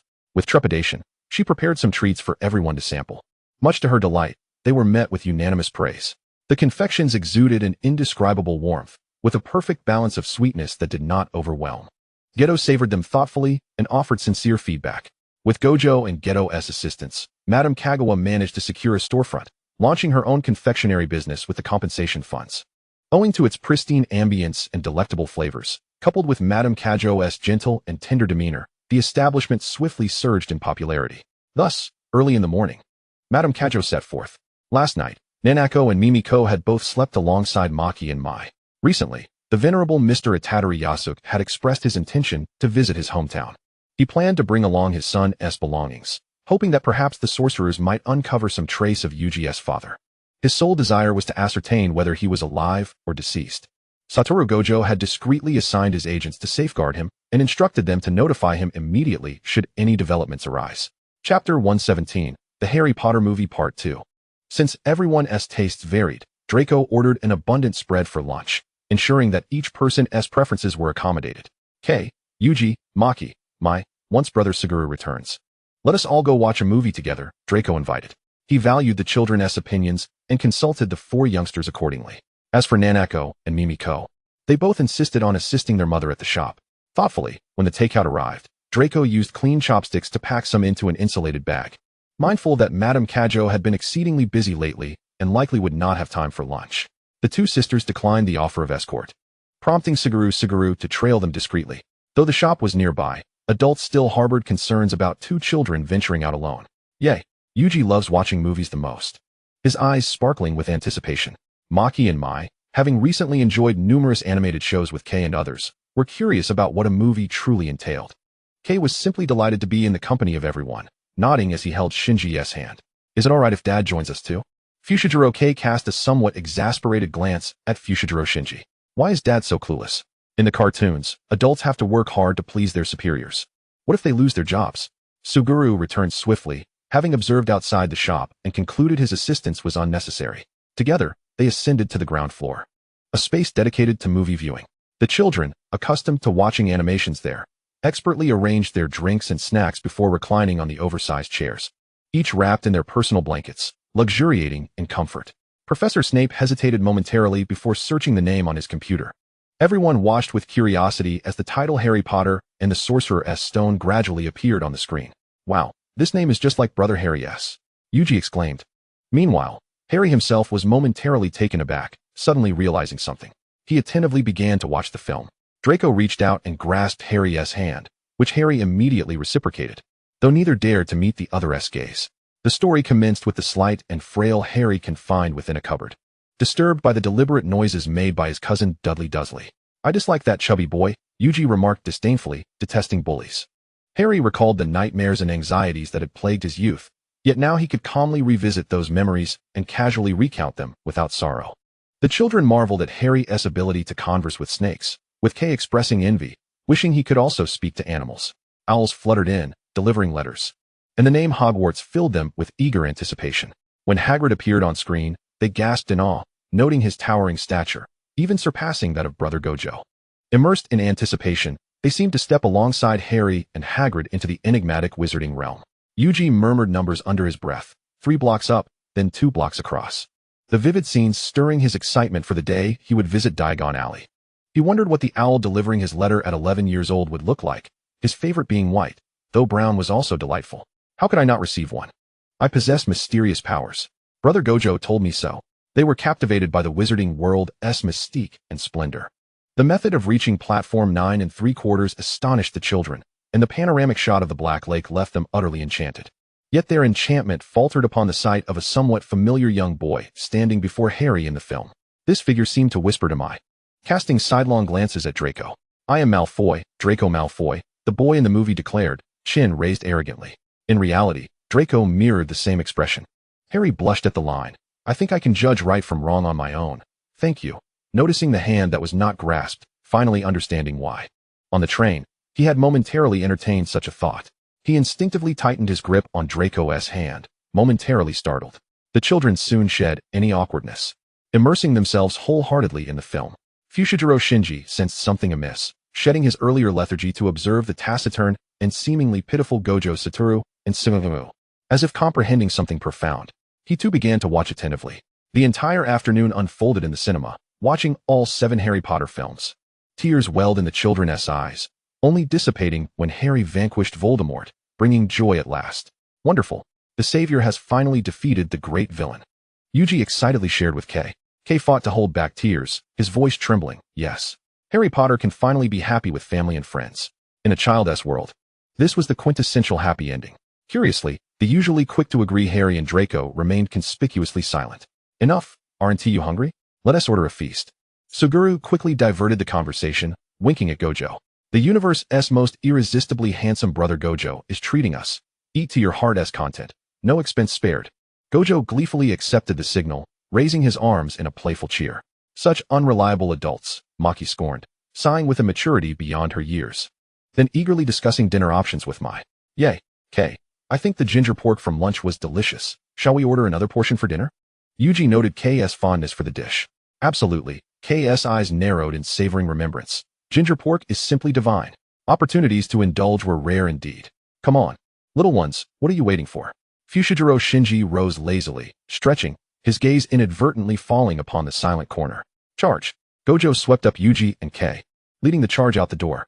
Idiot Gojo, put them down. Yuji's about to suffocate. Maki stomped her foot, pulling Mai along. Though once proud of the Gojo family and respectful of the legendary sorcerer, this man was utterly unworthy. Once everyone had departed, Snape finally stood, saying nothing. He simply stroked Harry and Draco's heads. It's merely a possibility. With that, he left space for his protégés and exited. At this moment, Harry needed Draco as companionship most. Snape understood that Harry's greatest concern was Draco. No amount of consolation or guidance could compare to a simple smile from Draco. In this regard, Harry bore a striking resemblance to his arrogant, reckless, ignorant, and foolish father. The moment Snape closed the door, a sudden thought flashed through his mind. How unfortunate. The clicking sound of the door shutting echoed into Harry's ears, yet he remained unmoved. How could it be like this? If the future had not been revealed, if he had not encountered the Godfather and Draco that day, if he had not grown up alongside Draco, if it weren't for Draco's myriad magical gadgets, would he have been like in the movies, endlessly gaining and losing, treading a path laid out by others? Would he have rejected Draco's hand? Would he have confronted Draco antagonistically? Would he have pointed his wand at Draco? Would he have used the disarming charm against him? What kind of happy ending is that? At the very thought of himself and Draco on the express train, each with their wives and children, exchanging looks, Harry found the image utterly laughable. His thoughts involuntarily drifted to Ginny. And he knew deep down that this was merely because he had lost so much that he desperately sought to cling to the precious things around him, such as the warmth of the Weasley family. In truth, from the very first time he saw Draco, Harry had been deeply captivated by him, though his younger self had yet to realize it. As time passed, their relationship grew increasingly complex, and misunderstandings between them deepened. Ultimately, they embarked upon divergent life paths, their distance widening with each step. Harry watched the fool who shared his name, oblivious to his own fixation on Draco, trailing after him like a lovesick fool, unknowingly longing to comfort Draco whenever he wept. Harry? Draco's soft voice pulled him back from the depths of his reverie. Harry lifted his gaze, only to be met by a sea of stormy gray-blue.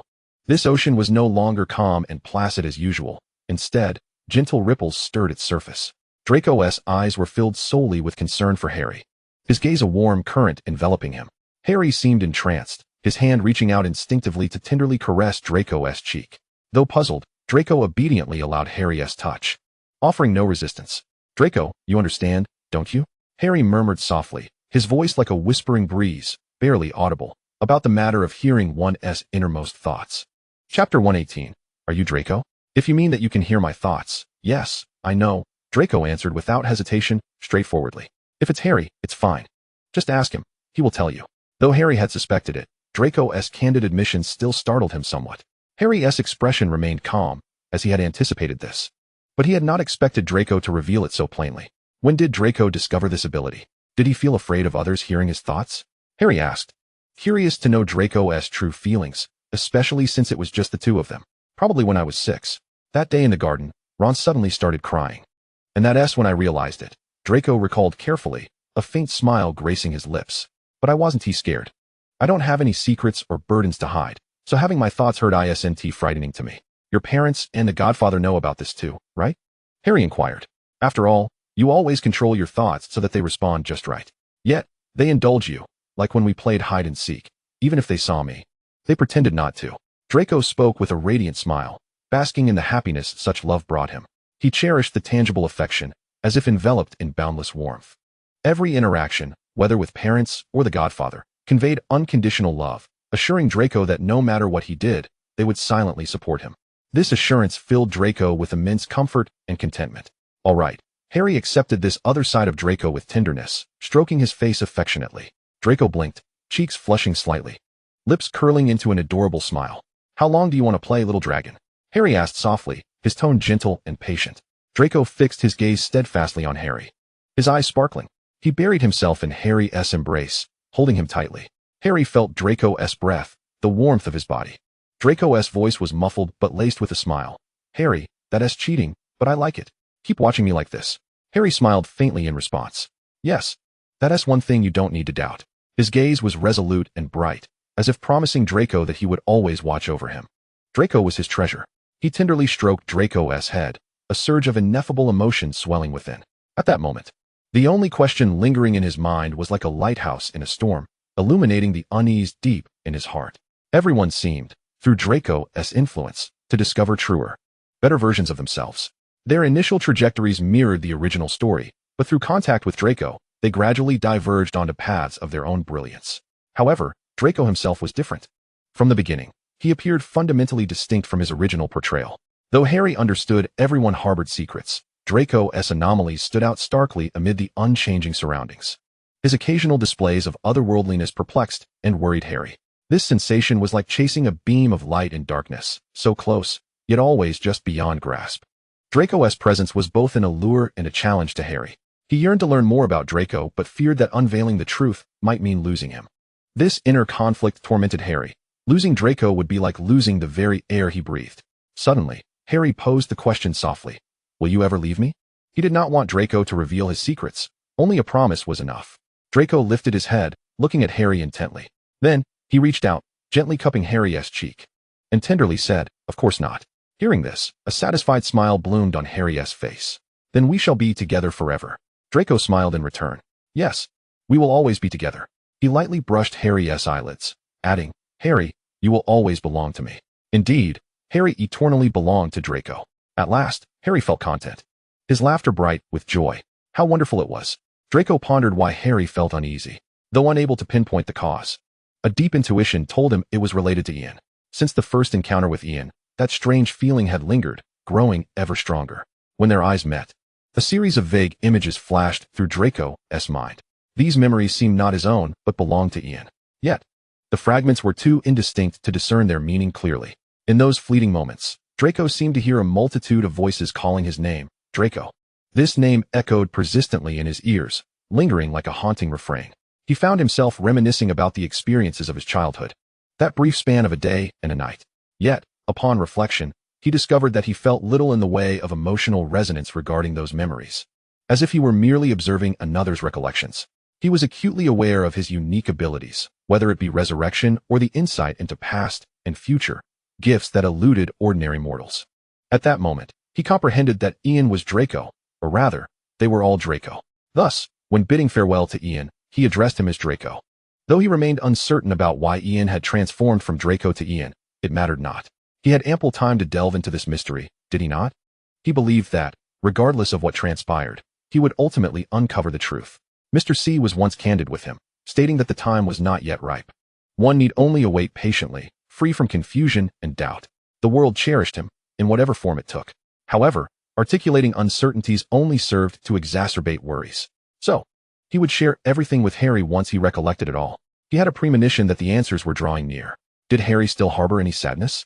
Draco gazed intently into Harry's emerald eyes, seeking to discern any flicker of emotion therein. He yearned to grasp the genuine thoughts and feelings that resided deep within Harry's heart.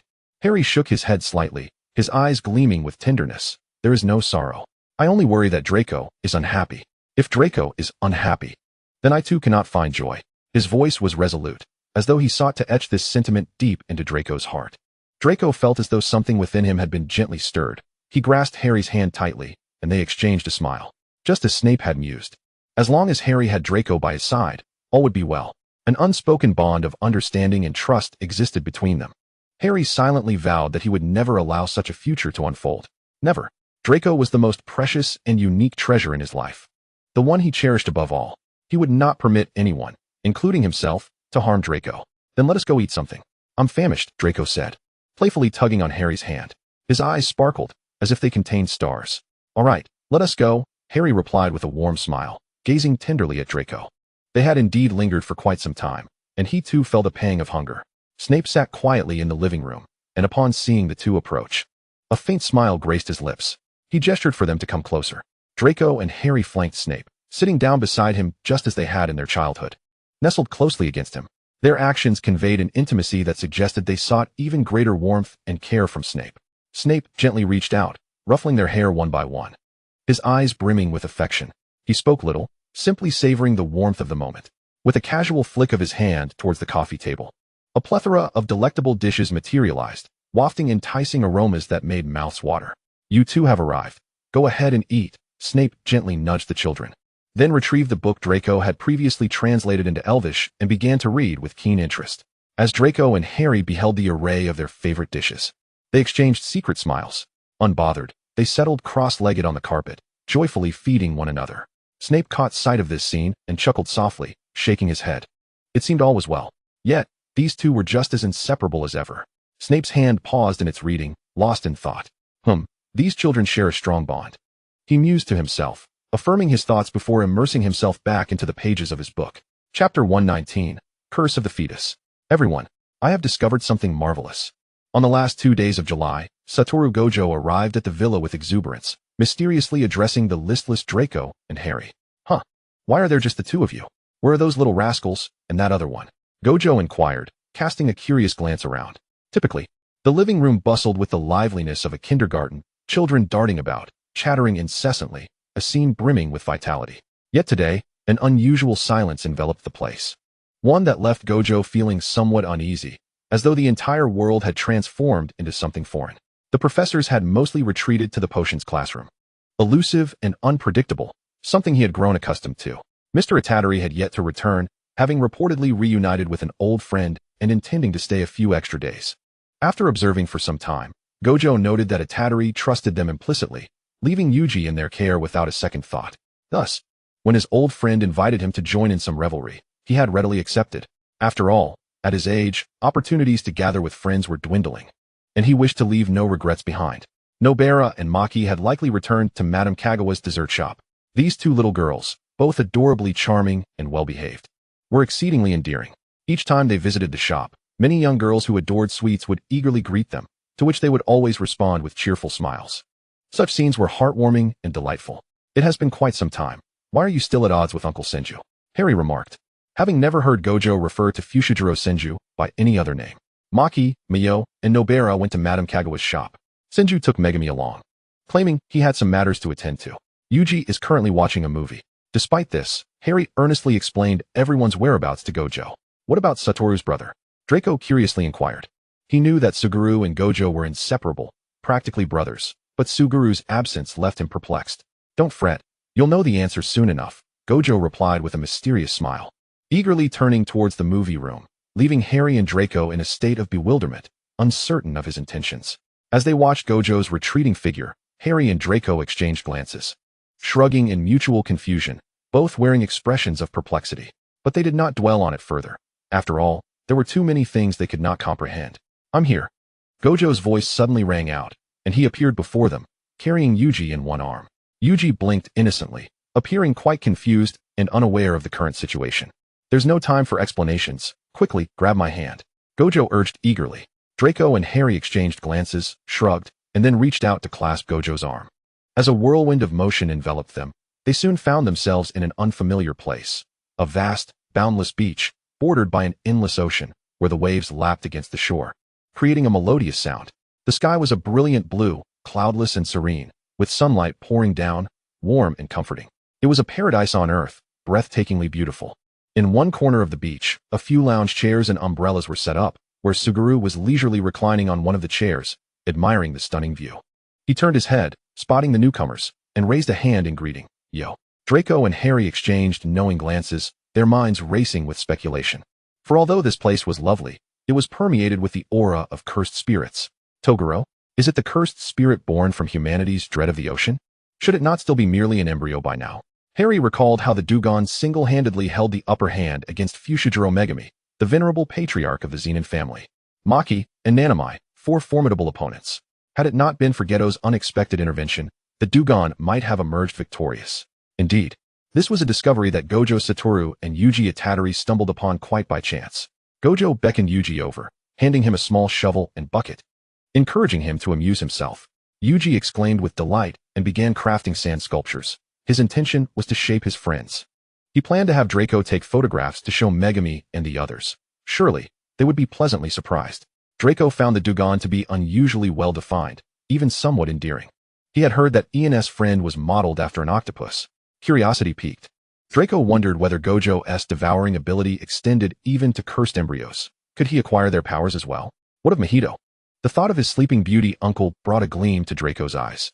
Mojito possessed the finest ability, the power to reshape the body without any adverse side effects. Was the dugong the only one? Had Mojito not been located? Draco's anticipation was unmistakable.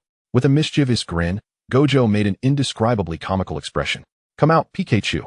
he exclaimed, brandishing a red and white ball, the origin of which was a mystery, and tossed it with flair. Gojo assisted in releasing Mojito's cursed embryo. "You two truly have the hearts of children," Draco remarked, somewhat at a loss. Had they been watching too much Pokemon? As the smoke dissipated, a colossal black egg-like, cursed embryo materialized slowly in place. Not bad at all. Draco clicked his tongue in admiration. Mother would be thrilled. Harry gazed upon the two cursed embryos, noting that only Hanami and Uro remained missing to complete this entire family. This was also a recent revelation. Devouring cursed embryos could bestow the abilities of the corresponding cursed spirits. Perhaps the powers of these spirits were predestined from the very beginning. Gojo elaborated on his newfound insight. Initially, he had intended merely to consume the embryos to augment his cursed energy, but unexpectedly gained their powers instead. Upon sensing the abilities of these two embryos, Gojo immediately recognized the serendipity of the situation, as if the world's consciousness had deliberately bestowed this gift upon him. More importantly, as the embryos gradually hatched within him, no identical cursed spirits would ever be born again in this world. This meant that the forces born from fear and resentment would henceforth be under his control, no longer posing a threat to other humans. For Gojo, this was an immense advantage, enabling him to better confront future challenges. Yet, this discovery also stirred profound introspection. Why had the world's consciousness chosen to endow him with such power? Did this imply he bore a certain mission or responsibility, or was it merely a fortuitous coincidence? Regardless, Gojo resolved to seize this opportunity, continually enhancing his strength to protect more people from the menace of cursed spirits. He felt as though he had found a new purpose, to devour every cursed spirit across the globe. This thought filled him with unparalleled excitement, as if he had uncovered the very essence of life. He understood this was a task fraught with peril and difficulty, yet he harbored no fear. For he believed that as long as he and Yuji stood together, they could surmount any obstacle. The adolescent fervor within him would not fade, but only intensify. This time, he would face the darkness and evil of the world alongside Yuji. They would protect those in need, no matter how arduous the journey. He would never release Yuji's hand, for they were each other's most vital and steadfast support. That's indeed quite admirable. Draco instantly discerned Gojo's intentions. He affirmed and endorsed Gojo's resolve. What is there to fear? With the world's consciousness as your safeguard. You may indulge as you wish, just don't tread the path of the original story. By the way, in a couple of days, we're heading to our world. Have you figured out how to placate the overseers? Draco's curiosity about their plans was evident. What is so difficult about that? We've long since devised a strategy. Gojo replied nonchalantly. Those rotten overseers will concoct all sorts of assumptions no matter what we say. Oh, then I eagerly await your approach, Draco said with a smile. Ha ha ha, you'll see soon enough. Gojo flashed a sly grin. Rest assured, we are the strongest, he declared confidently, hands on hips, laughing heartily. Let us hope so, Draco mused silently, sensing an undercurrent of unreliability. What? Can I say it now? Harry inquired with curiosity. Well, it's not that I can't, Gojo pondered before overturning his earlier reticence, unable to suppress his urge to share. I plan to tell those rotten overseers that I'm going on a honeymoon with Gojo. Since Shoko is our contemporary, she should witness our happiness and serve as our photographer. Let her partake in our joy. How is that for a brilliant idea? Gojo was evidently proud of his scheme. Draco doubted his own ears. Harry glanced at Gojo with concern. Is your mind intact? Gojo's corner of the mouth twitched. It was merely a jest. Yet, he truly intended to say this. Wouldn't Shoko kill them? Surely, she would. But seeing Gojo's pleading, cat-like gaze seeking approval, he found no words to discourage him. Reluctantly, amidst Draco and Harry's watchful eyes, he smiled weakly and nodded. Draco and Harry read Gojo's expression and understood everything. They nodded knowingly. Yes, Gojo was not out of character. He was a man who would never stray from his nature. Chapter 120, Preparing for the Return Journey. In the end, Gojo abandoned that line of excuse, having been jointly reprimanded by Naites and Irie Shoko. Shoko refused to be a mere witness to their happiness, finding the notion nauseating. Ultimately, They decided to declare that Shoko had vanished during an external mission, with Gojo and Gojo Satoru launching a rescue operation, which then also fell silent. Of course, some trusted individuals, Gojo's confidants, and some insightful overseers swayed by Naites, were discreetly informed. Not much was revealed, only that they had gone to improve themselves and, incidentally, to fish. Gojo, following Theodore's kindly provided notes, preemptively gathered the Panshin cult members. The cult had already been purchased by the two of them, serving as a strategic base. They had yet to decide on a new name for it. He also coordinated with his allies and a government official who was secretly assisting them. To prevent the overseers from panicking prematurely, their role was to remain calm and observant. Gathering intelligence, they anticipated that the overseers' decline would begin upon their return. After deliberation, they resolved not to inform Yuji and Kinto Nanami immediately, not out of distrust, but to spare their juniors undue stress. They would disclose the truth at an appropriate time, perhaps next year. Nanako, Mimiko, and Mrs. Kagami continued residing in the villa, accompanied by Maki and Mai. Only after ensuring everyone was well arranged did Gojo feel at ease. As he packed his belongings, he couldn't help but nag Gojo, Satoru, even if Draco says you'll be prepared, aren't you bringing any personal garments? And have you informed Grandpa Tattery about taking Yuji out to play? Nope, Gojo replied with unabashed confidence. Grandpa Tattery will find out eventually. Moreover, Jia is not oblivious to my size. He has prepared it for me. Wu Xiao Wu, languidly draped over Zayu Jia, shows no inclination to move. They have come to the dormitory to tidy up their belongings, while Draco and the others have gone for a grand shopping expedition, scheduled to depart in the afternoon. The air conditioning has only just begun to cool the room, which is unbearably hot. Perhaps due to his constitution, Zayu Jia possesses a refreshing coolness about him. Wu Xiao Wu enjoys clinging to him like an oversized ornament. Wu, go tidy up yourself. Get off, your hair is making my neck itch. Zayu Jia is nearly amused to the point of exasperation. Wu Xiao Wu remains motionless, feigning death. With a sigh of resignation, Zayu Jia rubs his forehead, ultimately donning the large cat-like figure to assist in gathering his clothes. Draco, Harry, and Snape are selecting souvenirs in a grand shopping mall, accompanied by Yuijin and Hui. As for Fushiguro Zenin, he has become enamored with a fishing game and, reluctant to shop, is engrossed in the arcade on the first floor of the mall. Yuijin, Hui, shall we purchase some snacks? Our tastes might differ from yours. Harry looks on helplessly at the two little ones, who inexplicably seem overly excited at the prospect of a long journey. Yuijin and Hui also feel a bit sheepish, yet this is a realm where wizards reside. The two little ones, recently captivated by Harry Potter, are particularly thrilled, especially upon discovering that Harry and Draco are also wizards, and they are heading to Hogwarts. The children imagine the wizarding world as merely Diagon Alley in Hogwarts, unaware that Hogwarts is beyond their reach, although what lies ahead will be far more exhilarating. Snape is astounded by the rapid evolution of mundane society. He recalls visiting this mall just a month ago, and now, all the familiar shops display entirely different merchandise. For instance, the store where he bought souvenirs for Sissy. He swears that the cosmetics are distinctly different from those of a month prior. Furthermore, the tailored suit shop has entirely revamped its clothing samples. Pondering this, Snape decides to purchase a few items to bring back for Sissy and Luke. In the afternoon, everyone tacitly gathers at the villa. Yaya Jindeo arrives to see off his students, his concern primarily directed towards Neazai, while the two mischievous boys do not trouble him. He hesitates momentarily before bowing sincerely to Snape. I kindly ask for your continued guidance. Rest assured, Snape nods in acknowledgement, as Yaya Jindeo watches them depart. Draco conjures a small orb of light that swiftly morphs into a door, eliciting gasps of astonishment from the two children. Leading the way, Snape is followed by Wu Xiao Wu and the others, all brimming with anticipation and excitement. Harry and Draco walk at the rear, waving goodbye to Yaya Jindeo as they enter. Once the door vanishes from sight, Yaya emerges from his momentary daze, hoping only for their enjoyment. As Harry and Draco are the last to enter, they are naturally the last to emerge. Harry, Little Dragon, Narcissa and Lucius have been eagerly awaiting their return, wrapping the two in warm embraces. After a month apart, they long for their children dearly. This is not akin to going to Hogwarts. After all, it is a different world, and their reach does not extend that far. Even knowing that the three are difficult to manage, they cannot help but worry. You've lost weight, Narcissa observes, her heart aching as she caresses Harry and Draco's faces. She and Lucius have many questions, but with others present, they choose to be patient. I've prepared afternoon tea and snacks for you. You must be friends of Draco from the other world, right? Severus provides a brief introduction, and Lucius recognizes several faces from their appearances.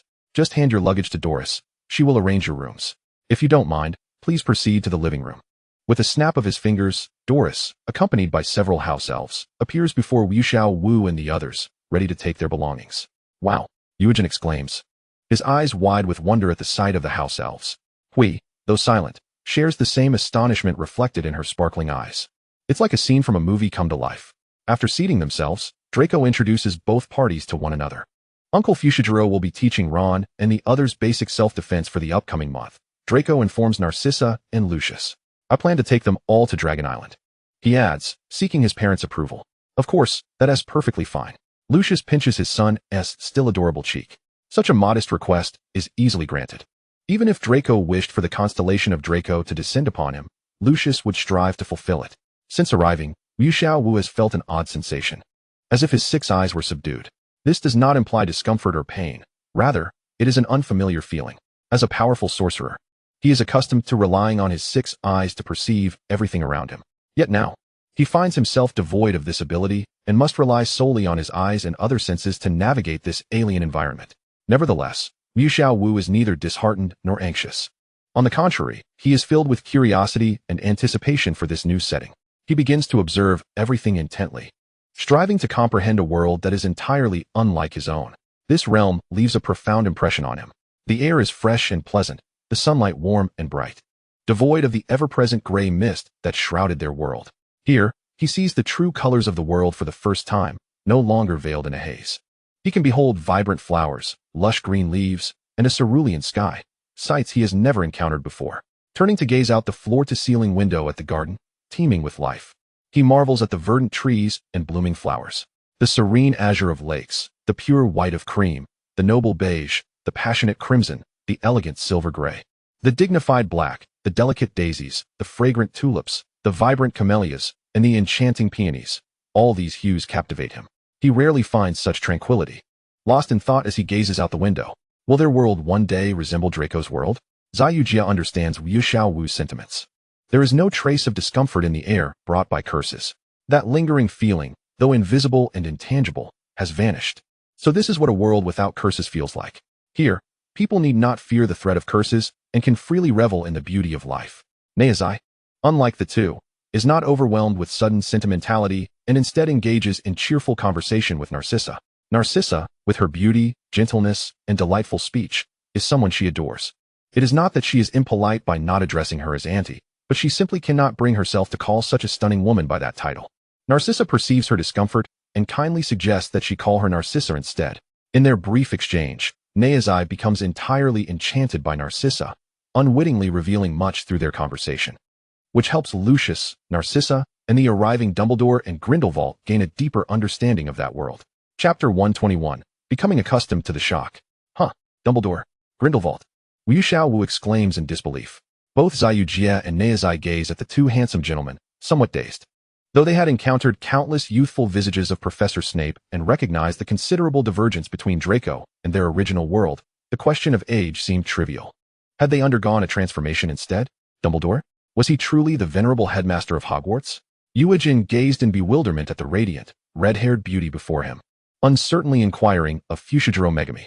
They had long been informed that the Harry and Draco they believed to be mere namesakes were indeed the very individuals from the films they had watched, and they knew that these were entirely different beings.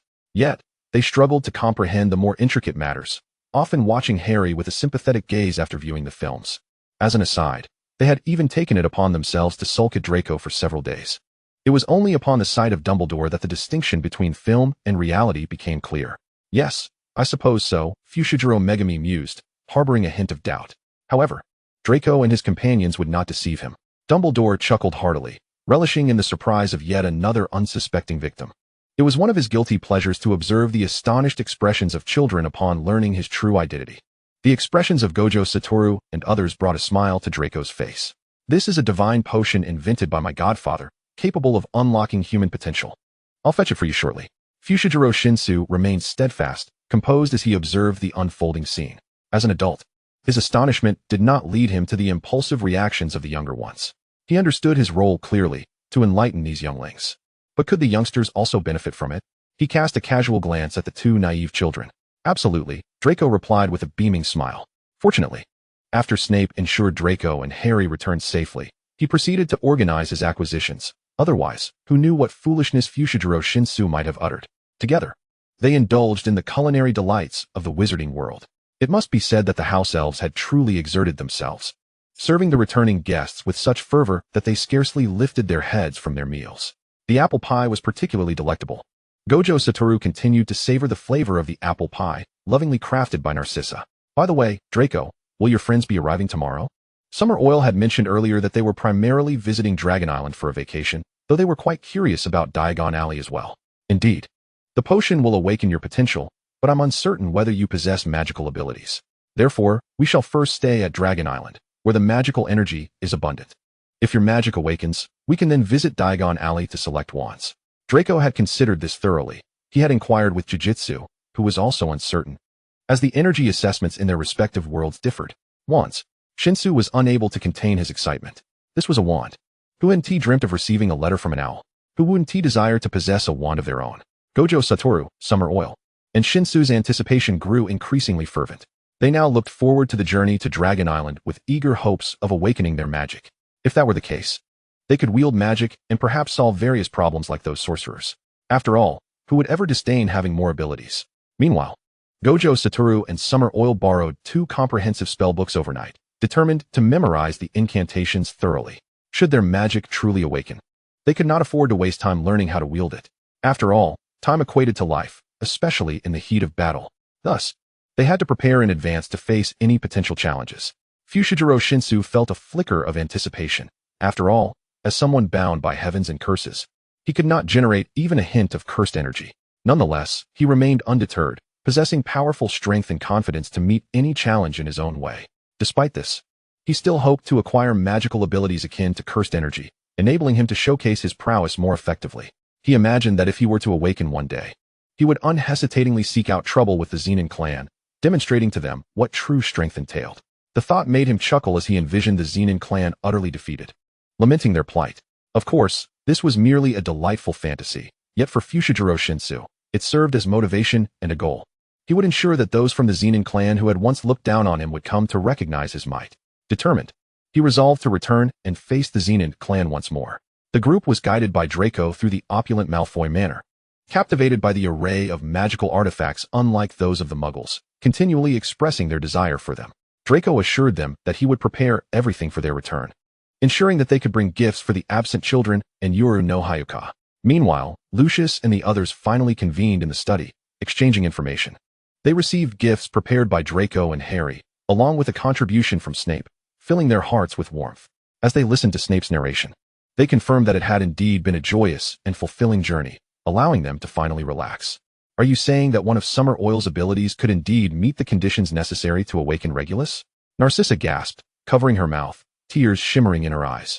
The prospect of Regulus was almost unbelievable. She had anticipated a lengthy wait, only to hear that Draco had been thinking of her, wishing for her happiness. If Draco weren't already asleep, she would have loved to cradle the little dragon in her arms and shower him with affection. Narcissa felt no one could be happier than she was. A warm surge enveloped her heart, blurring her vision with tears. Gently wiping her eyes, she inhaled deeply, striving to regain her composure.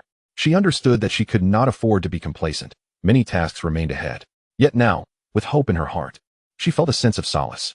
Snape relayed to Narcissa the experimental results he had simulated with Summer Oil, assuring her that he could assist in Regulus's bodily transformation and awakening at any time.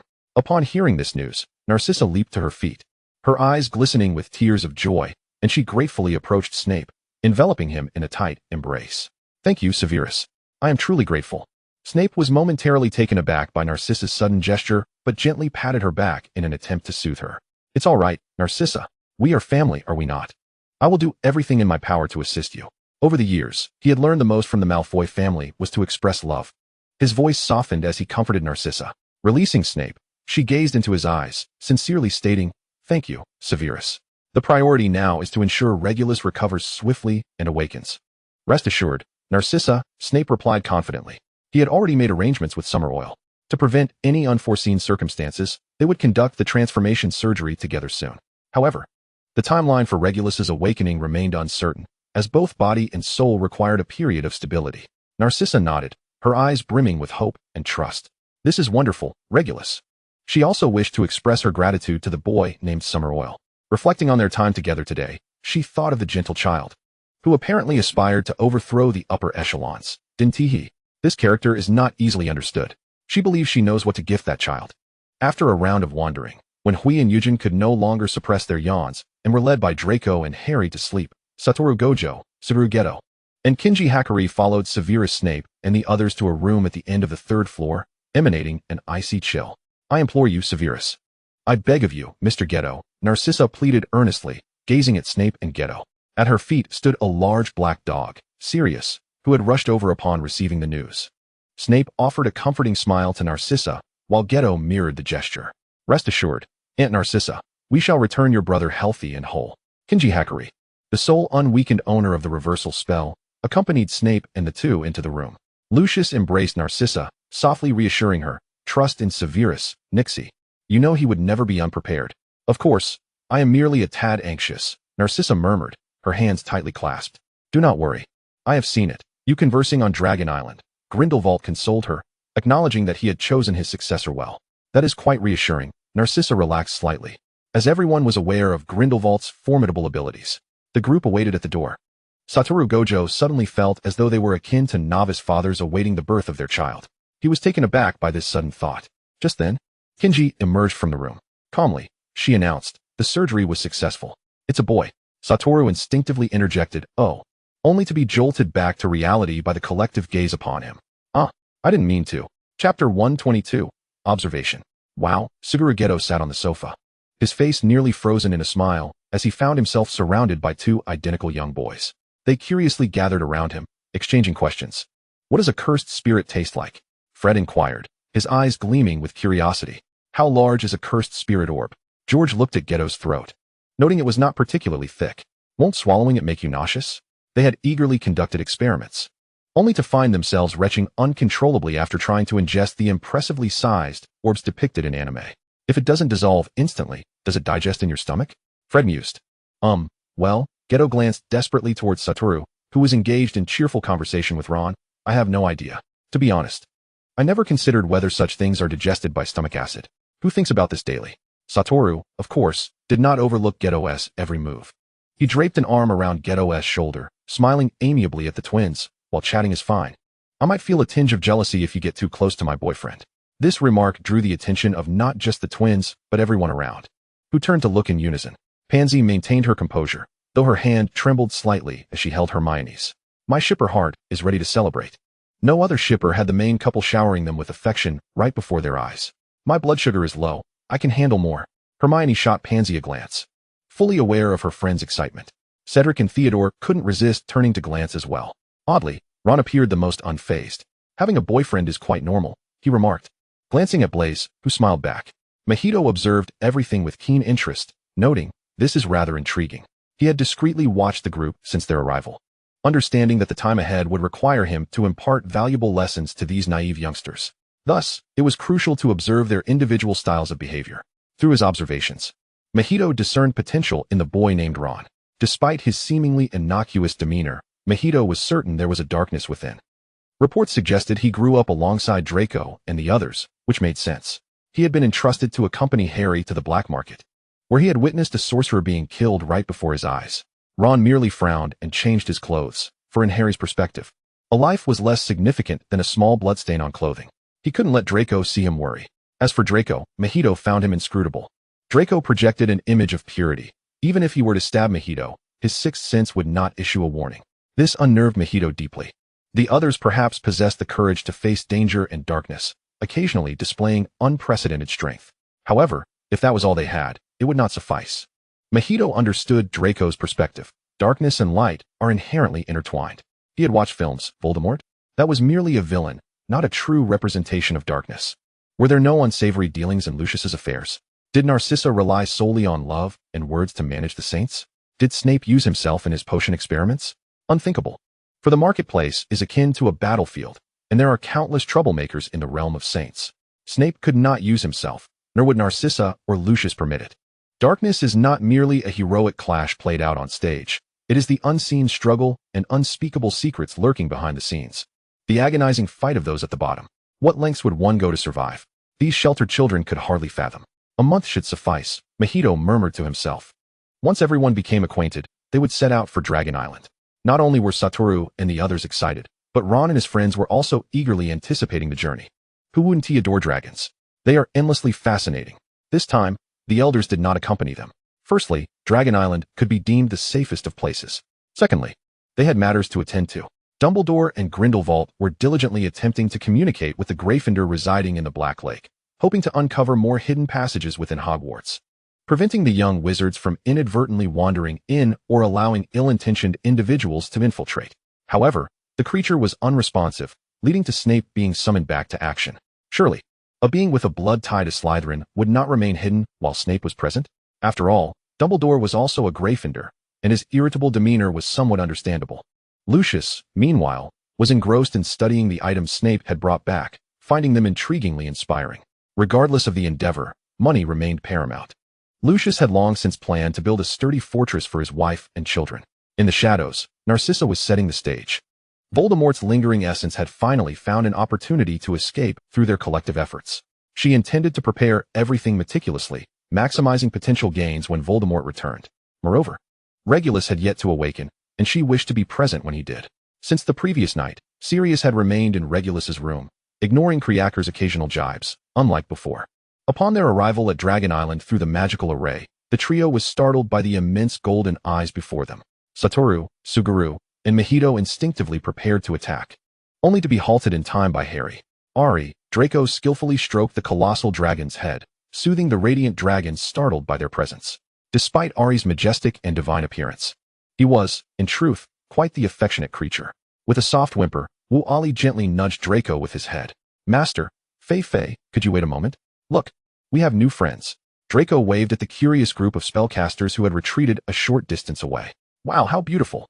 Exclaimed Wu Xiao Wujing, unable to contain his admiration. Aware of the earlier misunderstanding, they gazed enviously at the majestic dragon cooing affectionately at Draco. I wish I could touch it, they thought. Draco took the hands of Huai and Eugen, guiding them to stroke Wu Ali's neck.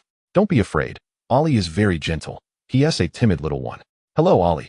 I'm Eugen. Eugen's eyes sparkled with excitement, his touch delicate. I'm Fui. Don't worry, we won't hurt you, Huai said, attempting to appear mature with a serious expression. Ali tilted his head in confusion. He wasn't scared at all. He slightly shifted his wings, inviting the two little ones to join him for a ride in the sky. Would you like to see the world from above? Draco asked the children. Yes. Huai and Eugen replied eagerly, their eyes shining with anticipation. What about Wujing? Wu Xiao Wujing twisted himself into a knot of excitement. After separating from the adults, he began to revel in his freedom. Such a sight to behold, Neazai remarked disdainfully, casting a glance at Wujing before following Hermione and the others towards the island. Brother Yeo, perhaps it's time to change your clothes. Ali is special, but interacting with other dragons requires specific attire. Ron emphasized the phrase other dragons with a hint of gravity, feigning innocence. Thank you, Ron. He attempted to ruffle Ron's red hair, only to have a hand gracefully swatted away. Oh dear, isn't Brother Yeo keeping an eye on Brother Wujing? Ali, aside from Draco and Harry, preferred not to have others touch his head. Blaze chuckled, pointing at Wujing, who persistently sought to pet Ali. Yeo swiftly pulled Wujing back. Let us not joke. Their powers are suppressed, and we have no idea what this dragon is capable of. After all, special suggests formidable abilities. He reassured Wujing to change his clothes first, noting the abundance of dragons around and the likelihood of finding one to take them flying. Blaze and Harry exchanged knowing glances before discreetly stepping aside. Apart from Draco and Harry, the two children and Fui ventured towards the treehouse. Draco and Huai, along with Eugen, agreed to take a brief flight before returning to the treehouse, trusting Harry to guide the excited children in becoming dragon riders. Only Draco and Fui remained behind. I have a general understanding of the situation. When would you like to commence? Fui stood with his arms crossed, minimizing his presence, unnoticed by the children. Oh, but that little one named Ron seems to have caught on, he thought, adjusting his observation as Ron's movements became conspicuously obvious. Is Uncle Fui too eager? Let us enjoy Dragon Island first, Draco remarked, not one to exploit others. I can grant you partial access to Dragon Island. We'll start with physical training tomorrow and gradually introduce them to more challenging tasks over the following weeks. Draco felt quite benevolent, recognizing the importance of a gradual approach. Kind-hearted, Fui scoffed. You intend to teach them a lesson when their training begins to show results, don't you? Having a friend like you is both a blessing and a curse. On one hand, you offer unconditional support. On the other, those who cannot keep pace will find themselves slowly marginalized, eventually removed from your circle of friends. I can't help but feel a pang of sympathy for those little ones. Though he merely served as an instructor, he didn't wish to delve deeper into the matter. Chapter 123, Special Training. What? Special training? Pansy exclaimed in disbelief.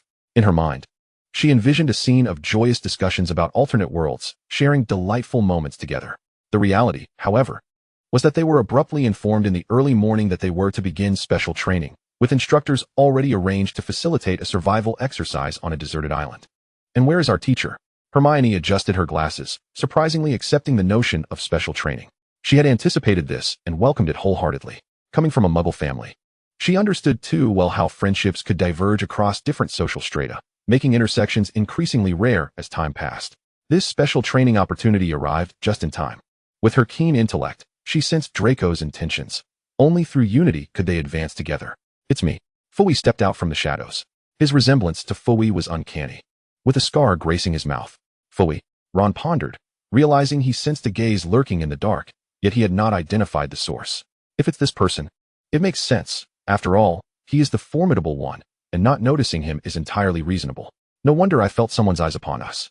Oh, the little one is quite perceptive, Fui offered rare praise. Now then, except for Ron, who barely passes, none of you have succeeded. He casually tossed out the statement. You have 5 minutes to don your most convenient attire and assemble here. Pansy, still reeling from the shock of not realizing such a large presence had been near, was momentarily at a loss. What? So sudden? Yet it was Hermione who seized her arm, urging her to hurry towards their room. No one protested or resisted. They trusted Draco and believed he would not lead them astray. Yeo hesitated to speak, knowing he was employed but questioning the urgency of this endeavor. He glanced at Fui, who replied jokingly, What can I say? The young master is quite generous. I must take this seriously to avoid dismissal. However, Hwai took this to heart. His small face serious. I'll help Dad. We can't let him get fired. If he does, he won't come home often. Fui chuckled, bending down to pinch Hwai's cheek. Rest assured, as long as you enjoy yourself with that boy, you'll be fine. Little ones should worry less, or they might turn into stoic statues. Hwai frowned, angrily swatting Fui's hand away.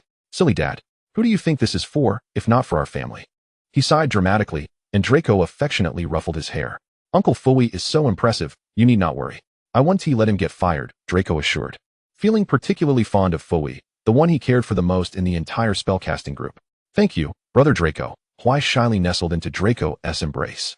Oh, Brother Draco must feel embarrassed to let Dad go because of me. I'll make sure Dad works even harder. Draco, Harry, Wujing, and Yeo took Hwai and Eugen off to enjoy some merriment, leaving a few companions still trying to recover from the overwhelming presence of Fui, trembling like little chicks. Are you ready? The next phase will be hell. Fui grinned at them. To Ron, Pansy, and the others, it seemed as if a demon was smiling at them. You may use your wands, but if I catch you misusing them, the training will double. Fui surveyed the obedient little ones, feeling somewhat satisfied. Excuse me, sir? What will our training entail? In the silence that followed, no one dared to speak, until Hermione raised her hand first. Excellent, Miss Granger. Your training today is to travel from here. He pointed with his foot, then gestured towards a distant peak that appeared as a mere black dot. To there. Using only your own 2 feet. They followed the direction indicated by Fui, their keen eyesight revealing the mountain far off in the distance. Huh, it wasn't he there yesterday. The foot of the mountain? Neville gulped nervously, asking hopefully. Given the distance, riding a dragon would be swift, but traversing it on foot? Of course, before the sun sets. I hope you all can arrive in time. Fushiguro Tattery exhaled softly, a mischievous smile playing upon his lips. What if we encounter danger? Pansy cast a wary glance at Fushiguro. He was known to be ruthless. I won't let your lives be at risk, Fushiguro replied with a sly smile. And what about water and food? Blaze inquired attentively. You'll have to figure that out yourselves, Fushiguro shrugged, then lightly leapt out of sight, leaving behind a single admonition, don't slack off. I'll be watching you. The group exchanged uneasy looks. Cedric, who had just opened the door and was about to return for supplies, found the password ineffective. It seems we must find solutions on the way. He cast a concerned glance at Theodore.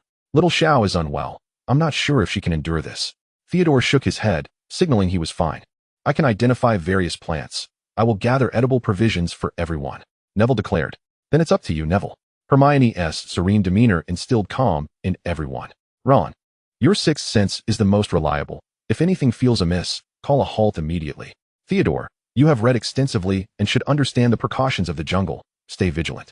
Cedric, you cover the rear. George and Fred, you lead the way, yes? Let us avoid dispersing. I doubt Fushiguro would let us pass through this jungle so easily. Hermione knew well that matters were never so straightforward. Though they were still some distance from the exit, at the current pace, they should emerge from the jungle by afternoon. If so, why did Fushiguro emphasize reaching before sunset? There was certainly some deeper significance. Moreover, the assurance of no life-threatening danger puzzled Hermione. The phrase implied potential peril, yet supposedly not lethal. What kind of danger awaited them, and how would Fushiguro guarantee their safety? Did he only intervene at the brink of death? Or did he appear solely to prevent fatal outcomes? As Hermione pondered these questions, she pressed onward, silently bearing the burden of her unease. She dared not share her worries with the others, lest they grow fearful. Hooray! Fred's exuberant shout pierced the forest air, his vibrant voice resonating through the trees. George immediately caught his meaning and joined in the cheer. It's jungle adventure time. Without hesitation, the two strode boldly forward, as if the mysterious jungle posed no threat. Everyone ready? Let us go, Fred shouted with resolute courage. George followed closely, affirming, ready. Their enthusiasm was contagious, dispelling apprehensions and igniting excitement among the group. Thus, they took the lead, bravely venturing into the dense foliage, demonstrating through action how to confront challenges with unyielding spirit. Though aware of possible difficulties ahead, they chose courage. Being the eldest, they believed it their duty to face hardships first and protect their younger siblings. Their sense of responsibility and commitment compelled them to shoulder greater risks for the team's safety. Following Fred and George, the others trailed behind, curiosity mingling with nervous anticipation as they stepped into the unfamiliar jungle. Their hearts brimmed with hope for wondrous discoveries, yet steeled for whatever trials might come. 3 hours had passed since entering the forest, and all had proceeded remarkably smoothly. Neville's exceptional wilderness skills yielded plentiful edible plants and water sources. Everyone ate well, their spirits lifted and energy renewed. The journey felt more like a pleasant outing than a perilous expedition. No mishaps or unexpected events arose. Even Hermione began to doubt her earlier anxieties. Perhaps Fushiguro merely wished them to acclimate, with the true test yet to come. Yet just then, calamity struck without warning. Thick, supple vines lashed out from all directions with astonishing speed and force, catching everyone unprepared. Neville, at the edge of the group, was struck before he could react. Flung through the air like a kite with a severed string. Neville! The group cried in unison, shock and concern etched on their faces. In an instant, Pansy and Hermione rushed to Neville's side, raising their bamboo swords in unison to fiercely strike at the attacking vines. Strangely, despite their crude construction and lack of sharpness, these bamboo swords managed to somewhat resist the iron-hard vines. Neville was helped to his feet, still dazed but unharmed. He had luckily fallen into a patch of grass, which softened the impact. The suddenness of the assault left him momentarily stunned. Relieved by Neville's safety, Hermione and Pansy exhaled deeply. Damn it! Pansy gritted her teeth, reaching for her wand at her waist. Let me burn these filthy vines to ashes. Hermione swiftly restrained her hand, simultaneously fending off the relentless vines with her bamboo sword. Remember the punishment. Pansy's arm froze, her face reluctant yet resolute as she withdrew and bent to retrieve her fallen bamboo sword. Her gaze was fierce with determination. No wand, no wand. You miserable vines, don't underestimate me. Hermione had never imagined that wielding a bamboo sword could be so graceful, like a beautiful dance. She watched Pansy move deftly among the vines, her swordplay elegant and valiant. Hidden in the shadows, Fushiguro observed Pansy's shifting expression with keen interest, raising his eyebrows in surprise. He hadn't expected such a facet from the seemingly delicate young lady. Though not entirely satisfied with their performance, their vigilance was lacking, and cooperation insufficient. He considered this merely an appetizer. Meanwhile, Draco and Harry sat atop Ollie, their bodies close as they gazed at the water mirror displaying the recent events and Pansy's ordeal. Satoru Gojo had long since vanished with Suguru Geto, leaving no trace. Megami and Yuiji had also been taken away, but it mattered little, for on this dragon island, no danger could threaten those Draco cherished. Draco's expression was impassive, his gaze cold and merciless like an unfeeling machine. His inorganic gray-blue eyes looked down upon the others like a deity from on high. Draco? Harry called softly. Disliking Draco's current demeanor, the coldness made him feel distant. Cautiously, he ventured to speak his name. At Harry's voice, Draco immediately turned, his eyes glowing with tender warmth. With a subtle smile, he tilted his head to gaze at Harry, his eyes shimmering with a hint of mirth. Harry's heart raced violently, as if gripped by an invisible hand. He looked into Draco's eyes, akin to gazing at twinkling stars in the night sky. In that moment, their gazes intertwined, transcending the boundaries of time and space. The distance between them evaporated instantaneously, leaving only the fusion of their souls. Why did Draco suddenly wish to train Ron and the others? He supported all of Draco's decisions with understanding, yet was perplexed as to why Draco had this sudden inclination. Surely Harry was aware of the circumstances regarding 65. Draco knelt, resting his head upon it. Bidding farewell to the familiar was a challenge even for adults. As someone who had just discovered friendship, I felt a twinge of reluctance. Harry chuckled softly, recalling his childhood belief that he and Draco were the best of friends in the world. Yet, he felt no envy, for without 65, perhaps he and Draco would never have crossed paths.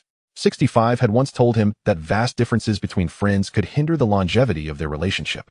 Draco acknowledged the wisdom in this statement, yet he did not wish to lose friends due to disparities. Thus, he devised a plan.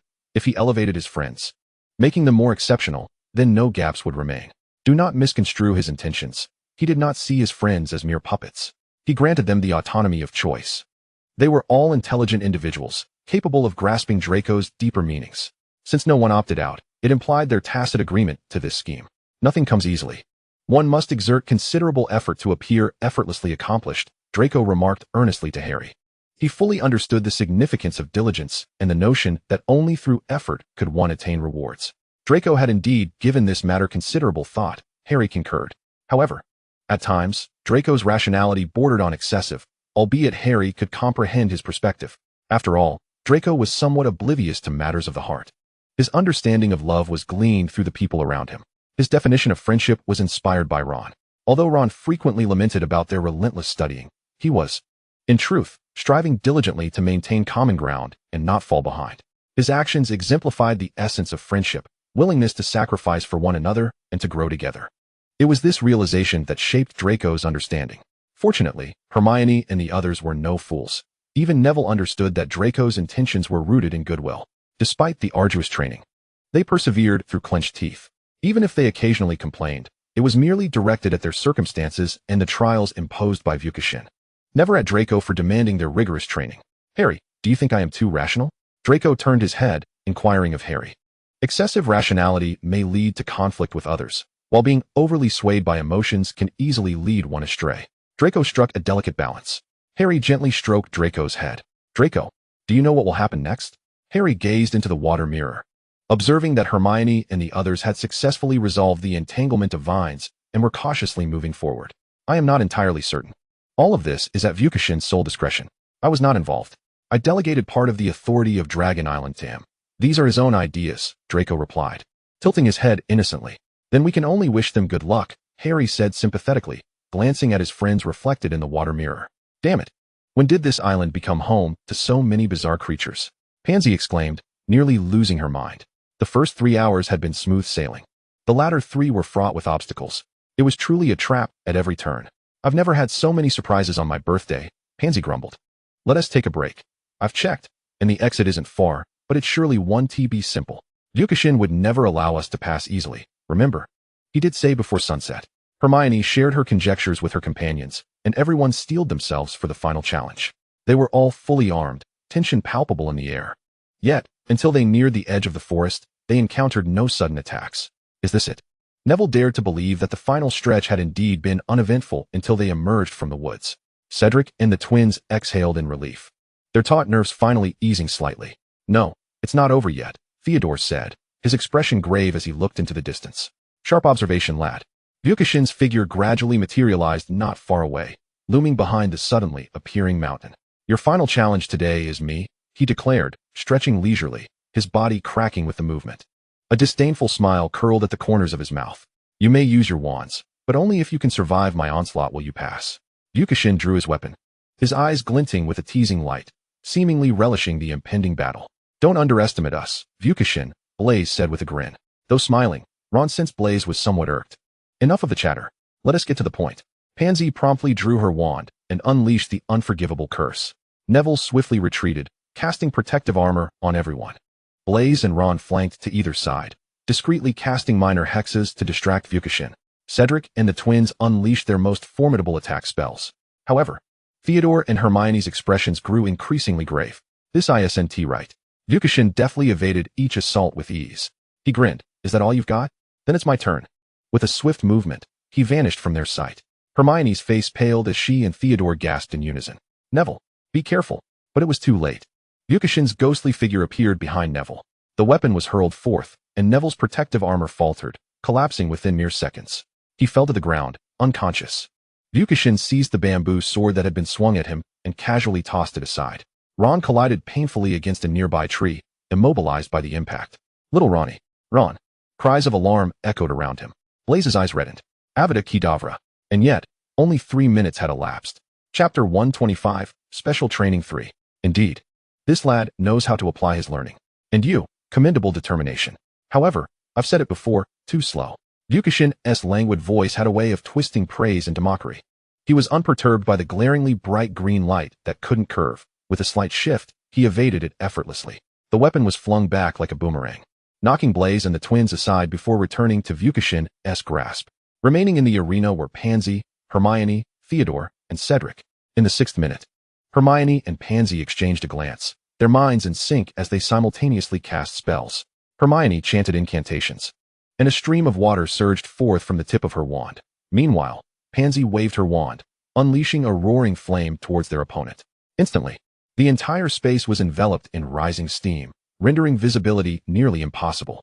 At that moment, a sharp whistling sound pierced the air as a bamboo sword hurtled towards Vucashin with astonishing speed. However, he seemed to have anticipated everything long ago. With a flicker of his form, he vanished from sight. Simultaneously, a sharp gust of wind surged from behind, heralding the approach of an invisible and lethal force. As the mist gradually dissipated, Fuchsia Megami had already vanished without a trace. Meanwhile, Theodore and Cedric swiftly relocated the injured individuals to safety, employing hastily conjured healing spells to mend their wounds.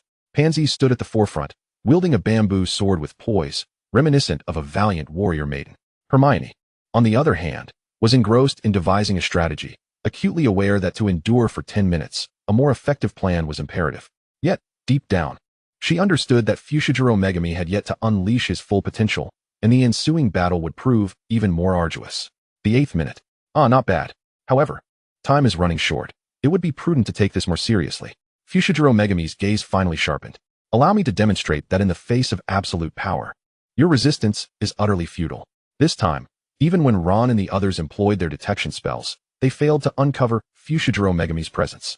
They merely sensed a rush of wind, accompanied by an unmistakable sting at their throats. A crimson line appeared on each of their necks. When did this happen? Their pupils constricted in shock. The 10th minute. The game is over. Fuchsia Megami's indifferent voice resonated. He regarded them with an expression devoid of emotion. How disappointing. As his words fell, Ron and the others, who had been standing, collapsed to the ground. They clutched their throats, groaning in agony. Blood seeped through their fingers, staining the earth beneath them. Theodore's eyes widened in disbelief as he gazed at Fuchsia Megami, his heart brimming with a sense of defeat. How could this be possible? How could it not? Fuchsia Megami tossed a potion, shattering the vial with a wave of his hand. The liquid cascaded evenly over the group, rapidly mending their wounds. This healing effect is quite impressive. Perhaps I shall request that little Draco provide me with some later, Fuchsia Megami mused. Though you may be formidable among your peers, do not delude yourselves into thinking that mere cleverness will suffice against adults. Humph, if that is your mindset, then do not linger around those two youngsters. What can your glare achieve? Have you ever taken a life? Can you remain unflinching as someone is brutally slain before your eyes? Fuchsia Megami welcomed their furious glares, indifferent to their disdain. After all, it would not cost him a thing. They are destined to confront the Voldemort that you all speak of with such terror. Do you truly understand Voldemort? Do you expect those vicious Death Eaters to show mercy when faced with you, as I have? Standing there, motionless, what do you expect? You are wizards, and so are they. Do you presume that they will possess the same dueling spirit as you? Go ask a werewolf if it will wait for you to finish your incantation before pouncing, or inquire whether a Troll-S club will grant you a reprieve. Your swordsmanship is commendable, yet lacks substance. It seems tailored for nobility. Set aside the frills, a strike must be decisive. Fuchsia Megami suddenly turned his gaze to Pansy. Your strategy is commendable, and your use of silent spells is impressive, yet lacking in precision. The mist not only obscures my vision, but yours as well. Think of a solution, clever little witch. He then turned to Hermione. It is fair to say that both of these young women have surprised him. As for the boys, aside from this little brat named Dodo who still knows how to think, what are you all, brash fools? Even if your friends, family, or loved ones fall before you, you must maintain your composure. Otherwise, you will merely be offering yourselves up for slaughter, understand? A brave person is not one who sheds no tears, but one who is willing to run on despite them. Reflect on this well. Rest in the cabin at the foot of the mountain, and set forth. By midnight, I expect to see you at the summit. If you cannot endure, then depart. Once at the peak, there will be no chance for regret. Fushiguro Megami cast a cold glance at the sprawled figures before him and turned to leave. His silhouette loomed large, like an insurmountable mountain. A wave of helplessness surged within them. They realized that in this world, there exist numerous formidable beings, and the chasm between them and these powers requires relentless effort to bridge. Hey, Fushiguro Megami, do not underestimate us. Just wait for us at the summit. Pansy suddenly shouted at his retreating figure. Fushiguro Megami and Hermione both paused in surprise. Fushiguro Megami crossed his arms, turning back to observe them with intrigue. After a moment of silence, Ron lifted his head, his gaze filled with determination. Fushiguro Megami, next time, you shall be in for a surprise. The young boys and girls exchanged knowing smiles. Oh, our little Ron, incredibly dashing, just like the mischievous twins. No need to wait for nightfall. We shall ascend to the summit immediately. Neville, shaking off his earlier despondency, stood up energetically and shouted, "Charge!" Everyone quickly gathered their belongings, laughing as they dashed past Fushiguro Megami, not forgetting to throw him a taunt over their shoulders. "Let us hope we don't reach before you do, old man." Blaze made a silly face. Such a lack of respect. Call him teacher, you little rascals. Fushiguro Megami chuckled. He had originally intended to head to the summit ahead of them, but now, well, I have changed my mind. From this moment on, I shall accompany you up the mountain, and you shall occasionally be subjected to my surprise attacks, he said with a mischievous grin. Huh, no way, Neville exclaimed in disbelief, his spirits dampening. Hurry up. The sun is nearly setting. I shall see how long it takes you to arrive. Can we use wands for illumination? What do you think? A gentle smile. You can manage without a wand. No wand magic is not permitted either. Draco contentedly turned off the water mirror. He moved the fish and chips along with Yorkshire pudding closer to Fushiguro Megami and Itatori Yuji, completely ignoring the dismayed and hesitant expression of Satoru Gojo, who held a knife and fork. Suguru Geto hurriedly offered the nearby caloric to Satoru Gojo. The antics of the house elves are indeed quite unbearable. Try this, Gojo. According to the house elf, this was a new addition since Mr. Grindelwald's arrival. Ever since Grindelwald and Mrs. Rosier began frequenting Malfoy Manor, the meals have incorporated numerous delicacies from France. Satoru Gojo picked up a pistachio-flavored treat and popped it into his mouth. Instantly captivated by its perfect sweetness and the delightful contrast of its crispy exterior with the soft filling, complemented splendidly by the unique pistachio cream that perfectly matched his taste. Observing Gojo immersed in the dessert, Suguru Geto finally exhaled in relief. The magical array suddenly illuminated, indicating someone's arrival. Everyone turned curiously to look. Didn't Narcissa say they had business? Why have they come so suddenly? As the light faded, it revealed two individuals and a dog standing within the magical circle, accompanied by a house elf. The house elf, Kriaker, and the dog, Sirius Black. The identity of the unfamiliar man being supported by Narcissa was easily surmised. Regulus Black, Draco's uncle. The tall, handsome young man with dark hair and gray eyes regarded the onlookers with a gentle, yet subtly melancholic smile. This was not due to any sadness, but rather an inherent demeanor, a wistfulness that accompanied his every gesture. Hello, I am Regulus Black. He politely greeted Satoru Gojo, Suguru Geto, and the others, sincerely expressing his gratitude for Geto's assistance. He keenly perceived the relationship between Satoru Gojo and Suguru Geto, sincerely wishing them well, which left the two somewhat bashful. Even Megami Fushiguro and Yuji Itatori were not overlooked. Regulus crouched down and earnestly greeted them as well. The two young ones were enchanted by the gentle beauty of his smile, their cheeks flushed, as if they had indulged in wine. Finally, he turned his gaze towards Draco and Harry, wearing a friendly and expectant smile. You must be Draco and Harry, am I right? Chapter 126. Uncles are also different.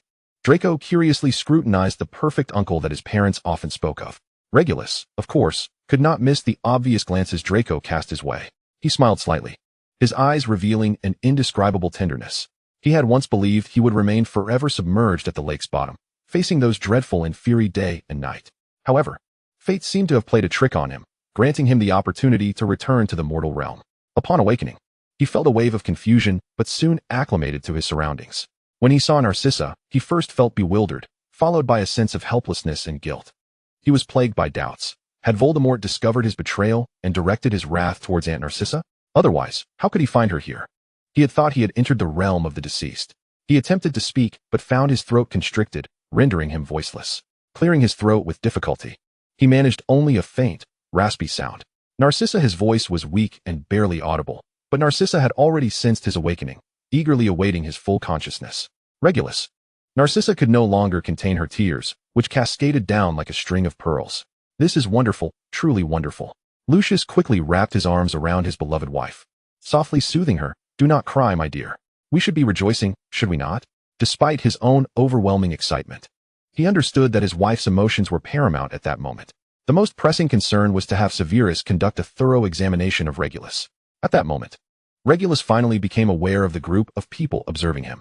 He saw an unfamiliar same-sex couple, Quirrell, a massive black dog, and his senior, Snape, gazing at his senior, who appeared even younger and more handsome than during their school days. He wondered if he had been rescued shortly after being dragged underwater by the Inferi. How could he look so youthful? Had they already uncovered the secret of the Horcruxes? What about Voldemort? Did he know too? The thought sent Regulus's nerves into a frenzy, and his expression darkened considerably. If Voldemort had indeed discovered the secret of the Horcruxes, what would happen next? He had to find a way to protect his family and friends, ensuring they remained unharmed. Narcissa could not overlook Regulus's change, yet she could only sigh silently. While Severus examined Regulus, she omitted certain unspeakable details from Draco, selectively recounting the events that had transpired. Severus, how is Regulus? Narcissa inquired anxiously. Fortunately, his physical condition is stable. However, he requires a substantial period of rest, Snape replied, furrowing his brow. Narcissa sighed in relief. That is good, she continued, turning her gaze back to Regulus, her eyes filled with concern. Regulus mustered his strength, offering reassurance. Aunt Narcissa, I am fine, do not worry. Narcissa gently stroked his head, speaking softly, good boy, you have suffered. Regulus felt disoriented. The world had changed too rapidly for him to keep pace. Headmaster Dumbledore? Grindelwald? Regulus stammered, still adjusting to speaking after such a long silence. Now, he was feeling better, but the psychological impact of his ordeal had yet to subside. Dumbledore looked at the brave boy with a mix of compassion and guilt, nodding at him. Grindelwald regarded every student capable of stirring Dumbledore's emotions with disdain. Dumbledore comfortingly squeezed Grindelwald's hand, exchanging silent glances that spoke volumes. Merlin, Regulus thought, diverting his gaze to the large black dog for a moment. Serious, brother. He then quickly shifted his gaze away, noticing the unmistakable disappointment on the dog's face, which stirred his heart. He wished to console him, but found himself at a loss for words. After all, to a brother whose memories were stuck in their quarrel, any words would seem inadequate. Quirrell. Regulus gazed at the house elf, now aged considerably, his face revealing a mix of sympathy and helplessness, his once tense expression softening. Master Regulus. Quirrell wept. It's all my fault for not fulfilling your request to destroy the locket. Quirrell has failed you. Quirrell gazed at Regulus with fervent eyes, yet he hesitated to speak, fearing that this might all be a fleeting dream and that disturbance would cause it to vanish, until Regulus softly called his name. That familiar and warm voice overwhelmed Quirrell's emotional restraint, and tears streamed down his cheeks like a broken dam. If it weren't for Master Draco and his friends, Quirrell would not have known when he might see you again. Quirrell sobbed, his voice laden with guilt and regret. Well, I am still alive, and that is sufficient. Is it not? Regulus sighed gently, reassuringly patting Quirrell's head. His gaze dimmed as he inwardly lamented. I never imagined Voldemort would create 7 Horcruxes, and all my previous efforts now seem so insignificant. He couldn't help but chuckle at the absurdity of his sacrifice, though he did not feel regret, for he knew that without his actions, countless others would have suffered. I am truly grateful to you, Regulus. Without your courage, we might not have so easily located the locket, Dumbledore remarked, keenly perceptive of Regulus's concealed emotions. You flatter me. This was my own choice, and I do not regret it. Indeed, it was his choice, and he felt no remorse. Moreover, what could be better than the present? Voldemort would meet his demise amid layers of traps, and he could still open his eyes to behold this cherished world. His resolve was unwavering. Dumbledore admired Regulus even more, while Grindelwald's expression soured further. There are no issues. All you need to do now is rest well, Snape stated, rising after completing his examination. After a brief pause, he added, welcome back. Thank you, Professor. Regulus smiled politely at Snape. Now let us discuss how to accommodate Regulus, Dumbledore proposed. After consulting Regulus's wishes, they decided it best for him to recuperate on Dragon Island before returning to the Black family home. However, due to Voldemort's continued existence, they could not publicly clear his name, thus requiring him to live in seclusion for a time. Narcissa initially wished for Regulus to stay at the Malfoy residence, but Regulus politely declined her offer. He wished to return home. Unable to resist her brother, who had been returned to her, Narcissa reluctantly agreed, then pulled the large black dog aside, whispering something unknown to him. After hearing Narcissa's explanation, Draco finally understood. Without hesitation, He agreed to his mother's request to care for their uncle. Then, he and Harry began to comprehend the vast chasm that existed between the two Blacks. Regulus truly deserved the accolades even his godfather had bestowed upon him. He was gentle, treating both Harry and Draco with impartial kindness. He was patient, meticulously answering even the most fanciful of questions without a hint of impatience, regardless of their childishness. He was knowledgeable, engaging in discussions with Draco regarding potions and alchemy. He would place cocoa and green apple juice by Draco and Harry's side, discreetly maneuvering their favorite snacks closer to them, sharing intriguing books with them before bedtime. Often selections they both cherished, he would laugh and frolic with them, rather than adopting a condescending demeanor typical of an elder. Warning against this or that danger, he chose to venture alongside them. Draco and Harry swiftly embraced this uncle. They leaned against Regulus, listening to him recount tales from his days at school, as he seemed to possess an innate ability to unearth beauty in the mundane. His words imbued their school life with an alluring sense of longing. In contrast, the other uncle could only be described as a reminder that without comparison, there can be no pain. Sirius, however, was not disruptive. He merely maintained his canine form for reasons unknown, silently trailing behind Regulus, neither too close nor too far. He neither lost sight of Regulus nor intruded upon him. "Regulus, do you know what has happened to Sirius?" Harry inquired. Although he sometimes felt awkward around Sirius, he, being a person who cherished family, did not wish to see his godfather descend further into his own stubbornness. "Do not worry. When we return, I shall have a proper discussion with him," Regulus replied, ruffling Harry's hair, his expression a mixture of complexity. Chapter 127, The Lion and the Dog. Regulus understood Sirius all too well. He had long pursued the shadow of his brother, akin to a child eternally reluctant to grow up. He had always admired his elder brother, believing him to be the most remarkable individual in the world, even when they were sorted into different houses due to differing opinions. He could not help but cast his gaze towards Sirius. He witnessed Sirius laughing joyously with his friends, engaging in fierce arguments with their parents, and gradually distancing himself from the family. He quietly observed how Sirius lavished care upon his friends and listened intently to Sirius's stern reproaches concerning his decision to join the Death Eaters. Yet, he chose to remain silent. Perhaps, Regulus mused, this free-spirited, unrestrained Sirius was indeed ill-suited to remain within the oppressive confines of the Black family.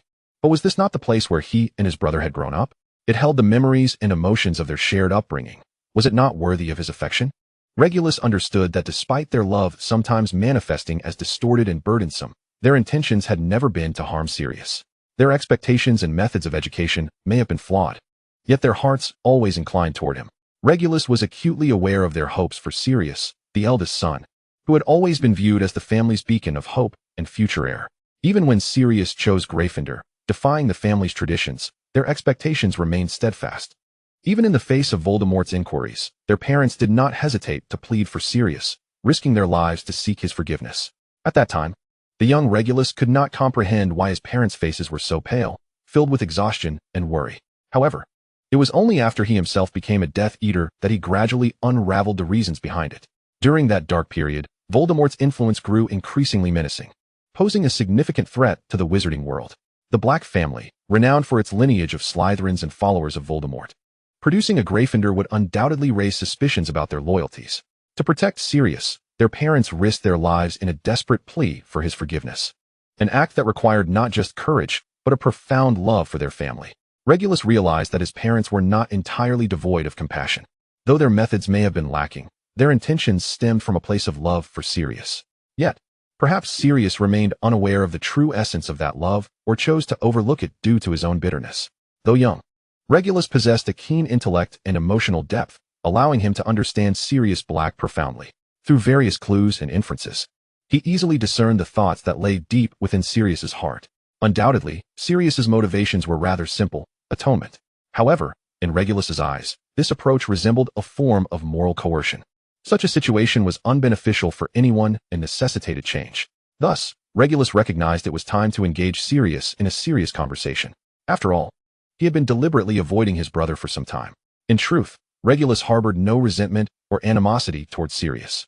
On the contrary, he fondly recalled the brother who had once cared for him, played with him, taught him to ride a broomstick, led him on adventures, and shared bedtime stories with him. The reasons for his reluctance to converse with Sirius were twofold. He genuinely did not know where to begin, and Sirius remained in his animagus form, while Regulus neither possessed the ability to transform nor understood canine language. This thought amused Regulus, provoking a smile. Should he learn to bark like a puppy? He rarely exhibited humor, but he could not suppress a laugh. Draco and Harry, curious about his laughter, inquired, but he merely shook his head and continued to chuckle. This smile was something Sirius had not witnessed in a long time. When had it last appeared? It seemed to date back to before his arrival at Hogwarts.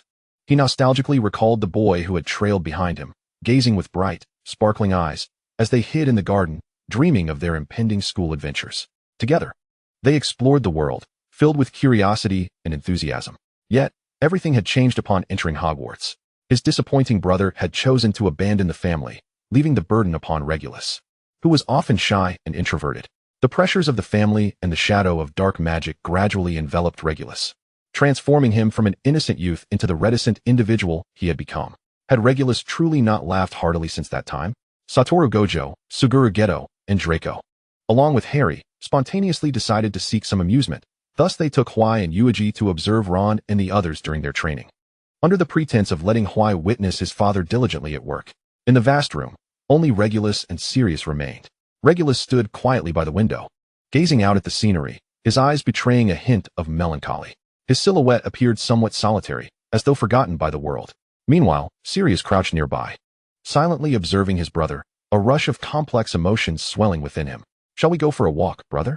Regulus suddenly broke the silence, speaking softly. His voice was gentle, yet distinctly audible to Sirius. Sirius paused, momentarily taken aback, struggling to believe that Regulus was calling for him. Slowly, Sirius rose and approached Regulus. He gazed at his brother, his eyes shimmering with excitement.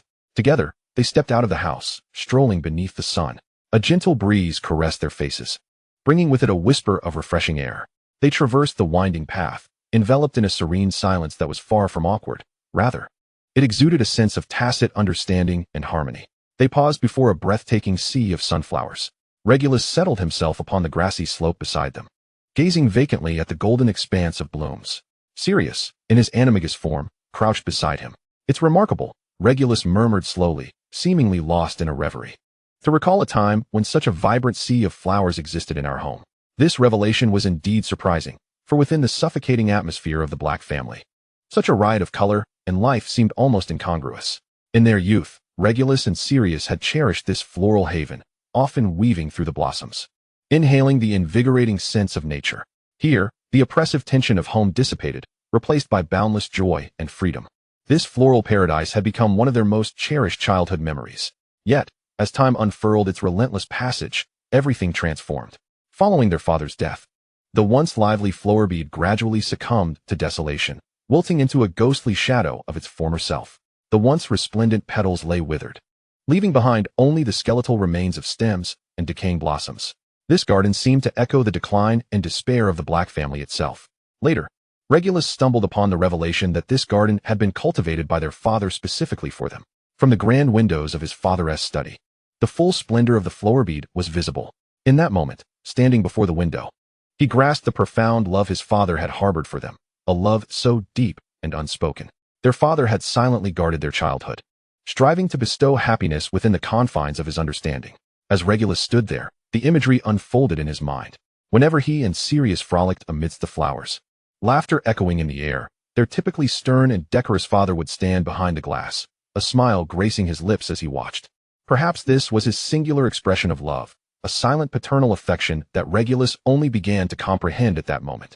He and Sirius began to share these reflections, their tones calm and objective, as if recounting a tale detached from themselves.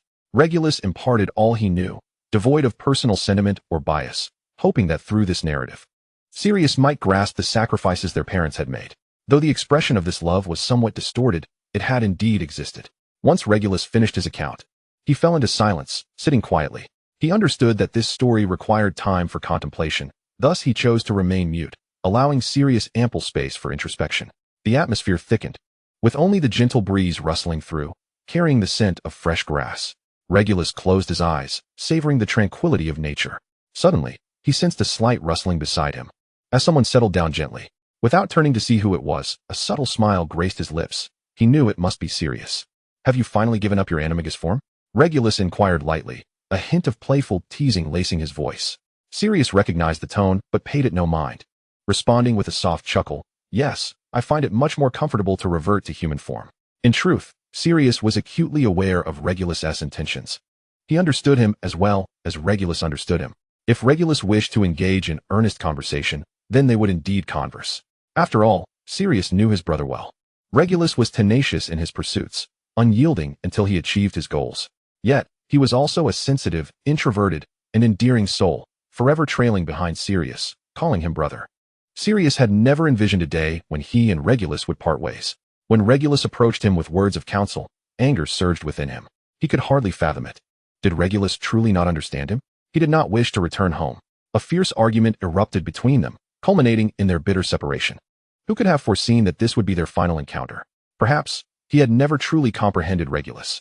Regulus was so brave, so intelligent, possessing a formidable spirit far surpassing Sirius's own. Sirius found himself unable to revert to the past and argue with the brother who had once stood before him. For that person had vanished.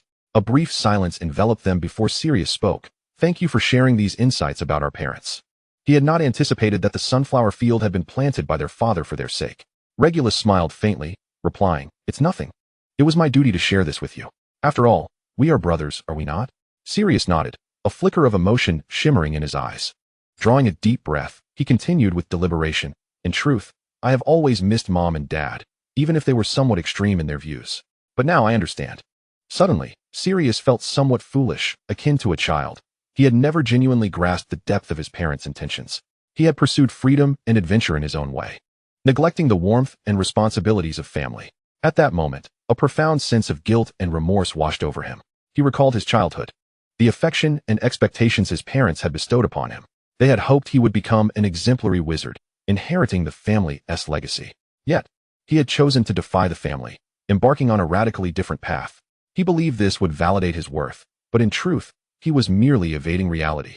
Unwilling to confront his obligations, he realized that his parents had not lacked love for him. Rather, their sense of duty and commitment to the family had hindered their ability to express deeper emotions. Their expectations were not meant to bind him, but rather to encourage him to grow into a responsible and capable individual. Sirius sighed deeply, his eyes filled with regret and self-reproach. He knew the past was irretrievable, but he resolved to change from that moment forward. He would reevaluate his life, determined not to surrender so easily. How ignorant and arrogant he had been, if it were not for Regulus, who had simply shared a rare facet of their father. Sirius found clarity returning to his mind. What foolishness had he been engaged in? He covered his face, chuckling self-deprecatingly. Regulus observed Sirius, recognizing the significance of this conversation for him. He believed that as long as Sirius was willing, he could indeed emerge from the shadows of the past, confronting the world with a newfound perspective. "Sirius, no matter what, we are family," Regulus said gently. Sirius nodded, a determined glimmer igniting in his eyes. He resolved to relinquish past biases and stubbornness, facing everything with a fresh mindset. He was no longer the person he once was. He would take responsibility for his own life. In that moment, Sirius had finally matured. He had learned the value of reflection and understood the importance of responsibility. He would carry this growth forward, bravely stepping into the unknown. Now, upon reflection, despite being cast out from the family, he had never encountered obstacles in his desire to return to the Black ancestral home. Although he received only a fraction of the family fortune, his vault remained perpetually replenished with an abundance of galleons. Why is it that he, positioned at the very forefront of the struggle, remains unscathed? Could it be that the Death Eaters are simply too feeble? Such a notion is evidently implausible. He has witnessed the lifeless bodies of countless comrades, fully aware of the brutality that surrounds them. Thus, there must be someone silently bearing the weight of it all behind the scenes. Sirius had never deeply contemplated this matter. Yet his late father had long since succumbed to the influence of the Death Eaters through Regulus. He feels no remorse towards James, but that sentiment extends solely to him. The number of individuals to whom he owes an apology is overwhelming, foremost among them being Regulus and Harry, followed closely by his parents, Remus, Snape, and others. Regulus gently placed a hand on Sirius's shoulder. "Enough of these unhappy thoughts. Today is a splendid day, and we should savor it," he said, rising and stretching. Sirius, too, stood up, his face brightening with a radiant smile. Gazing into the distance, his spirits seemed to lighten considerably. "Let us go? I have not ventured out for the past few days and know little of this place. Please, introduce it to me, brother," Regulus suggested. Sirius readily agreed, and the two walked side by side towards the lakeside, beginning to relish the beauty of this wonderful afternoon. A gentle breeze rippled across the lake's surface, creating shimmering waves, while sunlight danced upon the water, casting a mesmerizing glow. The grassy banks were adorned with an array of vibrant flowers, releasing delightful fragrances into the air. As they strolled, they reveled in the splendor of nature, sharing stories and experiences. Sirius recounted the thrilling growth and adventures of Draco and Harry from the previous year, captivating Regulus, who responded with gasps of astonishment. They traversed a forest, where towering trees formed a lush green canopy overhead. Birds joyfully sang from the branches, and squirrels darted playfully among the trunks. Regulus, filled with excitement, gazed around with curiosity. Spotting a butterfly resting on a flower, he cautiously approached to observe it, only to feel a tinge of disappointment when it suddenly took flight. Continuing their journey, they arrived at a babbling brook. The crystal-clear water flowed gently, producing a melodious sound.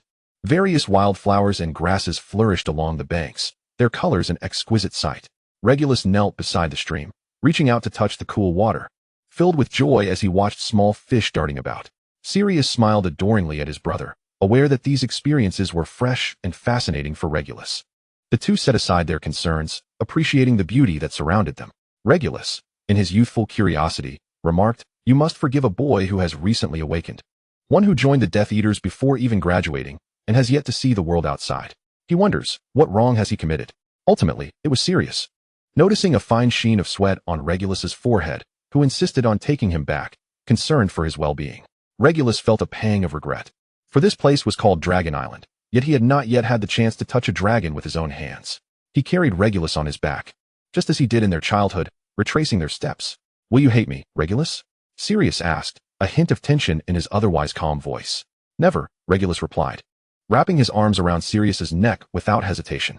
Because they were family, because he was a treasured brother, he could never harbor hatred. Sirius paused momentarily before regaining his composure. "Thank you, Regulus," he murmured softly. By the time they returned, evening had fallen. Draco, Harry, and the others were sprawled on the living room carpet, engrossed in a game of Monopoly. Yuji and Hikari had been left there by Shinjiro, designated as judges. "Uncles, come play with us," shouted Wataru, his face adorned with colorful marker stains. "I don't want to play with Draco, wa?" He rushed towards Sirius and Regulus, as if they were his saviors. Playing with Draco lacked excitement. Regardless of the situation, Draco always seemed to turn the tide in his favor. "Such luck, wa? Share a bit with me." Regulus observed the colorful faces of everyone except Draco, and quickly grasped the situation. A smile crept across his face. "All right, but I don't understand this game. I've never played before. It's quite simple. Let me explain it to you, uncle." Wataru cheerfully called Regulus uncle. Laughter erupted among the group. Draco and Harry had long since recognized that Sirius was no longer the animagus he once was. They exchanged knowing glances. "Yes, it must be Regulus, uncle," they concluded.